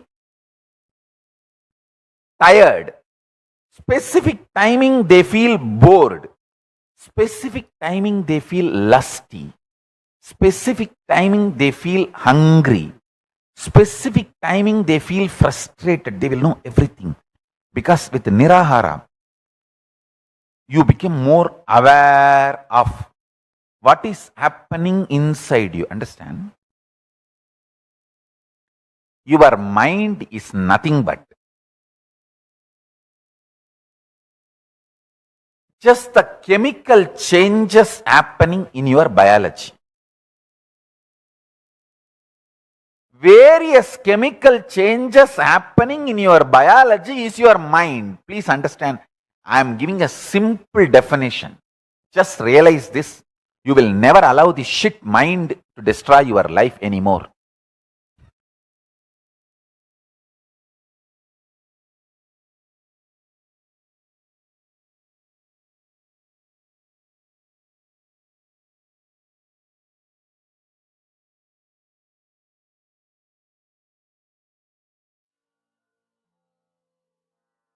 Nityananda, to all the viewers and all the participants, I hope you enjoyed that breakthrough satsang.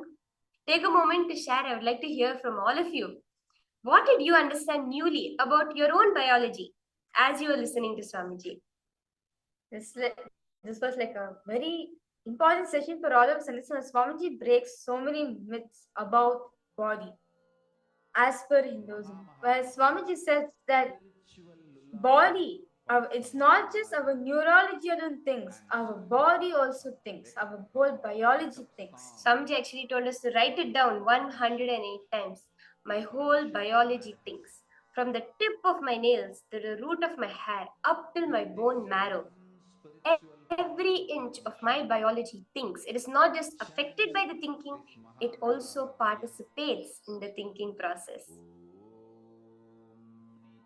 So I request all participants to post your understanding. What exactly is biology? See, many times we only refer body as what we can, and especially something which keeps us alive, healthy. That is only his body. But you need to understand that your body is like a bee. Like, for example, like as very beautifully, like a few years ago, all of us we are manifesting the power of synesthesia, where we are using the five senses to actually sense, to do the other functions of the sense also, like of the sensory organs. Like for example, the nose can see, hear, taste, feel. So, but this shows us that your body is actually living. This shows that your body is actually thinking. It's not just our brain alone. Your body has the ability to think, and to respond. Let's give an example. Whenever you feel cold, the hairs in your the hair which is there in your hands stands up. Why? It has a natural response to it. Lingodvanaya, you also posted that cleaning up the bio memory with Shivoham. That is a very beautiful, powerful cognition. Understanding deeper and deeper how your body, your biology, your bio memory is intelligent. See, Swamiji says dharma is defined as the natural existence of life. If you eat when you have to eat, when you're hungry. If you sleep when you're sleepy. if you just be when you don't feel like moving, functioning, if you're active when you feel like acting, without any hatred towards being active, you are established in dharma. When we are listening to our biology, at that moment, we are in dharma. Now, I request all the participants to take a few minutes and write down how many times in your day do you see yourself taking decisions against your natural flow? Means you're not really hungry, but you're passing by your favorite restaurant and you're not full also. You're not at all hungry, but you just see your favorite item on the menu board and you're like, I can't resist it. I have to go and eat it. Or else it's late in the night, your eyes are burning, but you're like, let me just finish this one more show and then I'll go to sleep. You're pushing yourself to Netflix late in the night. Like this, where all in your life have you gone against the natural flow? Not doing what your body is telling you. We have a very beautiful, powerful cognition that Swamiji has given us in Gurukul. Swamiji says, always listen to your body. Now, what we may think we want, especially when it comes to food, Swamiji says, we decide our food choices based on the 4-inch tongue and we forget about the 6-foot body. Swamiji gives us a very beautiful technique to listen to our intestine as we eat. Don't listen to your tongue when you're eating. And it's such a powerful technique. It really works. I've heard thousands of stories from different people about how when this clicked with them, they found their eating habits drastically changed and they realized how unhealthy, how they were torturing their own body in the name of taste by eating spicy food or extremely heavy food. Kailasa, Toronto, yeah, you have posted my entire biology is me. All of me is aware of me, but my logic interrupts that awareness. Yes. So go ahead and write down all the places where you interrupted your natural flow of life. You did not go along the way your body wanted you to be. Swamiji very beautifully explains this whole concept to us biological clock. See, your body has natural existence, natural intelligence to wake up in the morning, wake up the Brahma Muhurta and rest while the sun is out, while the sun is down. But we choose, oh, no, I want to be awake in the night. I want to go watch a movie. But understand, you're only pushing your body. So there's so many, and like how Swamiji says, our body is trained to eat before sunset. But due to some medical reasons, or due to you feeling hungry, you eat late in the night. See, understand, our body has designed in such a way it to be aligned with the natural law of the cosmos. If you have observed, like take an example of rooster, it knows when it's 4:30 a.m. and it wakes up. With that sound, many of us wake up, and it knows when the sun is setting down. It knows what needs to be done. All animals has this intense intelligence which is there in them, where the body naturally does its thing. Actually, if you look in the wild, you will never find an overweight animal. But even animals, by living with us, we have so many pets that eat, overeat, and they also tend to become overweight. There are so many dogs, cats, overweight, diabetic, high blood pressure. How? Because by living with us, they have mimicked our distune with our body. In the wild, you will not find a single animal having diabetes problem, sugar problem, or even being overweight, because they are in tune with the natural law of life. Where all are you going against your natural flow of existence? Write that down.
You understand? By doing this process, we are only aligning our body to the natural flow of existence, nothing else. And we are also going to align ourselves to the body, so that the body can also cooperate with the natural existence. See, the body is like a vehicle. You can start if you want to drive the vehicle as per your own will. Like for example, you start immediately, you go fast speed. You can also do that. But at the end of the day, like if the car is supposed to be, the vehicle is supposed to be for 10 years, within 2 to 3 years, is it, there'll be a breakdown of the car. Or you can decide, okay, let me align myself. Let me do the protocols needs to be done for the vehicle.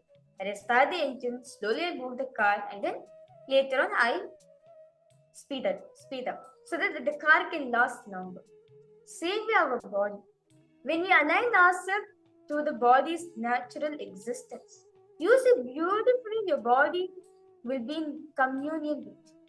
Many times we feel body sources not cooperating with us. Like sometimes you may feel like pain throughout your whole body, or due to or some disease which you experience, you will feel that body itself is not cooperating with you, and you fight with your own body. But understand, it is not the body; it is us. We push the body so that it can go against the natural existence, which it is tuned with. When we decide to be in tune with the body, when we decide to be in complete completion with the body, simply the body will align itself. So if you're all done, I hope all of you are done with this step of the process. Writing down the ways, whatever comes first to your mind, whatever comes first in your inner space, where are you going against the natural flow for existence? Analyze and see now, what is the hatred that you are carrying against your body, against your own health, making you take such decisions? See, there may be a subtle hatred. Because of this body that I have only, I'm suffering so much. Because of this kind of way of lifestyle, because of this body, there's some hatred, some kind of you carry towards your own health. If I'll be healthy, then I will never be peaceful, because people will place so many expectations on me. Only if I'm sick, only if, or you can say this body doesn't even like to listen to me. It's always making me drag. So at least let me enjoy by eating whatever I want, whenever I want. There'll be a subtle hatred against your health or against your body. Only then we will make decisions that we know are detrimental to our health, right? Okay. Kayla said, yeah, you have posted, so true. I see a lot of fat cats and dogs. Yes. Okay. Nithilingodbhavanai posted, my stomach does not like to eat much food in it. It makes me uncomfortable and I'm very full. But my mom says, as a boy, you should eat more and be strong. And since your doctor said you should put some weight, you don't even listen to your doctor. I'm comfortable with this body, but my mom wants to change it around. Okay. See, Aya, when you are communing with your body, when you experience oneness with your body, the body has natural intelligence to gain itself. To give an example of Swamiji, like Swamiji says very beautifully, once after lots of heavy chemicals was being injected in Swamiji's own metals, for the detox process, Swamiji needed one herb, which was not available in the area, which was not available in the Viridi Ashram, the Adi Kailasa. It was not available over there. To get that herb, it takes longer time, but Swamiji needed that herb as like very urgently so that he can do the complete full detox process. Well, Swamiji spoke to his body. He is like, hey, I am oneness with you. You are Paramashiva, I am also Paramashiva. And both of us know that. Let us be in oneness with each other. And Swamiji decided this. And Swamiji did one thing. I know I am Paramashiva, I will manifest it first.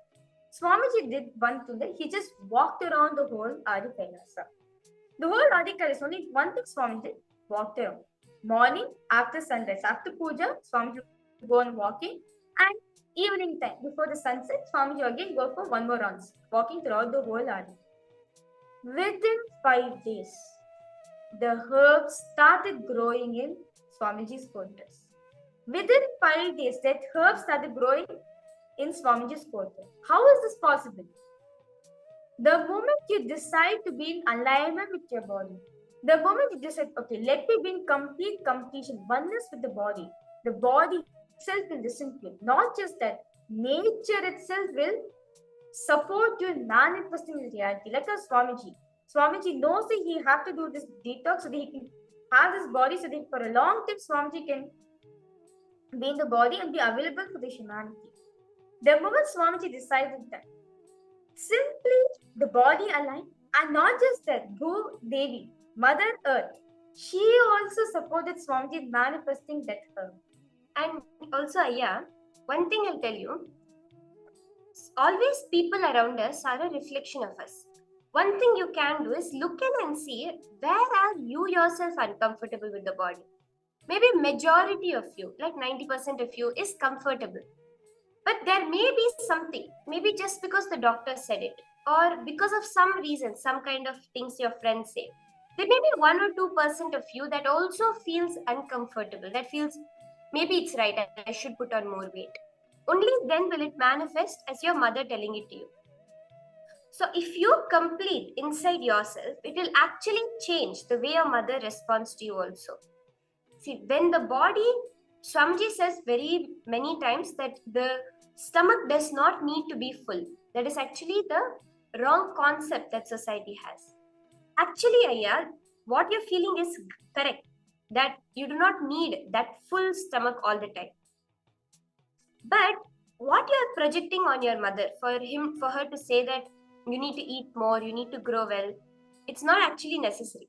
But somewhere inside you, you may be holding 1% of maybe what the doctor says is right. Maybe that's right. I need to gain a little more weight. Just complete with that 1% inside. It will immediately, today itself, you'll see from today, there'll be no more mention of that from your mother, from anyone in your life. If you complete with it within you. Are you understanding this, Aya?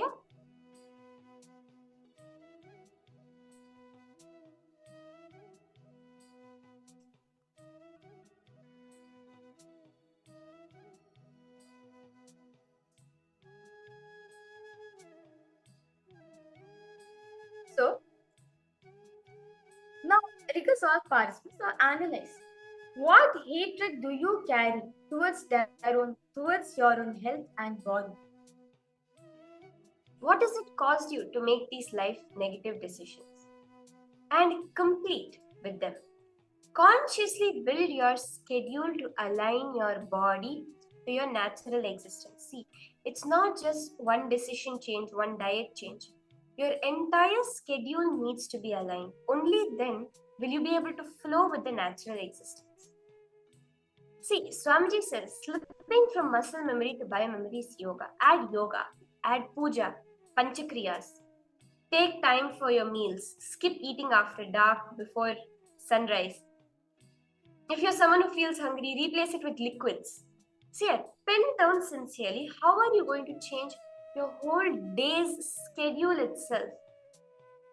In the modern industry, the modern day, when we are always in a hurry for work, we have all started to get this fast food or drive-thrus for getting food in the morning, eating while driving. All of these places makes us more and more go out of tune with our body. Swamiji says there are 3 times. When you are having a shower, when you are eating, and just before you go to sleep. At that time, whatever you do goes into your biomemory directly.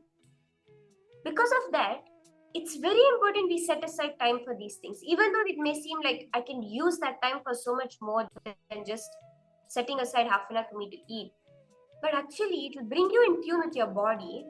Your body will be able to function more in the time when you are putting in for work. Otherwise, you just feel lethargic the whole day. You feel out of tune with your body the whole day. But by doing this, you can feel in tune the whole entire day. So I request all of you to pen down sincerely what is the new schedule that you want to build for you to be in tune with your natural flow of existence, the dharma.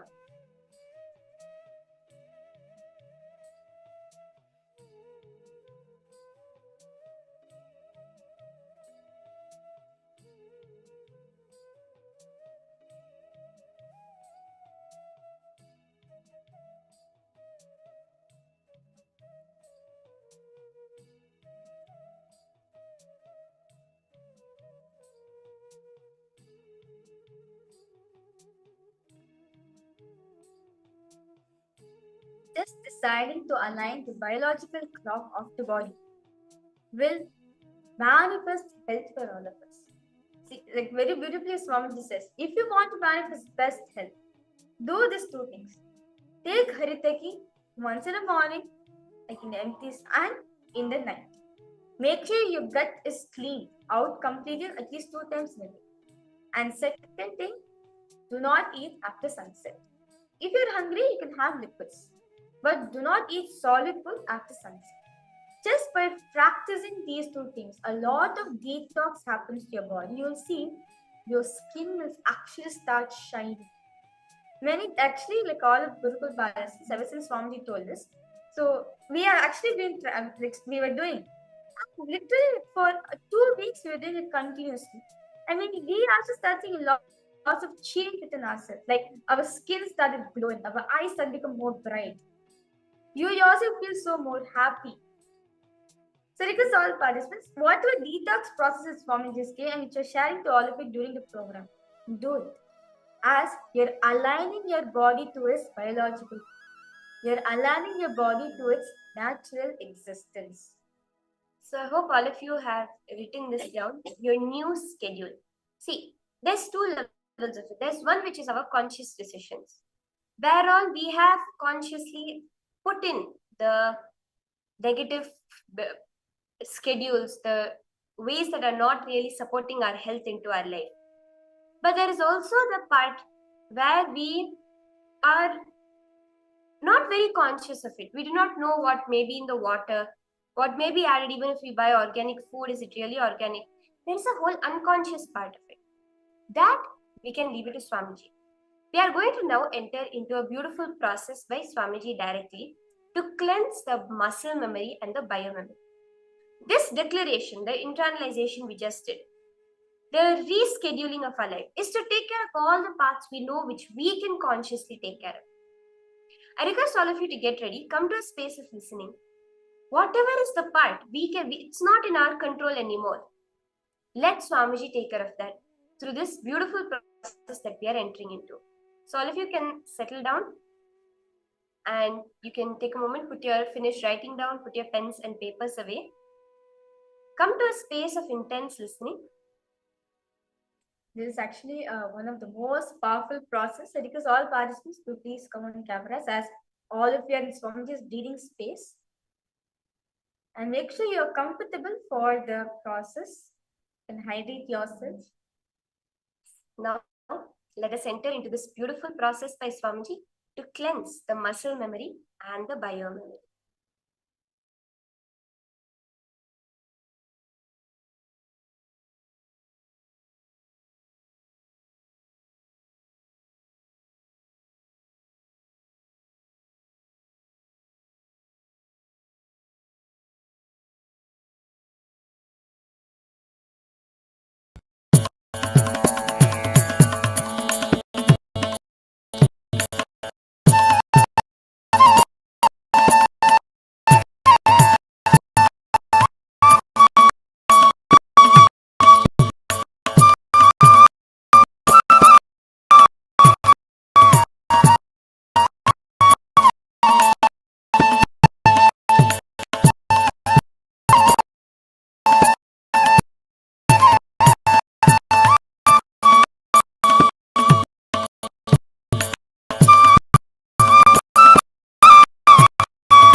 एकबिल्वं नित्यार्पणम् सर्वत्रैलोक्यकर्तारम् सर्वत्रैलोक्यपावनम् सर्वत्रैलोक्यहर्तारम् एकबिल्वं नित्यार्पणम् एकबिल्वं नित्यार्पणम् नागादिराजवलयम् नागहारेण भूषितम् नागकुण्डलसंयुक्तम् एकबिल्वं नित्यार्पणम् एकबिल्वं नित्यार्पणम्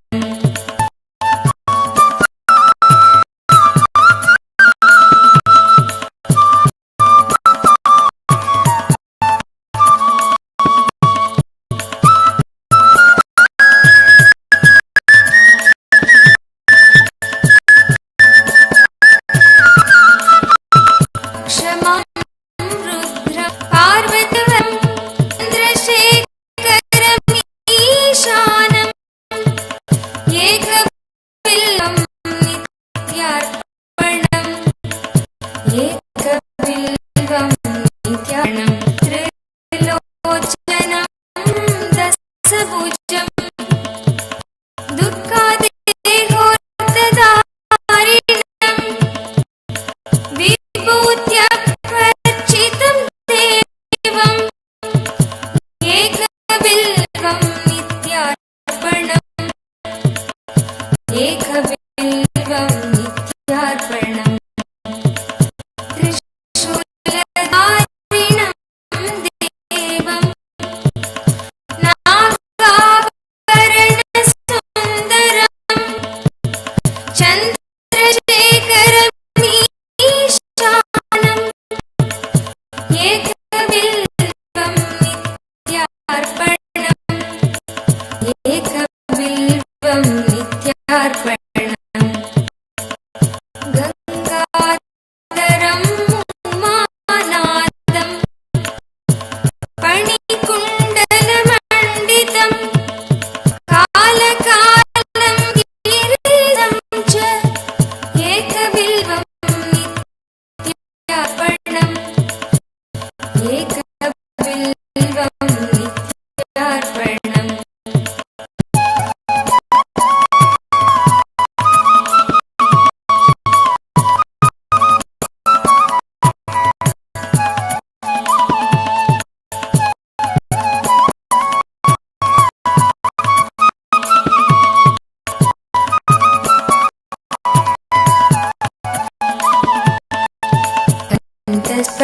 स्फटिकसङ्कासं चितिकण्ठं कृपानिधिं सर्वेश्वरं सदा शान्तम् एकबिल्वं नित्यार्पणम् एकबिल्वं नित्यार्पणम्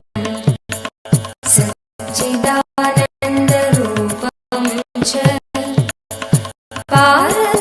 पारनन्दमयं शिवम् वागीश्वरं चिदाकाशम् एकबिल्वं नित्यार्पणम् एकबिल्वं नित्यार्पणम् श्रीविष्णुं सहस्राक्षम् दुत्तनिषङ्गिणकिराग्नेनान्यम् एकबिल्वं नित्यार्पणम् एकबिल्वं नित्यार्पणम् करुणं वामनं दारम् वास्तव्यं चैव वास्तवम् ज्येष्ठं कनिष्ठं वैशान्तम्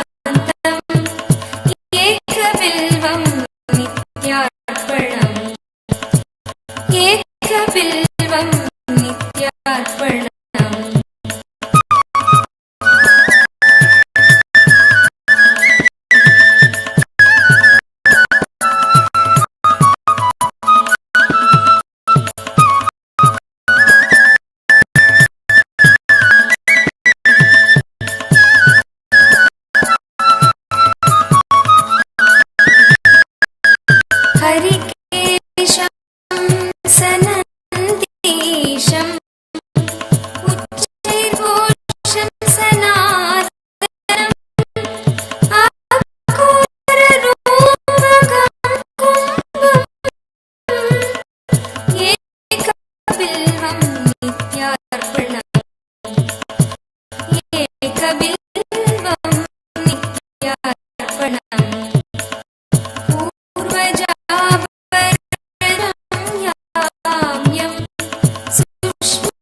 Atmalinga on your hands, on your lap. Keep them in your hands. Keep the hands on your lap. Just sit and relax. But continue to keep your awareness on the third eye.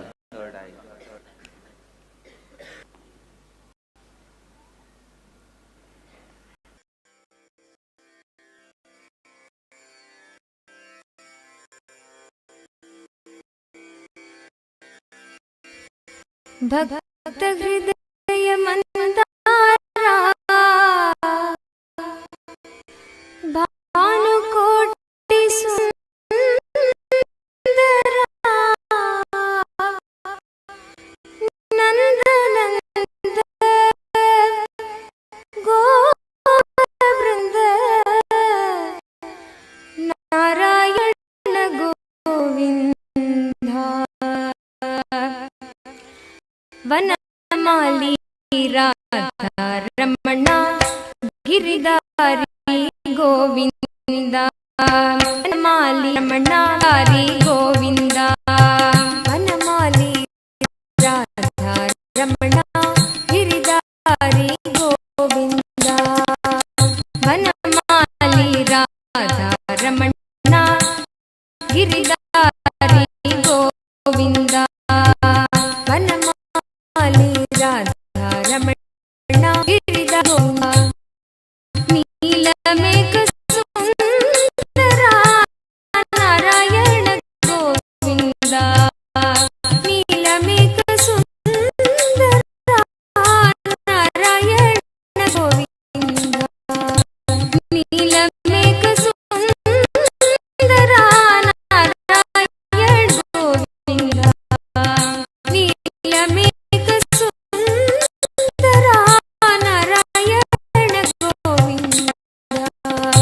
वनमाली राधा रमणा गिरिधारी गोविंदा वनमाली राधा रमणा गिरिधारी गोविंदा वनमाली राधा रमणा गिरिधारी गोविंदा वनमाली राधा रमण गिरिधा गोविंदा मेघ सुंदरा नारायण गोविंदा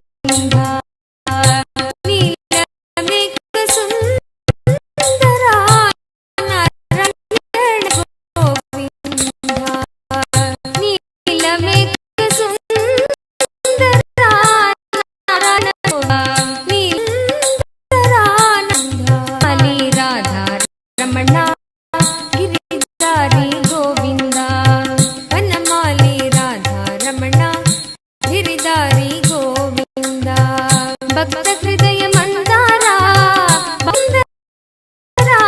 भक्त हृदय मंदारा भानुकोटि सुंदरा भक्त हृदय मंदारा भानुकोटि सुंदरा भक्त हृदय भानुकुंदरा नंद नंद गोप वृंद नारायण गोविंदा नंद नंद गोप वृंद नित्यानंद गोविंदा नंद नंद गोविंद नित्यानंद गोविंदा नंद नंद गोप वृंद नित्यानंद गोविंदा वनमाली राधा रमणा नित्यानंद गोविंदा वनमाली राधा रमणा नित्यानंद गोविंदा वनमाली राधा रमणा नित्यानंद गोविंदा वनमाली राधा रमणा नित्यानंद गोविंदा नीलमेघ सुंदरा नित्यानंद गोविंदा नीलमेघ सुंदरा नित्यानंद गोविंदा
ನೀಲಮೇಘ ಸುಂದರ ನಿತ್ಯಾನಂದ ಗೋವಿಂದ ನೀಲಮೇಘ ಸುಂದರ ನಿತ್ಯಾನಂದ ಗೋವಿಂದ ವನಮಾಲಿ ರಾಧಾರಮಣ ಗಿರಿಧಾರಿ ಗೋವಿಂದ ವನಮಾಲಿ ರಾಧಾರಮಣ ಗಿರಿಧಾರಿ ಗೋವಿಂದ ಭಕ್ತ ಹೃದಯ ಮಂದಾರ ಭಾನುಕೋಟಿ ಸುಂದರ ಭಕ್ತ ಹೃದಯ ಮಂದಾರ ಭಾನುಕೋಟಿ ಸುಂದರ ನಂದ ನಂದ ಗೋಪ ಬೃಂದ ನಿತ್ಯಾನಂದ ಗೋವಿಂದ ನಂದ ನಂದ ಗೋಪ ಬೃಂದ ನಿತ್ಯಾನಂದ ಗೋವಿಂದ ನಿತ್ಯಾನಂದ ನಿತ್ಯಾನಂದ ಗೋವಿಂದ ನಿತ್ಯಾನಂದ ಗೋವಿಂದ ಆನಂದ ಗೋವಿಂದ ಆನಂದ ಗೋವಿಂದ ನಿತ್ಯಾನಂದ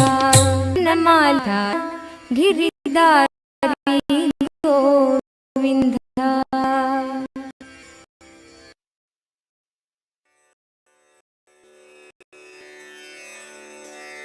ಢಮ ಢಮ ಢಮರು ಬಜೆ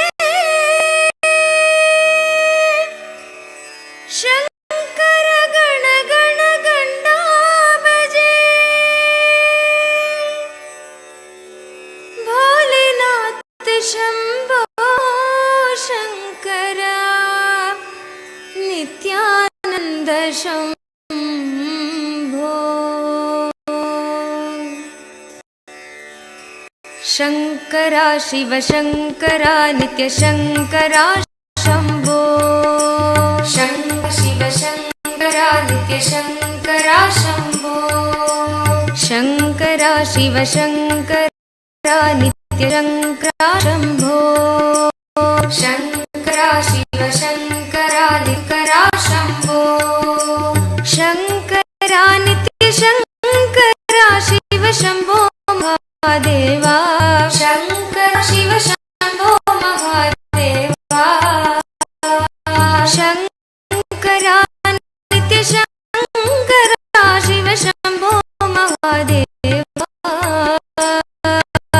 ಶಂಕರ ಶಂಕರ ಶಿವ ಶಂಭೋ ಮಹಾದೇವ ಶಂಕರ ನಿತ್ಯ ಶಂಕರ ಶಂಭೋ ಶಂಕರ ನಿತ್ಯ ಶಂಕರ ನಿತ್ಯ ಶಂಕರ ಶಂಭೋ ಶಂಕರ ಶಿವ ಶಂಕರ ನಿತ್ಯ ಶಂಕರ ಶಂಭೋ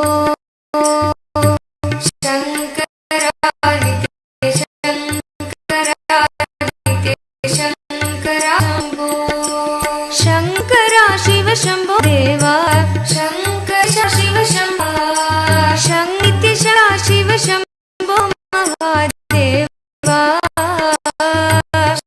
ಶಂಕರ ನಿತ್ಯ ಶಂಕರ ಶಿವ ಶಂಭೋ ಮಹಾದೇವ ಶಂಕರ ನಿತ್ಯ ಶಂಕರ ನಿತ್ಯ ಶಂಕರ ಶಂಭೋ ಶಂಕರ ನಿತ್ಯ ಶಂಕರ ನಿತ್ಯ ಶಂಕರ ಶಂಭೋ ಶಂಕರ ನಿತ್ಯ ಶಂಕರ ನಿತ್ಯ ಶಂಕರ ಶಂಭೋ ಶಂಕರ ನಿತ್ಯ ಶಂಕರ ನಿತ್ಯ ಶಂಕರ ಶಂಭೋ ಢಮ ಢಮ ಢಮ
Shiv Shankara नित्यशङ्करा Shambho Shankara Shiv Shankara नित्यशङ्करा Shambho Shankara Shiv Shankara नित्यशङ्करा Shambho Shankara Shiv Shankara नित्यशङ्करा Shambho Shankara नित्यशङ्करा Shiv Shambho Shankara Shiv Shiv Shambho Shankara नित्यशङ्करा Shiv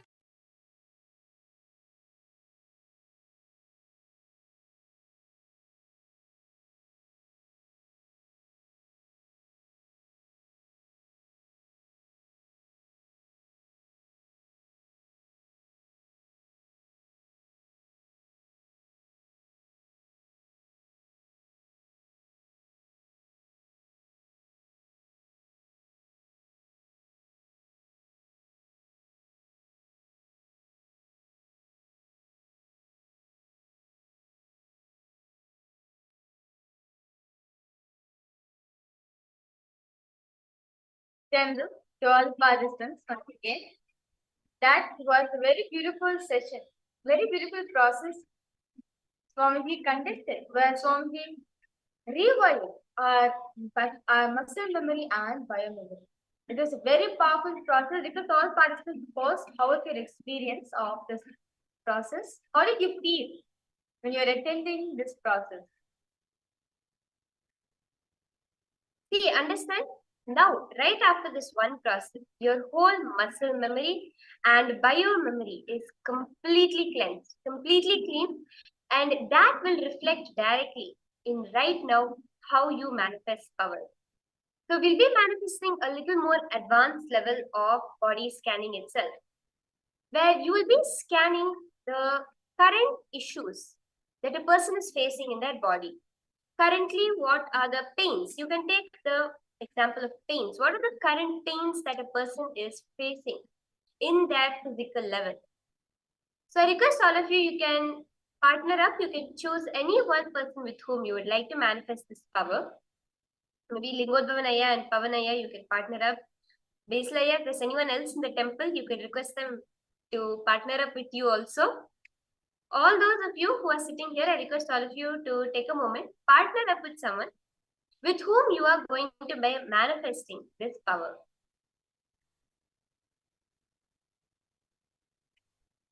You're going to be manifesting the power of body scanning, but this time you're going to be scanning other people's body. You'll be scanning other people's bodies and finding out is there any disease or what's the problem they're suffering, so that you can also scan and reveal the best solution from which they can relieve themselves from the pain.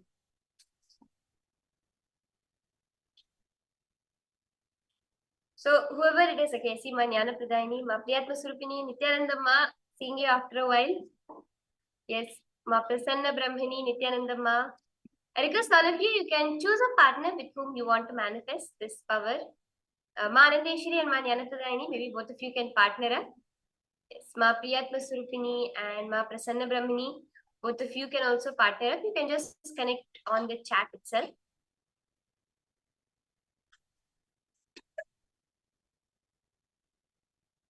Or Ma Priyatma Surupini and Ma Zencha, maybe both of you can partner up. Just you can post in the chat and connect to each other.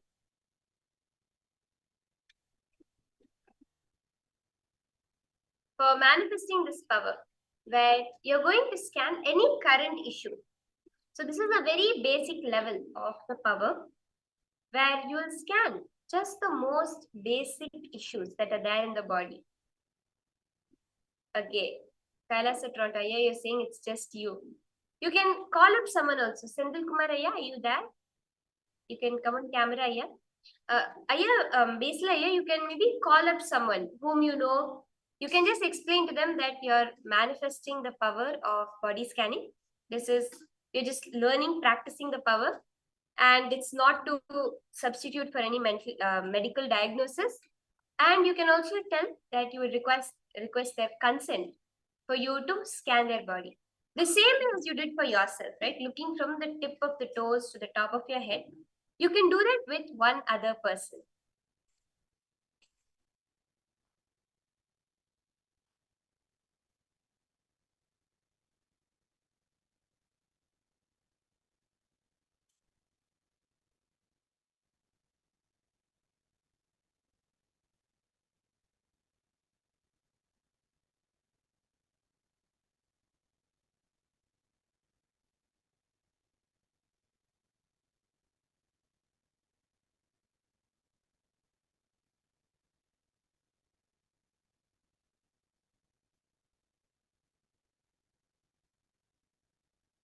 Just all the participants, you can now connect to a partner with whom you want to manifest.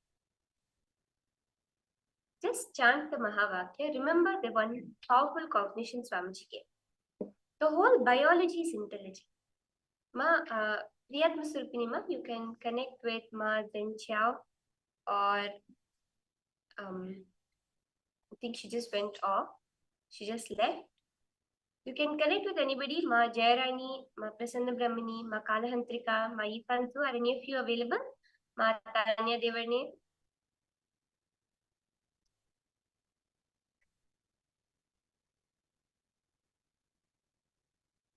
If there's no one available, ma, you can call up someone whom you know is available at this time and just ask them if you can connect with them for this round of body scanning.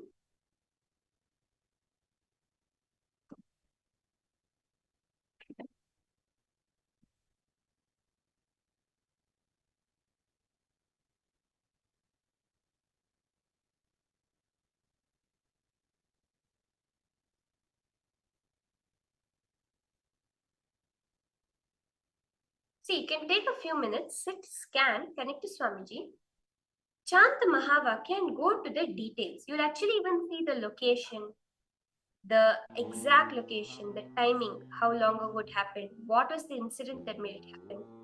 All details Swamiji will show in your inner space.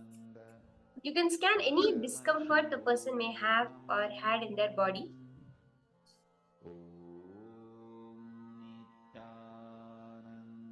Because all participants, just when you're speaking that person, ask Swamiji to show you detailing what is it they're experiencing right now. Or you can also scan sometimes the third eye. Swamiji also reveals the past experience, past records of what the person had experienced. So because all participants, exactly however what was Swamiji showing you, post it in the chat section.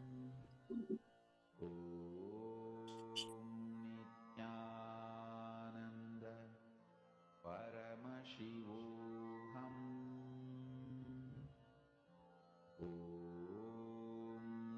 Nityananda Paramashivoham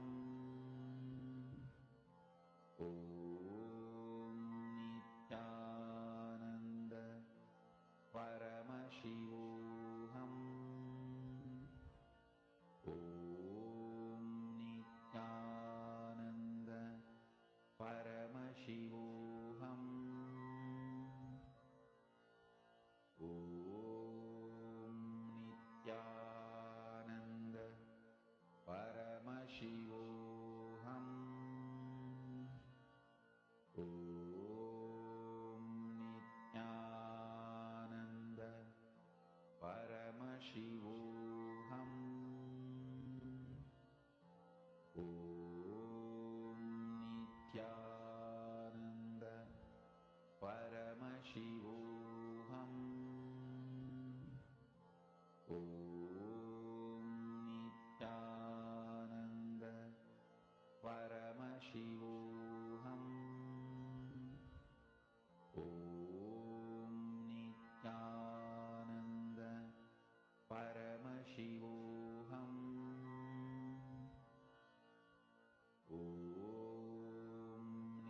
scan the details, any colors, shapes, numbers. Sometimes, like for example, the first time when I started the power of body scanning, I was able to see that I was able to see it more of like a glow, a colored glow on the person's body. Base layer, you scanned Vascaranaya on the phone. You did not see him, just heard his voice. But Swamiji showed me that he is healthy, but he's physically tired. And he confirmed this is true. Amazing, Aya. I also see that Lingodhvanaya, you scanned Pavanaya saying that he had a knee issue. And Pavan Aya also confirmed that he had an issue with the right knee a few months ago. That's beautiful. See it so beautifully. Just by sitting in Swamiji's presence, this power can manifest. You can actually manifest this with multiple people. So this round is beautiful that all of you scan the exact medical issues. Pavanaya, would you like to go ahead and share with Lingodhvanaya what Swamiji showed you in your third eye? See, Pavanaya, just see now, right now, as what is Swamiji showing you? Exactly as he's showing personal transaction. Whatever Swamiji is showing you right now, immediately post on here. Start typing into what is Swamiji showing. You see slowly, Swamiji is showing details. So one of the things Swamiji always says that when I'm showing you, just say it. Do not allow your mind to come and play its games on you. When you're seeing that I'm showing you, just say it. So request you, Aya. Actually, you're seeing. I request you to post exactly right now what you're showing me. Whatever Swamiji is showing you. See, what I was telling is, it may not necessarily come as a 3D high detailed image of the bones inside the body. Many times it will come as a glow in that area. So when you're just looking in, you'll see a silhouette of the human body, and that area will glow in red or green color. This is how I first started experiencing the power of body scanning. If I was scanning someone in front of me, I would see on their body part just glowing. And I remember one issue kind of thing I had when I started body scanning was I did not know the difference between left and right. So when I was explaining to people what Swamiji showed me, I would always get confused. I'd be like, on your left side, no, on your right side, because I had no idea of left and right actually for a long time. So rather than telling them how it was, I would actually just point it out. I would say, Ma, on this part of your body. So in those days, we used to have mainly the physical scanning of people. So I would point it out on their body, or I would point it out on my body, because I had no idea whether I was saying right or left. So it comes in different ways, and I have seen many people have manifested in a way they feel it within their own body. Like suddenly you feel like nausea, and you'll be like, you just tell them, Ma, you are experiencing nausea, and they'll be like, exactly. Or one throb you'll suddenly feel on your right shoulder, and then you'll be able to tell them, when you tell, Ma, on your right shoulder, I feel that you are experiencing pain, and they'll exactly confirm it. So it can come in different ways. So Pavanaya, I request you to post what Swamiji is showing you also, and confirm it with Lingodhavanaya.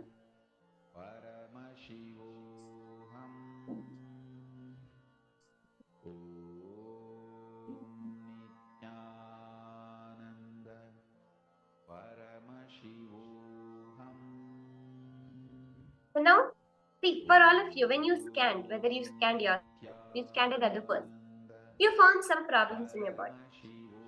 How many of you have thought, this one thought you've had before, if I could just decide how I wanted to look, it would be amazing. If I could just make my nose a little bit smaller, my eyes a little bit longer, or my skin a little bit different color, that would be amazing. How many of you have felt this at least once before? Or if I could just darken the color of my hair, whatever it may be, some way, just one small thing you want to change in the way you look, in the way your body is. How many of you have felt this before?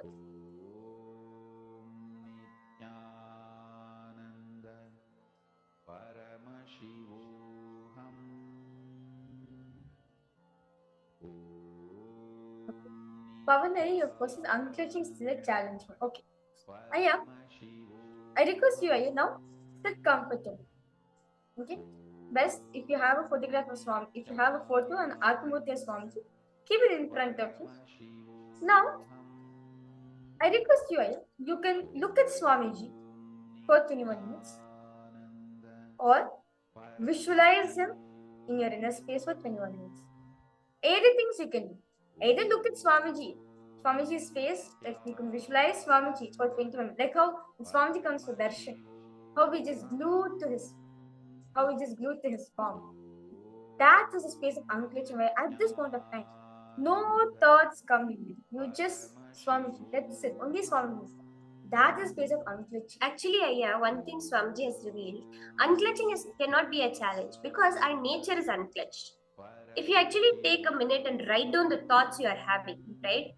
You're saying that there's a lot of thoughts, there's a lot of inner chatter. If you actually write it down, you'll see they don't make any sense. There's no logical flow between it. Like Swamiji gives the example of you hear a dog barking.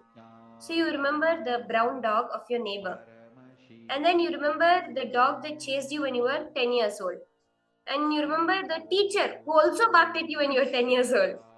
And from there, your mind goes somewhere. Ultimately, the end teacher and the dog barking outside your house has nothing to do with each other.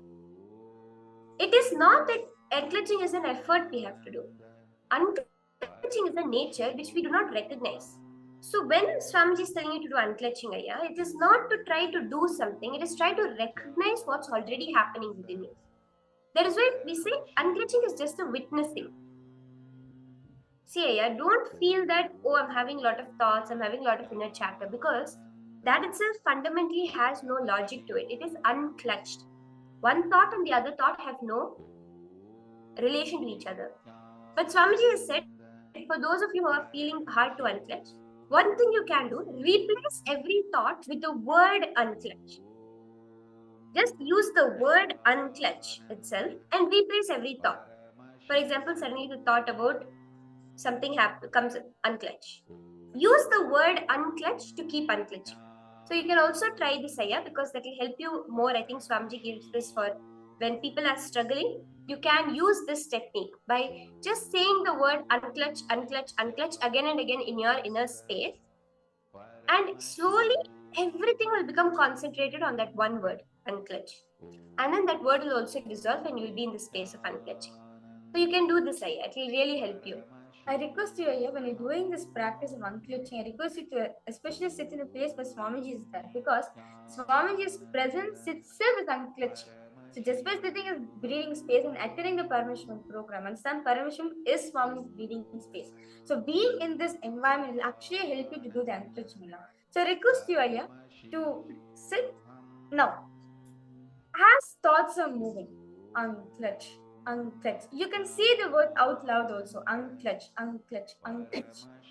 You'll see, when you're doing this, there'll be one point where no thoughts are coming, just emptiness.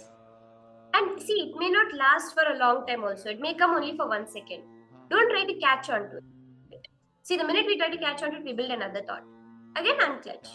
Even from the space of unclenching, when you unclench. So, I'll tell you, don't do this with some expectation of what is going to come. Do it just for the sake of doing it, for the process, and then you will see a change, a transformation happening. So the next session now we all have is, so I was asking all of you, how many of you feel at one point you have felt, if I could change one thing about my body, I would be perfect. Or if I could just modify my body a little bit, it would be nice. If I could build muscles without going to the gym.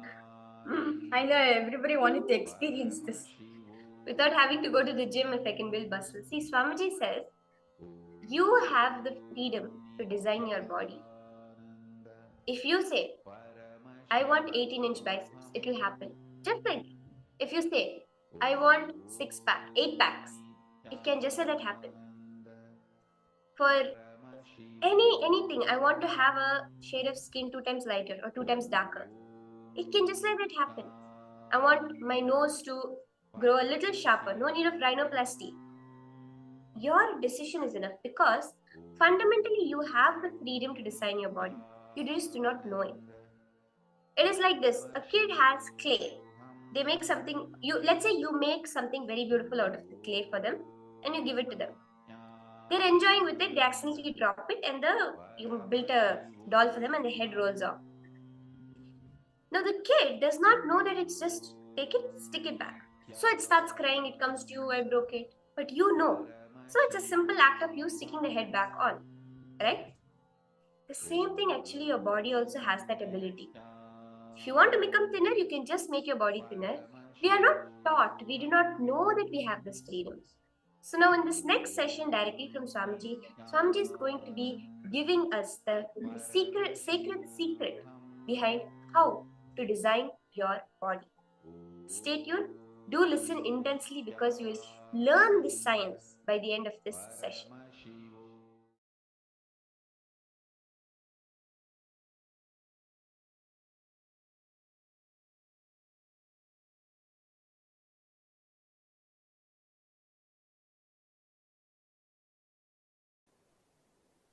Paramashiva's message directly from Kailasa. Listen. Internalizing and understanding the body you have, the mind you have, the breathing structure you have,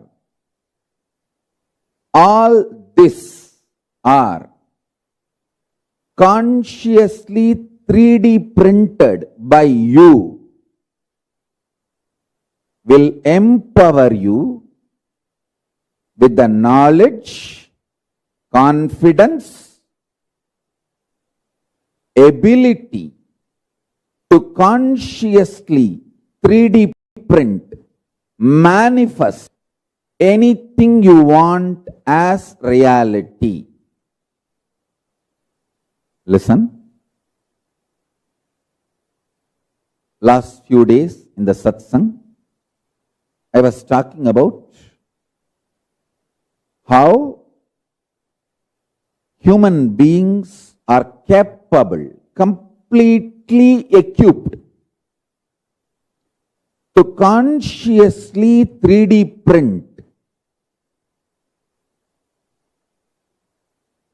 anything you want and manifest it as your reality.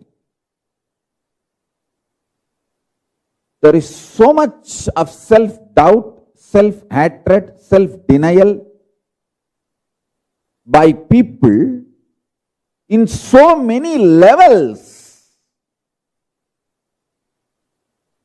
I can see some of the comments in the Facebook.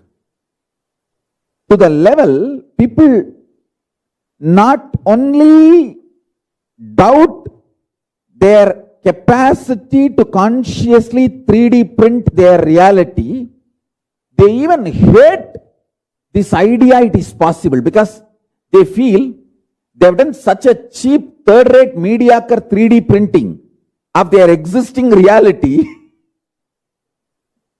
They don't want to take the responsibility for it.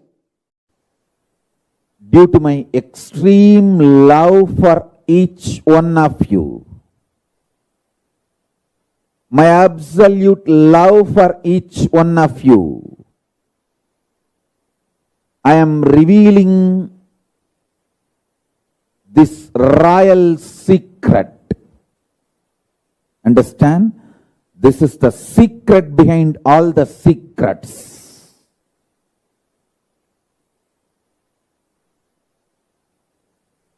Listen to this truth. It is directly from Paramashiva, from Kailasa. Your consciousness, if you are in the human body and you are able to hear what I am talking and you are able to make meaning, if you are able to cognize, your consciousness is capable of printing anything you want, just like 3D printers. In 3D printers, nowadays, even the homes, they started doing 3D printing. Full homes are getting 3D printed. Listen carefully.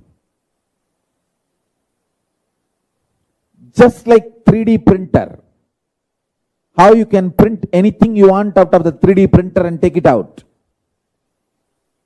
You can print anything you want. You can manufacture anything you want. You can manifest anything you want out of your consciousness. This possibility is freedom. There are multiple reasons why you strongly deny your capacity to consciously 3D print your life and reality and manifest. First of all, you feel, oh, then why did I manifest this kind of reality? Why did I consciously 3D print this kind of life I am having in front of me? And now I have to take the responsibility and redo the whole 3D printing. Listen carefully. Any one day you have to get mature. Maturity is mandatory in life. The good news I have for you is it is too easy. It is not difficult. All you need to do is get out of the impact of the gaslighting done on you by the unconscious.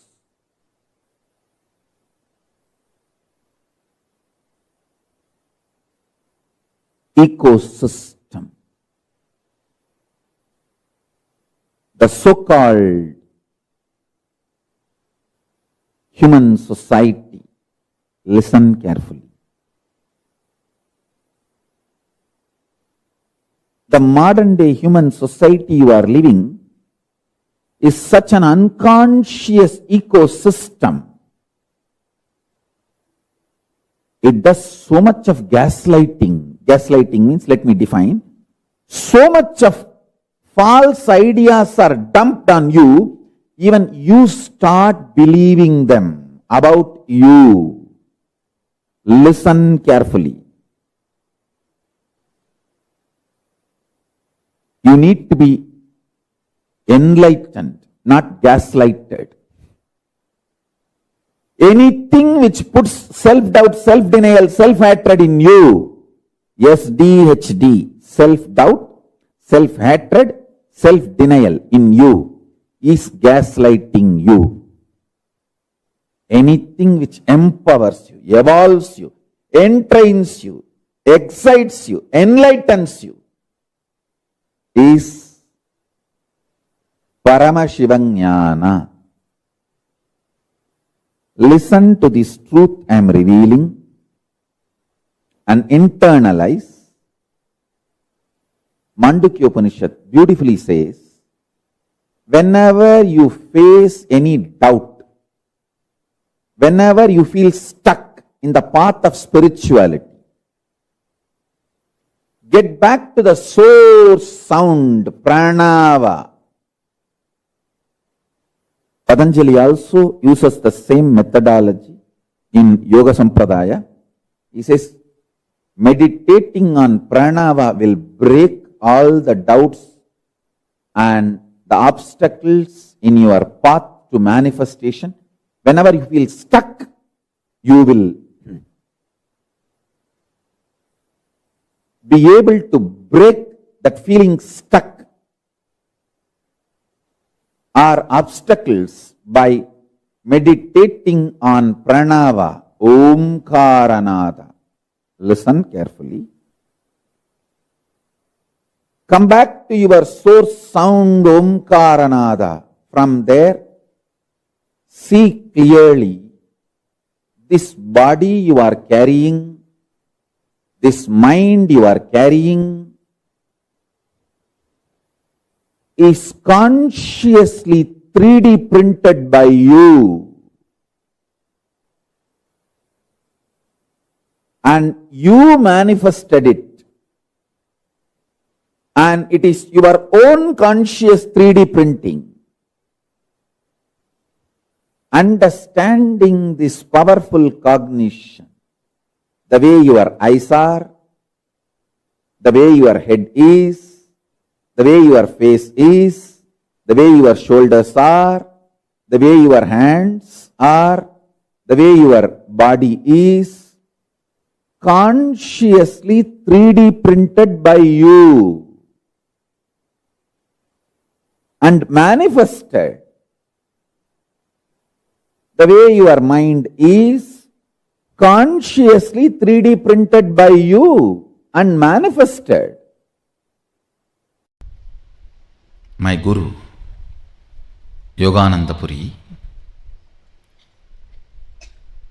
listen carefully.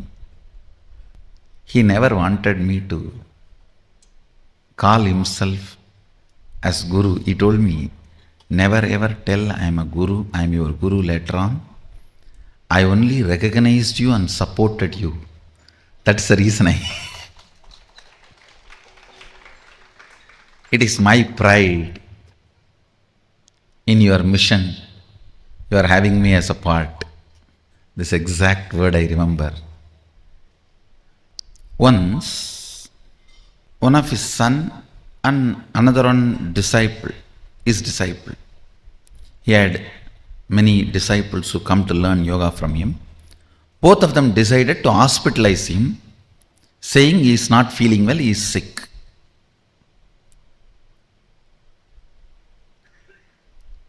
And I was sitting away and seeing the whole drama. Little far I was sitting. I still remember the scene. He just got up from the bed. He was lying and got up from the bed. From the navel, the way he hugged his own body, means the way he possessed his own body and said, what I cannot do to my body, how can these doctor fellows can do to me? Listen, it was such powerful statement. I literally got the click at that moment. Oh God, so many things which cannot be expressed verbally landed in me. Like my consciousness is master of my body and it has a capacity to build the body as I want. It only built the body already. How can any other power can be more powerful than my consciousness? And I wanted to put this on record. He shocked doctors by making 47 heart attacks in the ECG machine. When he was hooked to the ECG machine, playfully, he will stop the heart for 5-6 minutes. The ECG machine will be showing flat graph and then he will start.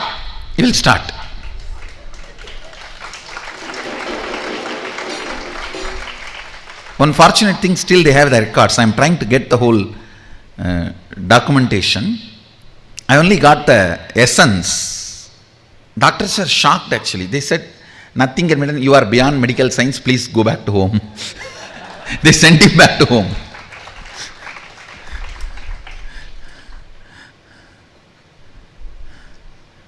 And then he came and again lied down in the home.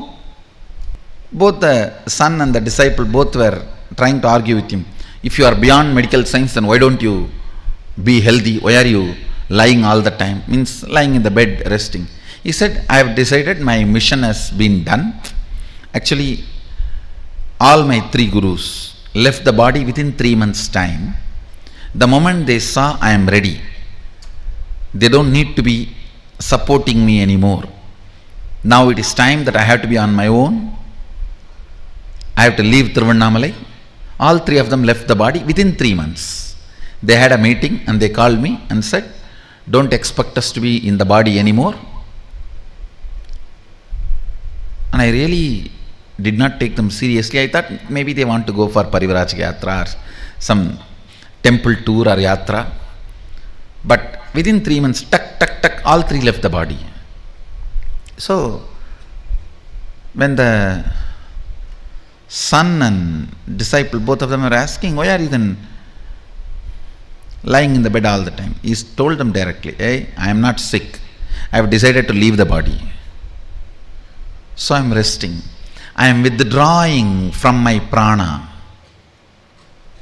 I am releasing my prana. You can neither hospitalize him, because if you hospitalize him, he makes 47 heart attacks. He gives heart attacks to doctors. They have to check the ECG machine 2-3 times, whether it is working or not.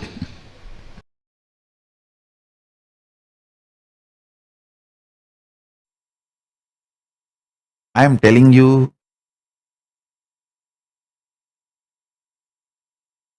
say, I'll give you one example.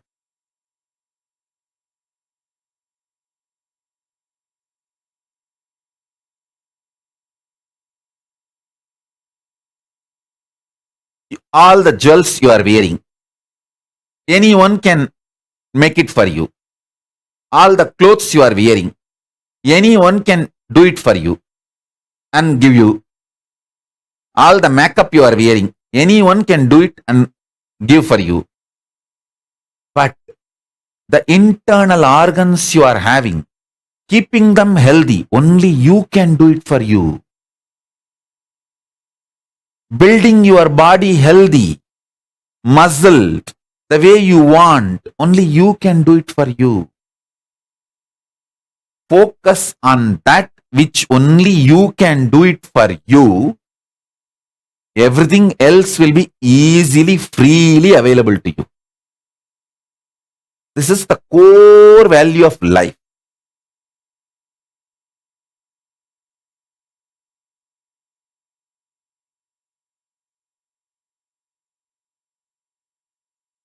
Listen, core value of life.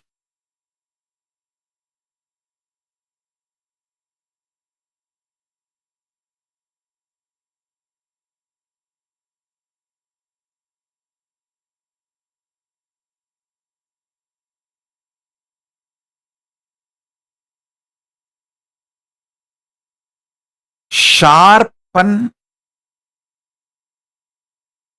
your consciousness, your ability to stay in higher states of awareness, your ability to run the life without the drug called fear, confusion. Understand, greed is not a drug actually. I'm not saying greed is right, but at least greed is not a damaging life negative drug. Fear and confusion is the life negative drug. Stop taking the fear and confusion, which is life negative drugs, to run your day-to-day life. Because of the integrity with intra-organ and internal organ, not only you manifest health, you can design your body as you want, you can manifest multiple powers and possibilities. I tell you, even if you do little completion, you can understand what I said when Yogananda Puri got up and said, my body, how can they do something which I cannot do it to this body by myself? Contemplate on this. Contemplate on this. Then you will understand why Balasans are able to manifest so much of power. I tell you, it is all simple. You don't need to build power station. You just need to be connected with a proper copper wire. That is called integrity. That's all. Power station is here.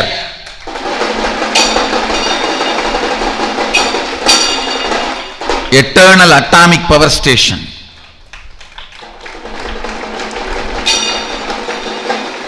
You don't need to.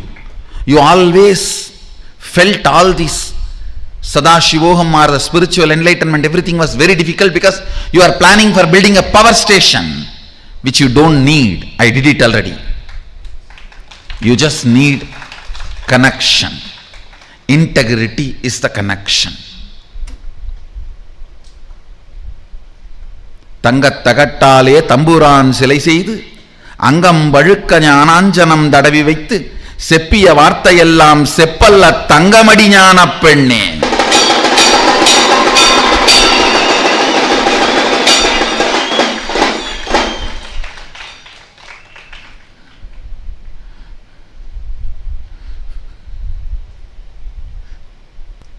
I'll give you a little detail when I say what do I mean by integrity to your internal organs and intra organs.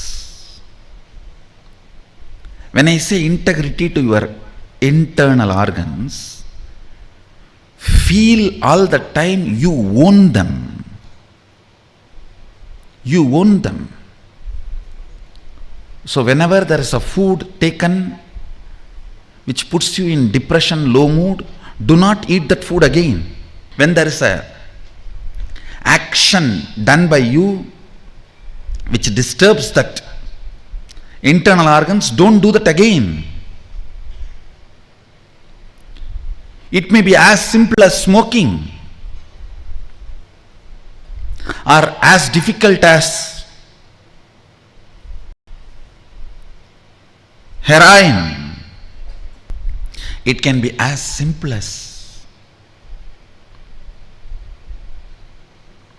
smoking to as complicated as heroin. Whatever. Anything which is putting you powerless space, don't do that again. That is what is integrity to your internal organs. Same way, when you utter a lie knowingly, or when you give a word knowingly that you are not going to fulfill, the harm you cause for your walk, you can see it very clearly. Don't do that again. Sit and finish completing all the past. No need to have a lifestyle where you are hurting your walk and internal organs. No need. You don't have to take up that kind of a profession. Knowingly. There are tons of professions where you can do sweet things, make money, live your life happily, blissfully, be out of the matrix. There are thousands of things you can do it without harming your walk, harming your intra organs, anandagandha. Integrity to the internal organs and intra organs. For example, if you eat non-veg, you feel dull, tired, heavy. Then decide, I am going to complete with this pattern. What is it that pulls me to eat non-veg? Is that the food, the way it is presented, or the tongue, the experience of the tongue when I am chewing? What is it? Find that pattern and complete. The only priority for all of you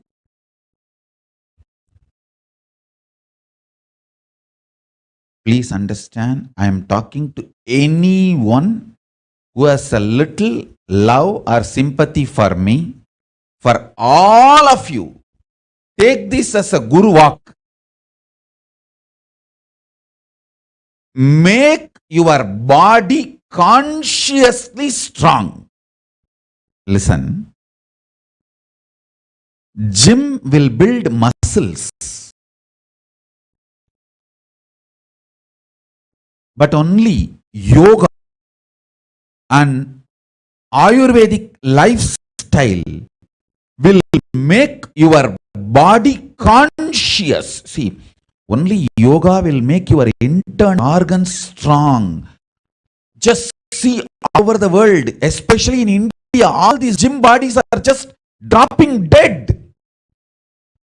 All these gym body fellows, top, dying. Because gymming builds muscles, makes you look very nice in the outside. Yoga makes your internal organs strong and your ability to manifest consciousness strong.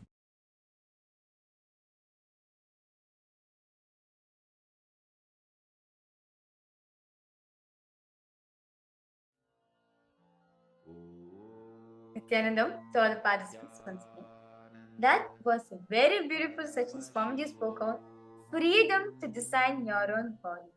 I know this was a very, this is a big revelation Swamiji spoke about, where you do not need any plastic surgeries or any surgeries to be done, put into your system, or like to manifest the body the way you want, but just through consciousness.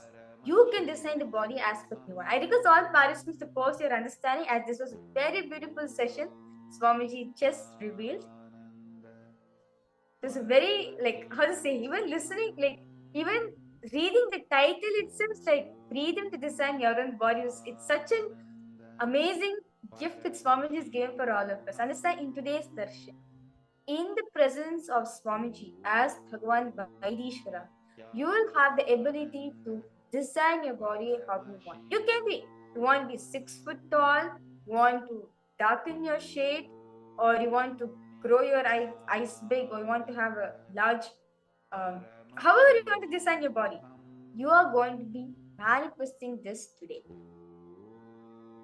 Today, the power, like beautifully, Swamiji is going to be initiating all of us, even into how you can design your body just by your simple will.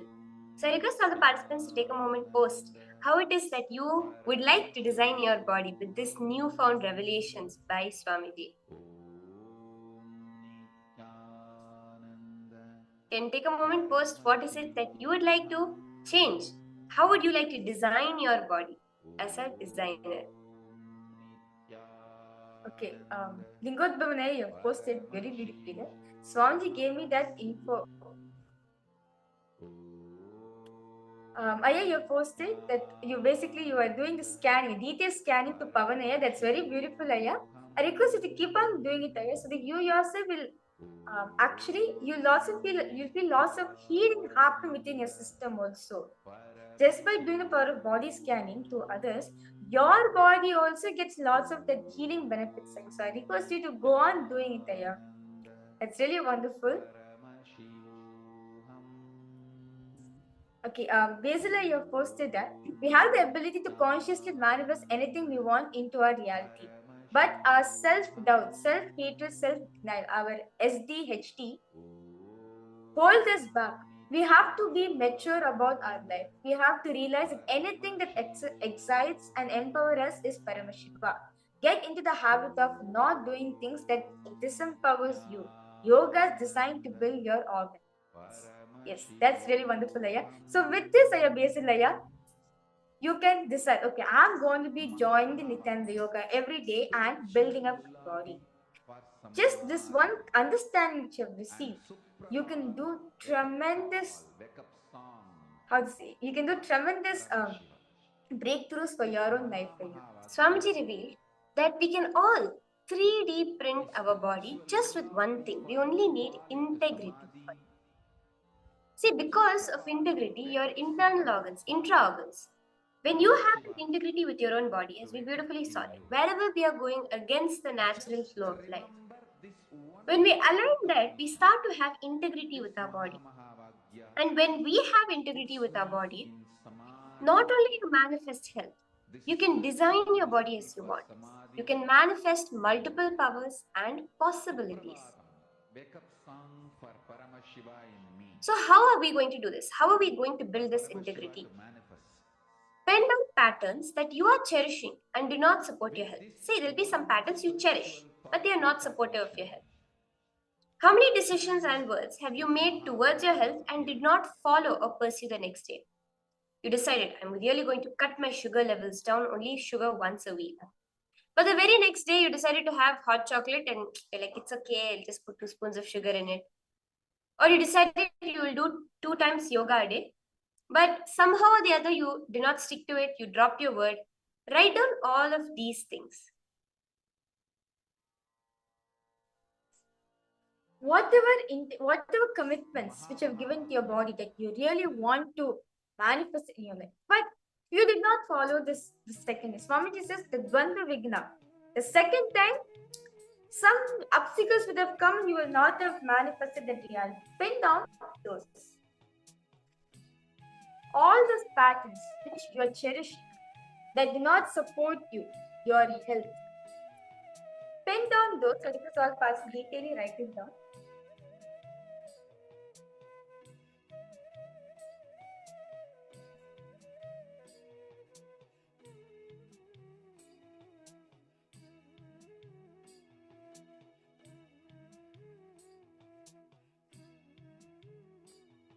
See, understand? All the participants, your body responds to your thoughts. If we have the positive thoughts, if we cherish in the powerful cognition Swamiji is giving to us very beautiful, you will see your body will respond, your body will become yogic. You will have, your body will actually become more healthy. But if you cherish all these incompletions, you will see that your body also responded by giving you pains, suffering, all these diseases.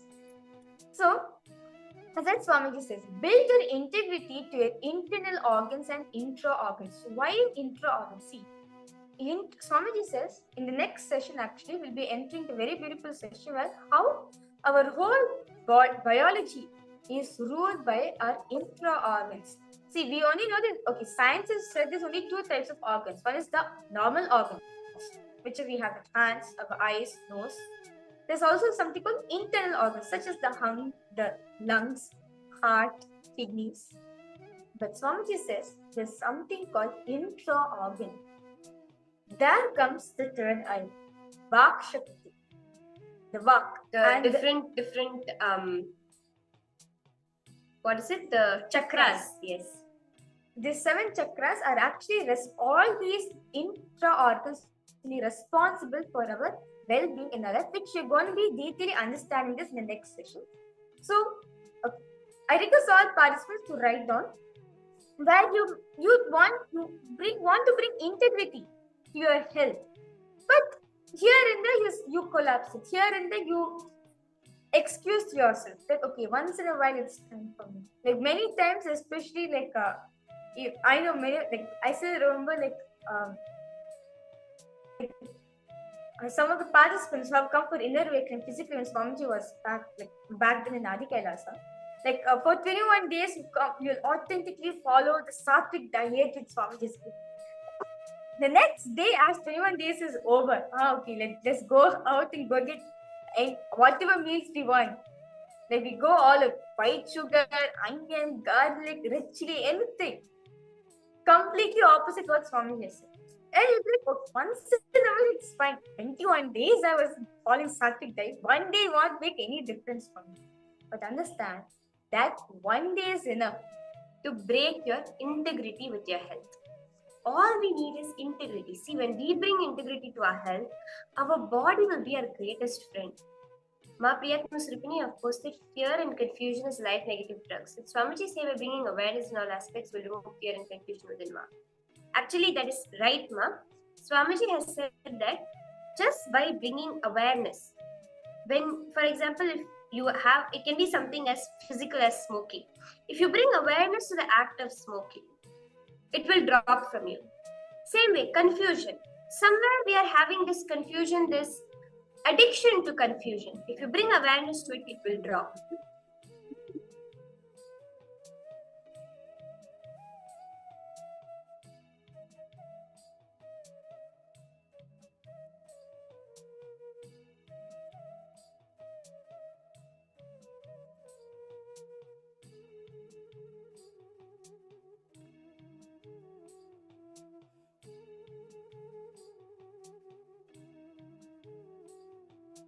Write down all the places. See, it can be any number of incidents wherever you held non-integrity with your body.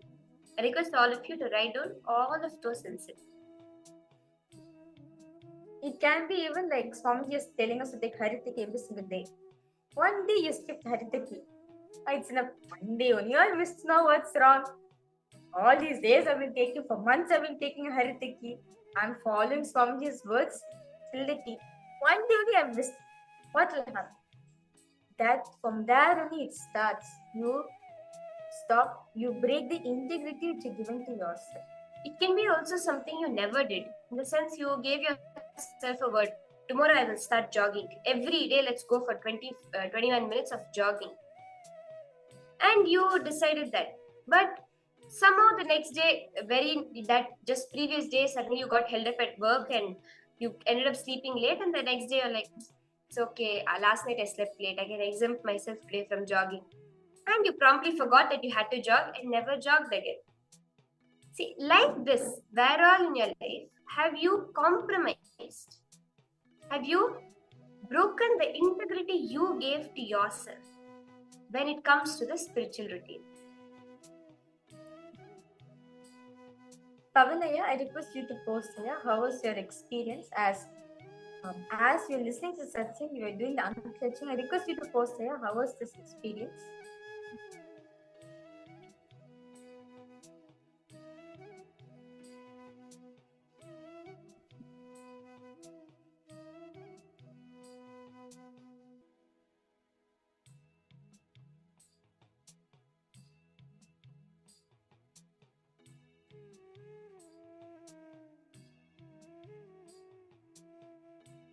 Hope all of you have finished writing down this first step of all the places wherever we broke our integrity to our health, to our internal organs.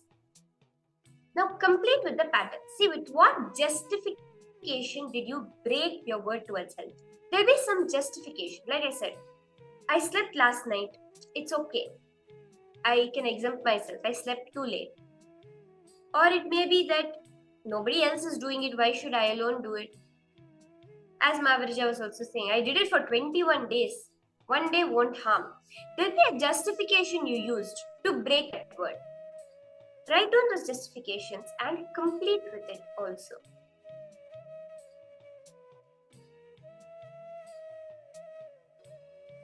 Write down all the justifications and complete with the non-integrity of the word which you have given to yourself. Give the world again. See, I request all of you, decide to drop that justification. Okay. Basilaya, you have said, the truth is I know the way to health, but old habits show up and I entertain them. There'll be some justification you have given to yourself. It may be even the saying, old habits die hard. It's not in my control. It's a habit. It's become a habit. There'll be that justification. Today, decide to drop that justification, to complete with it. And re-give those words to yourself. So the way you say, I know how I should get healthy. Give the word again to yourself. From today, I decide. From a conscious, powerful space, declare to bring health into your body.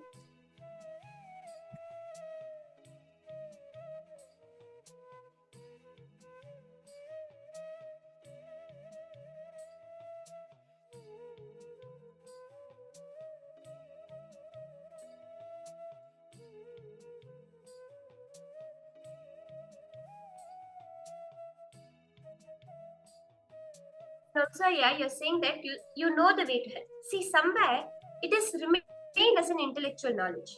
If you really felt this is the way to my health, or if you really felt I need health, you will never entertain the old habits. Somewhere, whatever you know as a way has remained as an intellectual knowledge, not become your belief. It's not your core belief. Like, for example, every cigarette box says smoking kills, smoking causes cancer.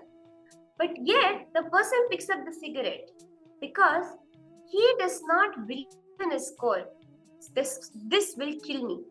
Because the ultimate thing for human beings is that love for life. Everyone wants to extend their life. If he cognized beyond, in the depth of beyond his pattern itself, yes, this will kill me. No matter how addicted to it he may be, he will not pick it up. But we have to make these knowledge that we have as our cognition, and that will happen by a conscious declaration.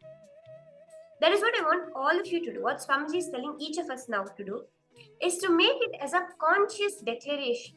Whatever places where we are compromising our health for some other or some reason or the other, make a conscious declaration now.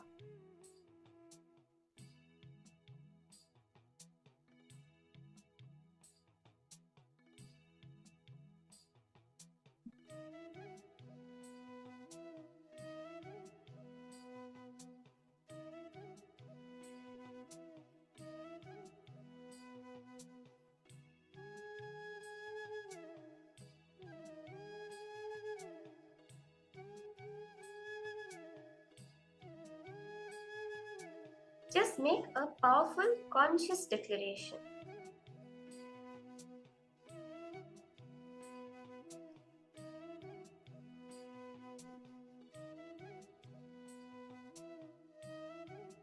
In a new, powerful space, make a conscious declaration. What is it that you want to manifest from now onwards?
As we are doing this process, if any of you have any clicks, any revelations you're getting, also feel free to share it.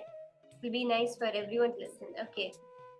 Ma Priyat Rupini is saying, Ma, some days I've noticed my body itself would be fresh and awake by 4 a.m. and I would wake up, take shower. But after a few days, I have not seen the same kind. I was only able to be awake after sunrise. Is it because of food or intake? What could the reason be, Ma? There can be a multiple reasons, Ma. One is definitely the food. If you actually look in what you ate, if you ate after sunset, you'll be able to relate that very much with the freshness in the morning. But another thing is also, Ma, what space did you go to sleep in? That plays a very important role. When just before you fell asleep, what space were you in? Were you powerful? Were you powerless? Did you feel tired or did you feel fresh? In what space did you go to sleep? That will matter a lot for the way you feel when you wake up. So that's why Swamiji always says to do completion before falling asleep, so that you always go to sleep in a powerful space and the waking up will also be smooth. Apart from that also, Ma, you may feel some days I'm able to get up better, some days I'm not really able to get up. But it is important to maintain the routine through all the ups and downs, which happens throughout the month, the up high and then the low, which happens throughout the whole thing. When you are able to maintain the routine, it will get into your muscle memory. And after that, there'll never be a conscious thought. The routine will just happen through you. So just keeping that consistency every day. Put an alarm, ask someone to wake you up, do anything, but make sure you're awake at that time. And that consistency will go to your muscle memory. Don't even feel okay to compromise for one day. Even for one day, you should not feel, it's okay, these many days I've done it. One day, if I leave it, it's okay. Every day, whatever it may be, I have to be there. When you hold that as a cognition, it will become your muscle memory and it will happen every day. So these are the three things now. One is the food, of course. Second is what space do you go to sleep in. And the third is keeping the consistency no matter what the mood is. So I hope that clarified for you, Ma. If you have further questions, you can post that also.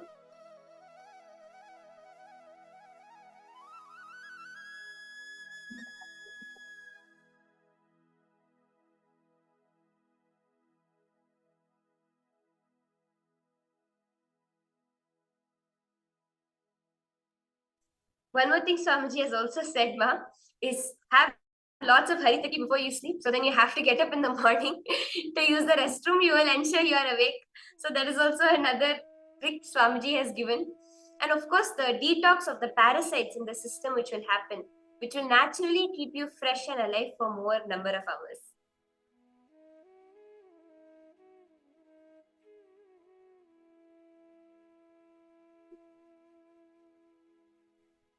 So we all done making our conscious declaration? Shall we enter into another power manifestation process? Okay, I hope all of you are excited. In this round of power manifestation, we are going to design our body.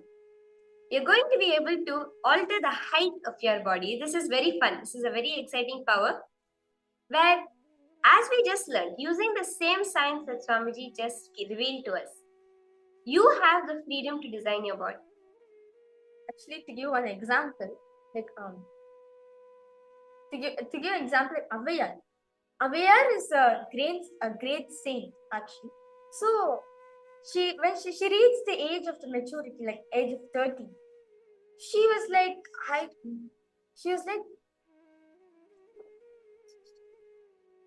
16 actually. When she was 16 years old, and she decided that I do not want to go through this menstruation process, because she decided very ferociously that my life is only for Paramashiv. Even this body which I'm carrying is only for Paramashiv, not for anyone else. So at that time, her family, as per the tradition, had started to arrange her marriage. And the whole marriage preparations were going on and everything. But from a very young age itself, she had dedicated her life for Ganesha. And she only wanted Ganesha to be the only sole focus of her life. And she didn't want anything else. So when this was happening, she decided ferociously that I do not want experiences. I don't want this body to be given to someone else, and them to use this body for whatever purpose. No, I only want to use this body for Ganesha, and let it only for serving as the devotion that one has experienced, which Avay cherished so much. She did intense tapas. Ganesha came in front of her, and Ganesha asked, "What do you want?" And she said that I do not want to carry this body. Give me old age, that's fine. Because usually when you attain menopause, you become old and you're just as you are. She, from a 16-year-old woman, became an old lady. But still, even though her body was old, but psychologically, she was still a 60. She remained in the space of eternal 16. She lived for a very long time in the body of an old woman. It is her conscious decision. The same thing happened in the life of Kaya Kalpa. She was a great devotee of Paramashiva who happened to be married off to an atheist. And when she was the embodiment of a dharma patni, of a very sincere wife, of a committed, devoted, chaste wife of Hinduism. When she gave a spiritual experience to her husband and he became a devotee of Paramashiva and fell at her feet and said, "You are my guru from now onwards," she decided, yes, my life is now dedicated towards serving the humanity. And she consciously made her body into that of an old woman, so that no longer will she be as part of the grihasti life, as the householder life. She can move on to being a sannyasi and enriching the society. This power, you can even change your height. We hear of Vamana, the Vamana avatar of Mahavishnu. Within few seconds, he grew from being a dwarf to being so tall, as big as the whole universe. The mountain of which we hear about the Vindhya mountains that wanted to obstruct the sun, so started growing taller and taller and taller. All of these are not mythology. They are not just simple stories or magical retellings, legends. They are a possibility. You're going to see this now by manifesting the power of increasing your own height. Lingodhavanaya, you have posted, how can we strengthen the power of speaking? By not telling lies and letting the vak. Exactly. By keeping integrity. So keeping integrity is not just not telling lies, it is keeping up your word. Always making sure you are in integrity with the word you give to yourself and others. That itself is enough, and you will actually get the power of speaking. The power of anything you say will become a reality. So I request all the participants now to take a moment and go and measure your current height. Okay? Just you can maybe go stand against a wall if you have a wall nearby. Measure currently what is your height.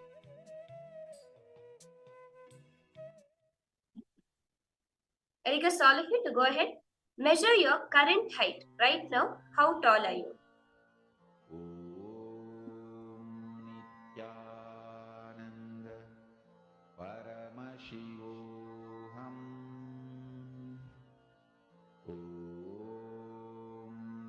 Nityananda Paramashivoham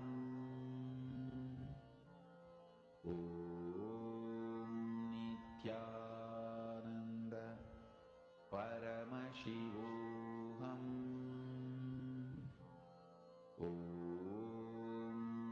Nityananda Paramashivoham Nityananda Paramashivoham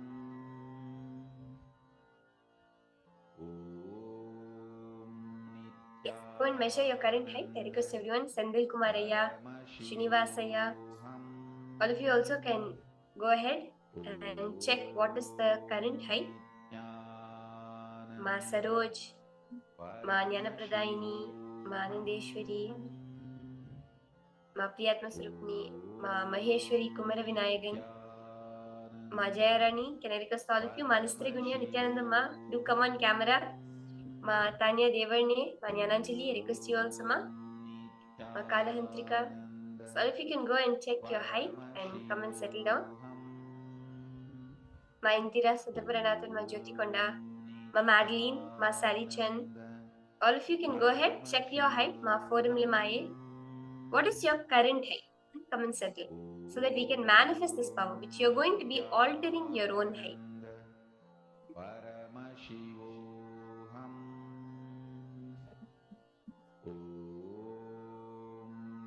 Nityananda Paramashivoham.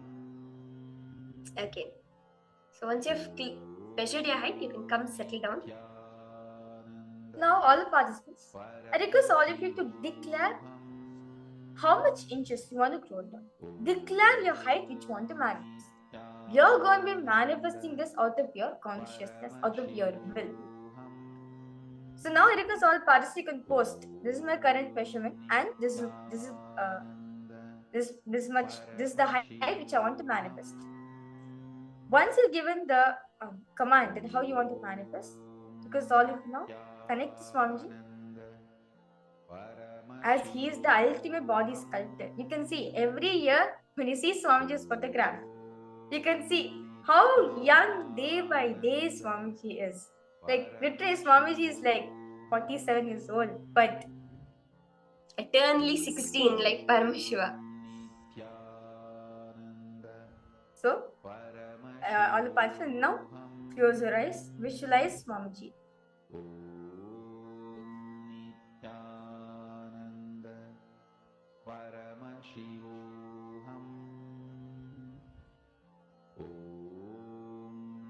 Nityananda Paramashivoham. Now, with the will, the command, you want to manifest this height. Drop this at Swamiji, who's sitting in your inner space, who's residing in your inner space. Paramashivoham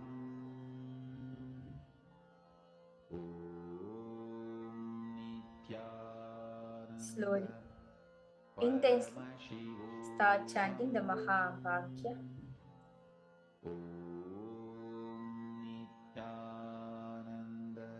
Let your whole body and whole body radiate with the frequency of the Mahavakya. Just repeat Om Nityananda Paramashivoham deeply in your inner space. Nityananda Paramashivoham Om Nityananda Paramashivoham Om Nityananda Paramashivoham Om Nityananda Paramashivoham Om Nityananda Paramashivoham Om Nityananda Paramashivoham Om Nityananda Paramashivoham Om Nityananda Paramashivoham Om Nityananda Paramashivoham Om Nityananda Paramashivoham Om Nityananda Paramashivoham Just take another 1 more minute to consciously decide. Understand? You do have that freedom. It is your innate potential. The way you can command your hand to move, you can command your height also to increase.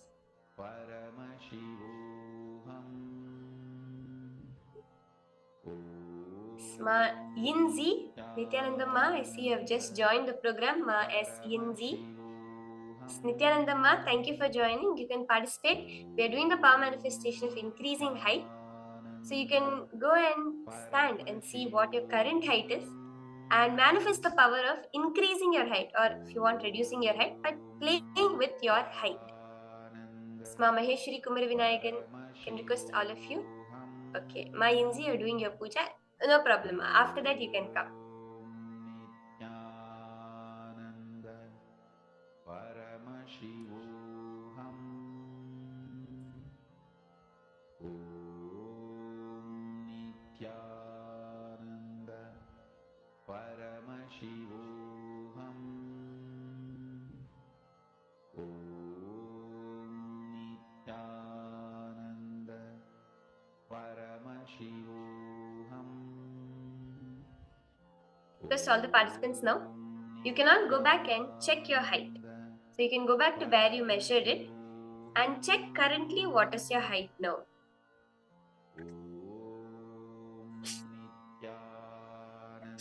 You can all just take a moment. Go back and check now how has your height changed. After you connected to Swamiji, chanted the Mahavakya, manifested the power of designing your body. Paramashivoham Om Nityananda Paramashivoham Om Nityananda Paramashivoham Om Nityananda Paramashivoham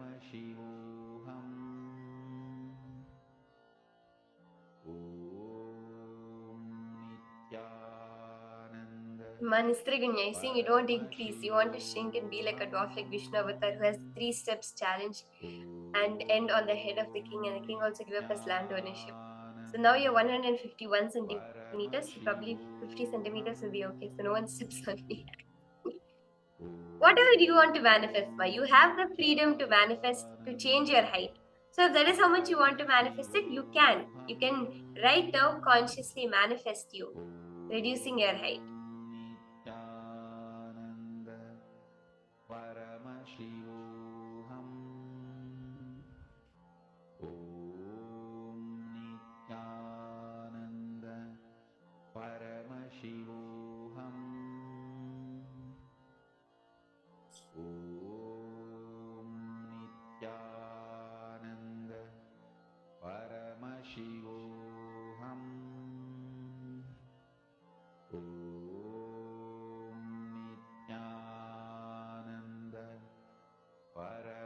Okay. So I hope all of you have verified your current height now. You can post the difference that you're able to see in your height also. If there's a height change, any manifestation that has happened. Okay, Lingodvanaya is saying you see little changes. Take a picture of it, Aya. You can take a picture of it and share it on your social media. Yes, Basilaya, I request you also to go and check your height, how it has changed. So the next session is actually going to be very beautiful. We are having the introduction to the initiation, which we're all going to be receiving today. So today the initiation is going to be that of the form of Paramashiva as Jwarabhagna Murti and Kalantaka Murti, the form of Paramashiva bestowing health. Swamiji manifesting this form has given all of humanity the greatest gift of spiritual healing. See, this science is a purely spiritual science by which you can tap into the cosmic energy and manifest the ability to heal yourself from any diseases. So this is a very beautiful and very powerful session which we are going to be entering into. Do sit straight and listen as we understand the science of spiritual healing. And after this, we will be going through how each of you can receive the healer's initiation also.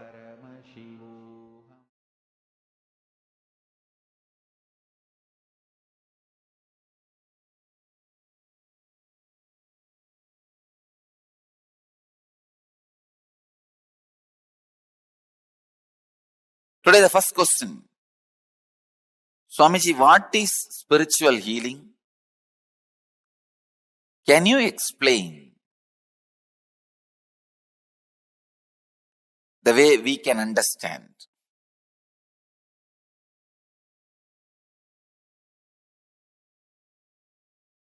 First, I wanted to say few basic truths about the spiritual healing scientifically. See, the other day, I was reading an article by Dr. Bruce Lipton, who has done some of the breakthrough scientific discoveries connecting the science and spirituality.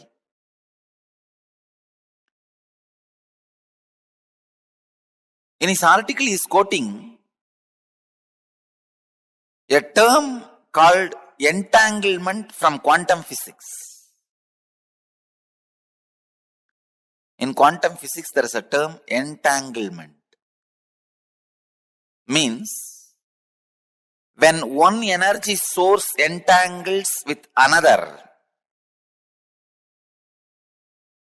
they interfere with each other. This interference can be highly positive and transformative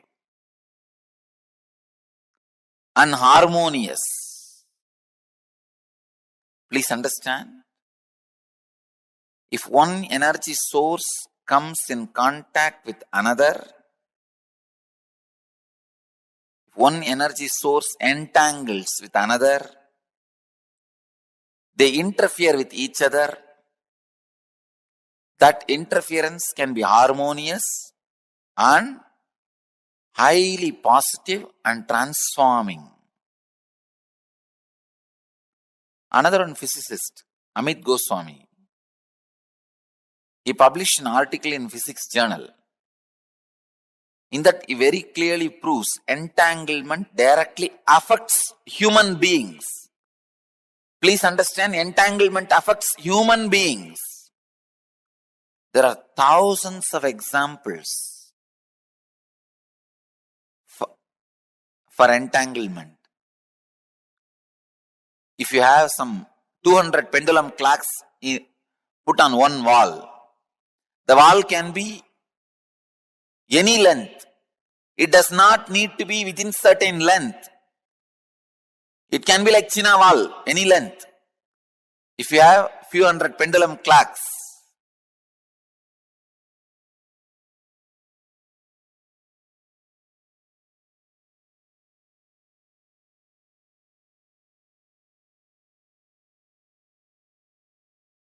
even if it is a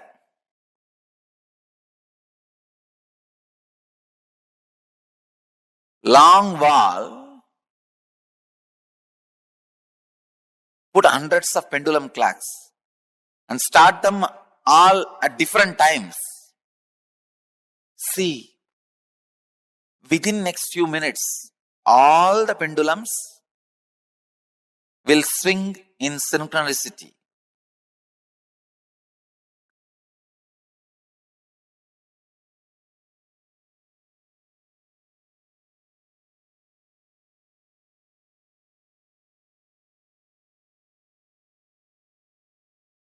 Exactly, this is what happens when you come in the breathing space of the healer. Please understand. When you come in my breathing space, this is what happens. Suddenly,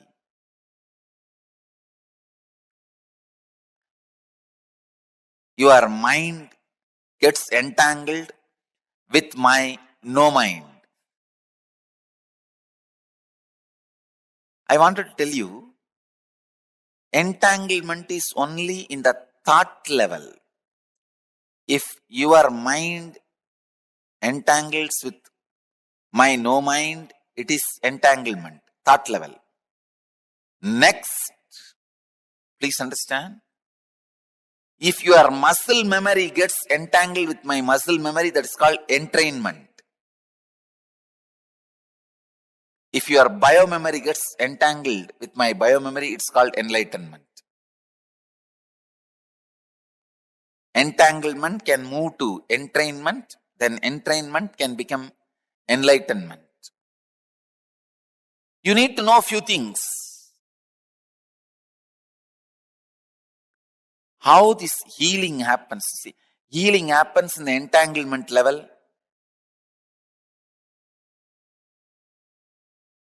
Kundalini awakening happens in the entrainment level. Levitation happens in deeper than entrainment. I can say momentary enlightenment.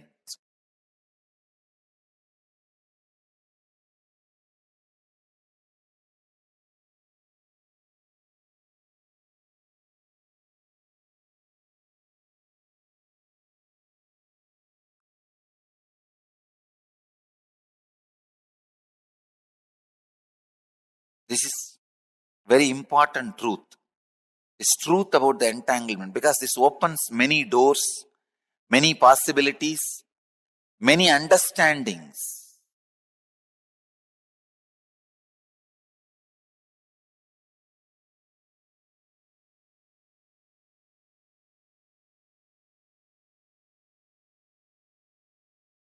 How I heal through healers? Because all my healers are pendulum clocks. Any other broken, little altered pendulum clock, I add it in one wall. Both clocks start swinging synchronistically. Understand? That's all.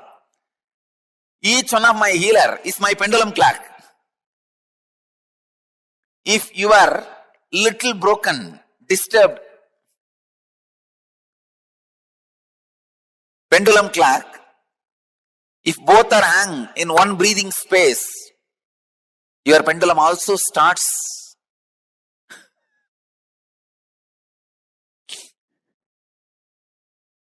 vibrating, moving.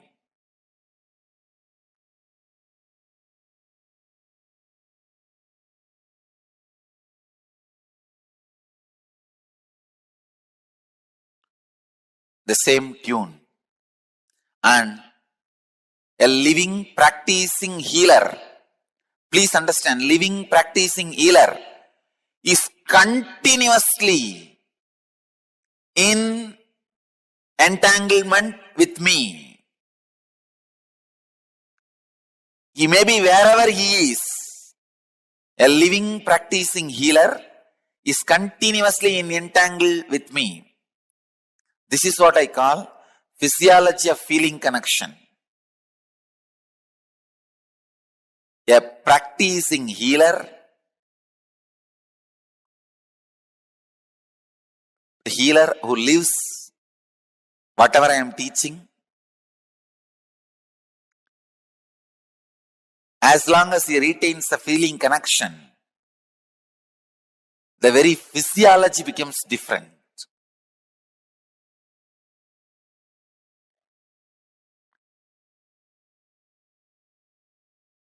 Entanglement means two person falling in tune with same thought.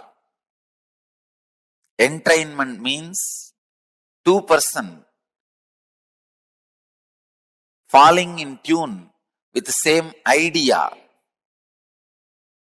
Enlightenment means two person uniting beyond ideas.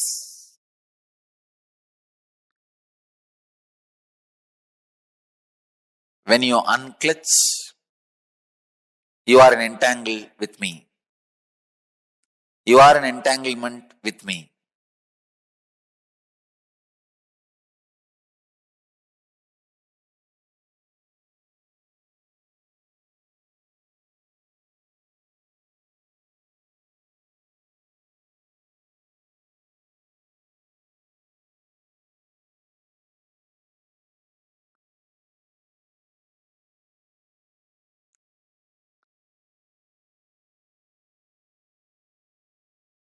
This again opens a huge door.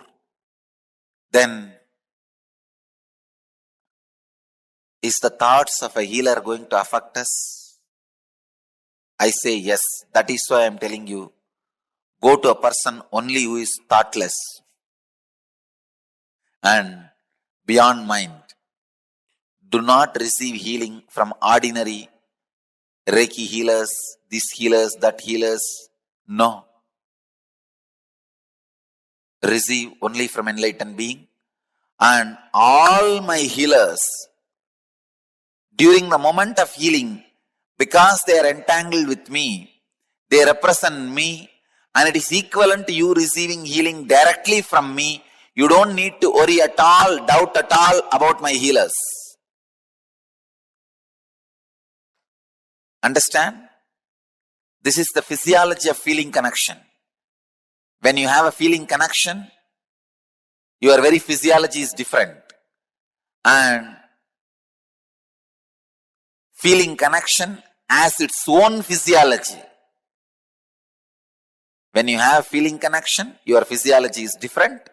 Feeling connection itself has its own physiology. Please understand. The truth as it is, I am sharing with you. The secret of healing, the essence of healing,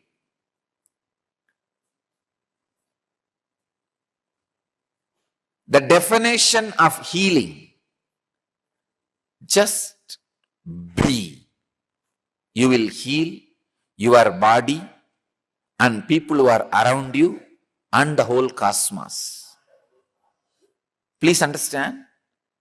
Just be. Nothing else.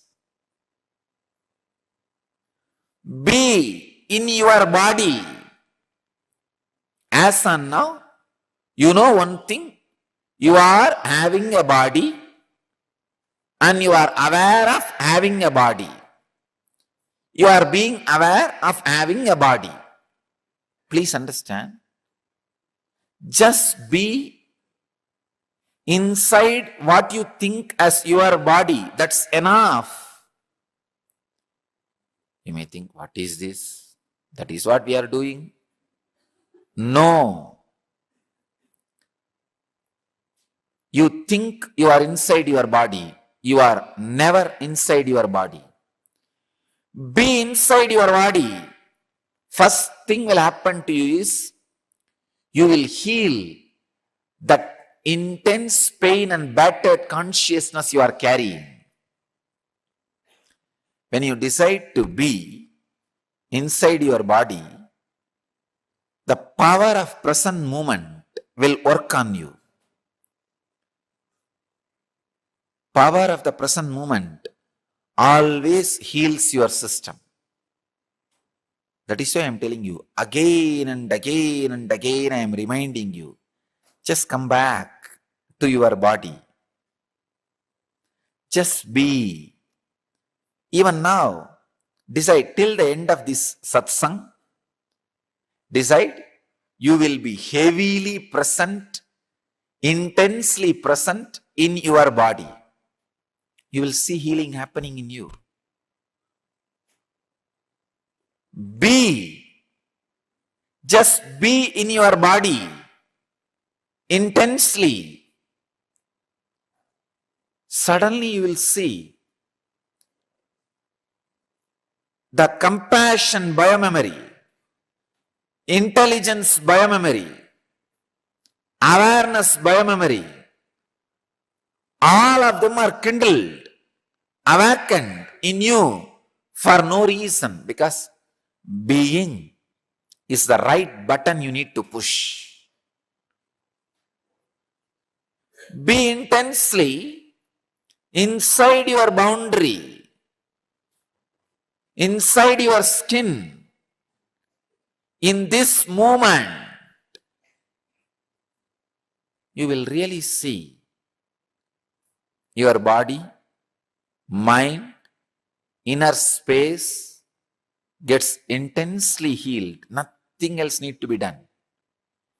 Anything else is a ring attached to the gadget for easy pulling and pushing. To heal the cosmos and to heal yourself, you don't need anything else. Just be. Biggest problem is we think that be is too simple or too difficult. Don't decide it is too simple and think it will not bring the result. No. Don't think it is too complicated because you failed last few times and stop making effort. No. Neither thinking it is too simple, it will not bring effort, bring the right effect on you, nor thinking it is too complicated, it will not be possible for you, is going to help you. Just try to be now. If you are not able to do after half an hour, forget about it. It's okay. Now, for the next half an hour, all of you have decided to be around me. Decide just to spend this time, be. Once you catch the taste of being, just be. I don't need to inspire you continuously. I don't need to give sermons to put you into the Vedantic experience. No. Your very living will be healing you and the cosmos. Understand? My message on the Healer's Day to all the healers who belong to Nityananda Sampradaya and all the healers who belong to all the traditions, all the different religious, spiritual, ancient mystical traditions, and all the healers who belong to modern day traditions, whoever is in the field of healing the body and mind of all the beings in the planet Earth, my message to all of you is just be.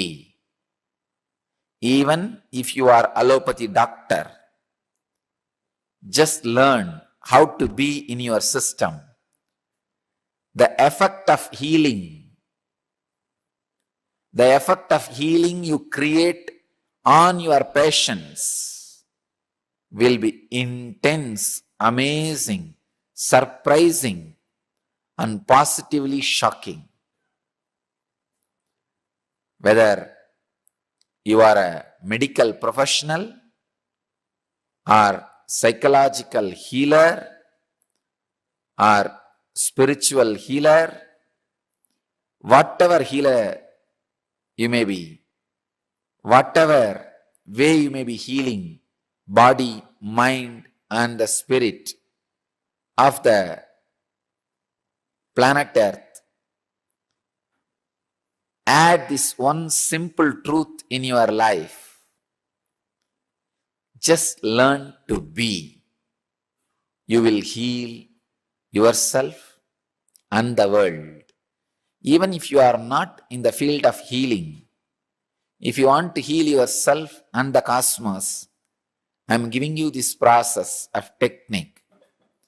Just be. Intense compassion will start oozing out through your very system. Nothing can help you and the world like the intense compassion. I can say intense compassion which oozes out when you are just in being is the Sarvaroga Nivarani, cure for all diseases in the world.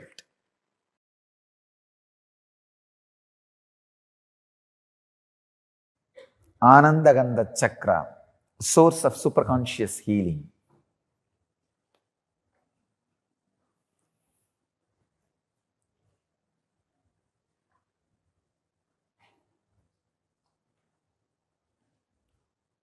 The truth about the Anandagandha, first you should know a few things about the Anandagandha, the facts, then you will understand the power of the science. In Bhagavad Gita, Krishna says, Raja Vidya Rajaguhyam Pavitram Idam Uttamam. It is the highest knowledge. That is why it is kept as a highest secret. Raja Vidya Rajaguhyam Pavitram Idam Uttamam. Anandagandha,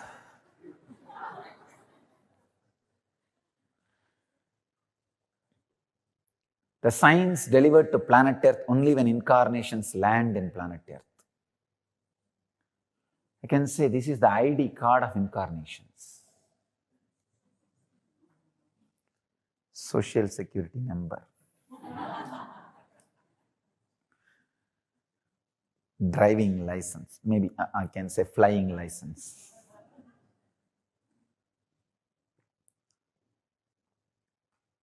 That is why the truth, the secret knowledge about Anandagandha first time becomes available to the mass, because it is only now the necessity to reach the mass and possibility to reach the mass for enlightened beings have happened. One, the necessity to reach the mass has happened only now because there is no one geography dedicated to the enlightenment science. Till my last predecessor, there was always one geography dedicated to these great truths. They don't need to reach the mass. If they create one group and transmit that science, it's done and they take care. But unfortunately, after the India's independence,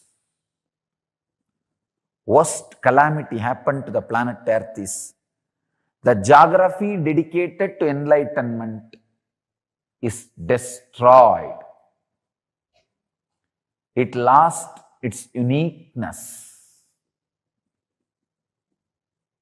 in the name of pseudo-secularism.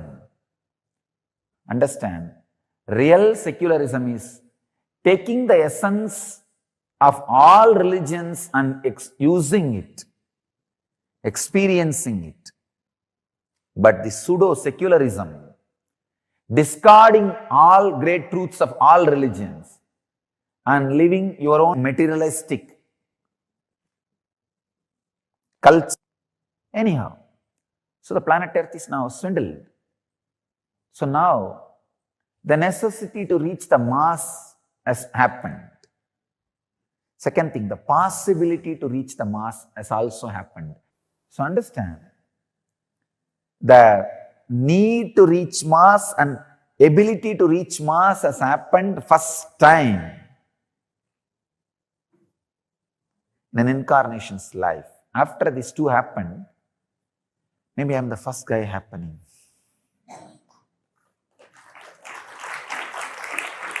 So,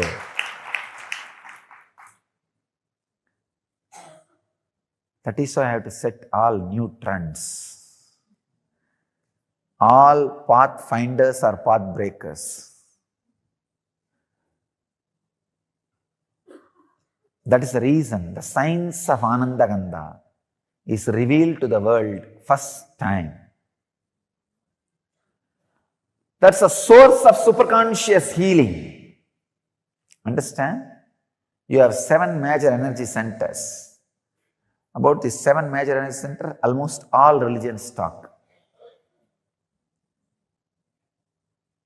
The 8th energy center, where all these 7 merge, become one with, is what is Anandagandha. That is why I say, it is not even a separate chakra, it is a space, source of superconscious energy, where the matter comes in direct contact with consciousness, where the consciousness is directly touching the matter.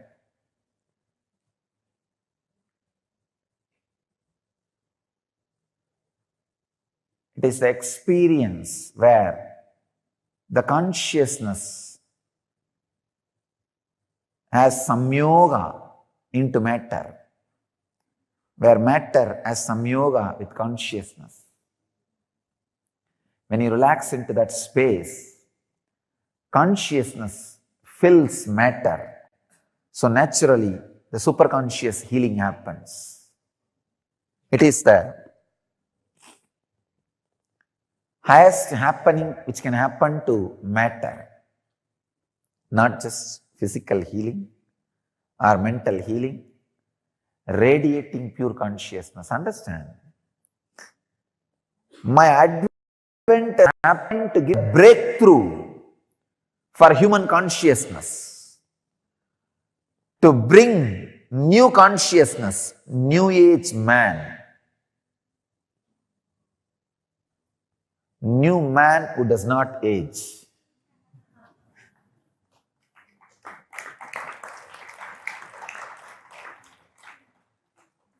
New consciousness. The source of Anandagandha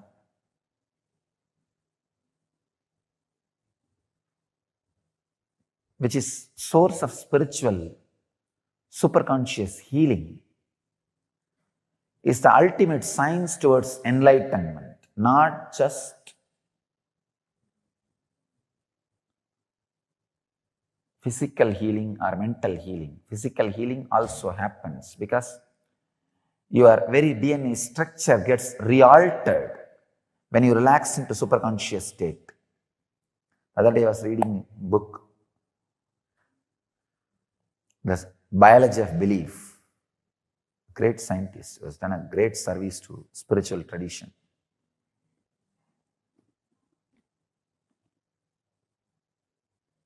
His researches really prove even the very DNA structure can be changed if your consciousness infiltrates the matter. Anandagandha chakra is the door where consciousness can infiltrate matter,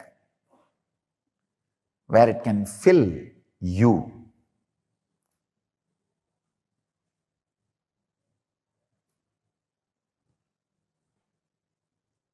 Where it can give you the extraordinary conscious experience. It's breakthrough in human consciousness. I tell you, even the definition of enlightenment, I am updating and upgrading. Understand, I am not only updating the definition of enlightenment, I am upgrading the experience of enlightenment to human bodies.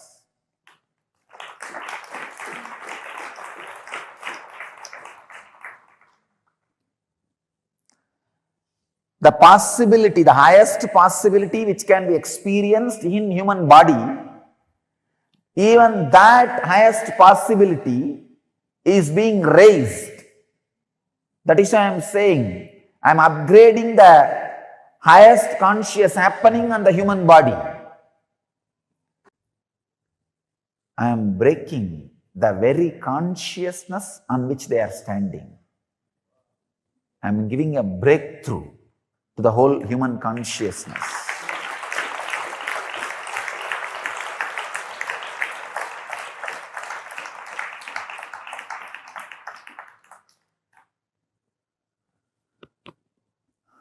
I am inviting all the people who feel the sacredness of my work, my contribution to the human society, to drop small differences, to drop all these petty ideas, one or two if you carry, and gather together to spread these signs to the world and protect it without being extincted, destroyed by these unconscious groups, establishments.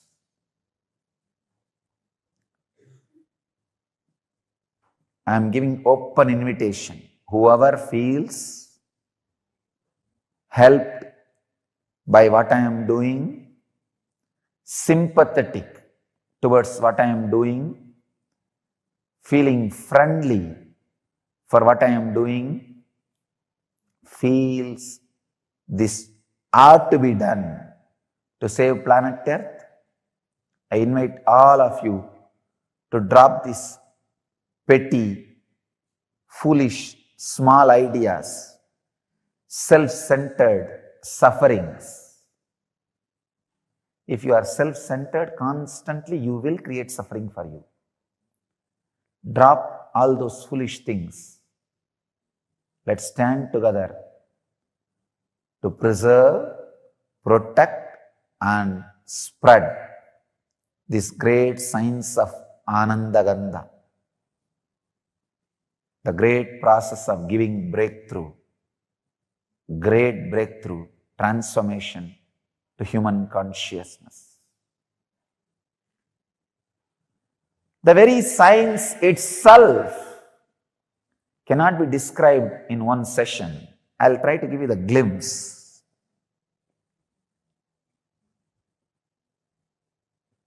The higher you move in your chakras, the more subtle you become. The subtlest possible chakra is Anandagandha chakra, where you are no more ordinary human and just disappeared into the extraordinary superconsciousness.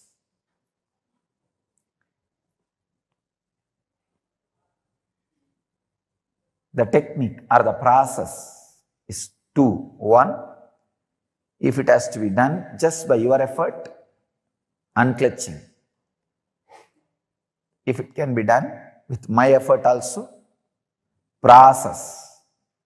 If it has to be done only by me, initiation.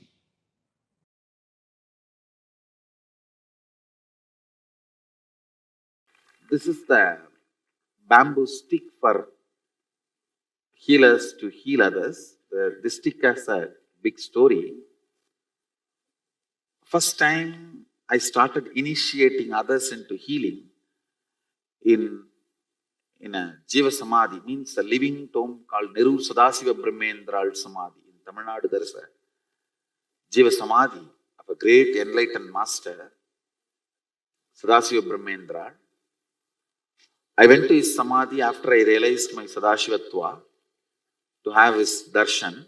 He himself appeared and gave the Dhruva grass and said, with this, start initiating anybody, they will all be able to heal. He gave me that science and Dhruva grass.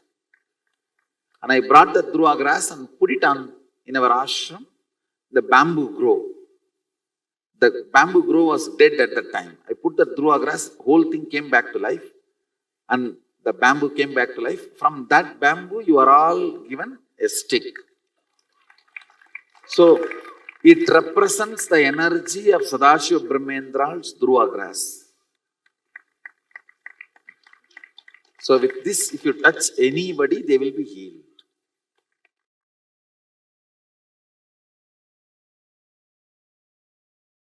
Actually, in the healer's initiation, I take the oath till you achieve the state of eternal consciousness. I take the responsibility of guiding you even if I leave this body. That is a promise taken by a master, given to a disciple at every initiation. This is traditionally, the master is supposed to take this oath. When he initiates a disciple, and not only traditionally, it is a responsibility of the master. Master will see that you achieve that state. Till you achieve that state, constantly he guides you to that, and it's a big responsibility. When you take that responsibility, even if you leave this body, even if I leave this body, it is my responsibility to guide them, to help them, so that Sangha, the people with whom I am involved, with them I live 33%. Means, even if I leave this body, it is not that I will stop working. It will continue to, my energy or the energy which is operating through this body will continue to work through the teachings and through the Sangha. You may just miss the physical presence, but you will not miss the being.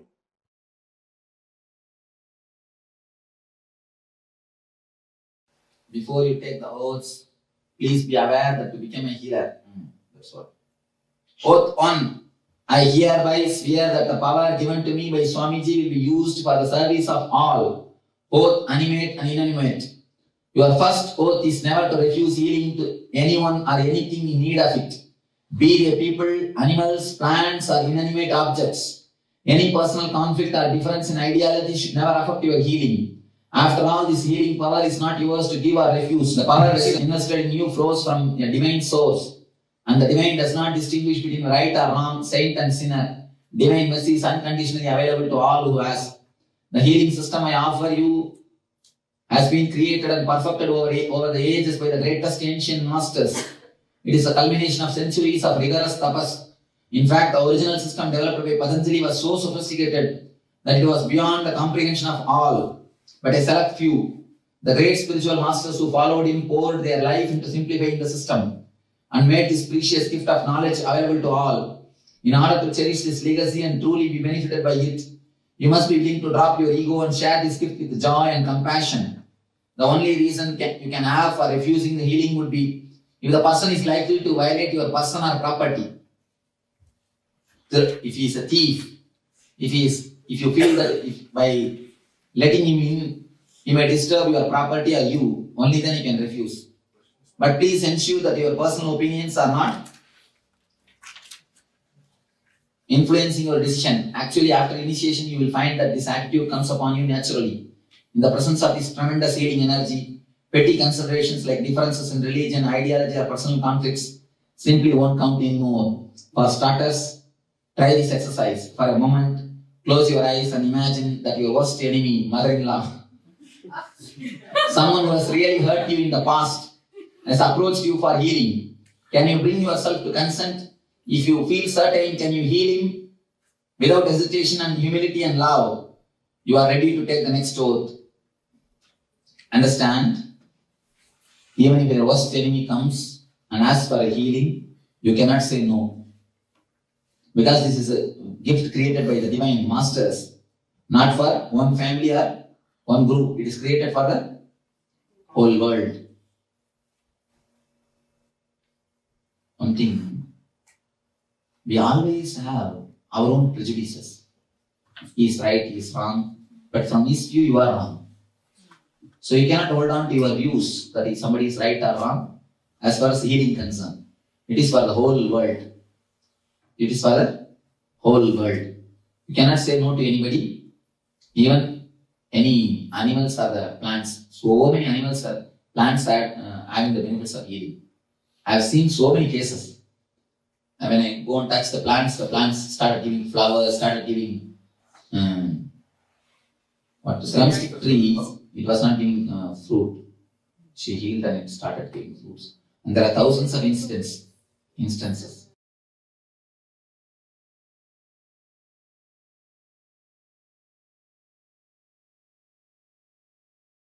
Everything can be healed.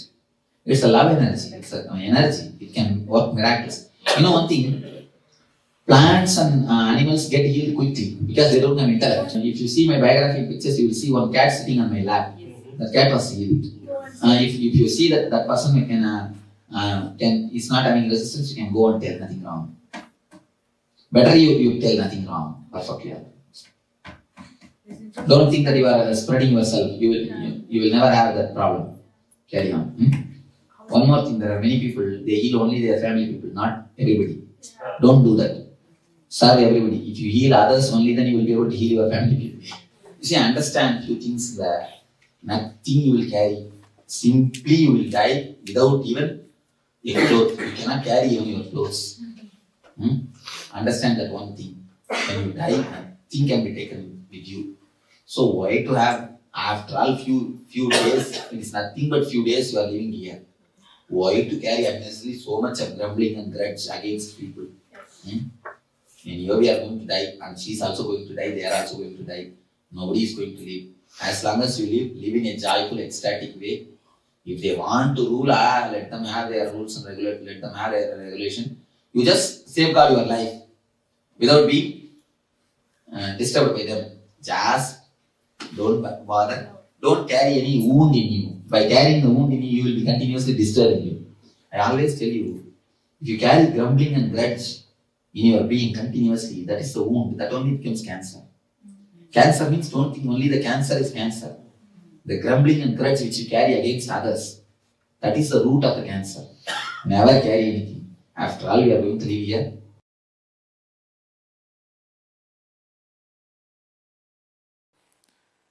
It is time we all stand up to heal the world.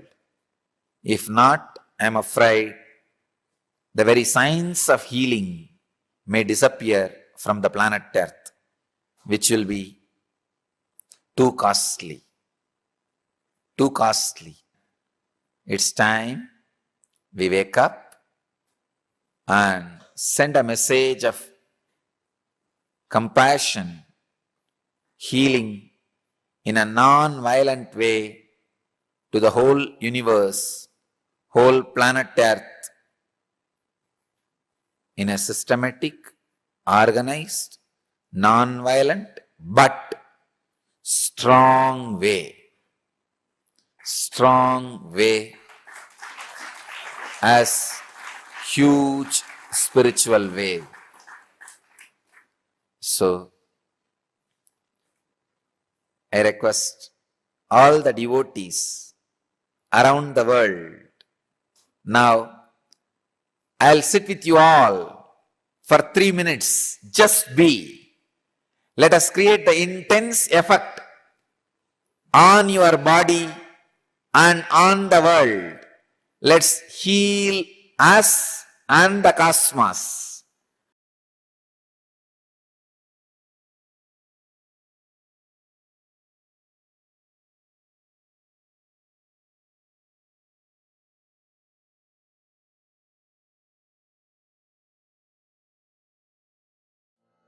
Paramashivoham Om Nityananda Paramashivoham Om Nityananda Paramashivoham Om Nityananda Paramashivoham Om Nityananda Paramashivoham Om Nityananda Paramashivoham To all the participants once again. That was a very beautiful session. Swamiji spoke on the science of spiritual healing. See, fundamentally, all of us need to understand that when we get hurt, our body has natural intelligence to heal itself. I request all participants to post your understanding also. Yes, Basilaya, Pavanaya, Nityalingodbhavanaya, Smapriyanta Surupini. This is actually a very beautiful science that Swamiji has revealed. So we'll now be briefly taking you through all the parameters, all the different ways that you can experience this power of spiritual healing that Swamiji has revealed. The greater science of all the various things that you can do, the lifestyle practices and the methodology for you to manifest the power of the spiritual healing. We'll be taking you through a list of do's and don'ts of lifestyle changes that you would make as you are getting into this lifestyle of spiritual healing. So first we'll be understanding what is Nityananda spiritual healing. What is this healing thing? Swamiji says very beautifully that, as I've said earlier, that your body has innate intelligence to heal itself. Like for example, when you fall down, the first response is what? You go to a doctor, doctor puts medicine on it, such as the first doctor will clean the wound with H2O to the hydrogen peroxide and put some betadine on it, and after put some cream and put a bandage to take care of the wound. But understand, your body has intelligence to cure itself without even you. Yes, you can also go for medical help if needed, but even if you're not going also, the first thing the body does it produces white blood cells in this area to start healing. See, this power of spiritual healing, the way it works is, it does not act merely on the physical body, it touches into the subtler levels of body to heal you.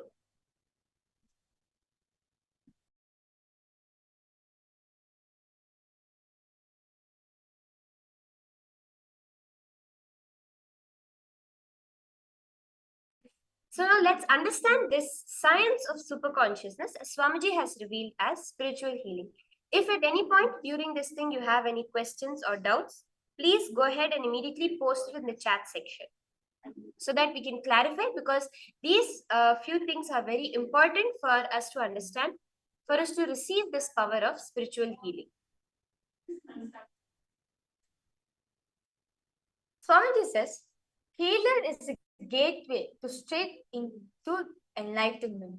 Okay, yes, Madhahananda have posted, there's no one on this planet that even can compare with you, Swamiji. You're the greatest master that ever walked on this planet Earth. Yes, wonderful, Ma.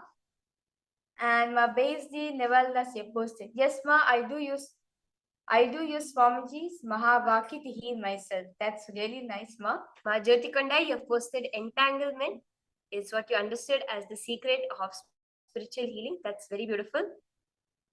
Okay, Lingodhwana, yeah, I am in. You have decided that you want to manifest. Okay.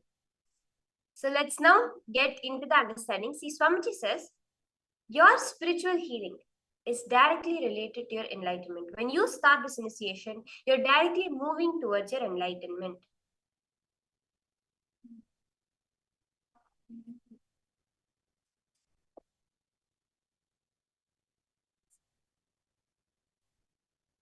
So, Swamiji says, why healers initiation?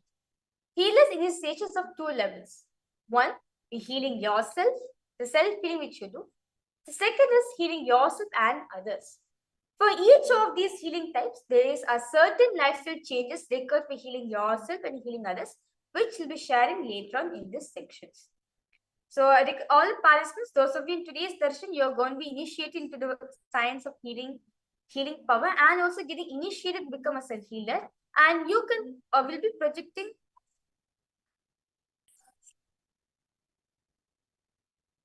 See, Nitya's spiritual healing is healing through the cosmic energy. Cosmic energy is intelligence. This is different from energy as we know it in the various forms such as electrical energy. In Nityananda spiritual healing, the initiation, you are initiated by Swamiji to become a channel for the same divine cosmic energy that Swamiji embodies, radiates, to flow through you to the person who is receiving the healing through you. So, how does this healing happen? Let us understand a little more. A person with an open heart and mind can receive the energy. There is no limitation to anyone who can receive the energy of healing except if they are ready to receive it.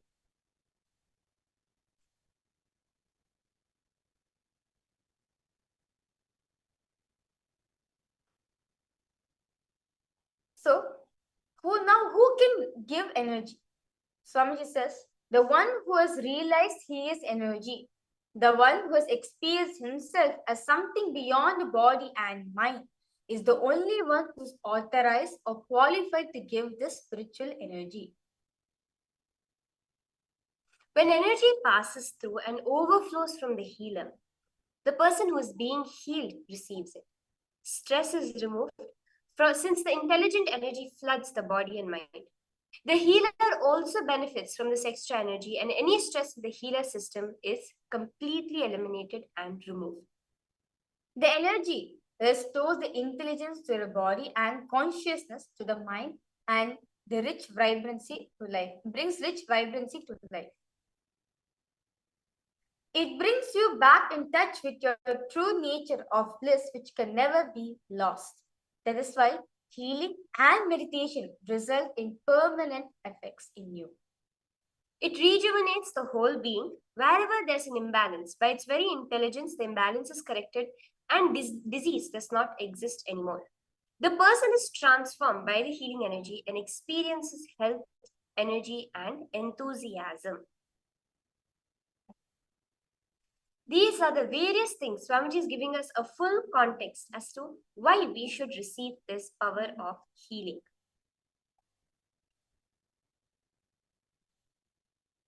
So, Swamiji says, once a disciple asks Swamiji, how is it that so much of energy flows through you? Swamiji says, when you feel compassion towards others' suffering, the whole thing takes the shape of responsibility, and energy. The responsibility itself expresses as an energy. That's it. Swamiji says beautifully from the Vijnana Bhairava Tantra, it says, Jnana Prakashakam Sarvam, Sarvenatma Prakashakaha, Ekam Ikasva Bhavatmat, Jnanam Jnayam Vibhavyate. Staying in the Ananda Gandha, all things are revealed by the Jnana and by the self of all is the knower. By the reason of their nature being the same, one should contemplate on the knowledge and the knower as one and the same. You will be shocked and surprised that this sacred secret, the science, Rajavidya, Anandagandha, is the word which is used throughout Sanskrit only in one place, the Vishwanathashtakam by Adi Shankaracharya. It's a sacred secret that Swamiji is revealing to the whole world. And Swamiji also shares his first healing experience that when Swamiji left home at the age of 12 and spent several years wandering the length and breadth of India. During Swamiji's Parivrajika days, once I was returned from Tapovan in the army truck.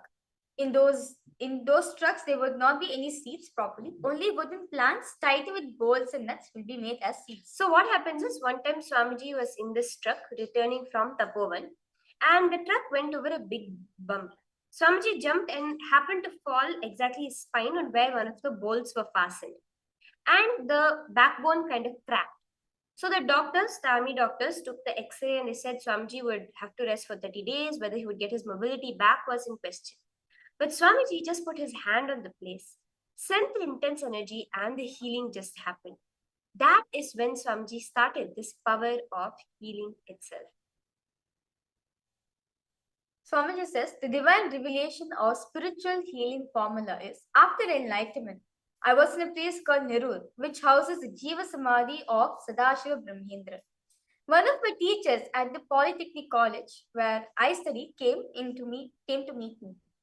She had heard about the healing powers, and she asked me, why do the initiates into this healing system? At this moment, I was sitting close to Jiva Samadhi of Sadashiva Brahmendra, and Swamiji says I could literally feel his presence over there. Suddenly, Swamiji heard a sound. When he turned, he saw Sadashiva Brahmendra standing there in front of Swamiji. Sadashiva Brahmendra gave him a durva grass to him. And he said, here, go take this and give it to the teacher. And that's it. From that day onwards, the durva grass. Swamiji took the durva grass and actually kept it in the bamboo grove, which was dying in Adi Kailasha. It revived, and that is what we use for the healing sticks. The science of transmitting this healing initiation became known to the world. I see so many people beautifully listening, participating, posting your understandings on what you received from Swamiji about this science of healing. That's very nice. That's very beautiful to hear. See, Swamiji says, healers are my hands. See, it's not the physical hands, but the cosmos Swamiji. That same energy which is flowing through Swamiji, it will flow through us. It's not an assurance, it's a promise that Swamiji is giving us when we are initiated into this power of healing. Now, what is the lifestyle of a healer? Swamiji says, healing yourself, and there's no restriction, healing others. Saying no to drinking, smoking, and eating non-vegetarian is the lifestyle required for a healer. For healing yourself, there are no restrictions. There's no necessity to follow any particular lifestyle changes or anything. If it's for yourself, just self-healing. But to be initiated to healing others, it is necessary for us to say no to drinking, smoking, and eating non-vegetarian food. So we'll be explaining why in the further steps as we will be going through it.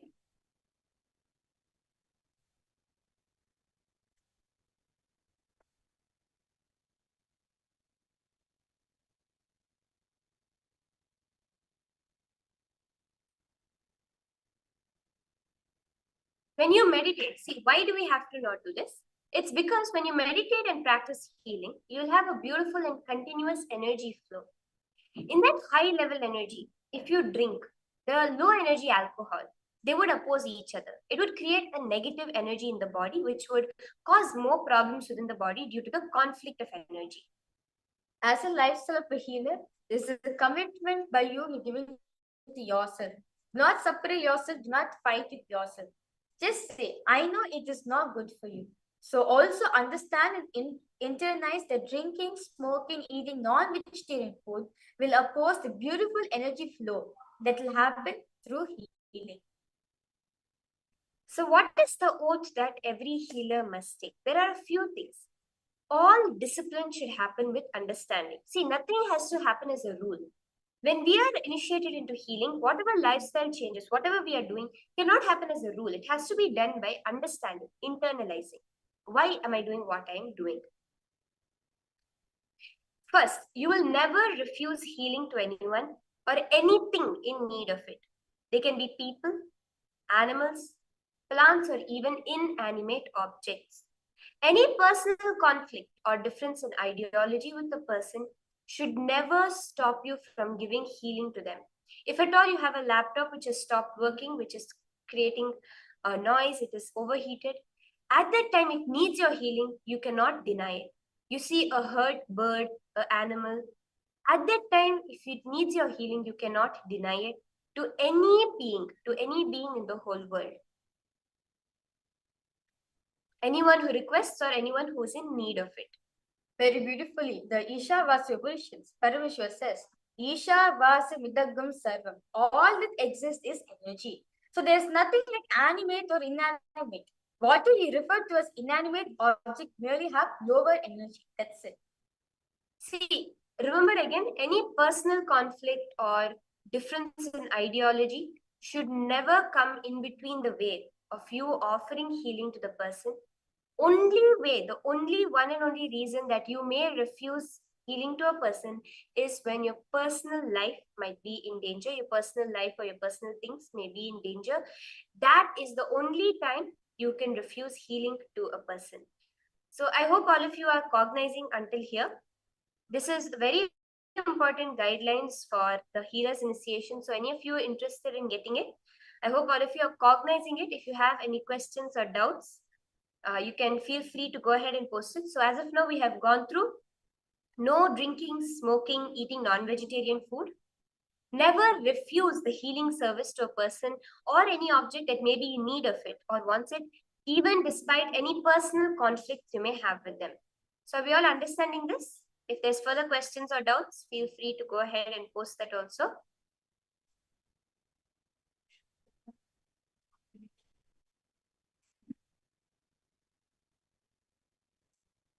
So as a healer, you're taking this oath for yourself so that you can be a channel for Swamiji to flow through you.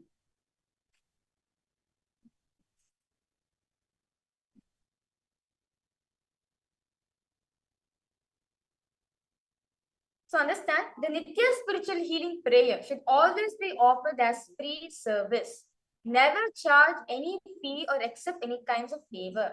If they want to offer any kind of donation to the healing service which you're doing, direct them to the organization's website, or you can direct them to the nearest Kailasa, the temple which is there, and they can offer it as an offering at the temple. As Swamiji has said, healing must always be offered for free.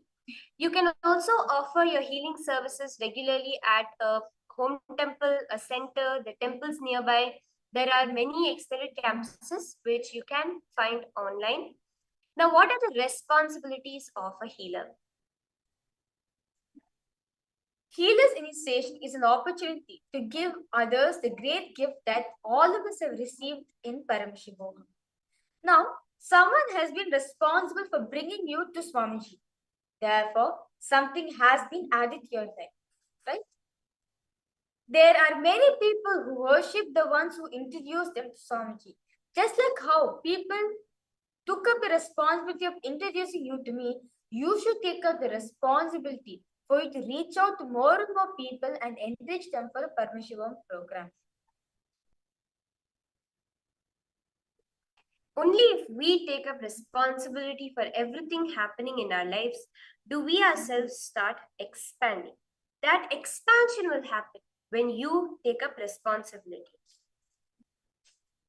So as a healer, take up the responsibility of enriching others. Understand, responsibility is a consciousness. Only those who feel responsibility as a consciousness can become spiritual healers. You will stand up only if you feel responsible for people's upliftment. See, you will only be able to follow this lifestyle, everything, when you take responsibility. That expansion which happens will allow the divine energy to flow through you yourself. When you feel compassion towards others suffering, the whole thing becomes responsibility and expresses itself as energy. As very beautifully Swami Vivekananda shares that Atmano mokshartam jagat hitayacha. He says, for spiritual liberation as well as bringing good to humanity. He says that without taking up responsibility for the good of the world, you cannot talk of spiritual liberation. So now what is the procedure for us to get this power of spiritual healing? Let us go through this also. Before that, I would like to confirm with everyone that you are cognizing, you are understanding all the rules, all the lifestyle changes that you would need to make, the context behind them. If any of you have any further questions, any doubts also, you can go ahead and post it. If you're cognizing, understanding why you need to make each of these lifestyle changes. So now the procedure for us to manifest this power of spiritual healing, let's get into it.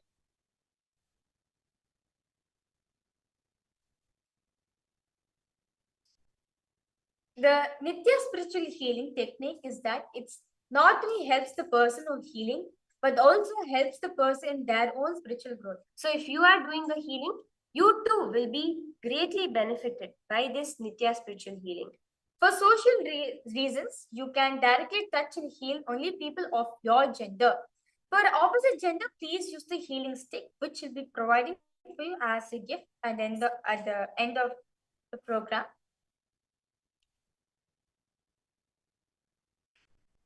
So you can see a beautiful image of the healing happening with the stick, which you can see the healing happening.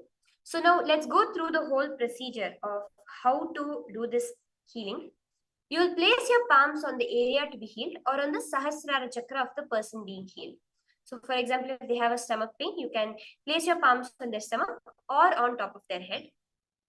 Close your eyes and visualize Swamiji's face. Bring awareness to your Ananda Gandha chakra. This is the first step. Chant the Mahavakya Om Nityananda Paramashivoham.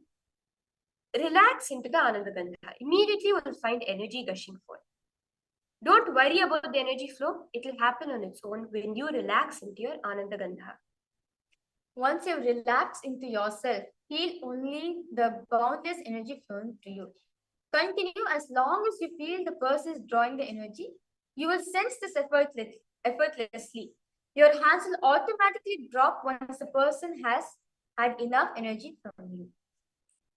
One few important things is ensure you have a picture of Swamiji always in the room wherever you are healing. Make sure there's an Atmamurti or an image of Swamiji. Let your body language show care and concern. Be aware and sensitive to the needs of those around you and play the Mahavakya as a third party, like a play it from a device also as you're doing the healing. So let's go over some important legal guidelines. So we all understanding the procedure. I request all of you first to go ahead and share if you have any doubts with the procedure, with the way of manifesting the whole healing initiation. You can go ahead and post that.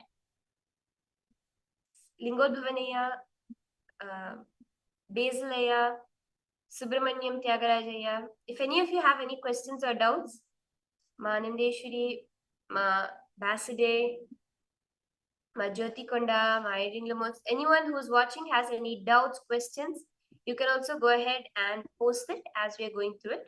Now we'll briefly go over the final legal disclaimers that we have for this power of spiritual healing. So do not take any guarantees, warranties of representations regarding the outcome of the spiritual healing, and specifically do not claim that the process in any way diagnoses, treats, heals, cures, or prevents any disease, illness, injury, or physical or mental condition.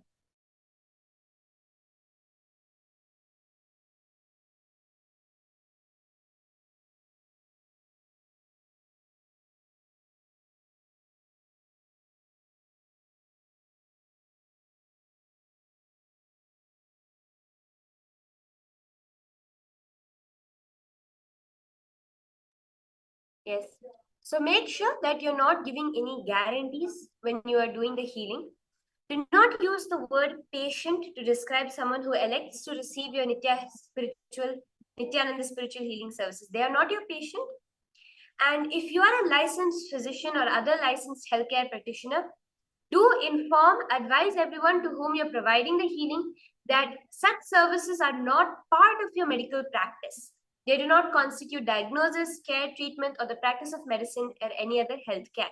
These are purely in a spiritual capacity.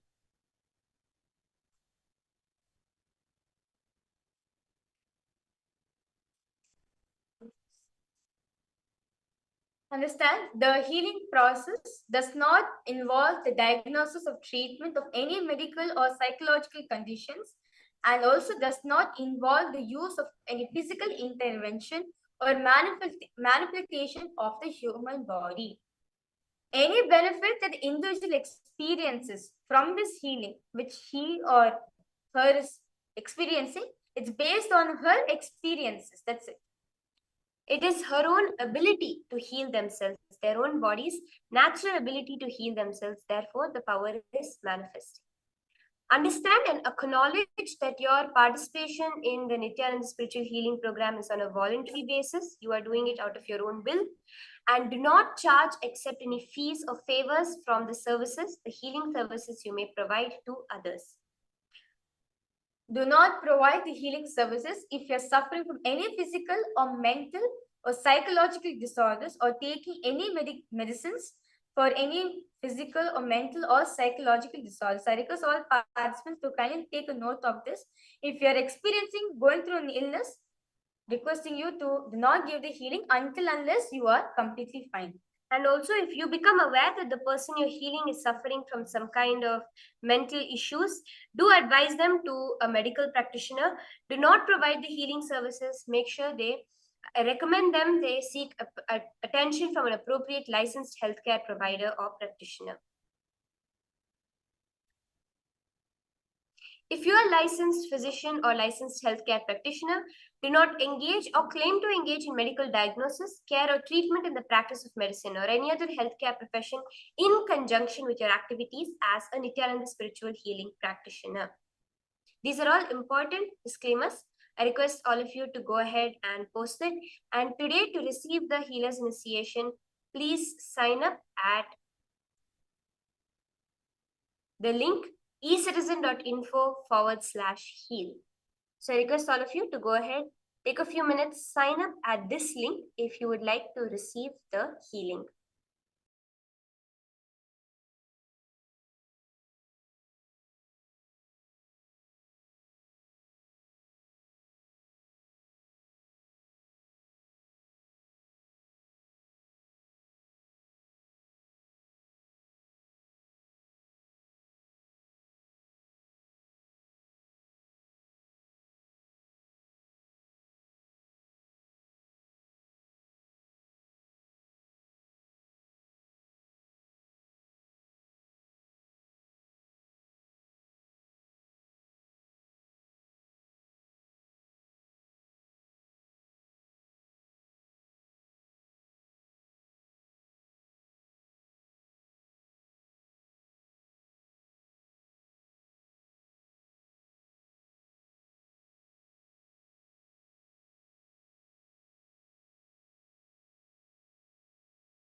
Participants, I request you now. Yes. Those of you who wants to become a healer, yes, in today's initiation, you're going to be initially become a healer. So now, now let us prepare ourselves to receive the darshan of Swamiji. As today's Swamiji is also going to be radiating the darshan of Bhagwan Kalantakar, the form of Paramashiva, who came and liberates us from death. So let's pay attention, listen to this beautiful session from Swamiji on the form of Paramashiva that will liberate us all from disease and death.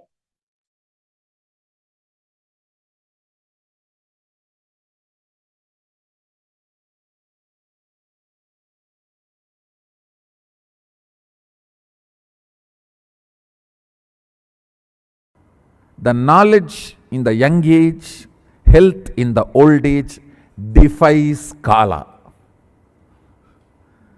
That defies time.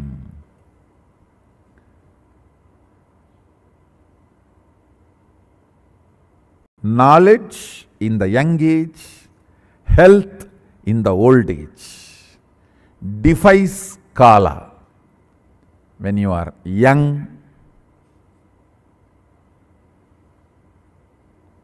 like Markandeya, you defy Kala and live as Siranjeevi.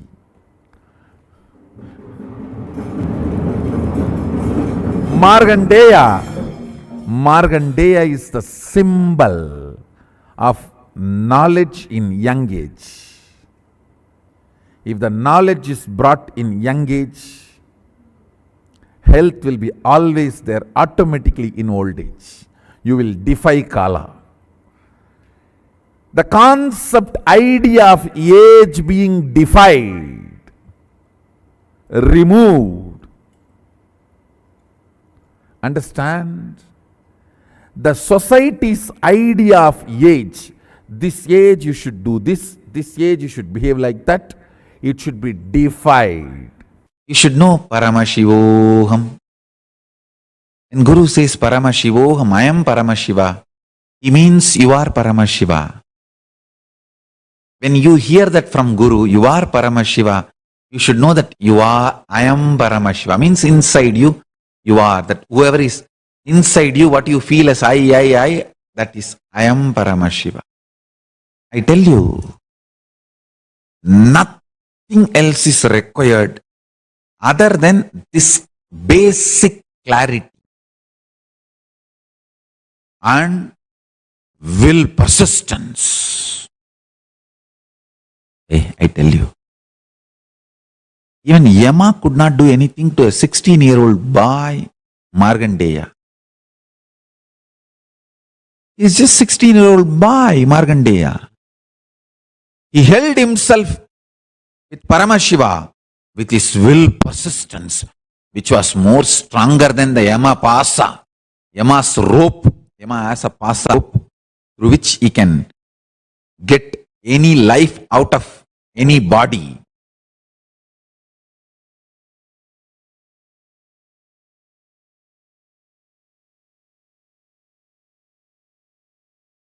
Prahlada's will persistence was most stronger than Yama's rope. I tell you, listen. Do not plan always for failure. How do I know whether I have will persistence or not? Come on. Start manifesting will persistence from now. Start manifesting powers from now. Go on counting your success. Even in Markandeya's issue, when he was trying to take the life of Markandeya, Mahadeva appears and intervenes. Yama says beautifully, "O Prabhu, it is you who ordained me in this flow of life and law of life. When you want to interfere, no one can question, but I surrender me also at your feet. Please take my life also, because my life has been ordained by you to maintain the flow of life and law of life. Now, when I am not able to do that, I am surrendering my life also at your feet." Mahadeva accepts his life into him, reprograms and says, "You will maintain the flow of life and law of life, exempting my devotees," and gives the life back to him. Understand? He is so sincere, authentic, integrated to his programming. Even when Mahadeva interfered, he said, "Prabhu, I can't question your interfering. You are above all this. You have every right to interfere, but take my life, for which you programmed me. You programmed me to maintain the flow of life and law of life, Yama and Dharma. Now, when I am not able to do that, I surrender my life itself at your feet." So death was killed once in Tirukkadayur. Death was killed. Yama was killed. Then Mahadeva reprograms him and gives him life. Gives life back to him saying, yes, you will maintain the flow of life, Yama, and law of life, Dharma, exempting my devotees. Name bhakta pranashyati. My devotees never perish. Every one of you can become Kala Bhairava when you relax from the immediate urgency of time, when your greeds can't create desire in you, when your fears can't create anxiety in you, you are free from time. The vast time is available in front of you. With the vast time available in front of you, your greed cannot make you urgent. Your fear cannot make you disgraceful.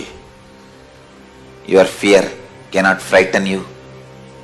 Your greed cannot make you desireful. O human beings, contemplate on this great truth again and again and again.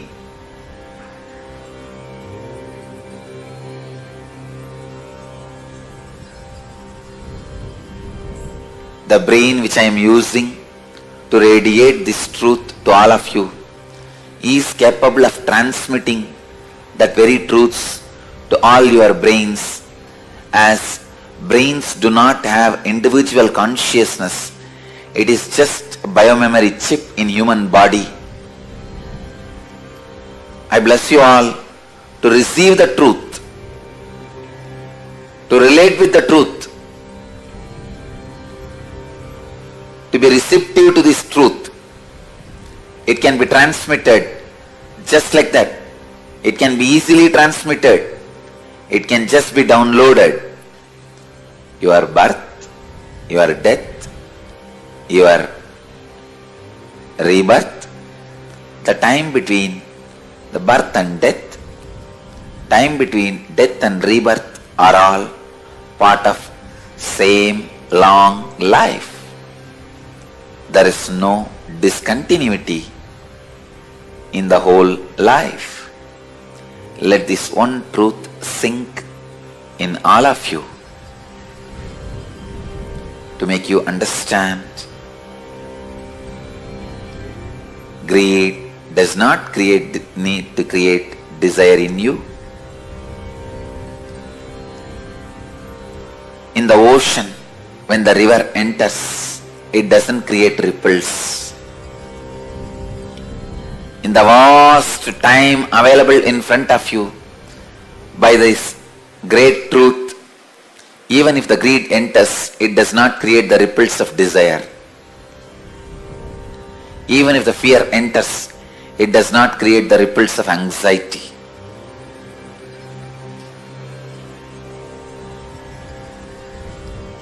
I bless you all. Kala Bhairava puts his footprint on all your brains. Let your biomemories be awakened to this great truth.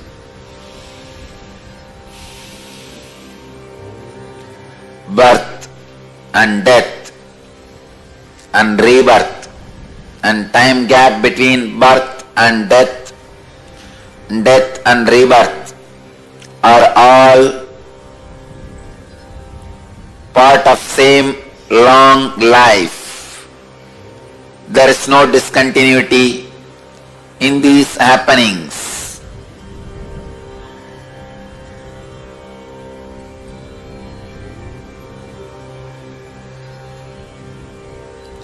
Kala Bhairava blesses you all with this truth.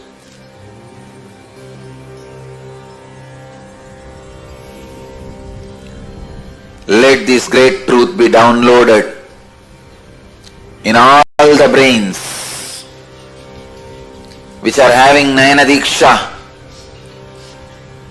from the brain all over the world. Namah Shivaya.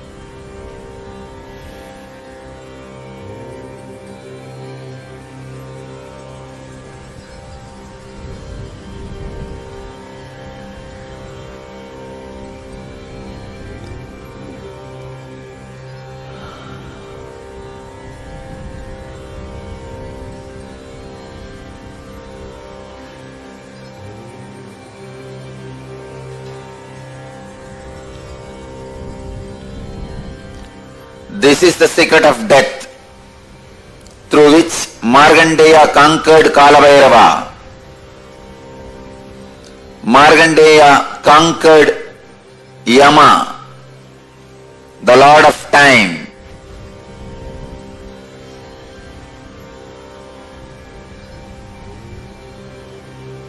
Lord of Time, when he conquers you, he is Yama. When you conquer him, he is Kalabhairava. When you conquer him, you become Kalabhairava. When he conquers you, he is Yama to you. Let this great truth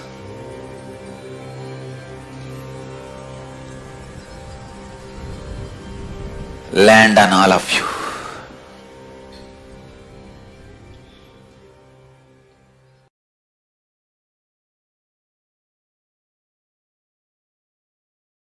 Understand, whenever Guru shows you the ferociousness, Master shows you the ferociousness, he is showering the real love. Don't think Adi Guru, the great Master Dakshinamurti and Kala Bhairava, all the ferocious forms of Paramashiva,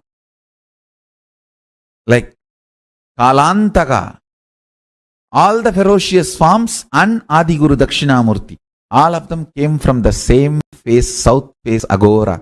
Don't think it is coincidence. Adi Guru Dakshinamurti and Kala Bhairava, all of them came from the same face, Agora, south face. It's not coincidence. Ferociousness is a straight, intimate, raw, integrated way Guru deals you, handles you. If he has to strategize and present himself very sweetly to you, understand you do not have an integrated relationship with him. You have a strategic relationship. He will also be having a strategic relationship.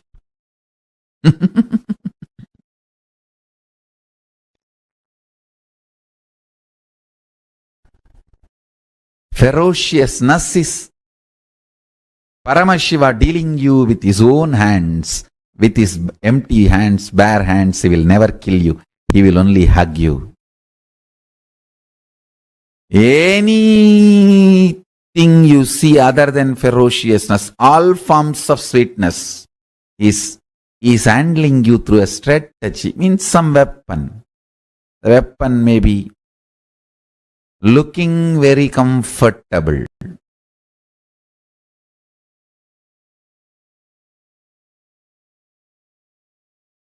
but not good for you in long term. Ferociousness, straightforwardness is the best integrated, intimate relationship with Guru. Understand, my love is lubrication for your machine. My ferociousness is energy, fuel, power for your machine. Any machine can run without lubrication, but it cannot run without power, energy.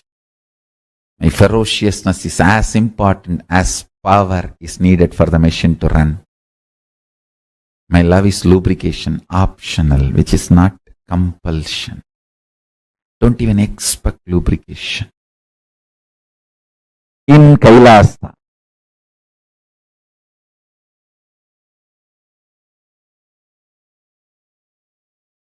you will feel empowered by every being seeing you as Paramashiva.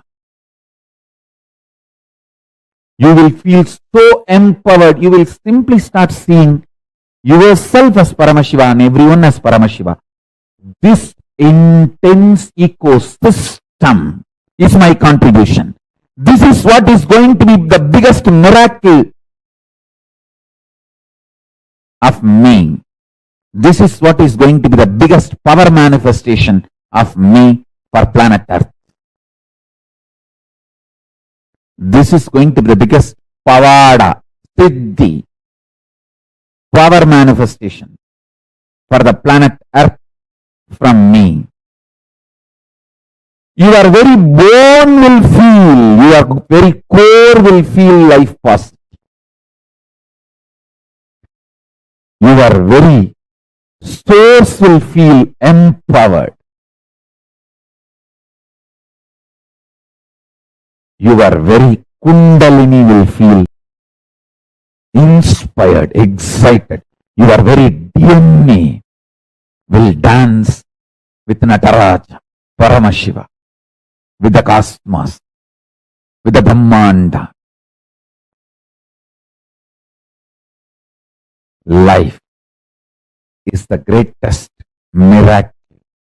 Life is the greatest contribution. Life is the greatest manifestation of Paramashiva. Let's celebrate it.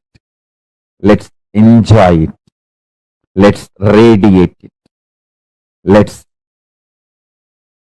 be excited about it.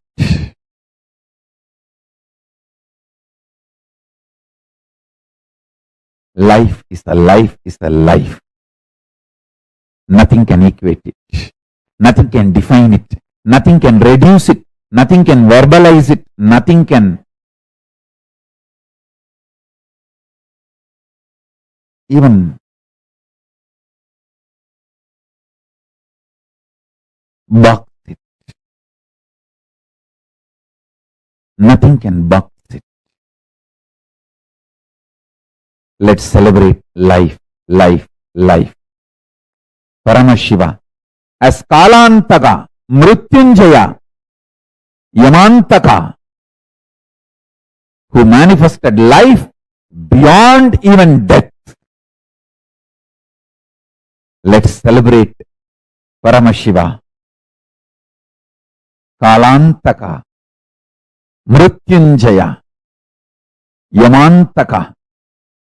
Listen to this message of Paramashiva intensely and internalize. Do Vakyartha Sadas and Jivartha Sadas. We will all have superconscious breakthrough. Margandeya, Kannappa, all these stories are my favorite stories, which I heard from my grandfather in a very young age, and and Kala Kala is my Ishtadevata. I used to worship him. The activism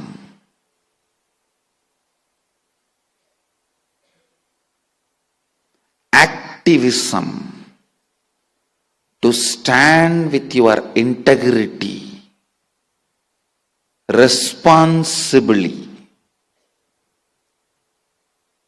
shakes up Shakti in you. Understand?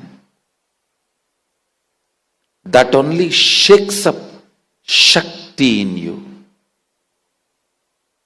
Today my gift to all of you is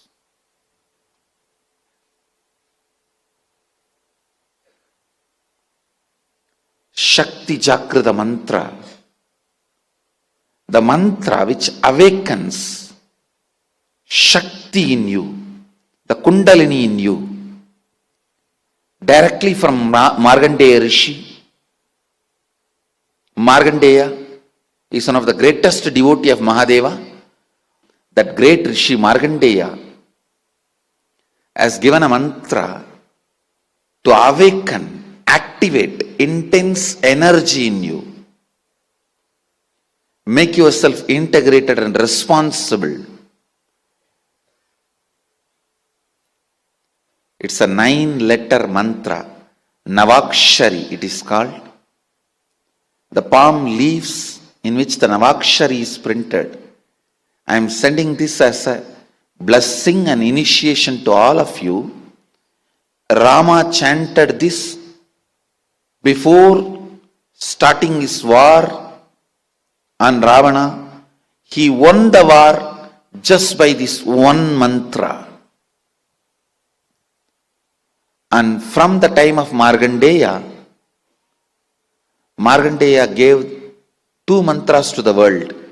One is Trayambakam Yachamahe Sugandhim Pushtivardhanam Urvarugam Iva Vandanat Mrityor Mukshiyamamridat, the Mrityunjaya Mahamantra. And the second is Navakshari. This mantra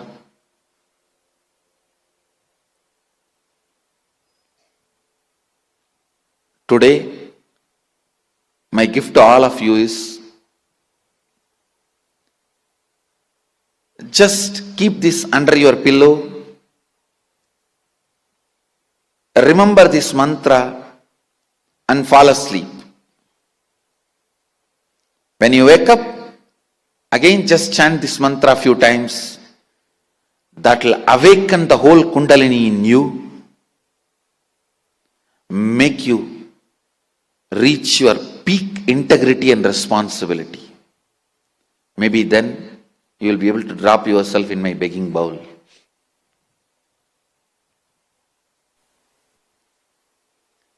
So,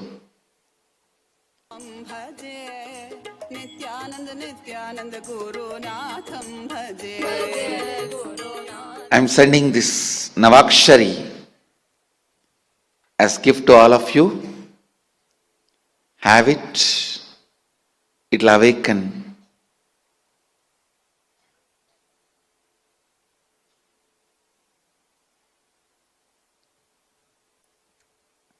your integrity and responsibility.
Next, what is the best food? I thoroughly studied with the grace of Paramashiva, a thorough study. The best food is all the things your body has already collected, processed and stored inside you. Whether the fat or anything your body has already stored inside you is the best food for your body. It means if you want to become healthy and live long, allow body to eat all the things it has already procured and stored inside. Stop dumping too much food from outside. Allow body to eat itself. See, if you store too much grains and don't use it, rats can come,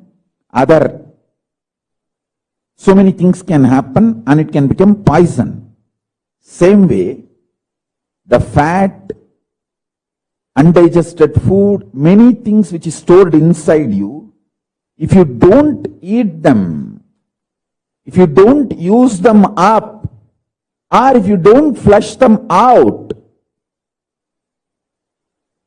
they can become poison.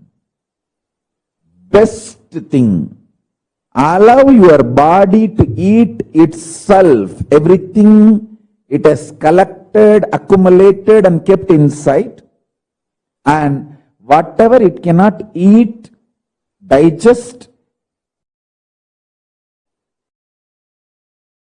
make it as part of itself, let it send it out, let it flush it out.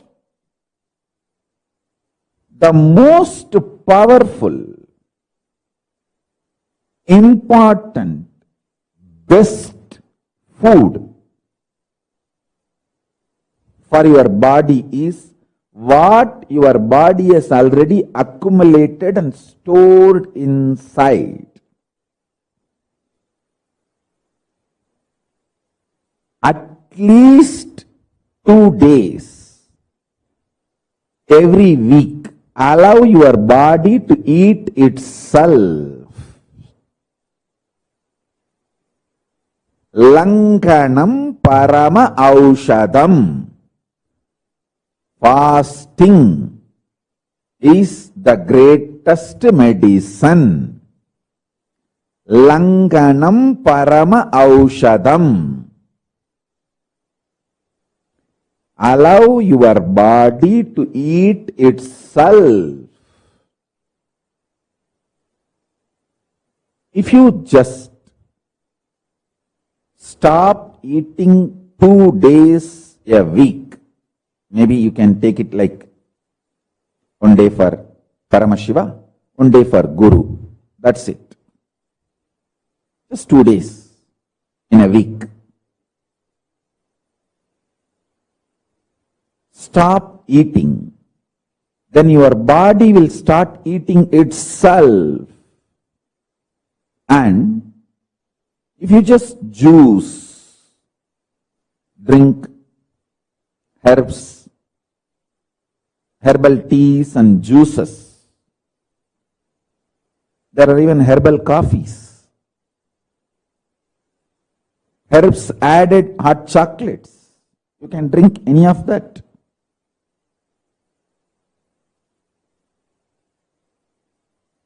It will not only eat itself, whatever the body feels it can't eat or digest, it will just flush all of that out. I tell you, the best food for your body, for healthy long life is whatever is collected and stored inside your body by your body, allow your body to eat that. Lankanam parama aushadam.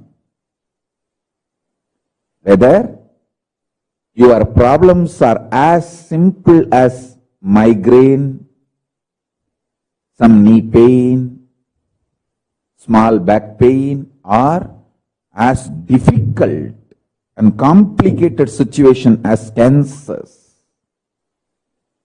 Any level, any problem, any disease, I tell you, Langanam parama aushadam, like ahimsa paramo dharmaha.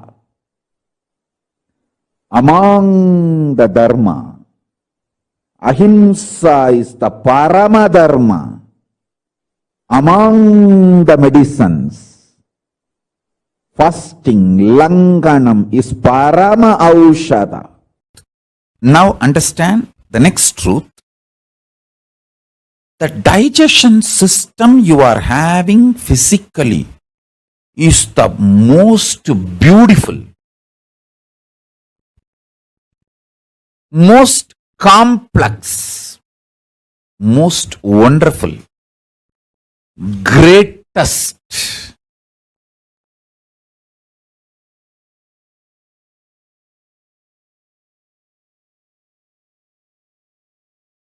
most powerful digestion system in the whole universe, not just comparing with all the animals and other species, because only the human digestion system, the digestion system you are having in the human body, is capable of digesting your muscle memory, biomemory, karmas. Listen. The food inside your stomach can be considered as a physical karma. Memories in your muscle memory based on your habits, patterns, that can be called as muscle memory. Memories in your biomemory, which forms your obsessive compulsive reactionary patterns. Your compulsory reactionary behavior, which is deeper than your day-to-day habits, that is called biomemory. Now, I thought fasting will help the body. How can that clear certain karma? And when I asked this question, and Isaki Swami slowly tried to explain, he used to speak very mild voice and only few words. And he said very beautifully, see how that radio works? That sound waves are there. The radio receives that waves and sings or makes the voice, volume, noise, whatever it is.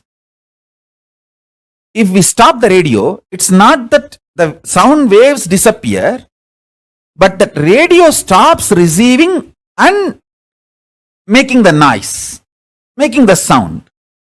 Same way, when you do fasting, the biomemory, muscle memory which is inside you, which attracts karmas and makes those karmas manifest ill effects, bad things in your life, that gets stopped, disconnected. Now understand this principle which I am trying to explain.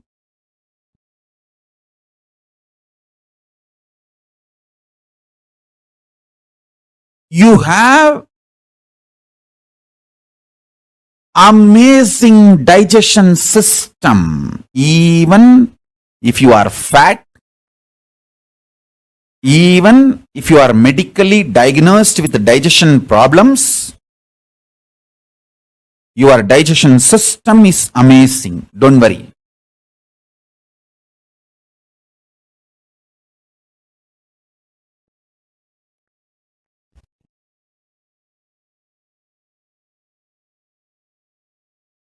Your quality to digest is more than enough. Even if you are not able to digest large quantities, to digest your karma. Let me repeat.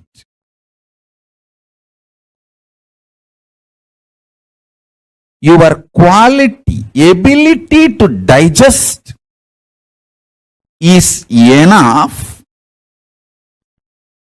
to digest your biomemories and muscle memories, even if you are not able to digest large quantity of food in your stomach.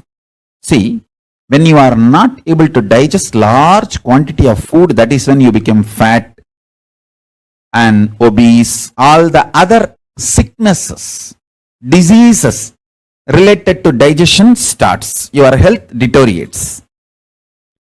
Even that kind of a body is capable of digesting your biomemories and muscle. I am telling you.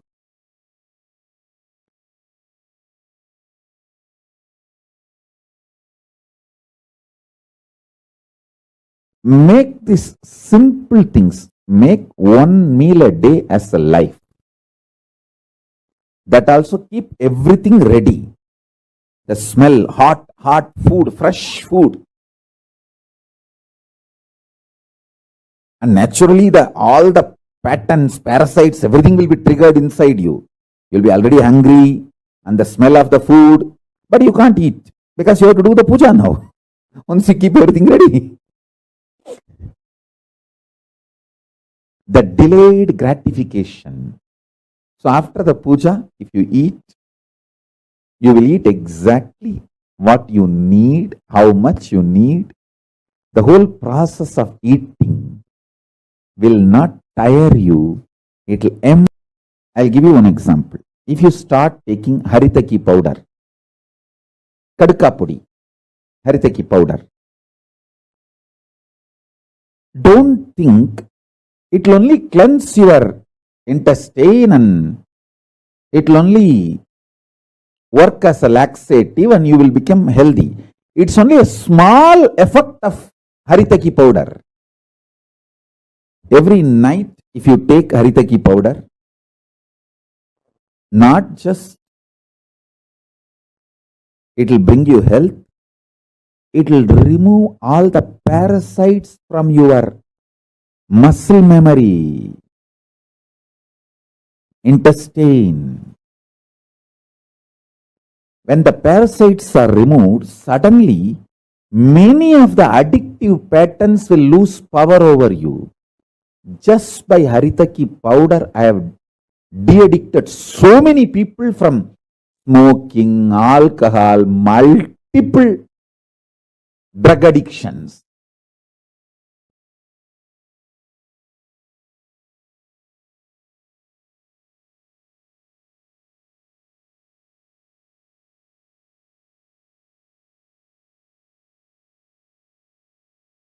Just by Trifala Churnam, the Trifala,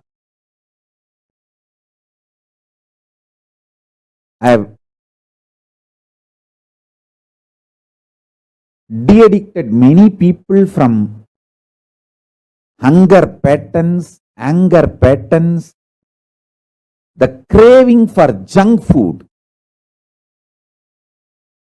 Craving for junk food is nothing but craving for poison, slow poison.